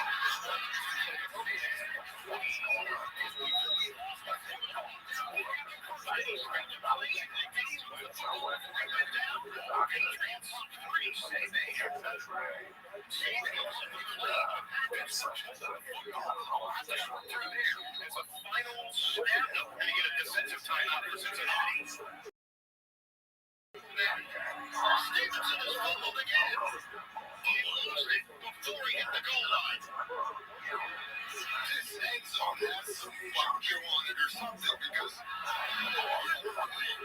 inches before he gets into the end zone there. Richard Green gets a hand on it, ball's out, Ben Mills on top of it. He missed twice. Like Hayward, they have gotten the hand as well. 2 times. This is insane. Yeah, the Patriots get on the brink and still maybe more. I'm already off on you. I got a voice now anyway. Hold off on the head. There we go. There you go. 6 seconds. Better defense right there.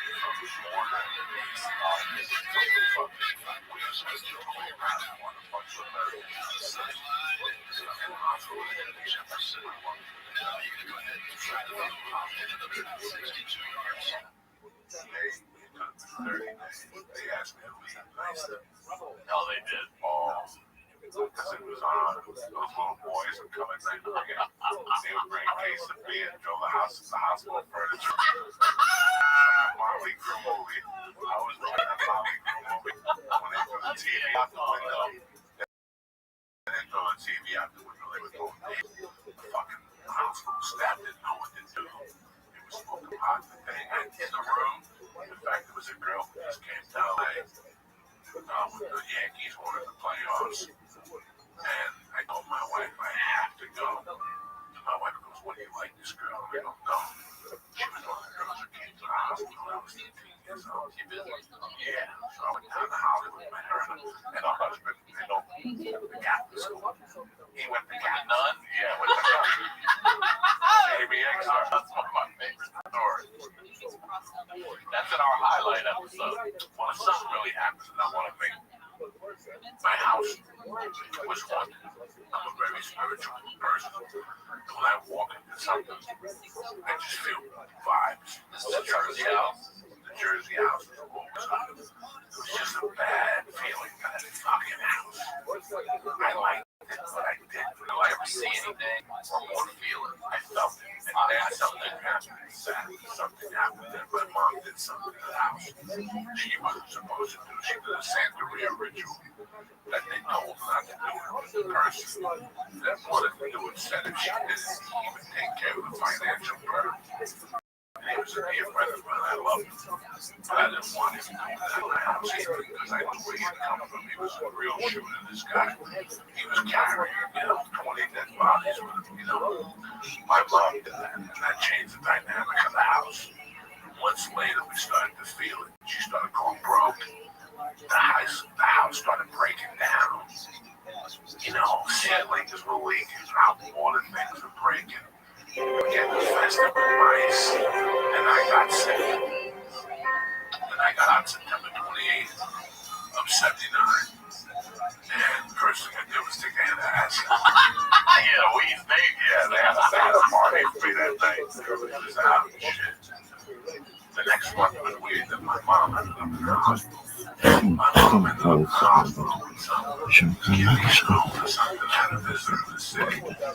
she was in the hospital, they came through and they said, the alcohol has to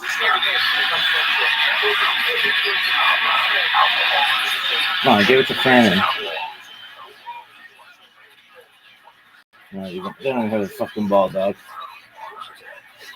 You're so desperate.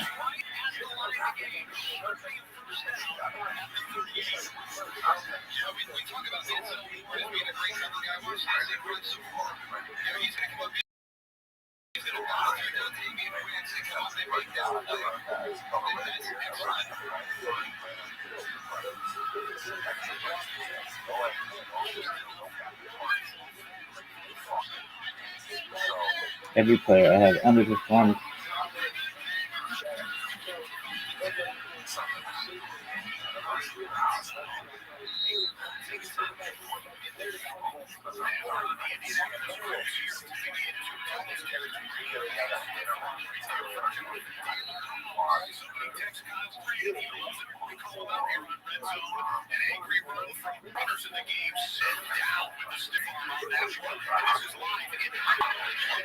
Get in. Get in. What the fuck happened?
Right, we've seen this like 12 times.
TV timeout in that game.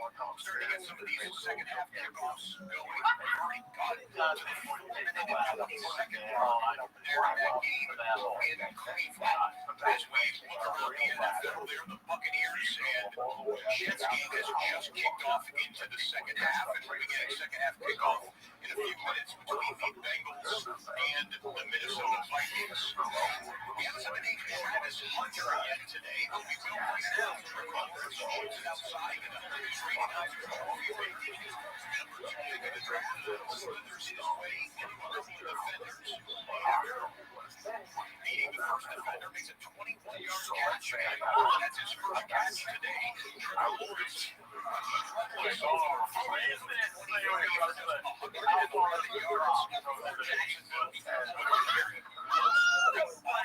Offensive performance between those two AFC South foes. Jags still have the lead 7-3 as the score here in California.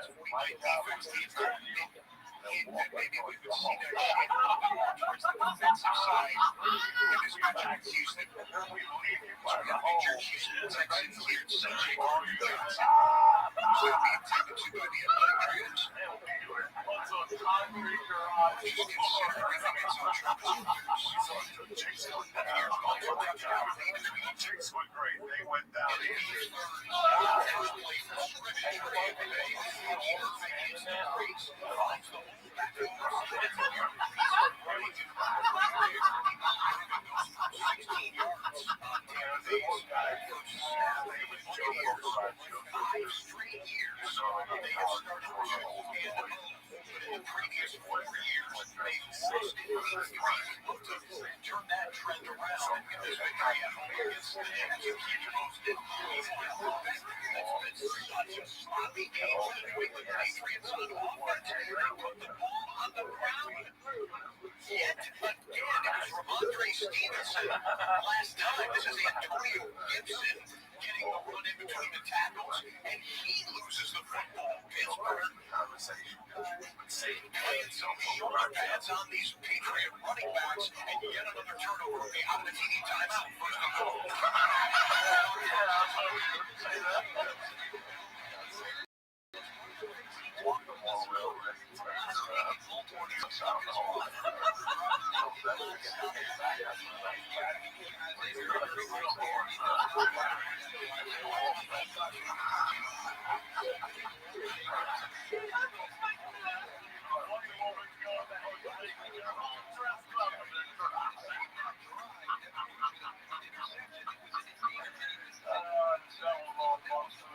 Let's take a quick break and tell you about our first sponsor, Upstart. When it's getting the gym, eating cleaner, or learning a new skill, there's a lot of ways to better ourselves in the gym. But I can get into one more important start here all the time. I just press hard debt. I'm at Upstart.com or here to help.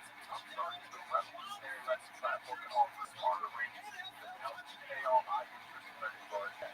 Upstart goes beyond the traditional credit score when assessing your credit worth. Yes, more you. Every job is in the form of a smarter rate. Upstart will use your mortgage to trade for your yes, that's what's going to get you a rate. Since it's just a soft pull, more effective credit score. The hard pull happens is you accept your rate. The best part, once you looking to get to 3-0 for the first time since 2020. Over 400,000 people still come starting to pay off credit cards or make a financial goal. Free yourself from the burden of high interest credit card debt by consolidating everything from one big savings account. That's why I'm starting to rank number 1 in that category.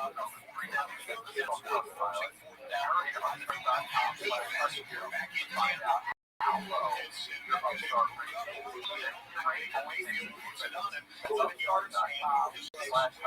Our next sponsor is Wait. One creates local products from a lot of travelers. Starting with Burger now they offer a rate that's especially all the way to free travel sports. I use no way to case. I don't just use it for travel. I use it to wait for the weekend. I use it to throw stuff in. What I love about it, guys, it's a very organized bag. This is part over here where you store shoes or whatever you want. And over here you close. That's tight. Seal it up, a couple of battery chargers, rotating shields, great edges, door my stuff around. So it's a great piece. It's thoughtfully designed, like I said, very durable. The features everything organized. You can carry it up and downstairs. It's so lightweight. It's a really great bag. Shop other travel sections. God, I've never been down this much. This team sucks.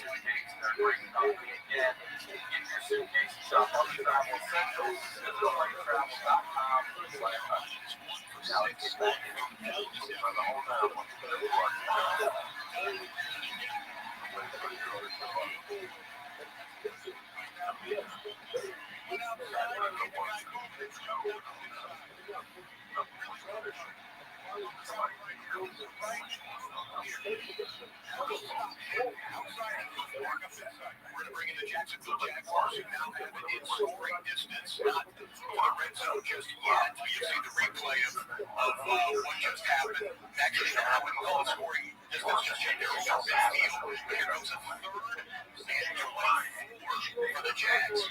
Here's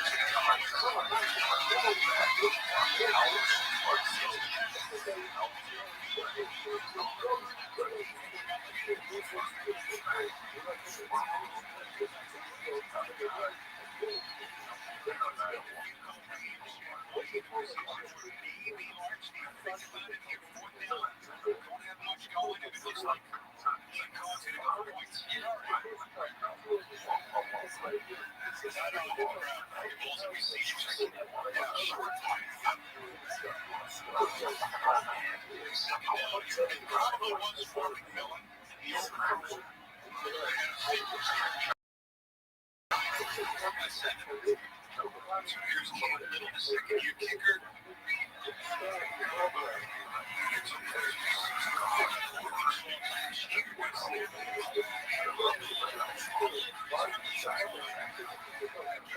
So it's a full touchdown team there in College. Speaking of the AFC South, Tennessee just ran it into the red zone. It's second and goal for the Tide coming up. Come on, Pollard. Tackle for the Colts. So the end of the play that got him in the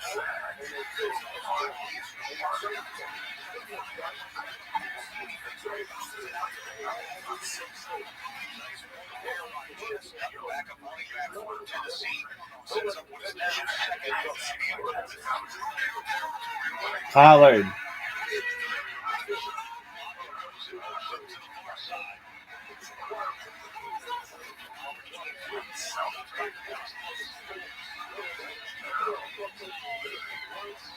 Terrible.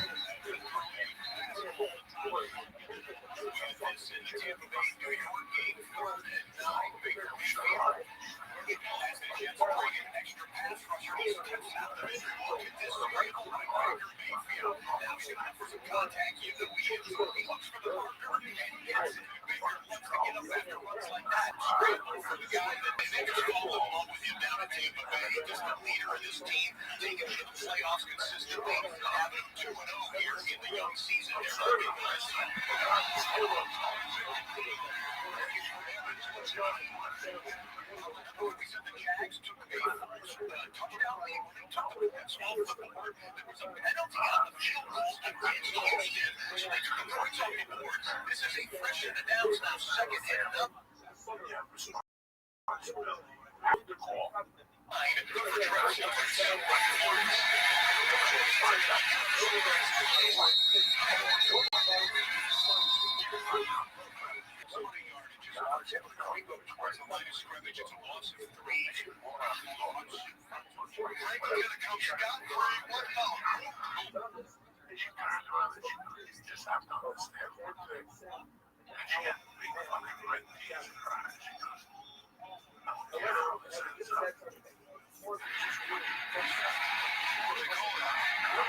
Pollard.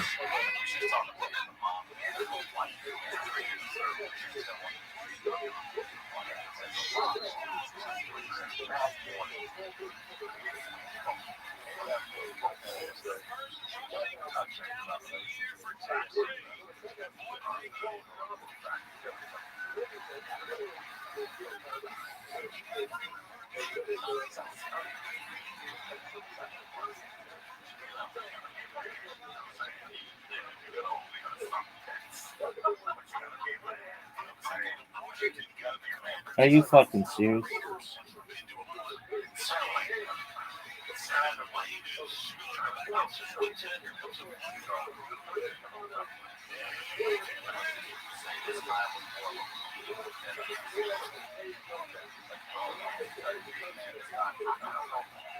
Why can't there be deeper?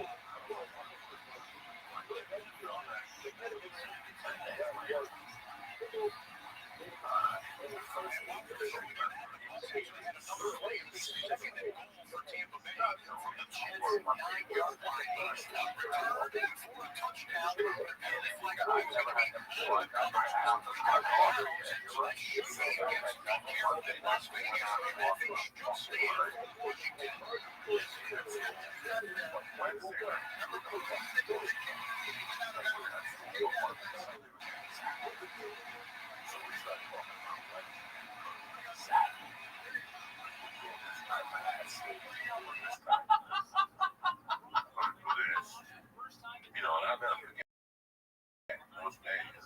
You met at next meet tomorrow.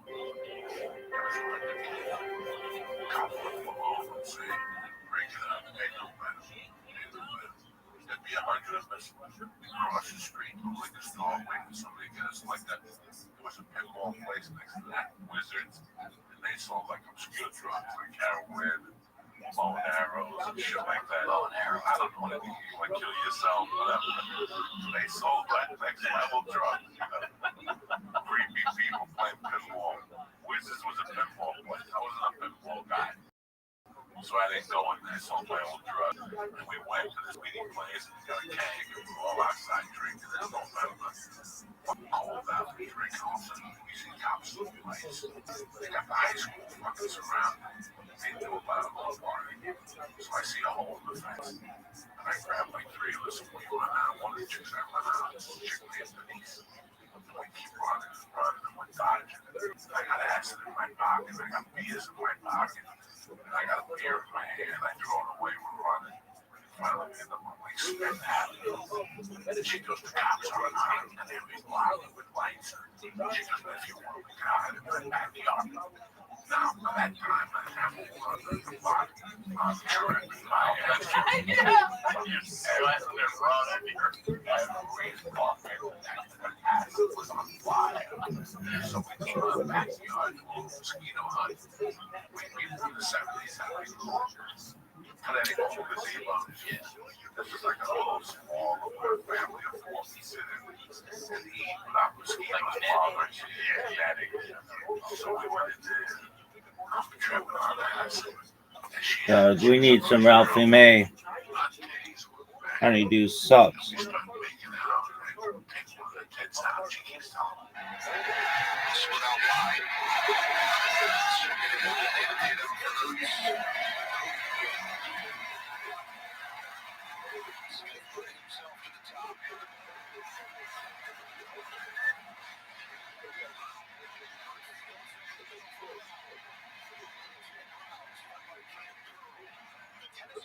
Touchdown was overruled upon scoring review. They said he was down at the 1-foot line, so it's a live edge. Well, that was not a question. The Titans go right up the middle. Pollard. Power football, and they score to put the points back on the board. So Russell touchdown, not getting the touchdown for the Titans. There you go. Yeah, that's Tony Pollard on the touchdown run right up the middle. Tennessee pulls it back to within 27-12. Defense, and this is a big one. There you go.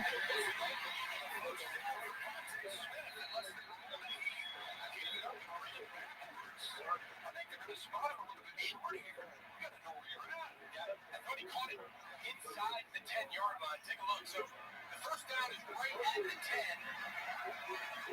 He catches it well past, and then they're going to say that was a football move trying to duck back inside. And I think everyone in the crowd is kind of excited because you all know what's coming.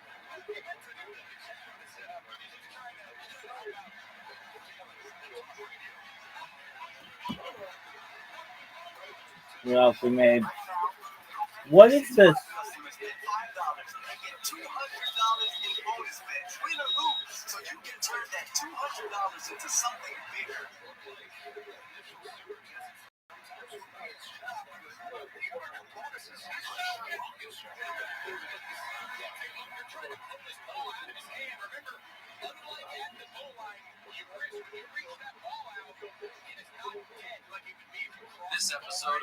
Are you fucking serious?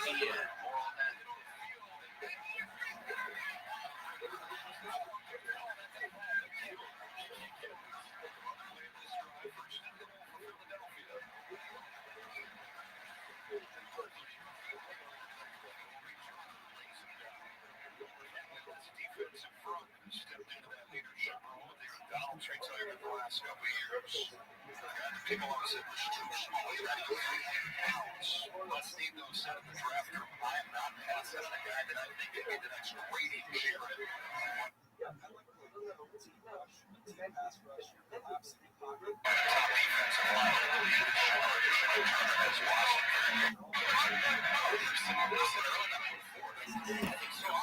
Glenn and Gary living with the Suns. And when they were in college, I would go in there in high school. I was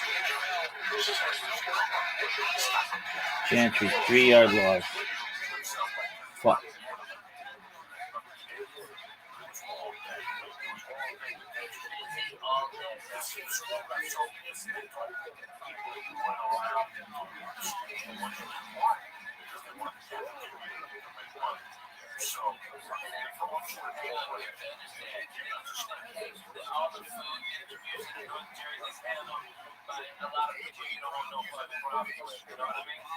Some people say they eat the goddamn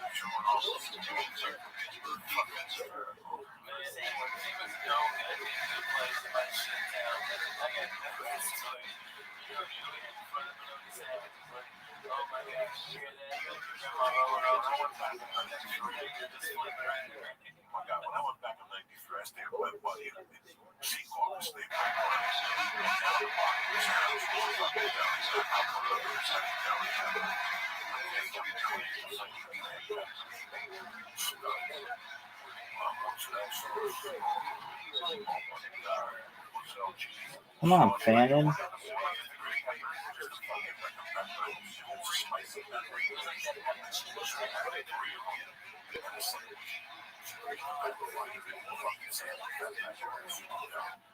different types of delis. We're all stoned. It sounds great. It's crazy what today signifies.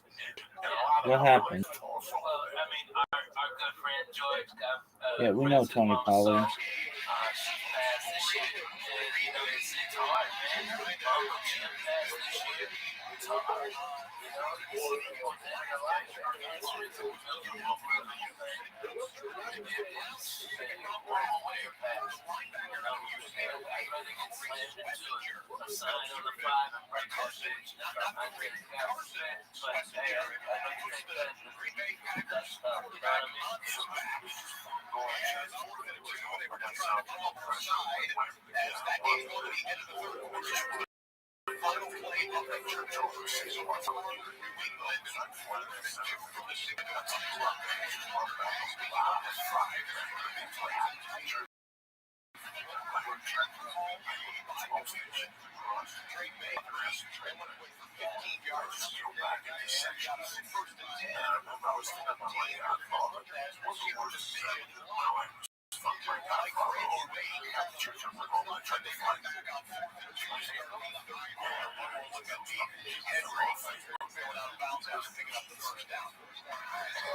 You know, did I have a great time? Fuck yeah, watching her and watching the kids. I didn't realize I dressed up like a friends of my mom and kids. That's his with that at 9 yards for Indianapolis. But after that play, the athletic training staff had to come out onto the field to attend to Alec Pierce. So that game is going to a TV timeout. It'll be 1st and 10 in the red zone for Indianapolis. Here they come out of their break. The Atlanta Falcons and the Cleveland Browns were the only two teams being shut out at the moment. Here comes Michael Penix Jr. and the Falcons in field goal range.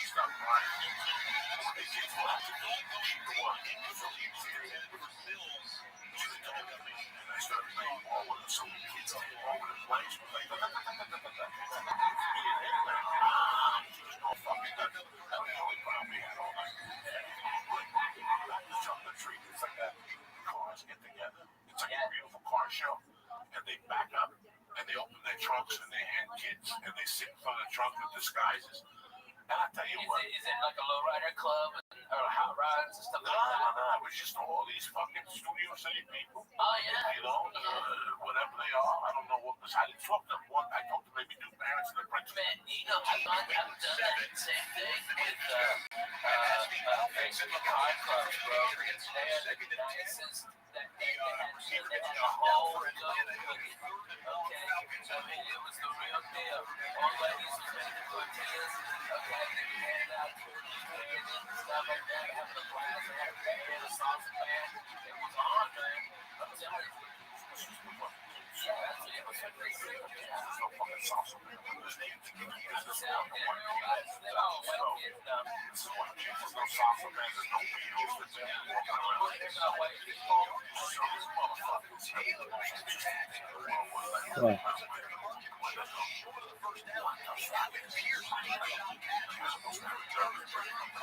Bannon.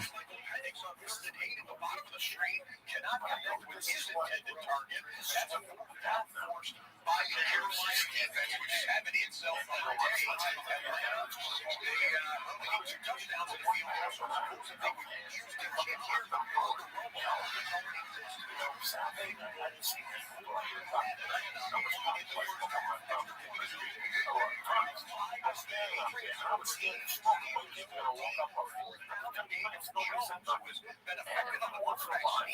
here in his tenure.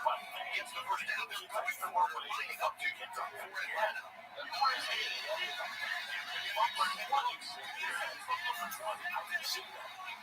Just what I know. They found videos every year. Some fucking dummy in Pittsburgh. It's like the Beatles fucking chocolate. Holy shit. Man, that's like that. I tell all my kids, hey, Daddy has to inspect all of your candy. I need to find out all of your shit.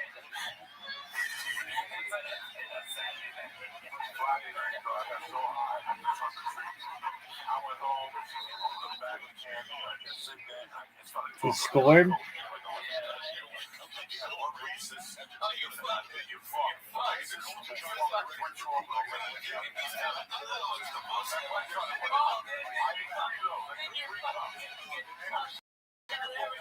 Well, fuck.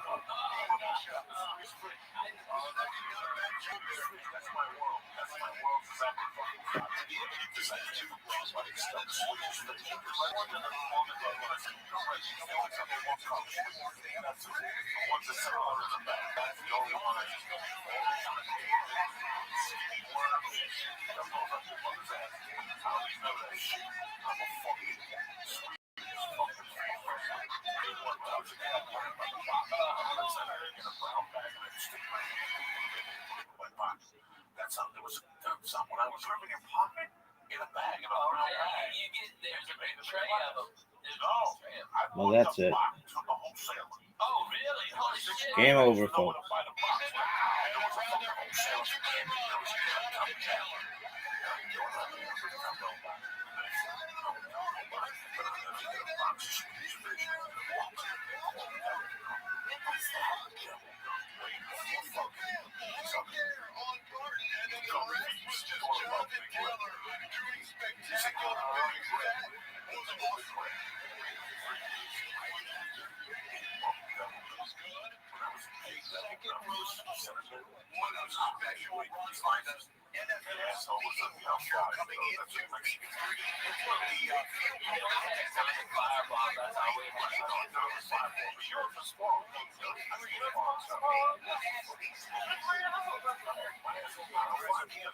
Okay, here we go, baby.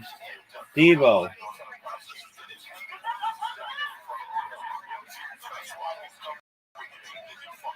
No.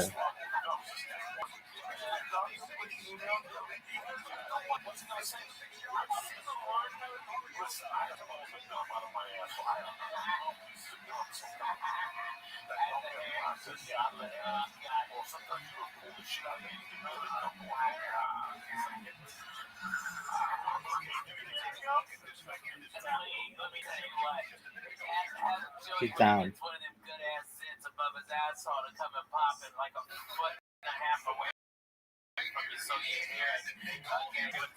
Devo.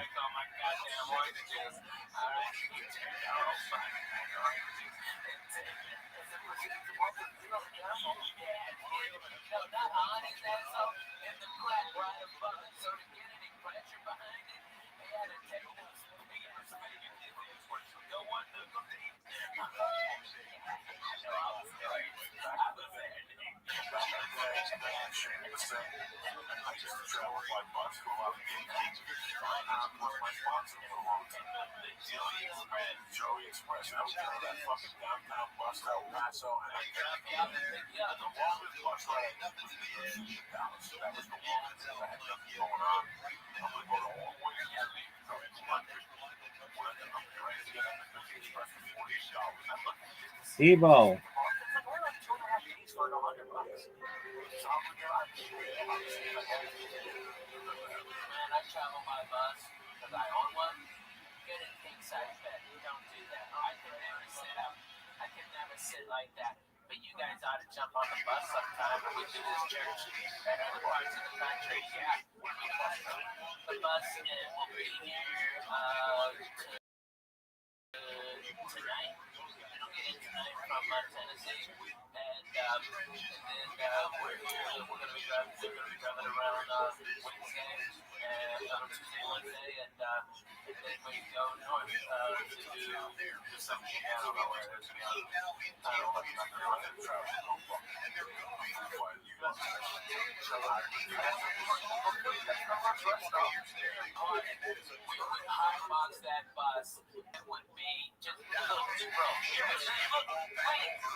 Jacoby. What happened? A couple weeks ago, I went swimming in Toledo, and I got an ear infection, right? Oh my God. And I was sitting there, and I'll tell you, man, I'm lucky.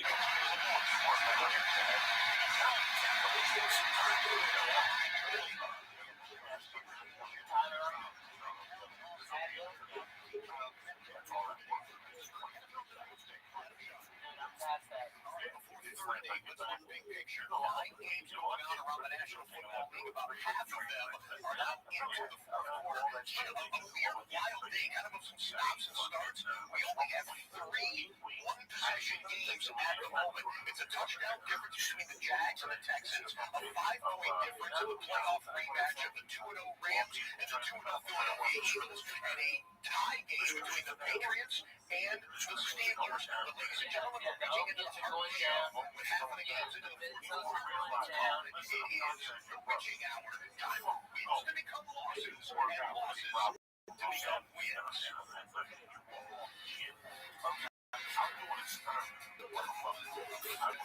Witching hour, bitches. Bitching hour.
$20.25. Woo woo. Sometimes I take out for the one night with my ear infection. I go, you know what? It's too late.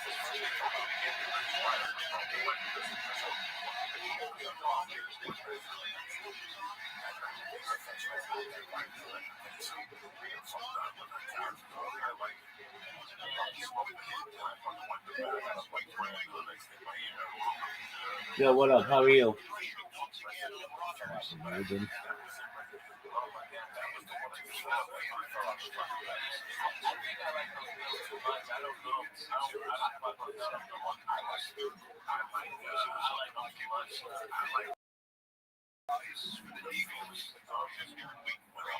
And Carolina, that's where I like no surprise of the early window here, trying to add to a 20-0 lead.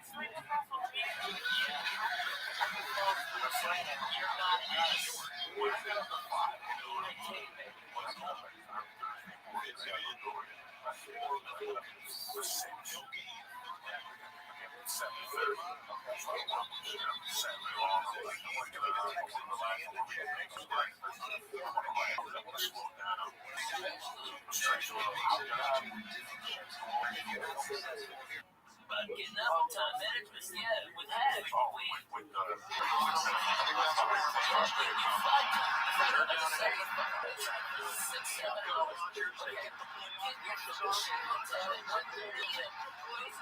Coming to pick you up at 5. They didn't even call ahead and be considerate of what kind of coffee do you need. Kind of bring you some breakfast. I do all that. I do all that on my own. All of them. I do that all on my own. So 7:30 when they get there, I'm prepared. When I get back to that hotel room and I get high, I'll sleep like a baby. Right. But after 2 shows, the weed, there's too much energy. There's too much energy. After the show. So I know for a fact that I'm not going to sleep Saturday night.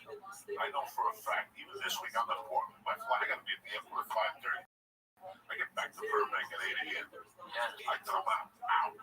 So 5:30, if I got to be at the airport at 5:30, that means I'm working at 4:30 in the morning. So I have to pay for that 3 hours sleep after the comedy club. So what I do is Saturday morning, I get up, eat breakfast, I walk around, I get high, do whatever the fuck I do. I get back to that room about 10 o'clock, Jack. And Ralphie does the same. Because Ralphie will call me on Saturdays from the road.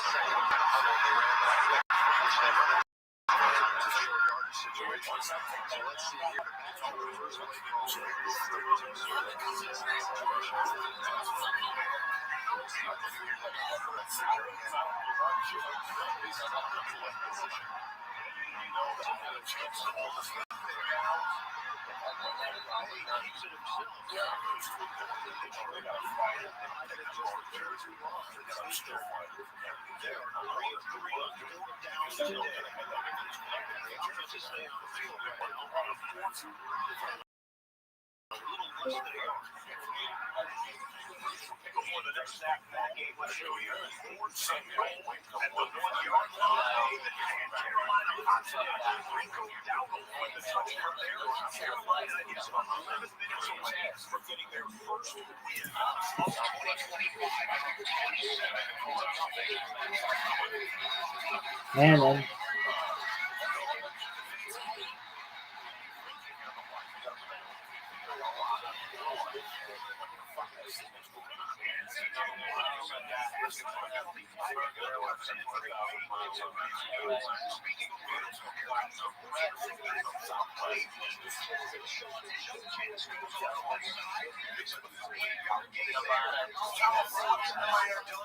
Approaching the halfway mark of the fourth quarter. Cleveland is down by 10. We'll keep you posted on the Browns. Patriots will try to break this 14-14 tie.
there we go, baby. There we go. Rihanna and the Eagles, the Rams turn it over on downs, and then a handful of plays later,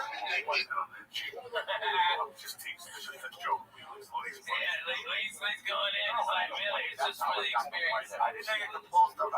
Well, when it's an ingrown hair like that, yeah. Eagles turn it over on downs, back to Los Angeles, we go back to Cleveland, and the dog pound. Man. Get to their feet here for the touchdown on this possession. Southwest, I love them. I'm not saying they don't have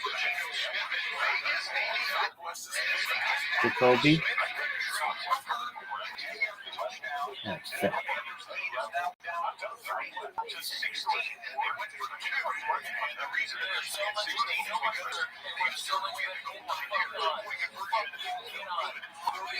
shit.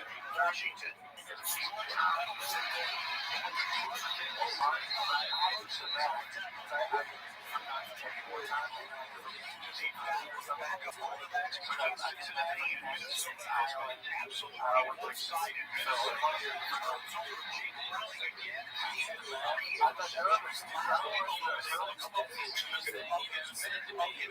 Fanning.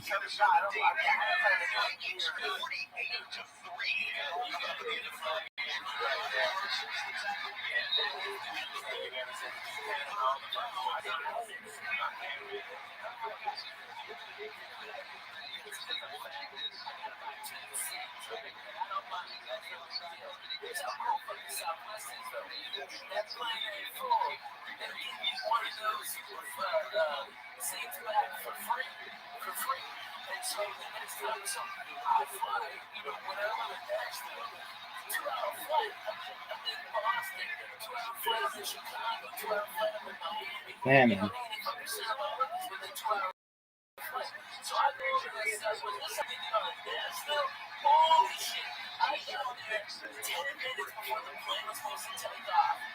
Wow.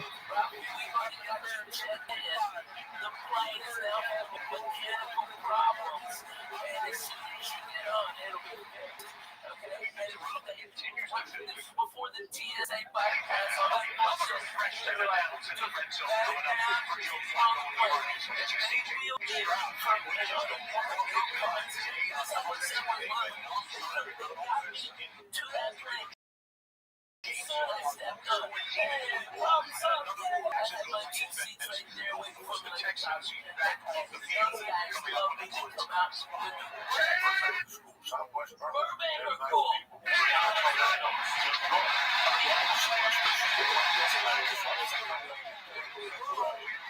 Fanning.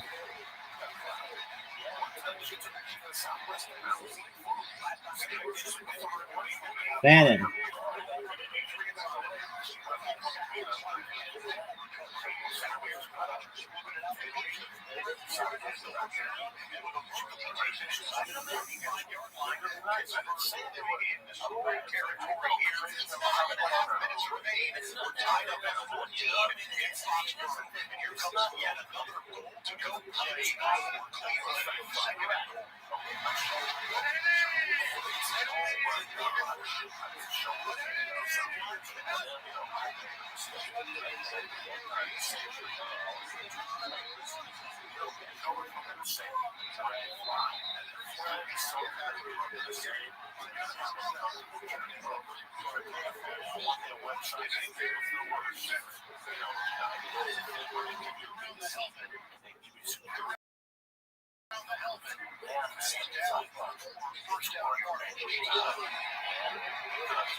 Fanning.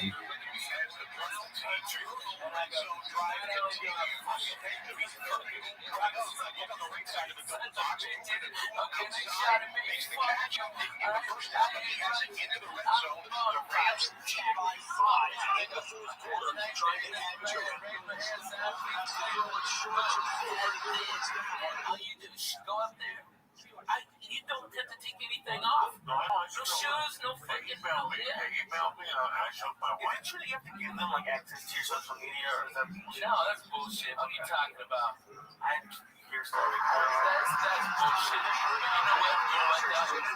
Be smart and every business I'm doing it. I put on the bus a tower, a mobile cell phone tower, Wi-Fi router, the largest one you can get on a mobile unit. And so that means free Wi-Fi at all my shows. Alright, but what happens to a lot of kids is they get all your information. So next time I'm in the area, I can hit you up and be like,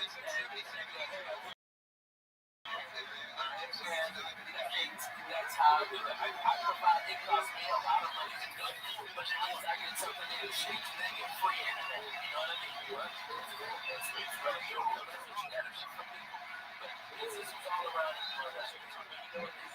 It's like on Southwest, you know, if you got like an iPad or something, then you can watch real TV, and then you got movies on there too. And you can find channels in real time, and that's for free instead of like, what is it, Boing or something like that. That's like, fuck it, that's $22 for goddamn shit. It works Twitter or nothing. But that's garbage. That's what you fucking watch. On the right side of the double box, outside, face the catch, and then get the first down, but he has it into the red zone. The Rams lead by 5 in the fourth quarter, trying to add to it. Bannon.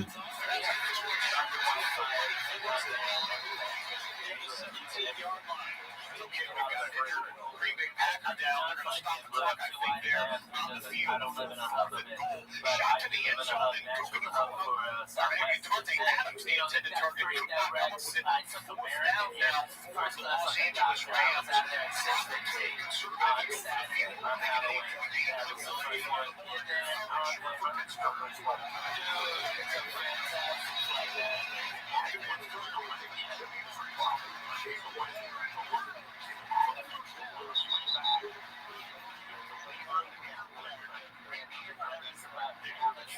Chicago, so they had direct to Nashville, but the Nashville's such a great hub, and they could get all to the south and right there from there. Like that's not your emergency one. Like when that was at the ice storm, Chicago's fucked up.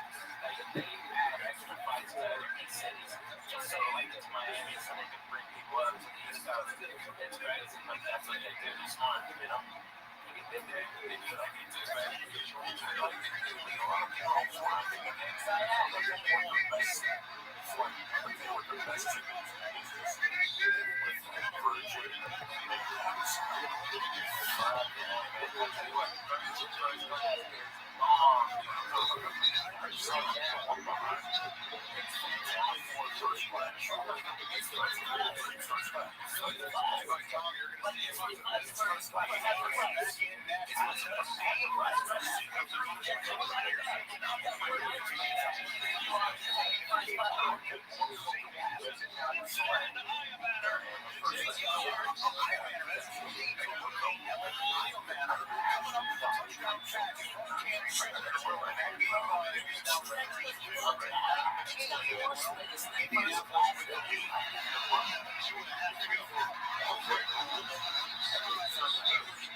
Houston still has life. They're down a touchdown. Cleveland Browns just get you back to Cleveland for their fourth opportunity in Cleveland in a moment when they're second and 16 after some fits and starts between the Steelers and Patriots.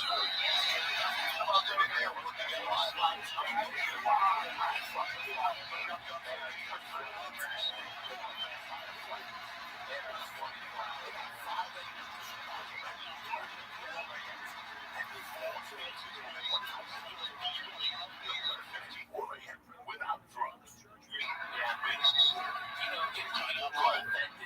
Like if they bring it, like Southwest is almost a 24-hour airline, and especially with all these international flights, but to telling you, man, America is the smartest in the business. They lower the rates of way to and the Browns all the fucking time.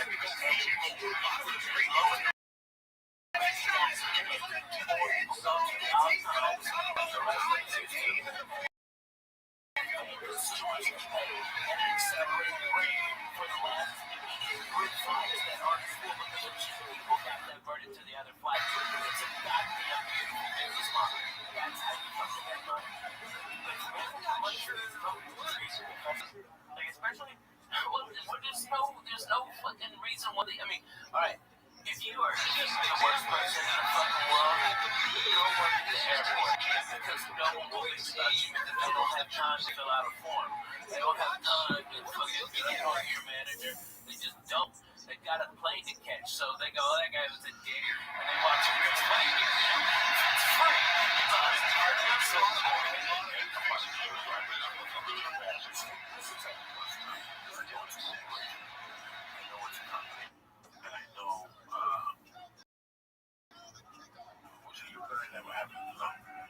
So many about agents. So I said, listen, I know people who are shit agents.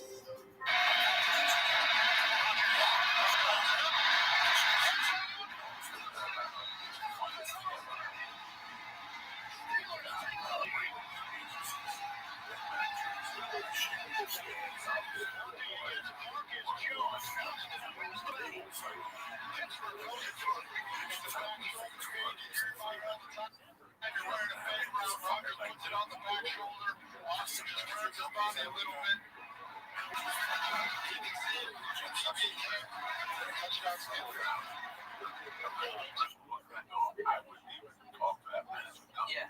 What do you mean for that? How much they cost? That's how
I mean, but how much TV does Steven, Joe, and Kevin do anymore? No more. I mean, is Joe going? He's still throwing people around in UFCs, right? Right. But that's The offensive special teams has not been complimentary to this excellent defense. They have a chance to tie this game up right here.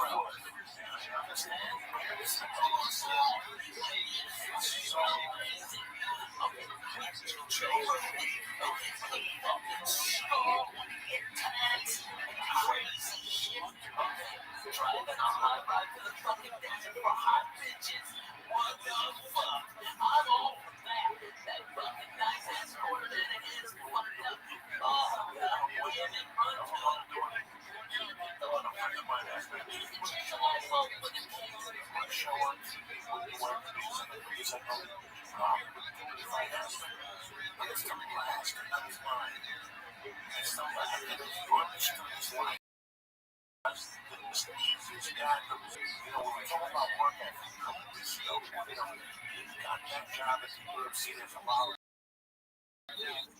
go out the night and sit out front. Sometimes when someone comes out, you guys have like every agency thing. When you become that channel, it's like, what's that shit? This kid comes in, trained, he went to prep, 18 years into fucking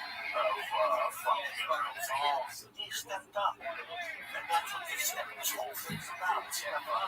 So if you have this job, right, guys, this is how he looks. And I don't like to say it, right? You got this job. Another day, folks. Jacoby.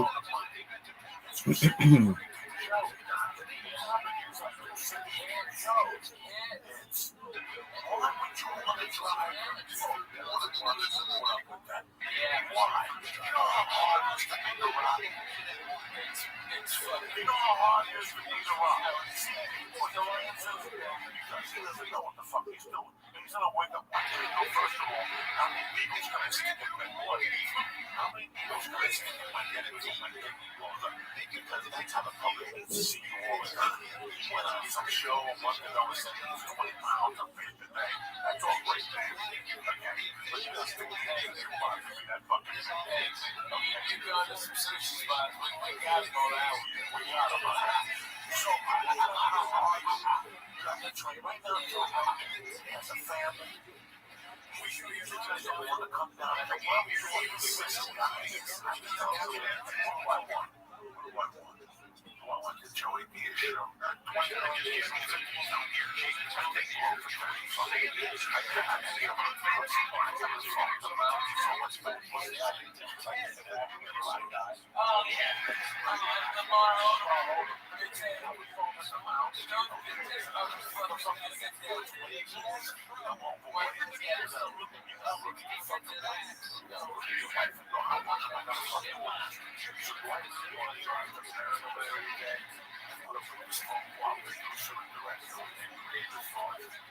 Show for 5 years and my glory to stick away from my kids. The kids are fucking.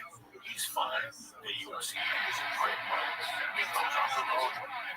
When he wants to, the UFC, so it's all in house. Oh yeah, so what's gonna take? You're gonna come to my club. I don't want to say this. God, come sit for one fucking day. He doesn't want to know. I'm going to I promise you, let's see.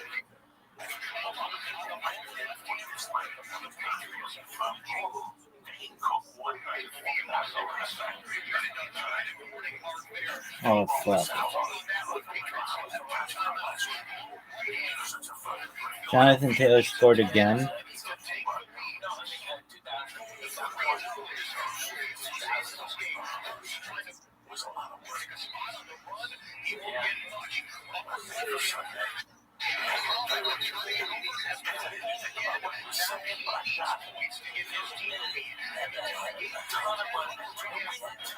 Well, fuck.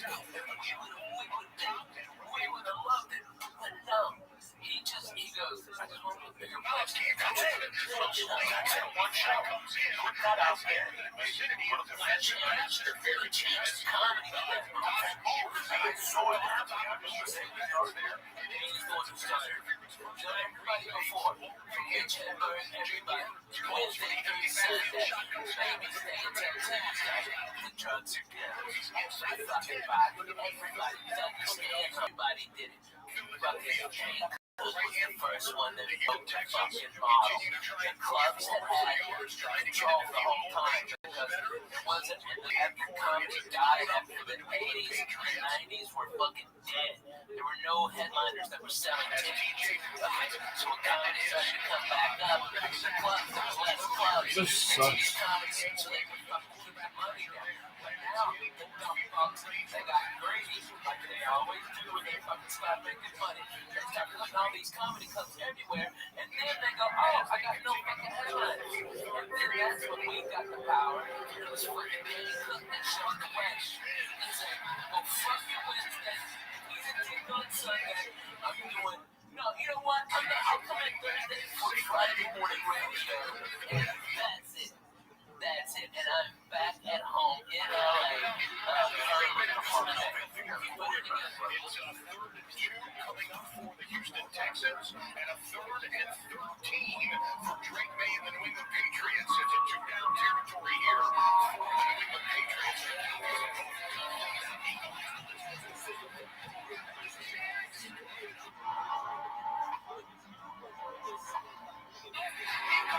Trying to spin out of the tackle as he's stripped away, and Jacksonville turns away Houston.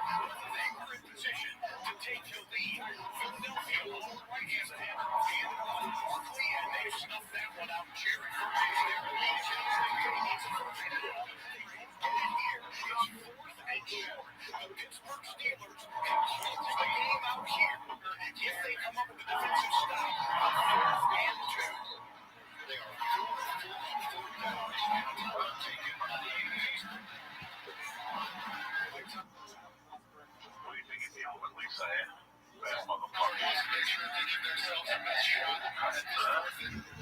I'm looking good in here. Here they come.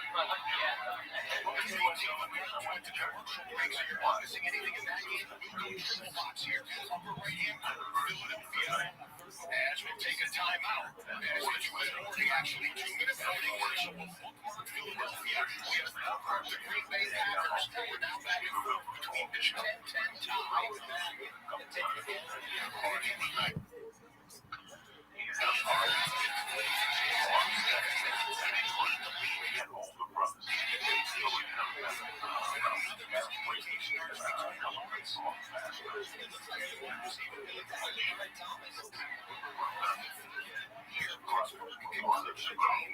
Jacoby.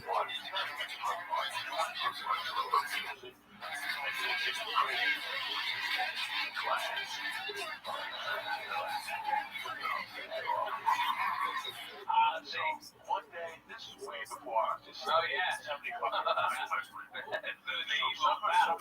went over there one day for a party, and the only young kids that were invited to the party were me, a fellow, and this kid Gandhi. And at this party, they took the garbage can, and they filled it up everything they had. They put Hawaiian punch in it, and they took beans. At this point, they told us here, brothers took beans, and they were like, they came, and they took them for one week. They're not missing anything in that game. This stuff like one thing, Take a timeout. There's a 2-minute warning, actually. 2-minute warning.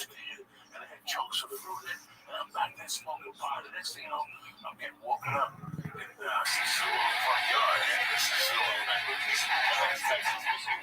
getting woken up by Ray and Nesto. Ray and Nesto was a cop. He was able to come down here fast with me on Sunday. We always wore colored socks. He drove me crazy. And at the end of the fight, at the end of the basketball game, that was the argument. Ray, you gotta go home with your colored socks. I'm gonna put you in the butt, you Ray. You're not missing anything in that game. Fuck this stuff, right? Ray was a cool motherfucker. Ray, take a timeout. As you went out, I'll drive you home.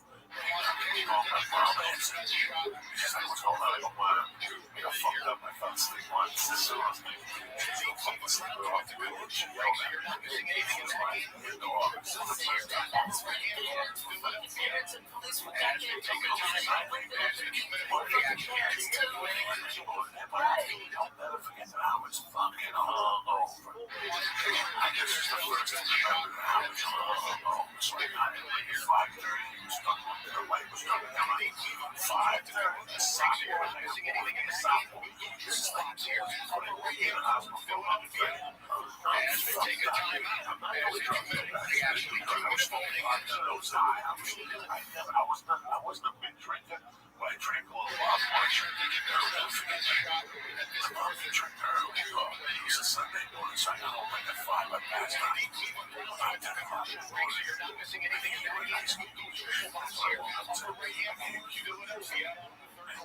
as we take a time out, actually doing it breakfast for lunch. And she had it like a class in those days towards the end. She used to try to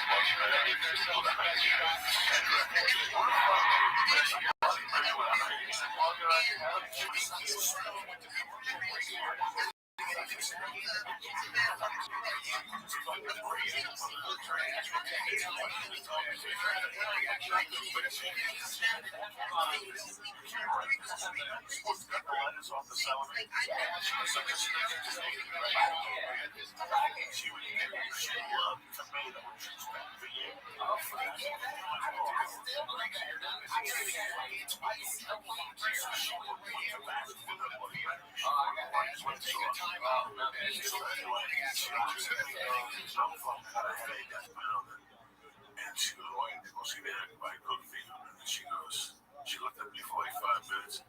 She took a piece of the salad and she goes, "You know what I feel like in the morning?" And she fucking walked out. And that was like a prolific thing in my world. Like I never thought about it. Okay, so it's August the fucking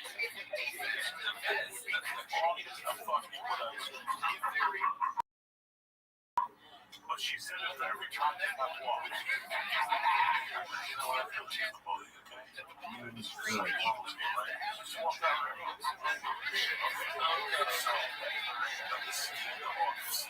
September, October, November. I get invited to a Halloween party. It's a Saturday night. Fucking crazy. Oh, it's fucking making tits yet. This fucking party. My girl pulls me aside. This beautiful shit. What do you think of this girl? I go, why are you mad? She goes, she wants to get together with you. You want to know? And I go, sure, but she had just broken up with a kid. And even in 1979, I went up to the kid like a man. The kid was a dumb kid. And I went up to him and I said, "Can I come with you?" He said, "Hey, yo." I go, you know what? I like you. What I do when I come to love you. Just okay, fuck you. I just did it all about every time I went to 79 and I was 50 and I already knew that I was young and all this stuff that goes and I said with the Gabriel's garage. And it was tremendous. It was tremendous. At 11 o'clock, I went to fucking meet her and some girl came and said, "She's not coming. You have to go get her." And I was like, "What?" And the girl was hot. And I was like, "In fact, get me out of the way." Because I tried to just listen to this by Robin Thompson. Robin Thompson started walking up with Shabbos dafka confess this week's Mishpacha magazine has a 14-page write-up about the official from the official catering in Baltimore. He watches our show every single day on Zoom, a big supporter of the show. And he writes in the beginning of the article, it says that he is a big part of what he's doing here, galvanized by an important life lesson he learned during Elvis Levan's popular 8-minute daf shir of Rachel's 53. Referring to our radio shir as a beautiful life lesson, you could look it up, Rachel's stuff in Gimel at minute 42. So, way to go, the official. One of that life lessons, today's daf, is one of the most fascinating davening shots with so many different life lessons. Before it starts off, it came to like this: how many meals are you going to eat on Shabbos? If I'm going to say 3, but Shtikva says 4. From our Mishnah's mashma that it's 3. There's a Mishnah that says that if you only have 2 meals to your name, which is very important, you shouldn't take from the Tamki, which is the daily stuff. He has 14 meals. That means 2 meals per day. Times 7, 14 meals, he has enough for a week. You should take from the weekly stuff. The issue is that on Shabbos you need at least 3 meals, so it should be 15 meals or 16 meals according to Rabbi Rothschild. We must say like Rabbi Akiva. Rabbi Akiva has the concept Asisha Bashar Kol about the star for Rios from Tzedakah and not have 3 meals on Shabbos. So there's a Mishnah that says that if a poor person is traveling, you must give him at least a tikkur b'kunyan, it's a weight of a bread and enough for a bed and a pillow. And then it says, for Shabbos, give 3 meals, not 4 meals like Rabbi Rothschild. You must say that we're talking about his condition when he comes with him. When he leaves, we're going to give him an extra meal, save him a dirt. You're permitted to wash dishes on Friday night. You need those dishes Shabbos morning. You have to wash morning. You're not allowed to wash dishes when it's after Shabbos. And here starts that the sugya. If you keep and you are very careful about the shalosh sudas, the 3 meals on Shabbos, you'll be saved. You're going to get for the shalosh peronims, from the Mashiach, Gehenim, and the Muhammad Goyim. If you're Ma'ani Shabbos, meaning you delight in Shabbos, and the Lord is going to explain what that means. They give you nachma b'minut tzarech. heritage without boundaries. It says because and then it says, Nachlas Yaakov. Okay? The Nachlas Yaakov, not Rabbi Rothschild. Yaakov was promised to Yom HaTevah. So nothing will be saved. Yeshiva Goyos, the oppression of Golos. God says they'll give you anything your heart desires. What does it mean to be Ma'an Shabbos? In those days, it was beautiful dishes of meat, fish, or large fish with garlics. Every generation in every place with their own food every Ma'an. And a person can't afford it, even if he makes one small dish of Pascha Harzana. The covered Shabbos, that is his earning Shabbos. So the Rebbe says, if a person keeps Shabbos, he'll also, you're going to cover halachas, even if he did have a desire like in the generation of Enosh, they'll forgive him, as it says. Ashrei Enosh. This is Kados Mechaloi, we don't read it Mechaloi, but Mochum Loi. Famous Gemara, if Israel would have kept the very first Shabbos, then the nations wouldn't be able to rule over them. And Shimon says, if they would have kept 2 Shabbos, they would have been immediately. Gemara says, brings Rabbi Yossi 7 different things that Rabbi Yossi says he wishes will be part of the Yaleda. He wishes will be from those who eat Jewish students. He wishes that will be from those who finish Haladay. Now, it's supposed to say Haladay. What he meant to say is, the two is Maryam and Sister Zimra. Hallelujah Hashem Nashamayim, and Hallelujah Hail Shekotah. The other one says, there's a great mitzvah to daven Shachris with the nates as the sun comes up, and the God as the sun goes down. So as Rabbi said, I wish I could be from those people. He says, I wish I could be from those who died from intestinal disease. It gives forgiveness to the Averis.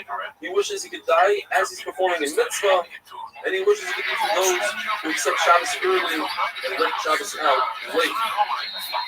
He wishes he could be from those who bring people into the Mitzvah rather from those who beg on the people and say, time to stop, it's lunchtime.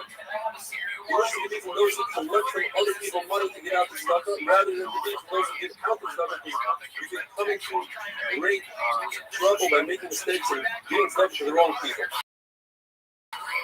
Wishes to be from those who are accused falsely. Like the Prophet said, I was falsely, I mean, it wasn't right. It turned out to be wrong. Some slave that a couple wants to off a ladder and he asked why did he have a brush of death? And he said perhaps he didn't get stuff down here and he gets wrong. Or came a story where a guy said he's down on the bed and he used to sit later on the town, a dead baby under the bed, but nevertheless they accused him of killing the baby and had to run away. So Rabbi Yossi, I once had 5 relations where I repeated the relations, and each time I planted an arrow.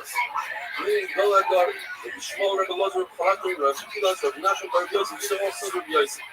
Prices explains the famous explanation that he meant that he had 5 Ibamas. In other words, 5 of his brothers died, and he had to Yavin 5 sister-in-laws. And he told Yavin each one once, and he had 5 sons. And he says, and it's not recommended to do this today, to say this to your wife, but he says, I never called my wife, I always called her a house. What he means to say is that the wife is the main part of the house that cares about. He never called his ox an ox. He called his ox a field. I never looked at my bris milah. So why was it called Kaddish, as Rabbeinu HaKaddish? Because Rabbeinu Rebbe, the Vida Nasi, the author of the Mishnah, not only did he not look at the bris, but he also didn't put his hand below his belt level. So Rabbi Yossi, I used to get dressed in such sneers that the ceiling has never seen the inside of my shirt. I never had to give to my friends, so if my friends told me, if I'm not a fight, I'll get up and get them. But Lashon Hara, if you say something that can be explained 2 ways, when you say it in front of that person you're saying it about, that proves that you're not saying Lashon Hara. So Rabbi Yossi, I never said something that I had to take it back. But it says, or even on the right that said, I excelled in a certain mitzvah, and that should be my sakar. Like Rabbi Nachman said, I excelled in 3 million shabbos. Or he said, I excelled in doing tefillah, having a one of my davening. Or Rabbi said, I never went Kaladamis without a head covering. Rabbi said, I was extremely careful with tefillah. Rabbi Nachman said, I was extremely careful with tzitzis. Rabbi said, I was very Rabbi was very careful with tzitzis to the point where he was once on a ladder and one of the screws ripped. He refused to move until he was replaced the screws. Abai was very careful that he would make seal for different amino acids that finish receptors. Have a wonderful day. It's a Cincinnati Reds, 1973. Poor man. This is my boy with that shit.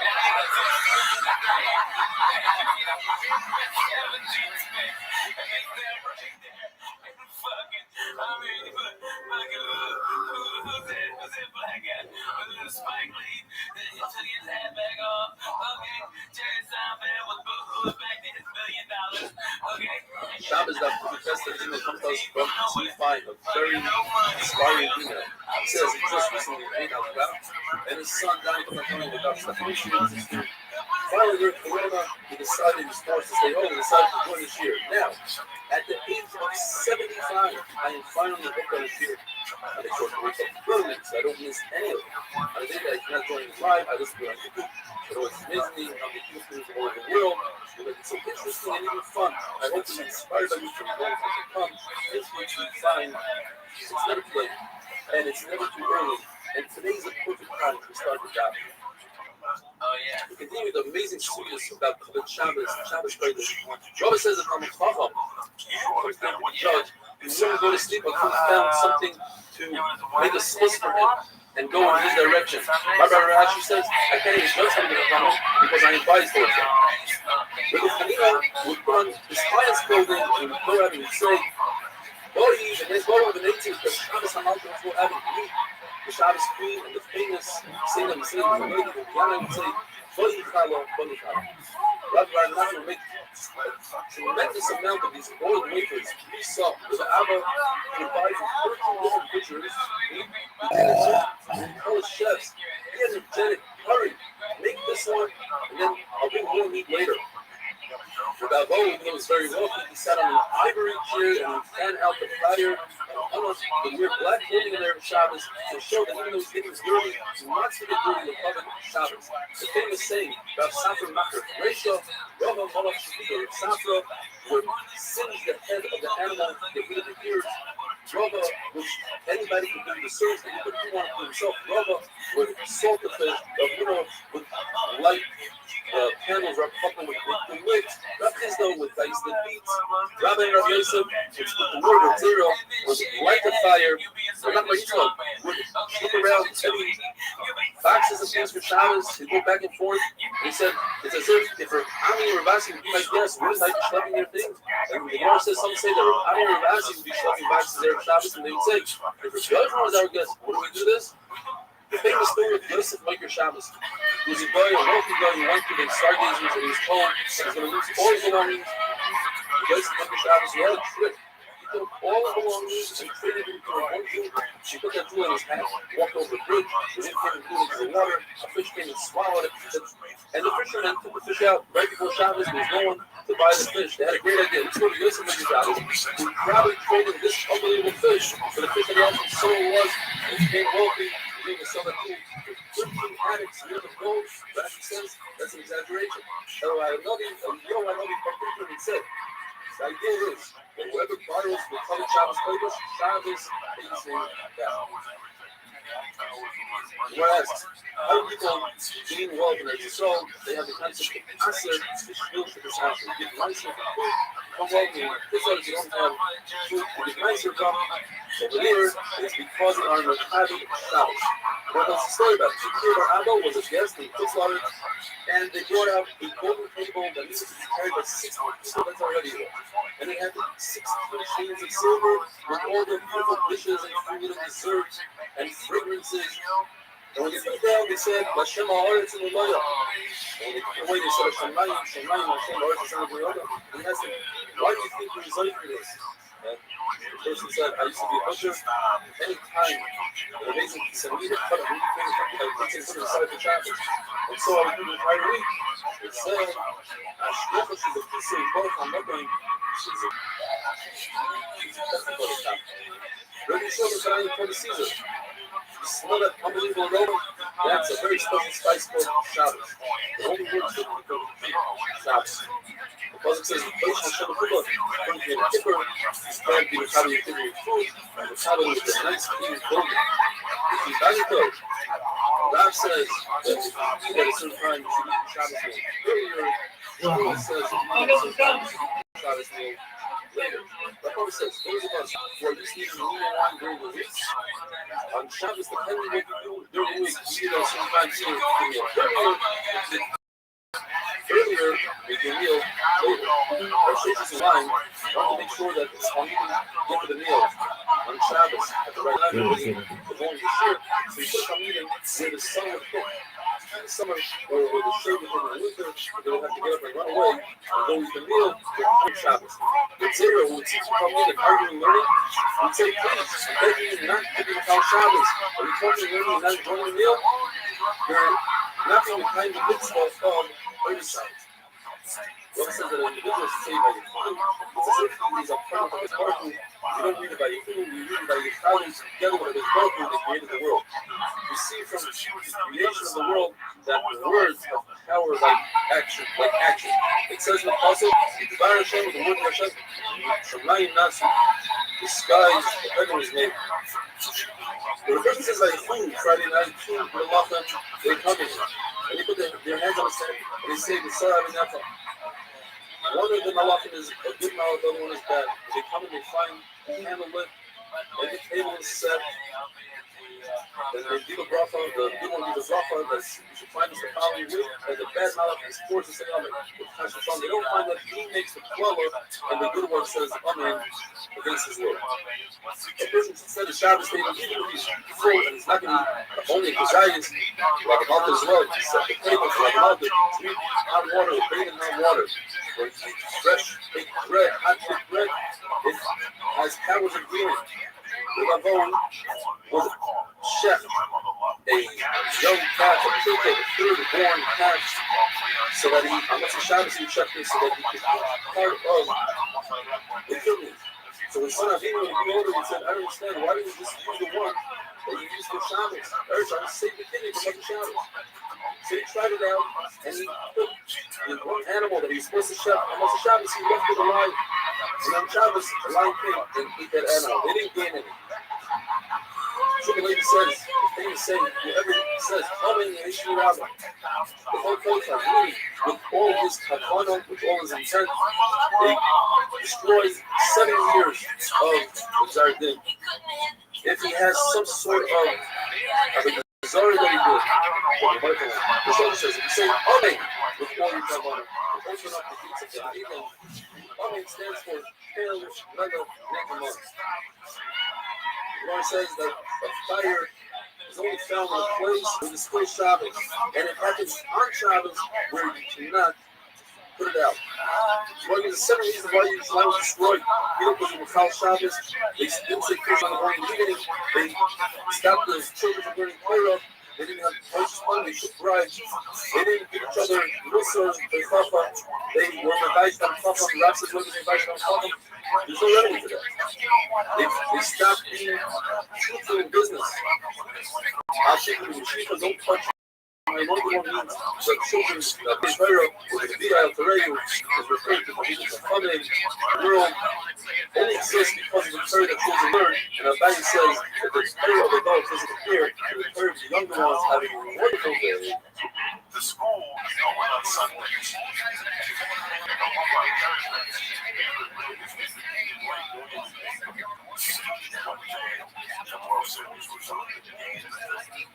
What was the series when the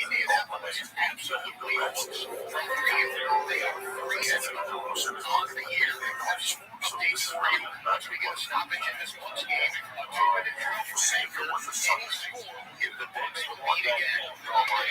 Shabbos that push off. Easy enough comes first with Larry Jackson and City Street Maryland. He says, already 55, started WME a number of times. This is the first time it's reached this far. All the graphics and diagrams, they really tell you each city the lights. That's not for Larry. He's like to finish shots with everyone. We concluded the sugya of saving different things from Israeli fire. So the Mishnah can save even 100 meals if they are in a basket, or an entire barrel of wine, or a whole cake of figs. And the question is, why is this any different than the Mishnah we had a number of days ago, where you could save only 3 meals? One shot of the Gemara gives us because we're dealing with one basket. One basket is less work. It doesn't matter how much is in that basket. If so, if you have an open blanket, and you take smaller baskets and pour it into that open blanket. Since you're only removing one blanket or that would be underneath your motor, even though it's only 3 baskets here. You see something similar. If you have a barrel of wine that has a hole in it, it's dripping, you let it take another barrel, put it underneath, and you catch as much wine as you want. It's not limited to 3 meals. Another traffic margin is the difference is if you're bringing in for this clutter, you let it say as much as you want. If you're bringing in for a different clutter, you're limited to 3 meals. Says a mission. You let them call in for help and tell them save the food for yourself.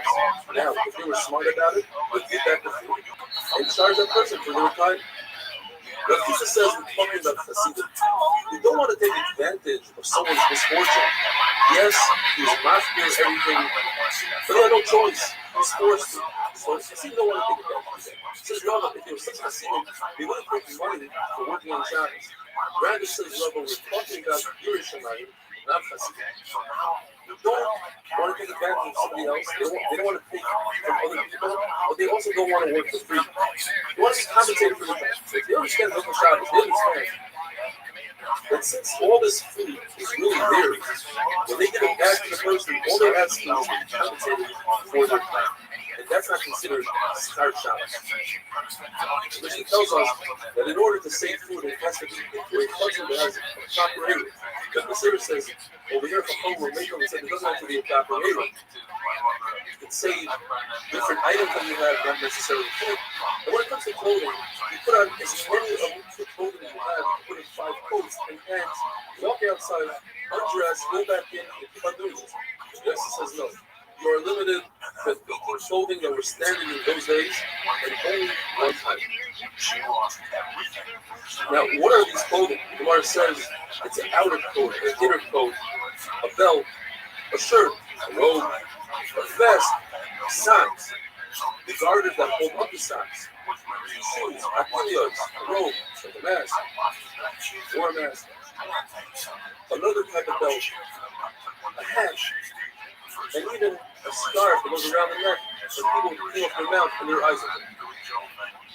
Says the Mishnah, Rabbi Ben Nanas told the concept that you're allowed to eat around people, causing at a later stage the fire to be extinguished, like by filling up a jar with water, and when the fire reaches that jar, it explodes, and the water puts out the flame. You're not doing it deliberate right now, it's at a different stage around people.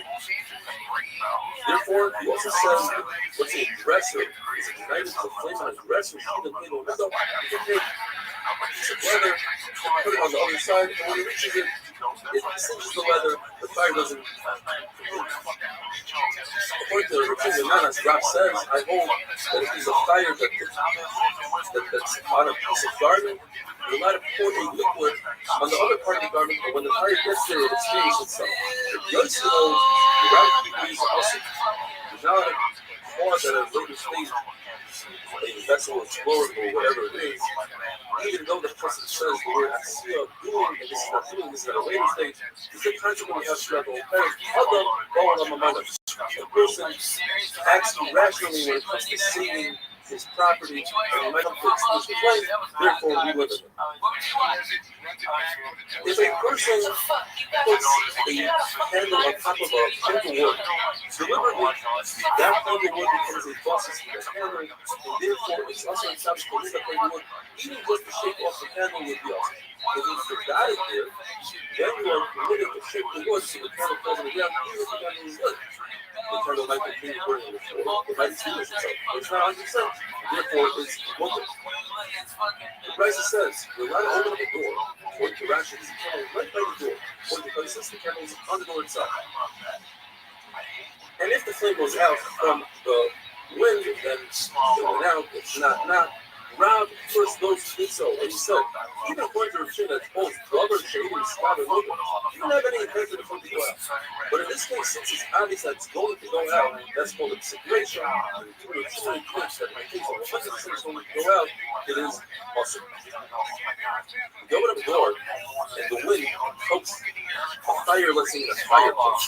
Fans it up. Well, it depends. If it's one of these fires, one of these winds that's a common wind, then according to Rabbi Rothschild, smoker, according to Abaya, we have to blaze it.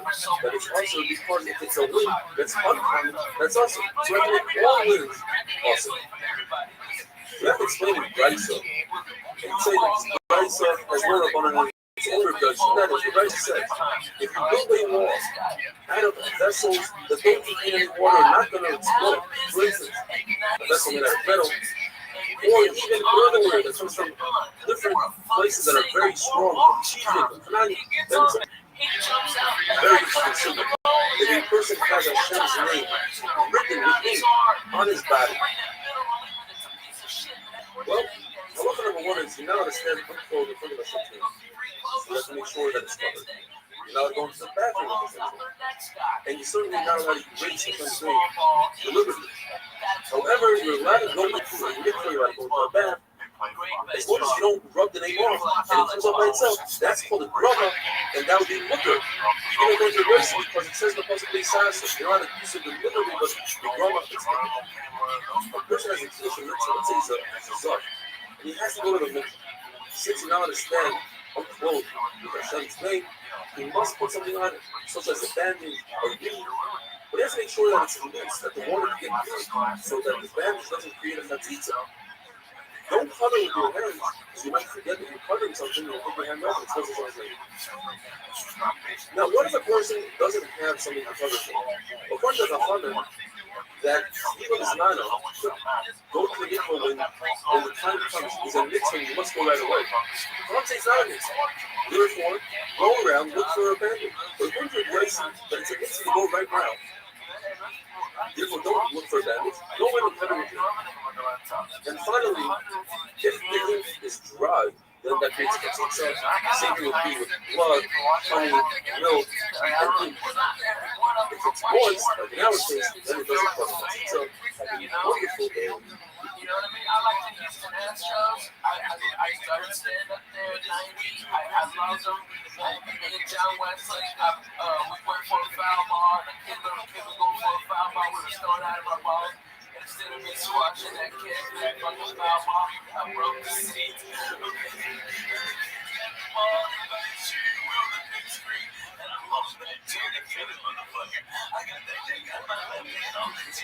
Shabbos that Kuchal and today's female Kuchal is destroyed. Right. I have to let you know how they're pretty destroyed. I was riding back from the castings and was sitting in traffic on 7 people more than 6 hours. I started from the beginning, down with the Zion. Trust me, there's no better way to spend time alone in traffic other than the Rabbi Rothschild. It's again, Yisrael King, is Chaya. Famous concept of Anura La'akin Shos. It's also to tell on Jew, or even to hit on Jew, to do malacha for you on Shabbos. So if you have a fire, and the fire department comes down, it says the Mishnah, you don't have to prevent them from putting out the flame. You know, direct them and tell them to put out the flame. But if a minor, obviously we're talking about, if a minor comes to put out the flame, you must stop him. Because he's doing it out das of it. From his father. Let's say it's a situation where he's doing the wacha, not for that's for his own sake. Let's say he finds easy to surround him and he wants to pray with him, you don't have to prevent him. Because we asking that Chatan Oshel Belos, if a Chatan Zid, or at least specific asking, Chatan Zid Belos, they express them so that you're not required to prevent it. The Lord tells us that there's a fire in the yard of Yosef and his wife, and the guy came to put it out, his friends, the Roman friends that he had in the government, and he said, no, please don't put it out. It's Shabbos today.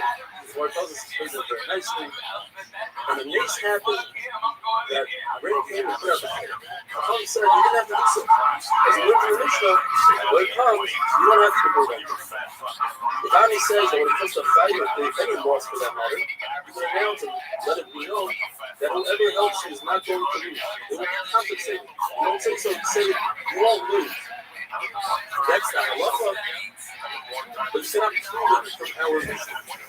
Says the Mishnah, you can take a bowl, flip it over, and put it over a lit canvas so it doesn't cause damage, over waste.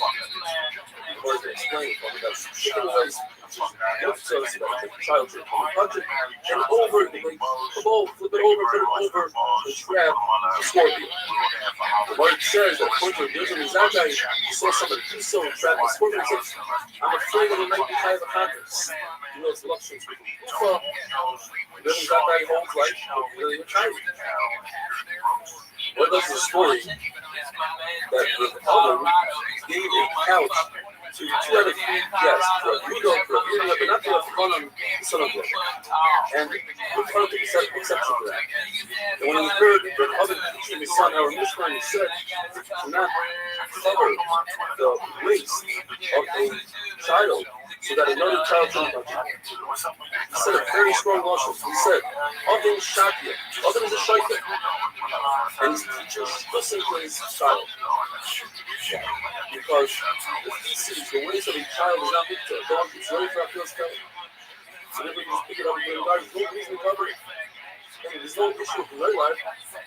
Since we're anticipating it, we expect it to happen. Therefore, our mission is talking about the waist of a chicken and smoked. Yes, there's a concept of rational thing. Anything disgusting, you let it move. There's a story that there's a dead mouse by Rashi, by Summit, and he said, pick it up by a tail and move it out. It's rational. It's so too. The waist of a chicken, and he looked at the wall. The reason why over here, and I'm moving it, I have to put it down, it was already getting piled of trash in his own fucking. No head to move it to rational. Trump says that any animal that can cause damage will have put on top of his chases. Now there are 5 animals. I mean, if they don't chase you, in one direction, you're allowed to kill them. And they are. The chicken fly, very dangerous. The midday hornet, the scorpion that lives in Tati of the giraffe, the snakes that are strong, and a mad dog anywhere in the world. There's a comment that says on the other border that if somebody kills a snake, you are he's not in the spirit of the person. So he said, what you just said is not in the spirit of the family. The family are not happy with these things. His own father, said that when he told him to finish with all the bees are as many friends. In other words, this is not a good idea to go to them. What says an amazing thing? If a person has an opportunity to kill a vicious snake, it's a big plus. It's a delicate exactly. But if he had a brush with the snake, and his life was in danger and he wasn't able to kill, that's the reverse side. That's a sign that he was supposed to be harmed by the snake, and he's working with an ace that shouldn't be harmed. So he has to start thinking what he might have done in order to deserve this. And that, the Lord says, is only a situation where the snake was missing. It was a massive upset. One is a story that once a snake fell to the snake of Rabbi. When somebody from Israel came up and killed the snake, and Rabbi said, the snake met his neck. And I wasn't sure, was it a good thing that he killed the snake? Or perhaps it wasn't a good thing. The Gemara remains nothing. So Yahweh said, you're allowed to kill a hornet and certainly a snake, but you can't be right for that. Why? Because there's a concept called the fifth.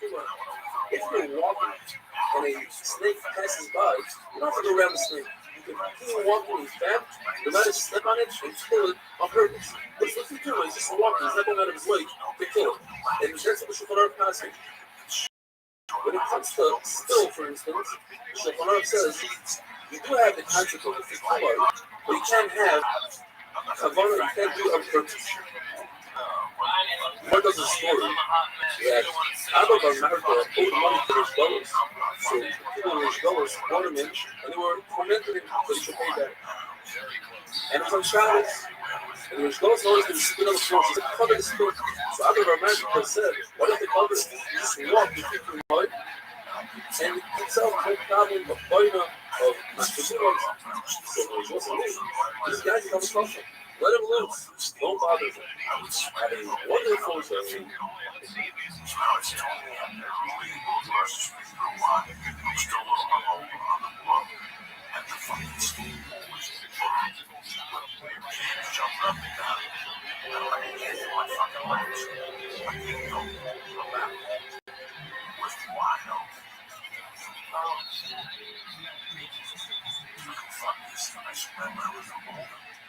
Shabbos after Korbei said his email comes to us from Alton Morel. He said he's been in and out of the hospital for the past year and a half. He finished Shabbos once before going on the train on the way to the Manhattan Long Island. I was in such a difficult state that he not continued down until the end of 2019. But the new cycle started, I decided to try to get back to Midrash, and I discovered that 8 Midrash is listening to Midrash even when I'm having a hard day. I cannot thank you enough for this incredible opportunity, and I fall behind in learning that learning is a lifesaver. This little mitzvah is up in the show to have a full shleima, which is up to finish shots many more times. The Gemara tells us that a candelabra, that's one piece, or a wagon, that is small, you carry with one hand, you're allowed to carry it on Shabbos.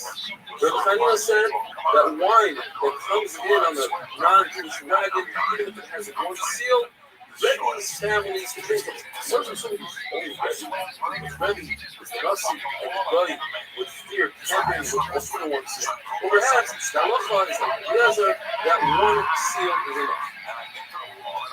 Says the Mishnah. Up until now we were discussing Amir La'akim. Finally, the Goy is something. Our mission discusses what happens with the Goy forms of halacha. Not a lot of benefit from the halacha, typically, that Goy does for you or church. If even one idea comes out from today's Shabbos, I've seen many times people tell God to turn on a light on Shabbos and say for your means of it did. But the halacha is that if a God does turn on the light for you, he doesn't have his own amount from it. It's not to benefit him. It's also to use that light for anything else that God will perform for you on Shabbos. Says the Mishnah. If a guy turned on a light, or he filled up a pail of water, maybe from his say up, or he built a ramp to get off a boat. A Jew who uses it, if the God did it for himself, if he did it for the Jew, it's also to you. The reason why we have these cases that are very similar is a concept when it comes to a candle. Very it's a God turned it on for himself, did it for himself, then it provides light for everybody. There's a reason when it comes to a pail of water, perhaps the God said that you're waiting for water, you had a little bit more. Still, I just wanted to use water as well.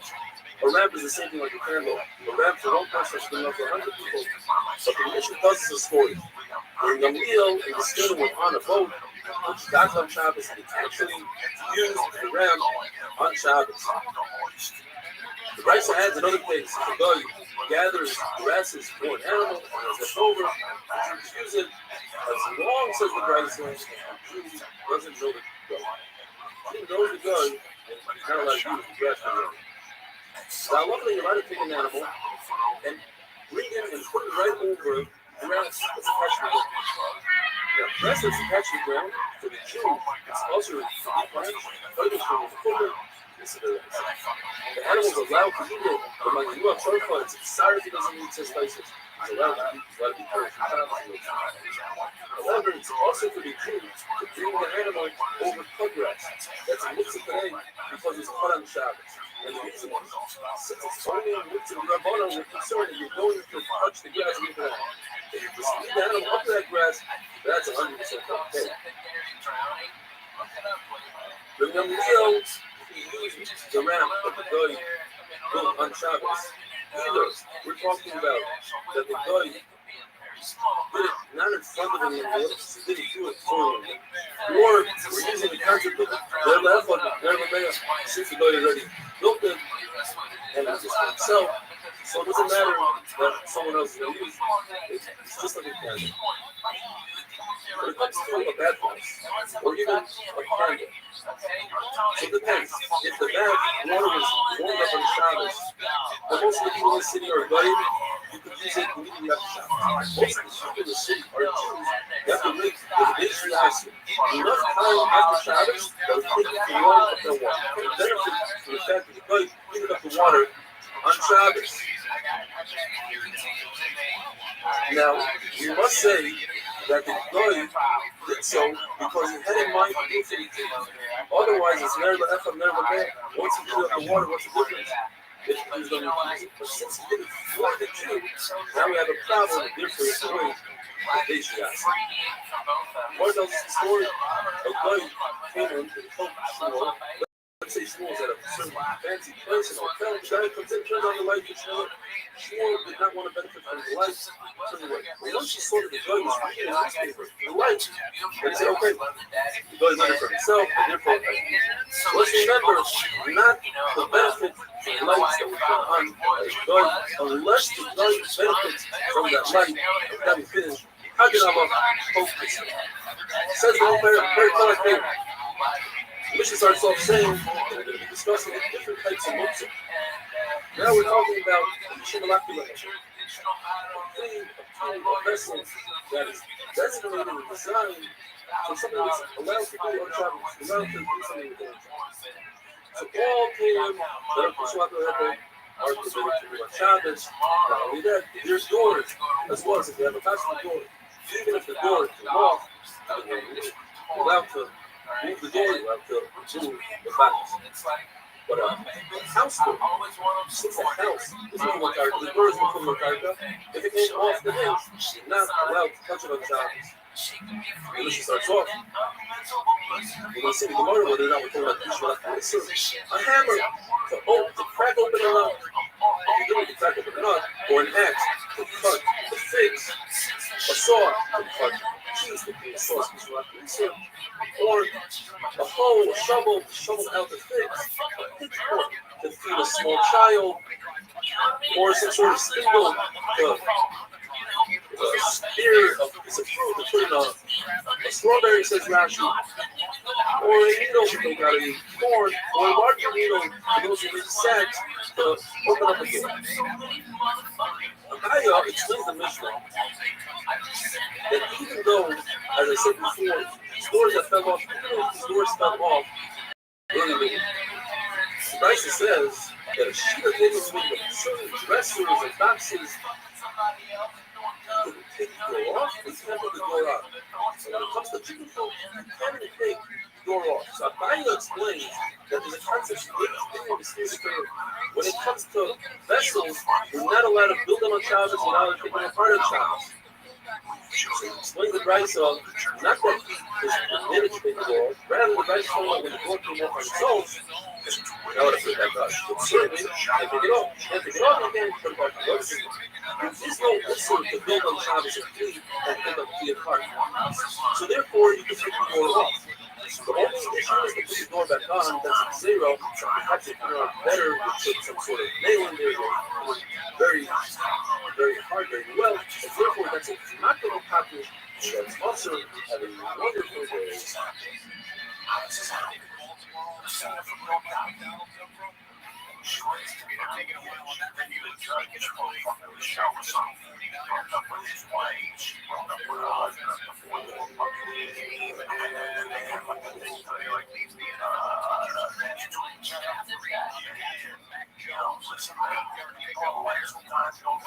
Shabbos after Gimel, Ezekiel comes to us from Los Angeles. He says his grandfather was 95 years old, just as if COVID, he was from Shlema, Avram and Esther, big tzaddik, a person for 75 years did not right here.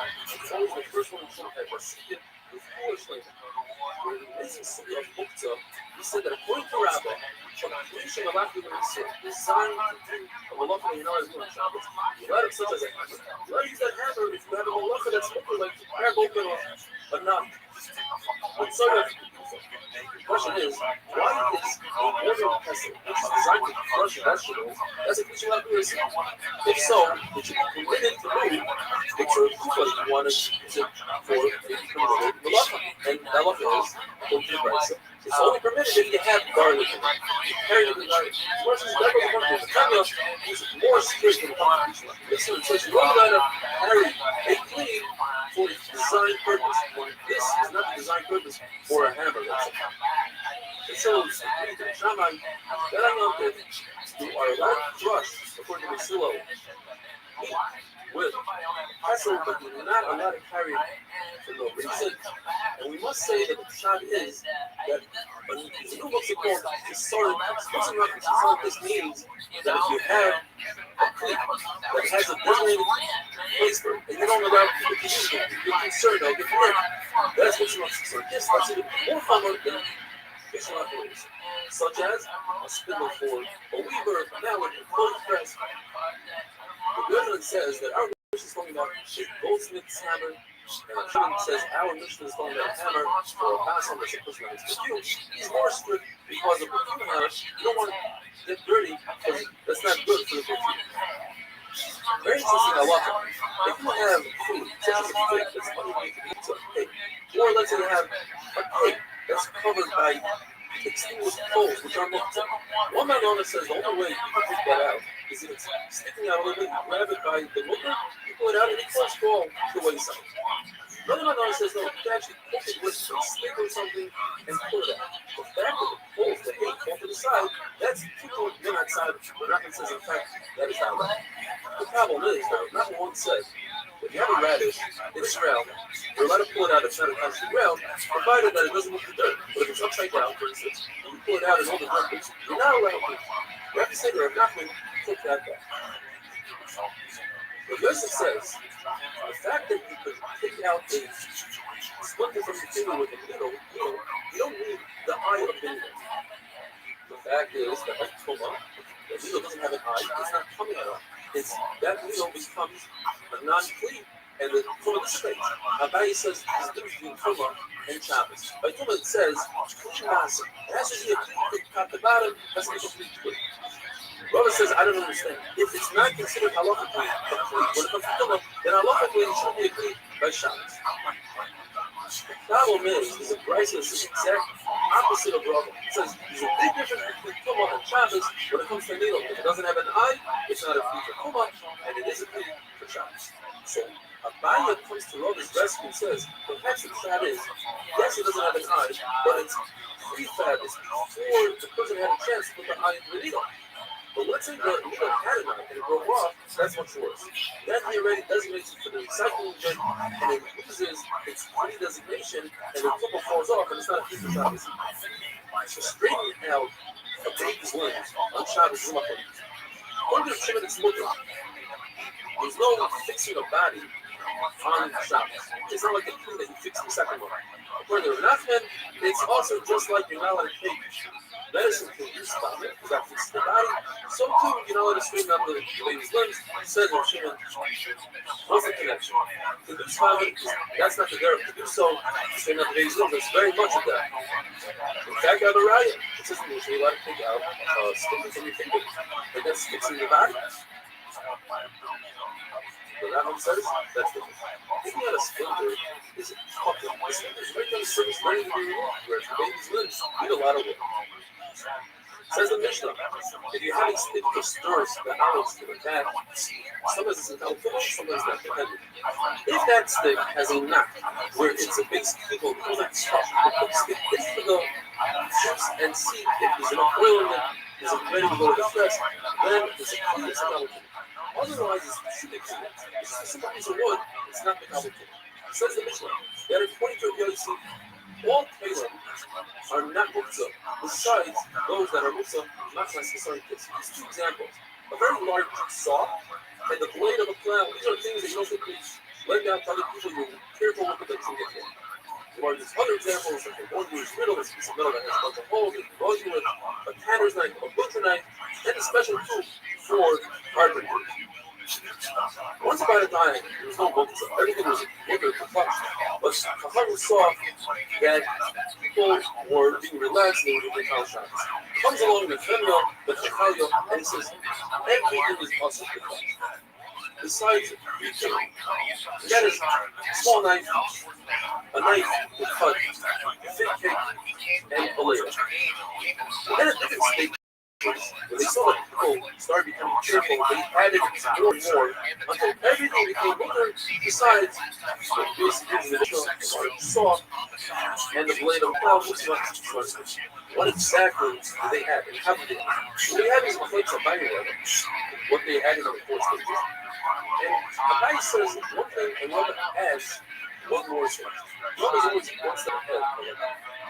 Rabbi says the first thing was, they said that anything that's essentially the header, you could use the term for its function, but not for its place. And Rabbi says there's no such thing. So the two kind of go together. So the makir. This is a bayah. They said, okay, they allowed even the Torah of Jehovah. Says Rabbi, they allowed that the first time. But they allowed one more step. They allowed you to save it when you get it in the sun, to put it in the sun. Says about it, first stage was, he said, Shalachim with like a hammer, if you have a block and open it up, but only the term, says Rabbi, you're going to put it all together, you have both. But only allows you to carry with one hand because it's very light. So the fourth stage, says about it, they allowed you to carry with two hands, says Rabbi, they allowed even two people to carry. The price that says that if the order of passing is Motzah. So according to Abaya, it makes sense. It was Motzah because you want to move it to a certain time. Rabbi said you want to move it to the handle itself, into the shade. Wonderful day. And I actually had one chick at the most earlier. Like, it said, like, we stayed together because of the kids. I even right then, I thought it would be better just to have like a this is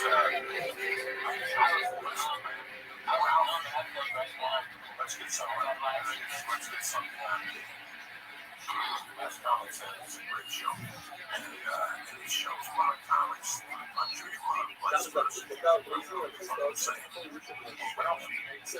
So let's go to it's already really have a lot of people. Malcolm's already had a lot of people. Let's go see him. It's just accelerating. Right now, it's become somebody. Already somebody. Wow, Ralph, I was already somebody.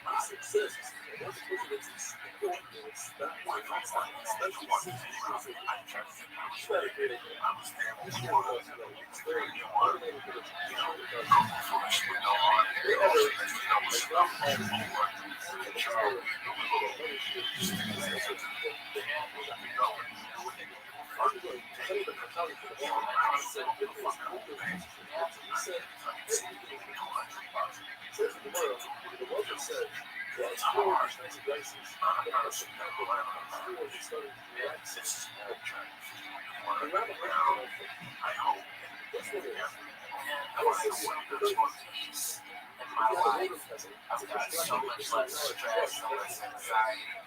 I don't have nightmares every night.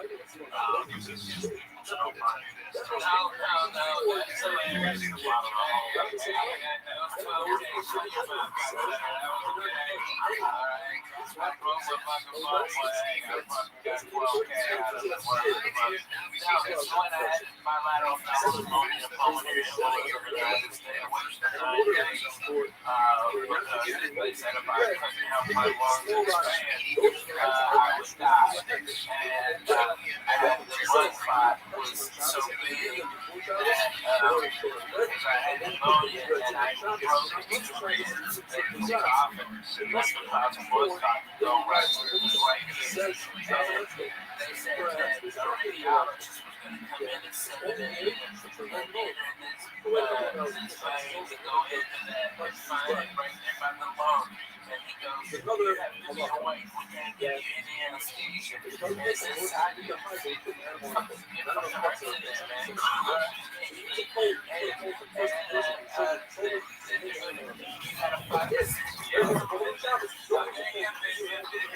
Hey, look who it is.